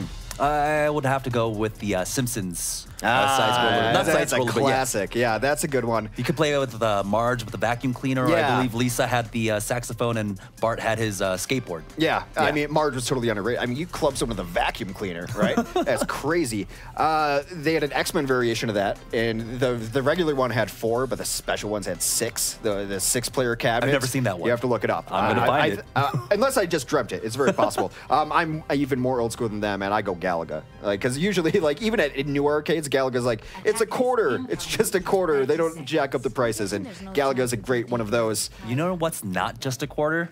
Arcade cabinets actually in Japan. So they've got these 100 yen coins, right, that are roughly the size and feel of a quarter. But 100 yen roughly translates into $1, which is what you need for these cabinets. That's not cool. Not cool at all. But we are seeing a Sombra coming out from Liquid, and I believe we saw FaZe run this, where they were trying to play really aggressively over at this Mega Health Pack. It didn't work out too great for them. We'll see if Liquid can have the success with it, though. Yeah, we have recently seen this actually work out a little bit for a team, though, too. It escapes me who it is. I've watched a lot of Overwatch over the last 4 weeks or so. Oh, wow, 4 weeks. Shatter starts it off, dashes through Mikado, and Shatter's had so many great entry kills. 2 kills already.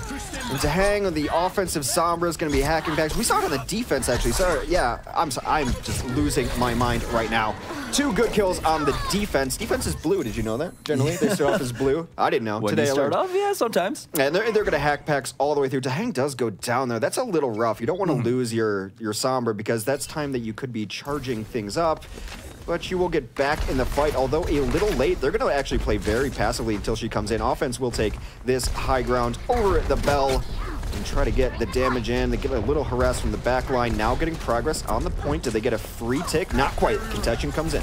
All right, AZK trying to get on top of this Lucio, but he's got boot back, and now he's got to be careful. There's a bar right above him, has to use his recall as he backs out, but now he's getting hunted down. Pulse Bomb comes out. I didn't see if it connected, but Rafa has already come in, taking out Miso, but now, once again, Mikado coming in, gets the kill onto Fury, and now, with all the environmental kills, looks like CLG have already broken the defense of Team Liquid here on point A.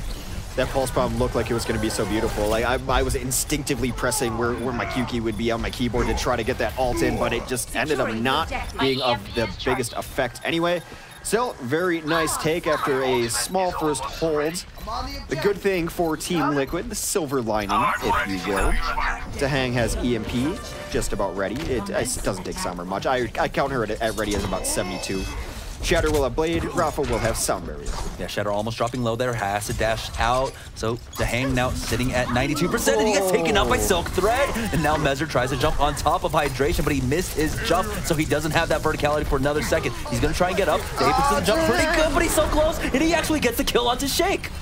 He's the only person who's done his job in the last 30 seconds because Shatter died very easily. Tahang died with his ult as well.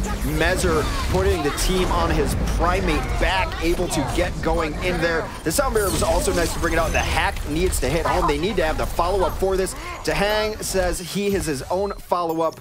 Uzis him down. Is Shake gonna get back in here? That is the question. He flies up to... He's gonna come back. It's a 3-man round. So now they are back into this. They do have the barrage at the ready. Silk Thread has his pulse bomb, tries to find one, but Shatter pulls out his blade. He's already dropped down low as Shake does fall. It's gonna be a 1-for-1 exchange. Shatter not able to get anything off that blade. Pulse bomb misses from Silk Thread. Now Tahang still alive, trying to get another EMP. He's already at 70% as Mezzer finds the kill onto Shiny, and that might be CLG backing off. That's it. They got the kills that they need. What I really love about Team Liquid right now is what they're doing is they're playing a couple people on the point so that they're never going to be able to get in here. Mercy Rez is what ended up saving them here. And yeah, absolutely huge for him. I thought the wall was going to stop him. I mean, there's been a lot of times where I've died like trying to get around a corner and just blindly feeling, and then I walk into a wall. So walls are the mortal enemy of every Overwatch player. A nice little scout there from Tahang as he's looking around, try to find targets, see where they're coming from, and wow, that's a cool spot from AZK, just chilling on the ledge as the Tracer. He gets spotted out though and immediately has to back on off. Now AZK trying to find more, but here's the EMP coming out from Liquid. They're all grouped up RCLG, and now the cleave damage comes out from Mezzer. It's gonna allow Shatter to get that D-Mech onto Miso as Hydration gets hunted down by Shatter, who has made the swap off on Soldier 76. It's two heroes essentially. Well, I mean, Silk was just waiting for it, right? And they'd given up at that point. Says, I mean, unless he just unplugged his keyboard and wanted to do the. They expect me to be moving and blinking. I'm gonna stand still. They'll never see it coming. So they're gonna have to reset on that push. You can't lose two like that on your entry and expect to take Hanamura last. It's impossible to do. The problem is when a push gets stunted like that without EMP coming out, you can pretty much expect that EMP will be coming out next. Yeah, there we go. He's already at 82% for this next one as Mezzer's already found the kill onto Hydration. And so, yeah, we were talking about that, right? Take the pharmacy out of the mix. Take a lot of the oomph out of CLG. Yeah, you see him just turn back and start cutting down fences. I feel really bad for like the crew that has to come in and replace rails and fences between every Overwatch match. They take the brunt of the damage here. But we were talking about this, right? It is a boon to the economy, though. They're kept busy. That's right. That's right. Creating jobs is Overwatch at this point. Yeah, those people who live in the village in Nepal, they need work too, darn it. And so boosting the economy, make Hanamura great again. Tahang is going to have EMP up. They've got everything they need because they haven't had to use anything. It hasn't really even been a fight in the last 2 minutes. There really hasn't. Shatters come in, you know, an entry frag onto CLG and immediately force them back. But there we go. Silk Thread takes out Tahang. And now they are hacked, though, so it's going to be traded. That's 3 kills going over in favor of Liquid, and the respawn advantage is definitely in their favor as the hack came out. Mikado's going to go down to AZK, and that's another great deflection coming out from Liquid. And now CLG are starting to run out of time. 2 minutes and 40 seconds left. But this is totally fine because they know that they got the EMP out. Well, I mean, Tahang's just going to switch anyway. Knowing that the EMP has run its course, so that they're probably still going to try to play around Somber, which is the funny thing, until they figure out that Tahang has switched off. Shatter's also switched over to a Soldier 76. But look at the bank that Counter Logic Gaming has gotten going. They need to wait for Shake and get a nano in, but they've got everything. This is a fight that if you just went on paper, they should win. So they do go for the high ground, do CLG right now. AZK working his way towards a pulse bomb. He's at 100%, is gonna go ahead and recall. Is he gonna use the pulse bomb? Didn't connect. And so now they push forward, will CLG. They've got 5 ultimates ready. Hydration getting closer and closer to his tactical visor. Primal Rage going out. It's a Kaiju battle on the point. Actually, Messer gets into the back line as the sound barrier came out for CLG, keeping them healthy for now. Shiny dropping low though, as Messer finds, re-coordinates himself to try and get onto that Lucio, but he will be able to cut away. Fury gets the kill onto Shake, and that just might be the retreat coming up from CLG once again. Hydration got knocked off of the perch and then ran into a flying diva below, just bounced around like a pinball. You remember like the best part in Titanic where the guy jumps off at the end and he hits the propeller on the way down? Oh, brutal. Well, that movie's not a comedy? Have I been misinformed? All right, they're going to set up again, and this has been time and again. Liquid holding very strong, and these fights haven't even lasted that long. They're getting kills early. I'm not sure what Shatter thinks he was doing out there. Slowing him down, right? Just making it, slowing him down. I'll buy that. They're going to have a lot of ults on the defense here, Shatter being one of them. Hydration ultimately would like to be able to get Fury out of his suit and hang out right where AZK is. That is where Soldier wants to live on Hanamura. AZK has been such a pest, and look at how much time he took to try and line that up. He wasn't able to connect with it. He's going to have to back off once again. Shatter playing really far back, isn't able to get the high ground quite yet, but CLG just perched up top on the high ground as they get jumped on by Liquid. We do have to be careful. Messer has dropped a little bit low. We've got the sound barrier coming on now, and now it's just going to be dueling tactical visors, and Shatter that gets the first frag onto Shiny. Already CLG once again losing a man upon entry.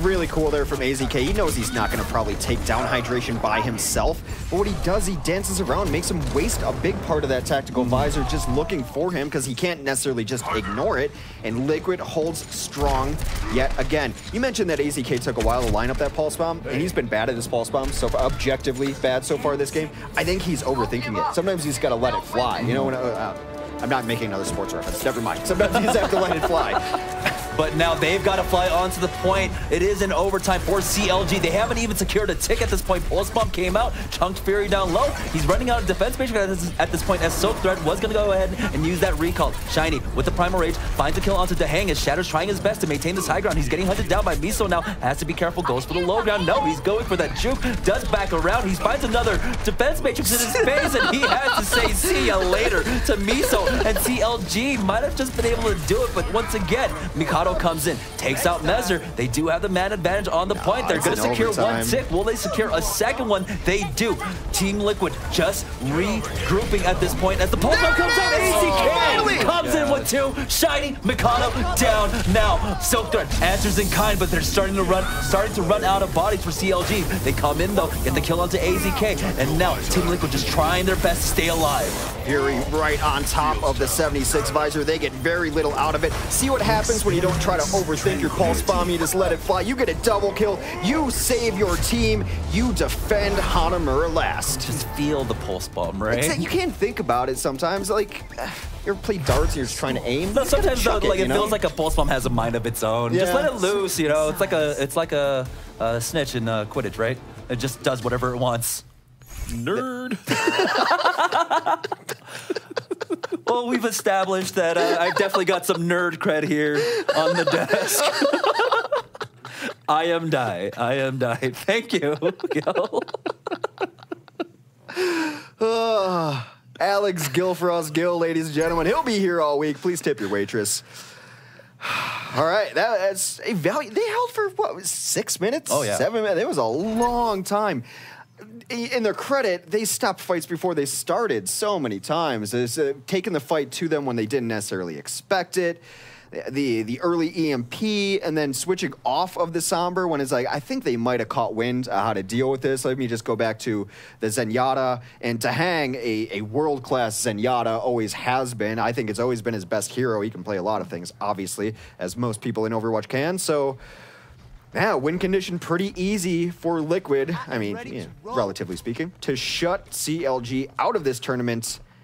Complete Hanamura. I mean, Team Liquid, they were just playing gatekeeper there at the temple, right? Making sure they couldn't get in, and now they are still playing gatekeeper to CLG. CLG need a great defense here. Remember, they cannot draw. They need the win against Liquid to move on to the Contenders Season 0 playoffs. And so already we're seeing Team Liquid once again, Dehang hovering over that Sombra for the offense. Offensive Sombra would be a little bit interesting, but why not? I mean, Team Liquid has... They can try some stuff, right? I mean, they've got... they're playing with house money, essentially. There is the set nade over top going to land right there and get... How much percentage was that? 7? That's all right. Yeah. On Eichenwald, he got 14, that's all I'm saying. I mean, I can't even hit that. So they're taking their time, actually, just clearing this all out. They notice that there is a hacked health pack, so Sombra is definitely there for them. Now, there are so many health packs actually around this point to hack. They've got that first Mega. There's a second one on the ledge. There's a mini behind the point. Did you know there's a mini behind the point? No, not really. I've heard tell of this mini. Although myself, I've never really used it. There's only one mini in my life, and that's the mini bar. But already, Team Liquid coming on in. The AZK gets the D-Mech onto Miso. Shiny tries to answer back with the help of Silk Thread. We'll be able to take out Mezer, but Shiny's getting focused on down, and that's just going to be the backhand coming in from Dehang to take him out. Trades very good for the offense here as they do trade out just a little bit.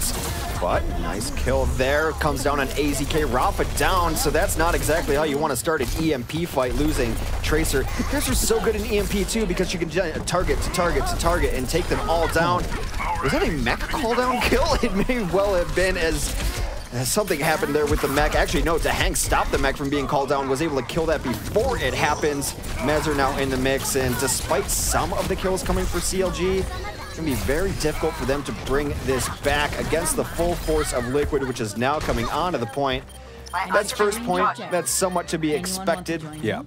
No one told Fury that they won that point. It was very sad.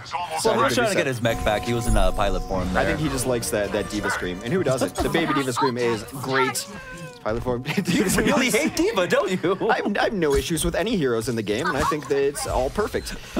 Hydration, he's got this tactical visor, which is going to be a great counter if Shatter tries to go in with that blade. So Shatter does have to be careful, and we'll see if AZK can deal with it, connect with that pulse bomb, take the tactical visor out of the equation, and push forward with that blade. Well, they have a pretty nice window here as Shatter is going to have the blade. That's enough to win a fight for Liquid for the most part. And the jump in, already AZK able to get there as well, takes on Shiny. The Nano Soldier coming out with the visor, still unable to find anything at all, completely shut down.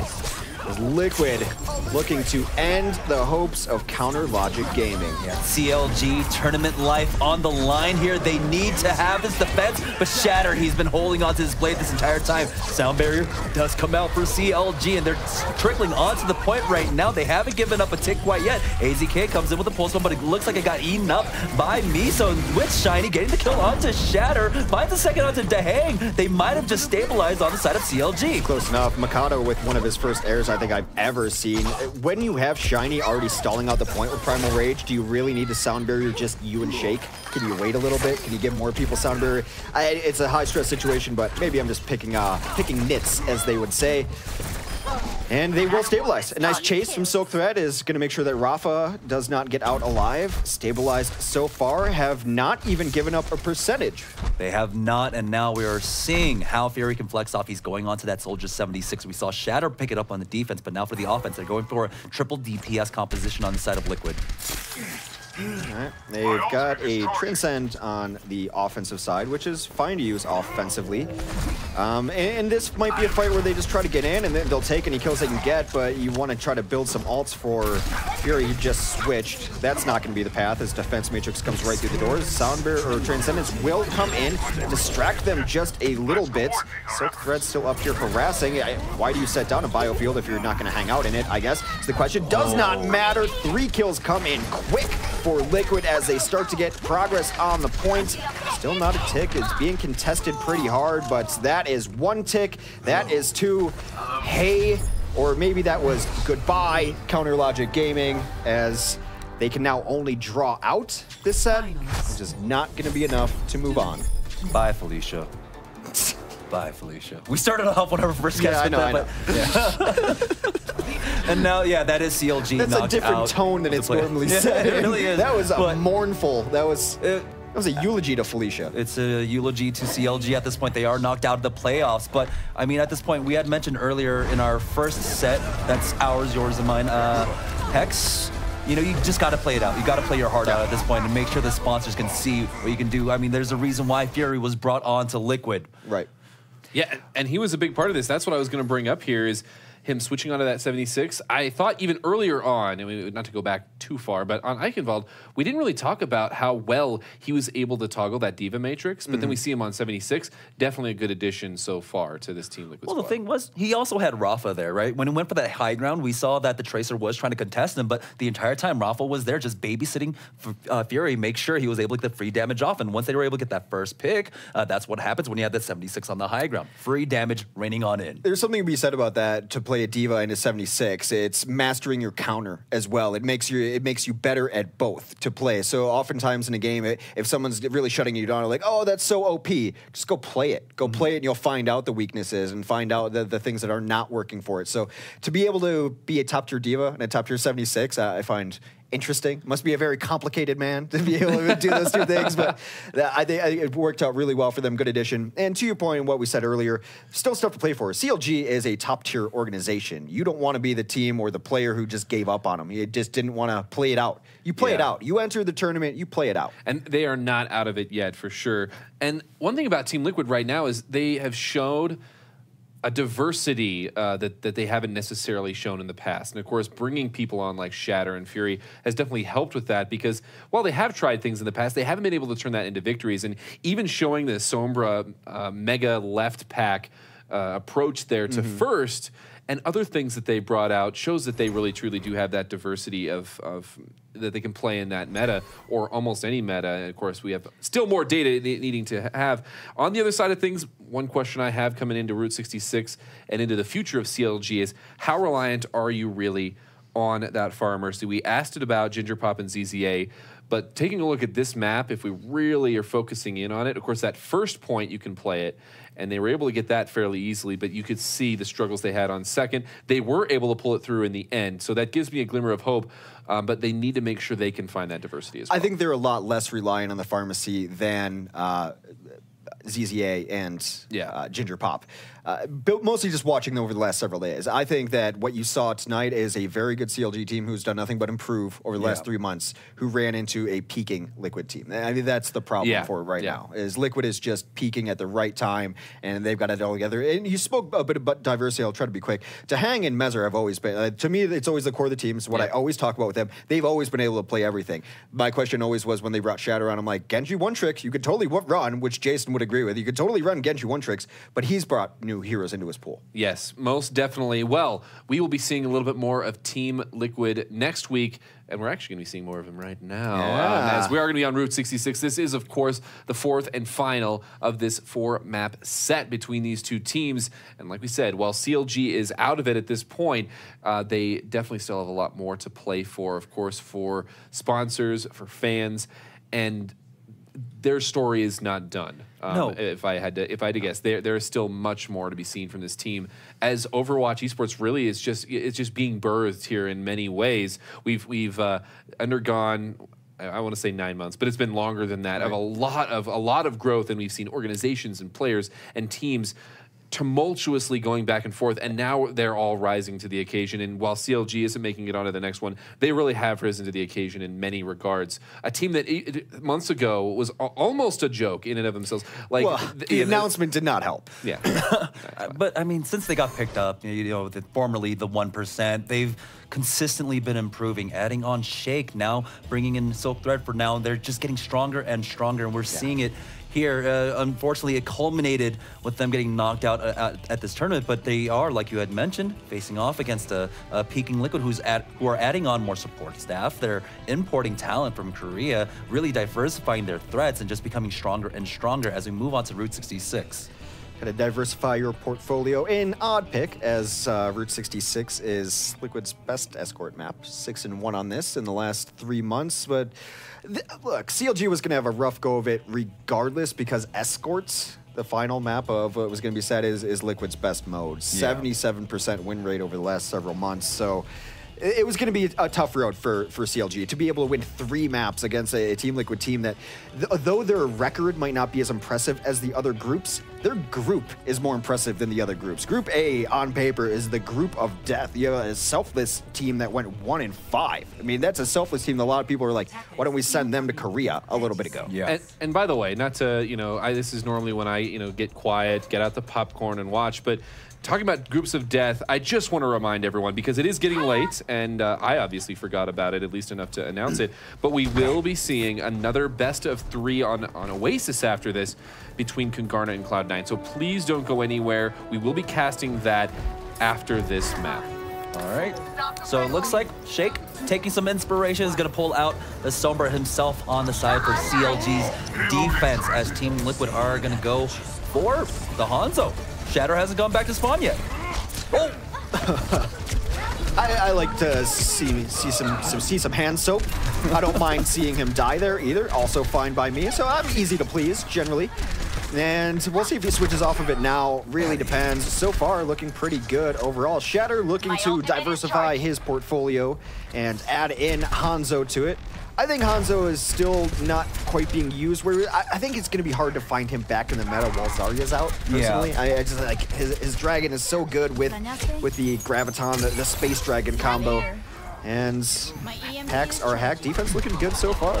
But we want to talk about fast building ultimates. Sombra has a pretty quick one, but so does that Hanzo. He goes down to Soak Thread once again. But despite dying twice, he's almost on par with Soak Thread is a tracer who's been killed one too many times by a scatter arrow. Says that Hanzo is not going to be part of my life. I refuse to go down like that. Yeah, take a look at this defense coming out from CLG. It's almost akin to how Selfless would play this year. They're just, they've got that 76, they got their tank line there. Now Shatter does swap off, but he's going to be on to McCree. He was at like 78%. I wanted to see the dragon. Dragon, fight the dragon. Oh, he tries to go for that Hail Mary flashbang toss. Doesn't quite connect, as Silk Thread is able to just go ahead and recall. We've got the EMP coming out from Shake, and now they push forward. Hydration goes for that tactical visor, but no kills coming of it. Sound barriers coming out on the side of CLG, as they have to back away from this.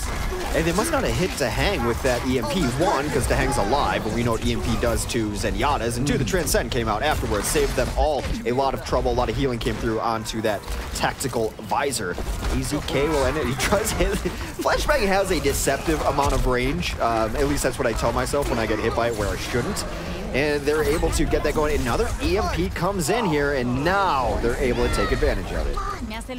Yeah, despite AZK actually getting a frag earlier on, Liquid just weren't able to capitalize on it. And of course, we saw Shay come in with that EMP, and he's on his way towards another one. He's already at 40% so far. We'll see. Yeah, Mikado does use that health pack to get himself back on up.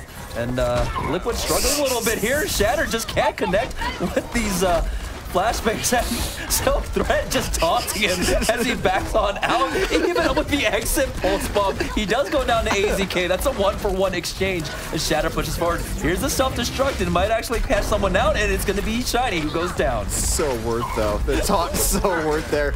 Able to get that going. We might actually see new Deadeye in effect for one of the first times that I've been on broadcast anyway. Tahang somehow lives through there. They're going to try to hunt down Shake here and lets it happen a little bit. Does not want to just burn the EMP for no good reason.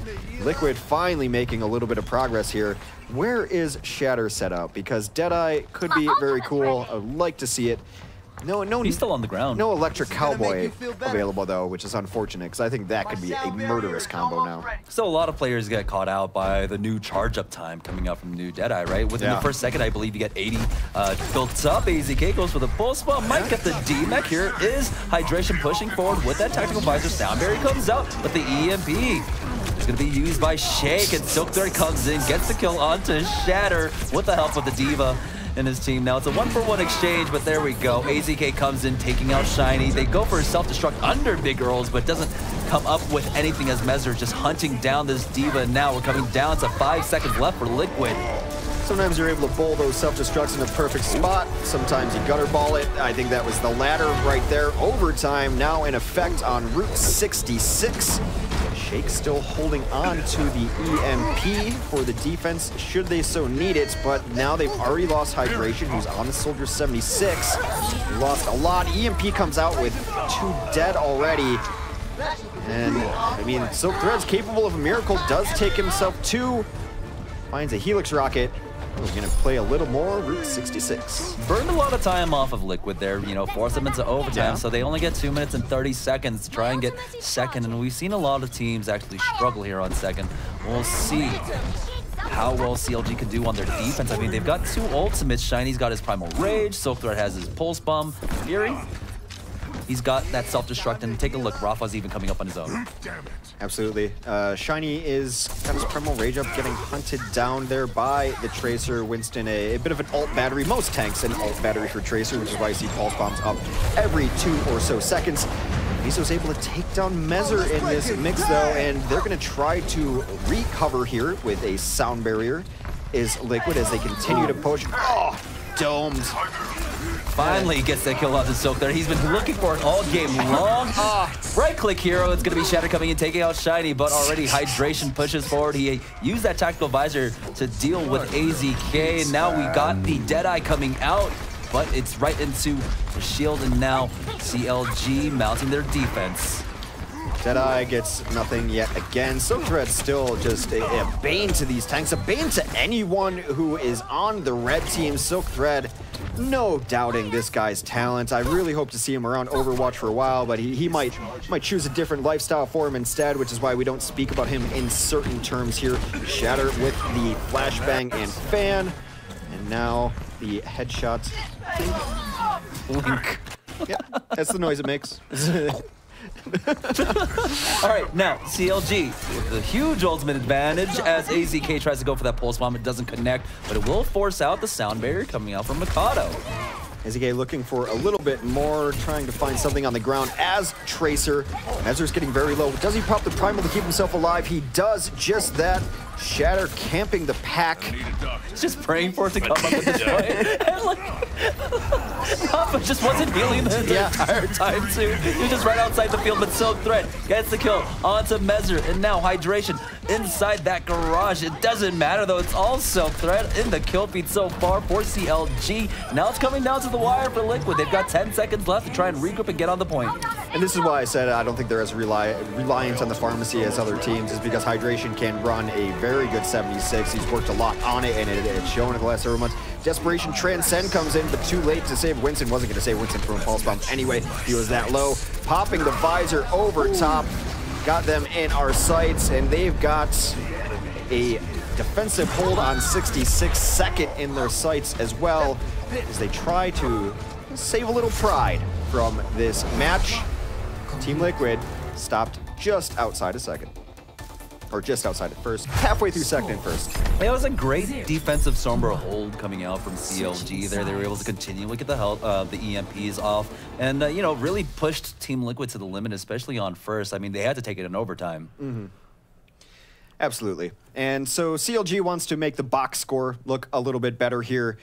Of course, a draw looks better than a loss. Another map win looks better overall, but we know that it is going to be Team Liquid moving forward, not CLG. And we'll see what they want to run here. And I mean, I'd love some Bastion. I mean, the Bastion we saw last time in Route 66 was amazing. I think it got like 4 clips within 5 seconds. Yeah, all 30 seconds of it, really. Like the counter Bastion. Yeah. That's how you counter a Bastion, with your own at that point. But I mean, we did see it. I believe it was it our? I think we saw it yesterday, right? Yeah. Where we had the Protective President composition here on Route 66, Bastion coming on out. Just a little bit of it. Yeah. Not a pure Protect the President. Of course, you can't run the pure mode of it anymore. Of course, that was no hero limits and things like that. Let's take a moment and congratulate FaZe Clan as well. The byproduct of Counter Logic Gaming not getting in. FaZe Clan looked a little rough early on. I mean, they got 3 draws. They gutted out getting into the playoffs. Like, that is a well-fought spot. So congratulations to FaZe Clan, who will take second in Group A, as well as we round out Group A here. Of course, as our favorite host told you, do stick around. There is a best of 3 coming up between Kungarna and Cloud9. I don't know why I always say it like that. It just sounds right. No one can really agree on how to say it. All right. I don't really know how to say it. Well, that is coming up next after we finish out Route 66. CLG looking to finish strong. You know, if they finish with a draw here, I think their official record will be 2-2-2. Like our favorite composition throughout the majority of this. 2-2-2 AZK. He's in the broken train, but he's getting hunted down by Hydration. Makes his way on out, gets into the cave as Shake finds the first frag onto AZK. Couple of very quick kills coming in as Shatter finds nothing. He's on the Sombra this time. Around to Hang, also down. Shake, the only one who does get taken out by Rafa there. So this is a very, very good start for Counter Logic Gaming. Yeah, and Soak Thread, I mean, we're seeing the kind of impact that he can have on a team, right? His Tracer play has been very great, especially for CLG. We'll be interested to see how he moves forward with the organization, if he stays with them. I mean, he's still a really young kid. He is. He's very young. I believe he's just graduating high school in his summer break right now, so that's why we can't speak in certain terms that he might go on and do something else. There's a lot of options in life, not just playing video games. The fact that's an option is awesome, to be honest, that you can't even choose it, that's a choice, and it's not like, what are you talking about? Get a job. They're coming in right now. Pulse Bomb does not land. All right, may have landed and just not finding the kills right there as Team Liquid fights back just a little bit. Silk Thread knew it was over. He takes his medicine. No one told Diva, and Miso just kind of walking back coyly, just saying, leave me alone, and they do. They oblige.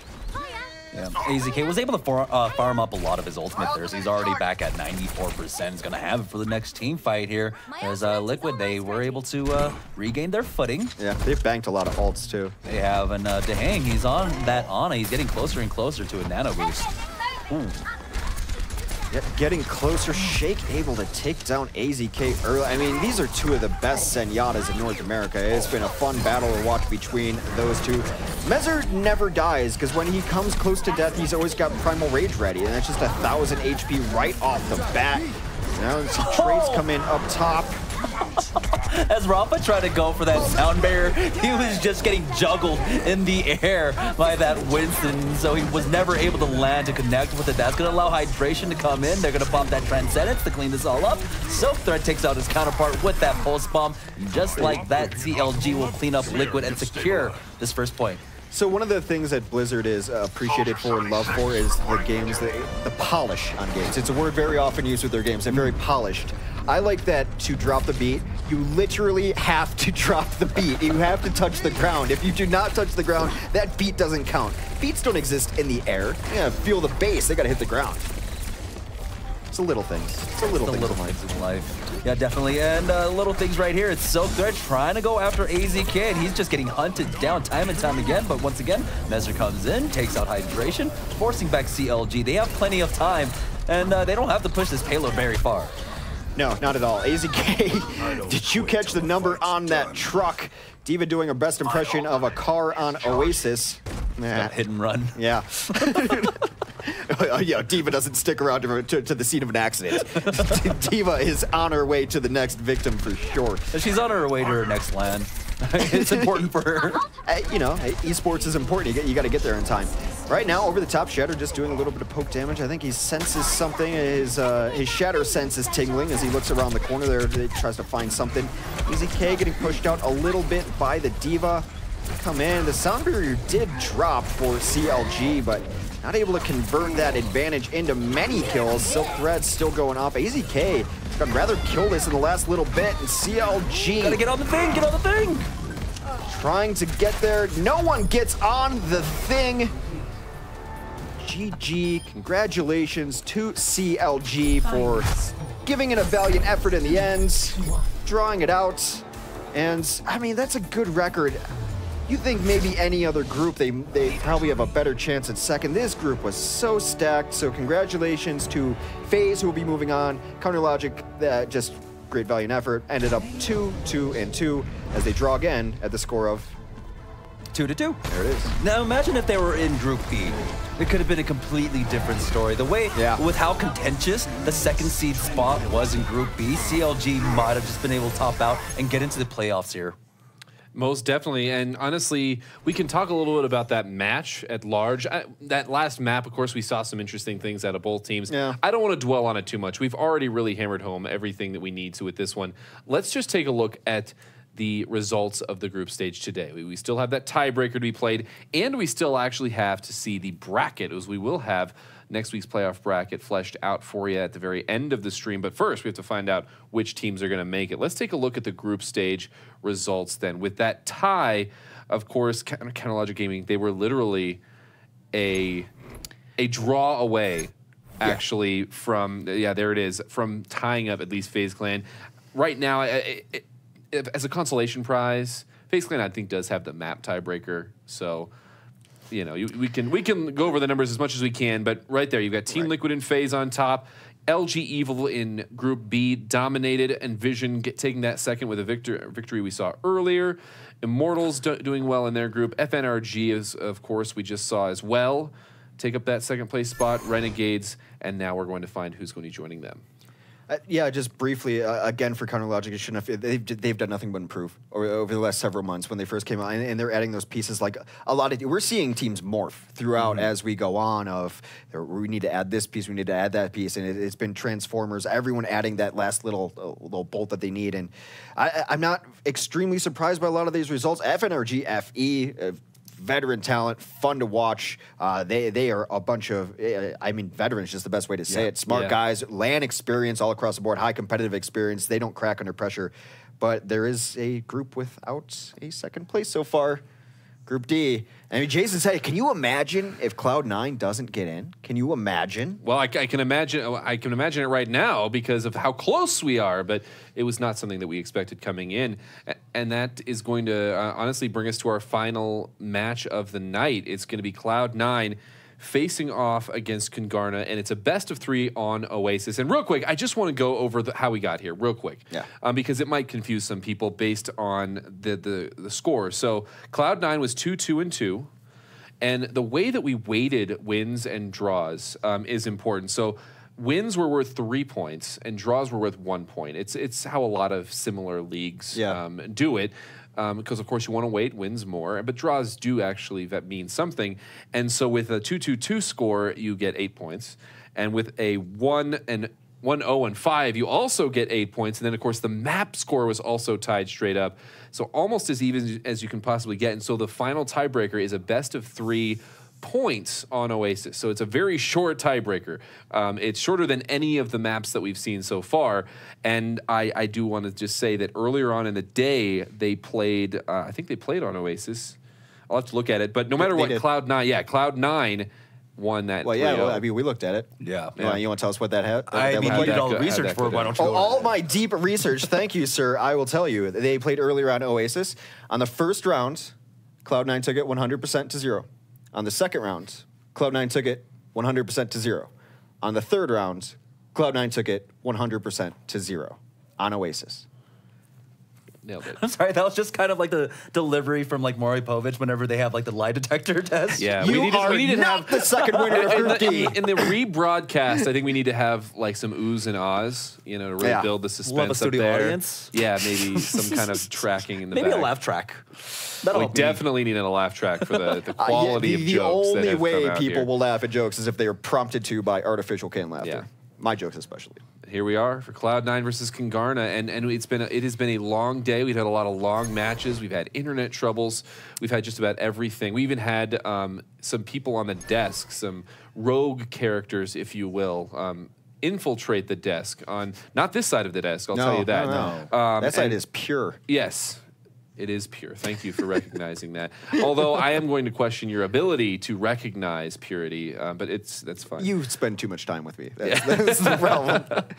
Not nearly enough time is what I would say there, Hex. That's sweet. But yeah, I mean, as soon as we're ready to go, we're going to go into map, and once again, this is like a lot of hype, packed into a very small package. Last night at 1 o'clock when our internet goes out at the hotel, as you know, I'm frantically refreshing because I saw these tweets go live. There's a lot of bad blood between these two teams. Kungarna, they started it. They're instigators. They like stirring the pot a little bit.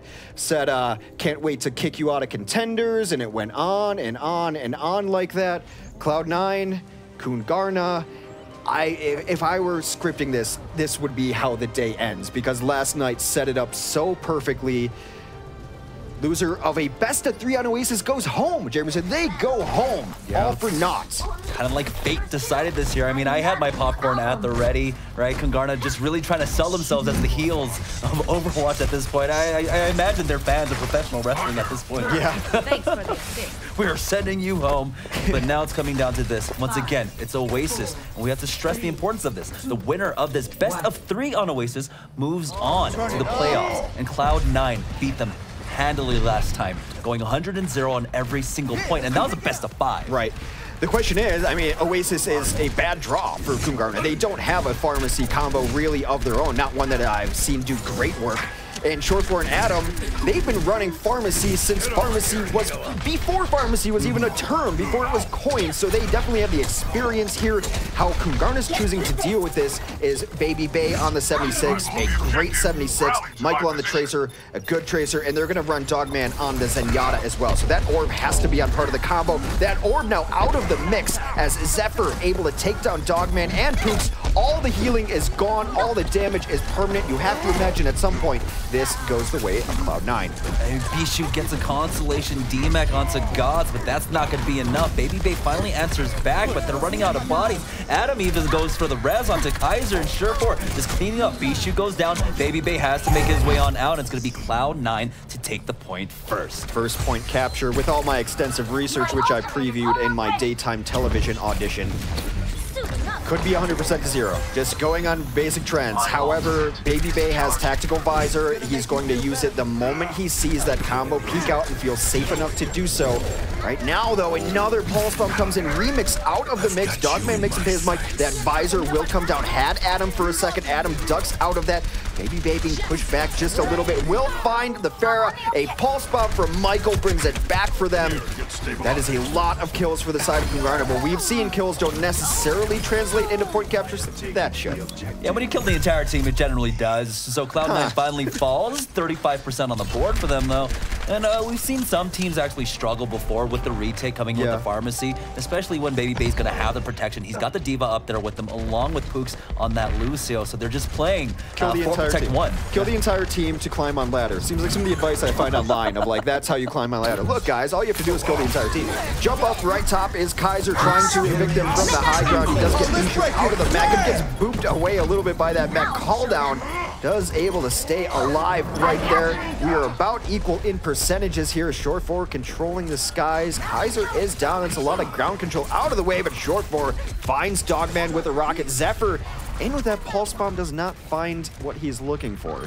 Yet still, though, this entire time, the point is controlled by Kungarna as the self-destruct does come up from Gods. It's just going to force them off right now, but they're still not able to make any progress so far as Poops comes in with the right click, is able to take out Zephyr. Now Baby Bay coming around with that Tactical Visor. He's on the hunt for that Lucio. Drops down low, but with the help of Bishu, we'll be able to clean up Raw. But there is the Resurrection coming out from Adam, and now they're going to go for that Tactical Visor, but it goes largely into Kaiser, who was with that Primal Rage. Now, he's going to force the DMAC out, but that's most of the Visor getting fizzled away for now, but it's all Kungarna so far. It's still in their favor. It's at 70% as Short4 comes in, gets the kill onto Remix, but now Michael answers on back. It was a good res, too, just unable to bring it back. And even Kaiser staying alive and letting Gods come in with the Diva Matrix to keep him alive was a good individual play, but it means very little. They're still going to have to get out of here. 85%. And there's something we noted earlier today is that there has been a switch roster-wise here, not roster-wise, hero-wise. Gods had been playing a really good Tracer the last couple days, and Zephyr was a very good Diva, and they've switched roles. So something interesting to note there. Pulse Bomb comes in from Zephyr, does not show up there in the kill feed, does not find pay dirt exactly. Gods able to take down Remix, and I guess despite really not having an enormous fight, they flip the point back over. This could be strategic by Kungarna to let them take it and get in position where they have the ults that they're looking for. Transcend about to come online for Dogman. Yeah, Remix is getting closer to his primal rage. Now, Bishu and Baby Bay a little bit further away, but Baby Bay just needs to be able to get that left click damage off onto that pharmacy combo. But Gillfrost just raining down damage from the sky, goes for the barrage as soon as he spots out Baby Bay, but he's able to kite it backwards. We've got the sound barrier coming up from Cloud9, but it's gonna fizzle. And now Kungarna continue to push forward. They're trying to focus down. This Diva is gonna force out the D-Mech. Adam has to stay alive though. He's dropping really low. He's got the resurrection at the ready. Gods is down. Is he gonna go for this res? Yeah, you do it. You absolutely tempo res that. The only reason that Barrage did anything and didn't die completely was that Gillfrost was inside God's Matrix. They forced out the Transcend there. That's a trade you take every day. Barrage for Transcend. And a beautiful push off the ledge as Rolf gets credit for both Dogman and Michael there. That's going to give him a lot of charge up towards his next ultimate here. 99 to 99 incoming here. Who will take this first stage in the best of 3 tiebreaker between Kungarna and Cloud9? Yeah, there's almost no room for error at this point as they are onto the point. Here comes the self-destruct coming out from God. That forces Kungarna to come forward and Pooks goes down to it. Baby Bay has his tactical visor though, has answered in kind, so that's both Lucio's down as Gillfrost still in the sky, takes out Dogman, and now there is no sustain for Kungarna on the point, and it's Cloud9 cleaning up. Zephyr takes out his counterpart, gets a second kill with that pulse bomb stick onto Remix, and they're running out of bodies are Kungarna, and it looks like Cloud9 will secure that first point, and now they're 1 point away. 1 point away, but let's take a second. Kungarna got goose-egged. Zeros across the board in their first match against Cloud9 on Oasis. They took it to 99. This is not as simple as Cloud9 team. A lot of fight in this Kungarna team, no matter what you think of them. These guys are competitive, they want to play, and I think you're seeing it right now. Perhaps the RNG not in favor, because this is yet another map you can run the pharmacy on. It looks like neither team choosing to do so. Of course, the surprise being that Cloud9 not choosing to do so. Short4, we've just heaped praise on him since the beginning of time.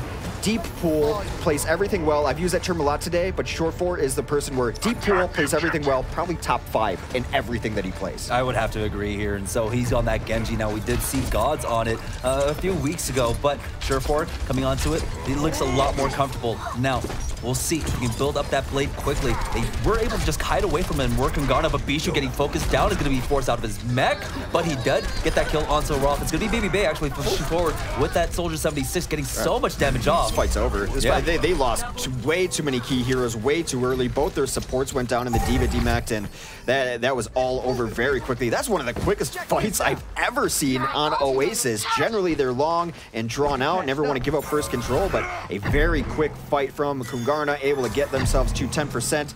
Looking up over the top is Baby Bay. I mean, it's a really important moment, but I still love trampolines. Can't take that joy away from me. Nope. Now, they try to get onto the high ground here. Baby Bay has to be careful. He's got isolated up, dropped really low, but the biotic field will keep him alive. Remix finds the kill onto his counterpart, taking out Kaiser, and now immediately Cloud9 are trying to back away. They have to. They don't want to give up anything for free at this point, so they immediately kite on back. Yeah, Kungarna's playing this really well, too. No chase, even. Michael got a little low, and generally you maybe chase with the Tracer, see if you can hit a goodbye pulse bomb. He's going to try to hit a triple blink pulse bomb if he sees anything over the top. Does not. But they're really playing around the trampoline up here. Michael looking for targets. The high ground pulse bombs on this map end up being so beautiful, but what they're not chasing. Why would you chase? You're in control of it. So smart. Already nearing 50% is Kungarna. Short4 finds first blood in Dogman. Yeah, Dogman was 5% away from Transcendence, and now they pulled the trigger. Zephyr found the kill onto Baby Bay, but Short4 did go down. Still, they can try and stall this out for as long as they can on the side of Kungarna, as Adam was able to take out his counterpart. So now they're losing bodies, but they're still gaining percentage, already at 67%. Well, Baby Diva tried to hide in there as the self-destruct goes. Did not know Zephyr was in there. Gods will get the self-destruct of his own onto Remix. The sound barrier comes in. Cloud9 now desperate to take the point back as they've gone all in. Everything on the table here for them. Used all their ults. Short4 back in the field, unable to get anything going. I think he had Blade out. He didn't exactly see it, but he was at 0%, so that must have been the case. Completely negated there. Baby Bay able to take down Kaiser, 92%. Cloud9 has to win a fight, and soon, losing Adam does not bode well. No, they're just playing together as a deathball right now, so they've got the man advantage as Remix does get the DMAC onto Gods. Surefour trying his best, but Gods will go down, and Cloud9 are starting to run out of time here. Surefour trying to keep this alive, almost gets a kill onto Baby, but no, he gets healed up. He had all of his healers right on top of him. Dogman comes in to finish him off, and we were talking about Cloud9 getting the goose eggs. It might be Kungarna getting one. It does not look good for Cloud9. Nothing they've shown me so far in this stage leads me to believe that they're going to win a fight. They're down to it, only a couple alive. A victory transcend from Dogman on the point. He made some laps around also with the transcendence with the Sumiata. We are going to University to learn who is going to take second in Group D and move on to the Overwatch Contender Series playoffs. Oh boy. I mean, we really thought it might have just gone completely in Cloud9's way. I thought this would be over by now. I really did. Kungarna, just with the mental fortitude to keep it alive, and so it is just coming down to this. It's the final point here on University. Kungarna, Cloud9, tournament life on the line here. So compositions do vary just a little bit. Mostly the Genji, Surefour on the side of Cloud9, and Baby Bay, 76 on the side of Kungarna. And you could sum up both these teams by the play of either. Baby Bay has been such an impactful force from Kungarna. Surefour on Cloud9, one of the only original remaining members of Cloud9. Back from the Google Me days, he's been there forever. 2 quick kills from Kungarna. Started off, Surefour and Wolf now out of this fight. Kaiser tries to even it up, takes down Dogman on the other side, but that is the only kill so far as Gods also goes down. Another quick, decisive fight on Oasis from Kungarna. Now Kungarna looking real good at this point. Baby Bay have 50% towards his ultimate, so not going to be able to really snowball this if Cloud9 can get some decent frags. We'll see if maybe Rolf can come in with an initial entry frag that we've seen a lot of Zenyatta's do, but in this TVT, Michael comes out on top. He had that health back control. Zephyr has to use Rewind, is going to be out of his kit for the next little bit now. Michael's still trying to find something. Michael, I cannot even imagine his Twitter if they pull this off. 2 quick kills from Baby Bay now. As Surefour and Zephyr gone, that is the majority of the damage when you run compositions like this. Can't lose both healers, can't lose both tanks, definitely can't lose both DPS, and consider a fight nearing 40% for Kungarna. And things look so good for them, right? They've almost got that sound barrier. Baby Bay getting closer to his tactical visor. Pulse Bomb came out from Michael. It didn't really connect, but still, it makes Cloud9 tentative.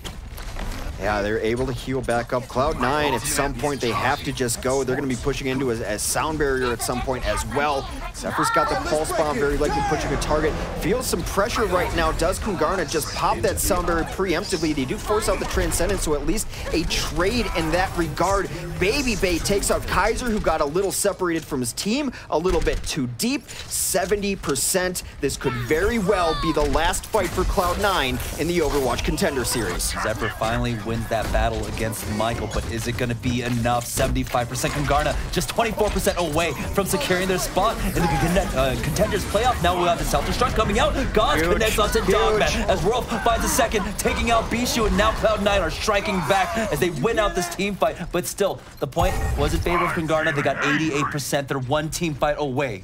It was time for Blade and Barrier. You have to go in right there and let Surefour and Adam, the founding members of this team, try to take it back for you. They do just that. Of course, help over the top from Gods. Everyone chipping in right there. As you mentioned, if Kungarna gets a very decisive fight, this map is very likely over.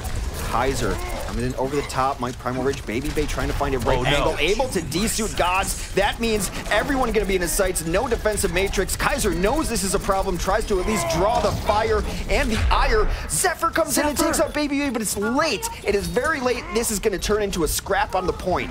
It is a scrap on the point as Zephyr tries his best to keep this live. Transcendence comes down from Kungarna, and now 90%, 91 is taking up for Kungarna. They're 8 away as they're forcing them back. Michael on the hunt. Transcendence does come out from Rolf, but it's not enough to keep Zephyr alive. Dogman is the one that was able to get the headshots onto him, takes him out, and now we're in overtime. Dogman coming up huge for Kungarna right now as they're cleaning up on the side of Kungarna. Cloud9 just might be out of this tournament, not to be here for Contenders Season 1.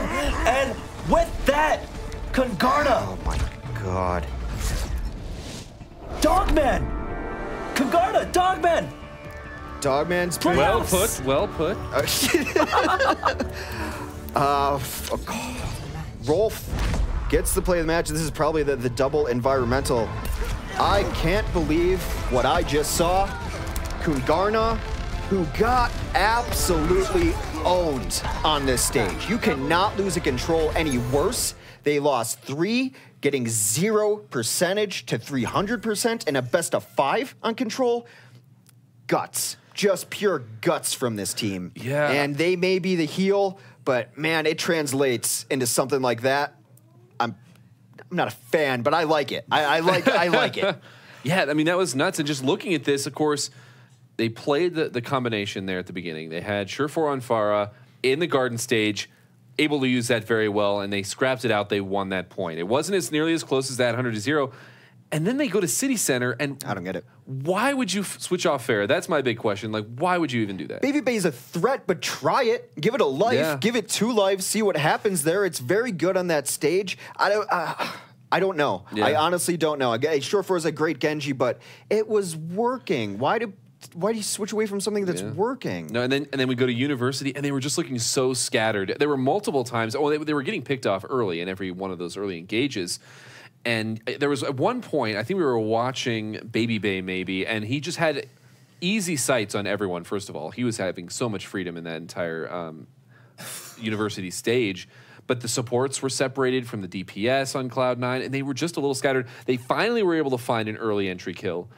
They converted it into the point, and they honestly were doing all right after that, and then they were just scattered once again, and that's how it went down. When it comes down to these best of 3s on a control map, there's no room for error. And in that last team fight, God's just slightly out of position, had his back turned towards Baby Bay. They were able to get the D-Mech, and immediately you saw he pulled the trigger. He had that tactical visor cleaned up, and that was just beautiful. What I like about the trash talk, one, I think it's good for the scene overall, as long as it's kept within the certain boundaries, of course. Be cool. It puts all the pressure on Cloud9. There's already more pressure on Cloud9. If Kungarna doesn't make it in, everyone's like, what Kungarna? Fine, whatever. You know, those guys just talk trash. Just let's forget about them. But Cloud9 is then like, it doubles the pressure of like, you're going to go home. You're Cloud9. We're going to send you home. You're going to lose to Kungarna. We're going to put you out. I love the mind games it does. And I think that every sport, every esport, every sort of competition needs those kind of things. Well, we do indeed have it here, I'll tell you that. Let's take one final look at the standings at the end of that. They really are the same as they were before, but the tiebreaker means Kungarna are going to secure that second place spot. And that also means that we are going to have our bracket. I don't know if it's ready to show. I don't know if we can unveil it for you guys. No, we're gonna be able to show it to you here for the playoffs next week. And just to remind everyone, we do have the playoffs next week, where the top 2 teams from each of these groups, 8 teams total, will be duking it out in a single elimination bracket, best of 5s leading into a best of 7 finals. And the top 6 teams from that are going to be making it on to season 1. Any thoughts, though? Well, here, let's look at it. So here is the bracket for everyone. It is going to be Immortals versus FaZe Clan on the top of that bracket. LG Evil versus Kungarna. Renegades versus FNRGFE. And Team Liquid versus EnVision. This is the first time you guys have seen this. Any reactions? I mean, it's just heavy hitters after heavy hitters after heavy hitters. Those first 3 matches, Immortals and FaZe Clan, LG Evil versus Kungarna, Renegades versus FNRGFE. With their performances throughout our group stages, these are shaping up to be amazing matches. Could you have any different numbers through the group stage than LG Evil versus Kungarna? LG Evil won 6 sets all the way through. And of course, we talked about the groups, whatever. 6 sets. Kungarna won 1 set and drew 5. You talk about grinding that out. Yeah. There's some teams with some tougher draws. I don't know who to root for in the FNRGFE matchup. It's going to be tough. I don't know who to root for overall, but there is great Overwatch ahead. That's a sick bracket right there. Yeah. No, I am so hyped for next week, and I hope everyone at home is as well. It's been a long night. Thanks for staying with us here. It's been a pleasure bringing you all of this Overwatch action that we were able to, and we've got more coming up next week. Of course, tune in Sunday as well, or excuse me, Saturday.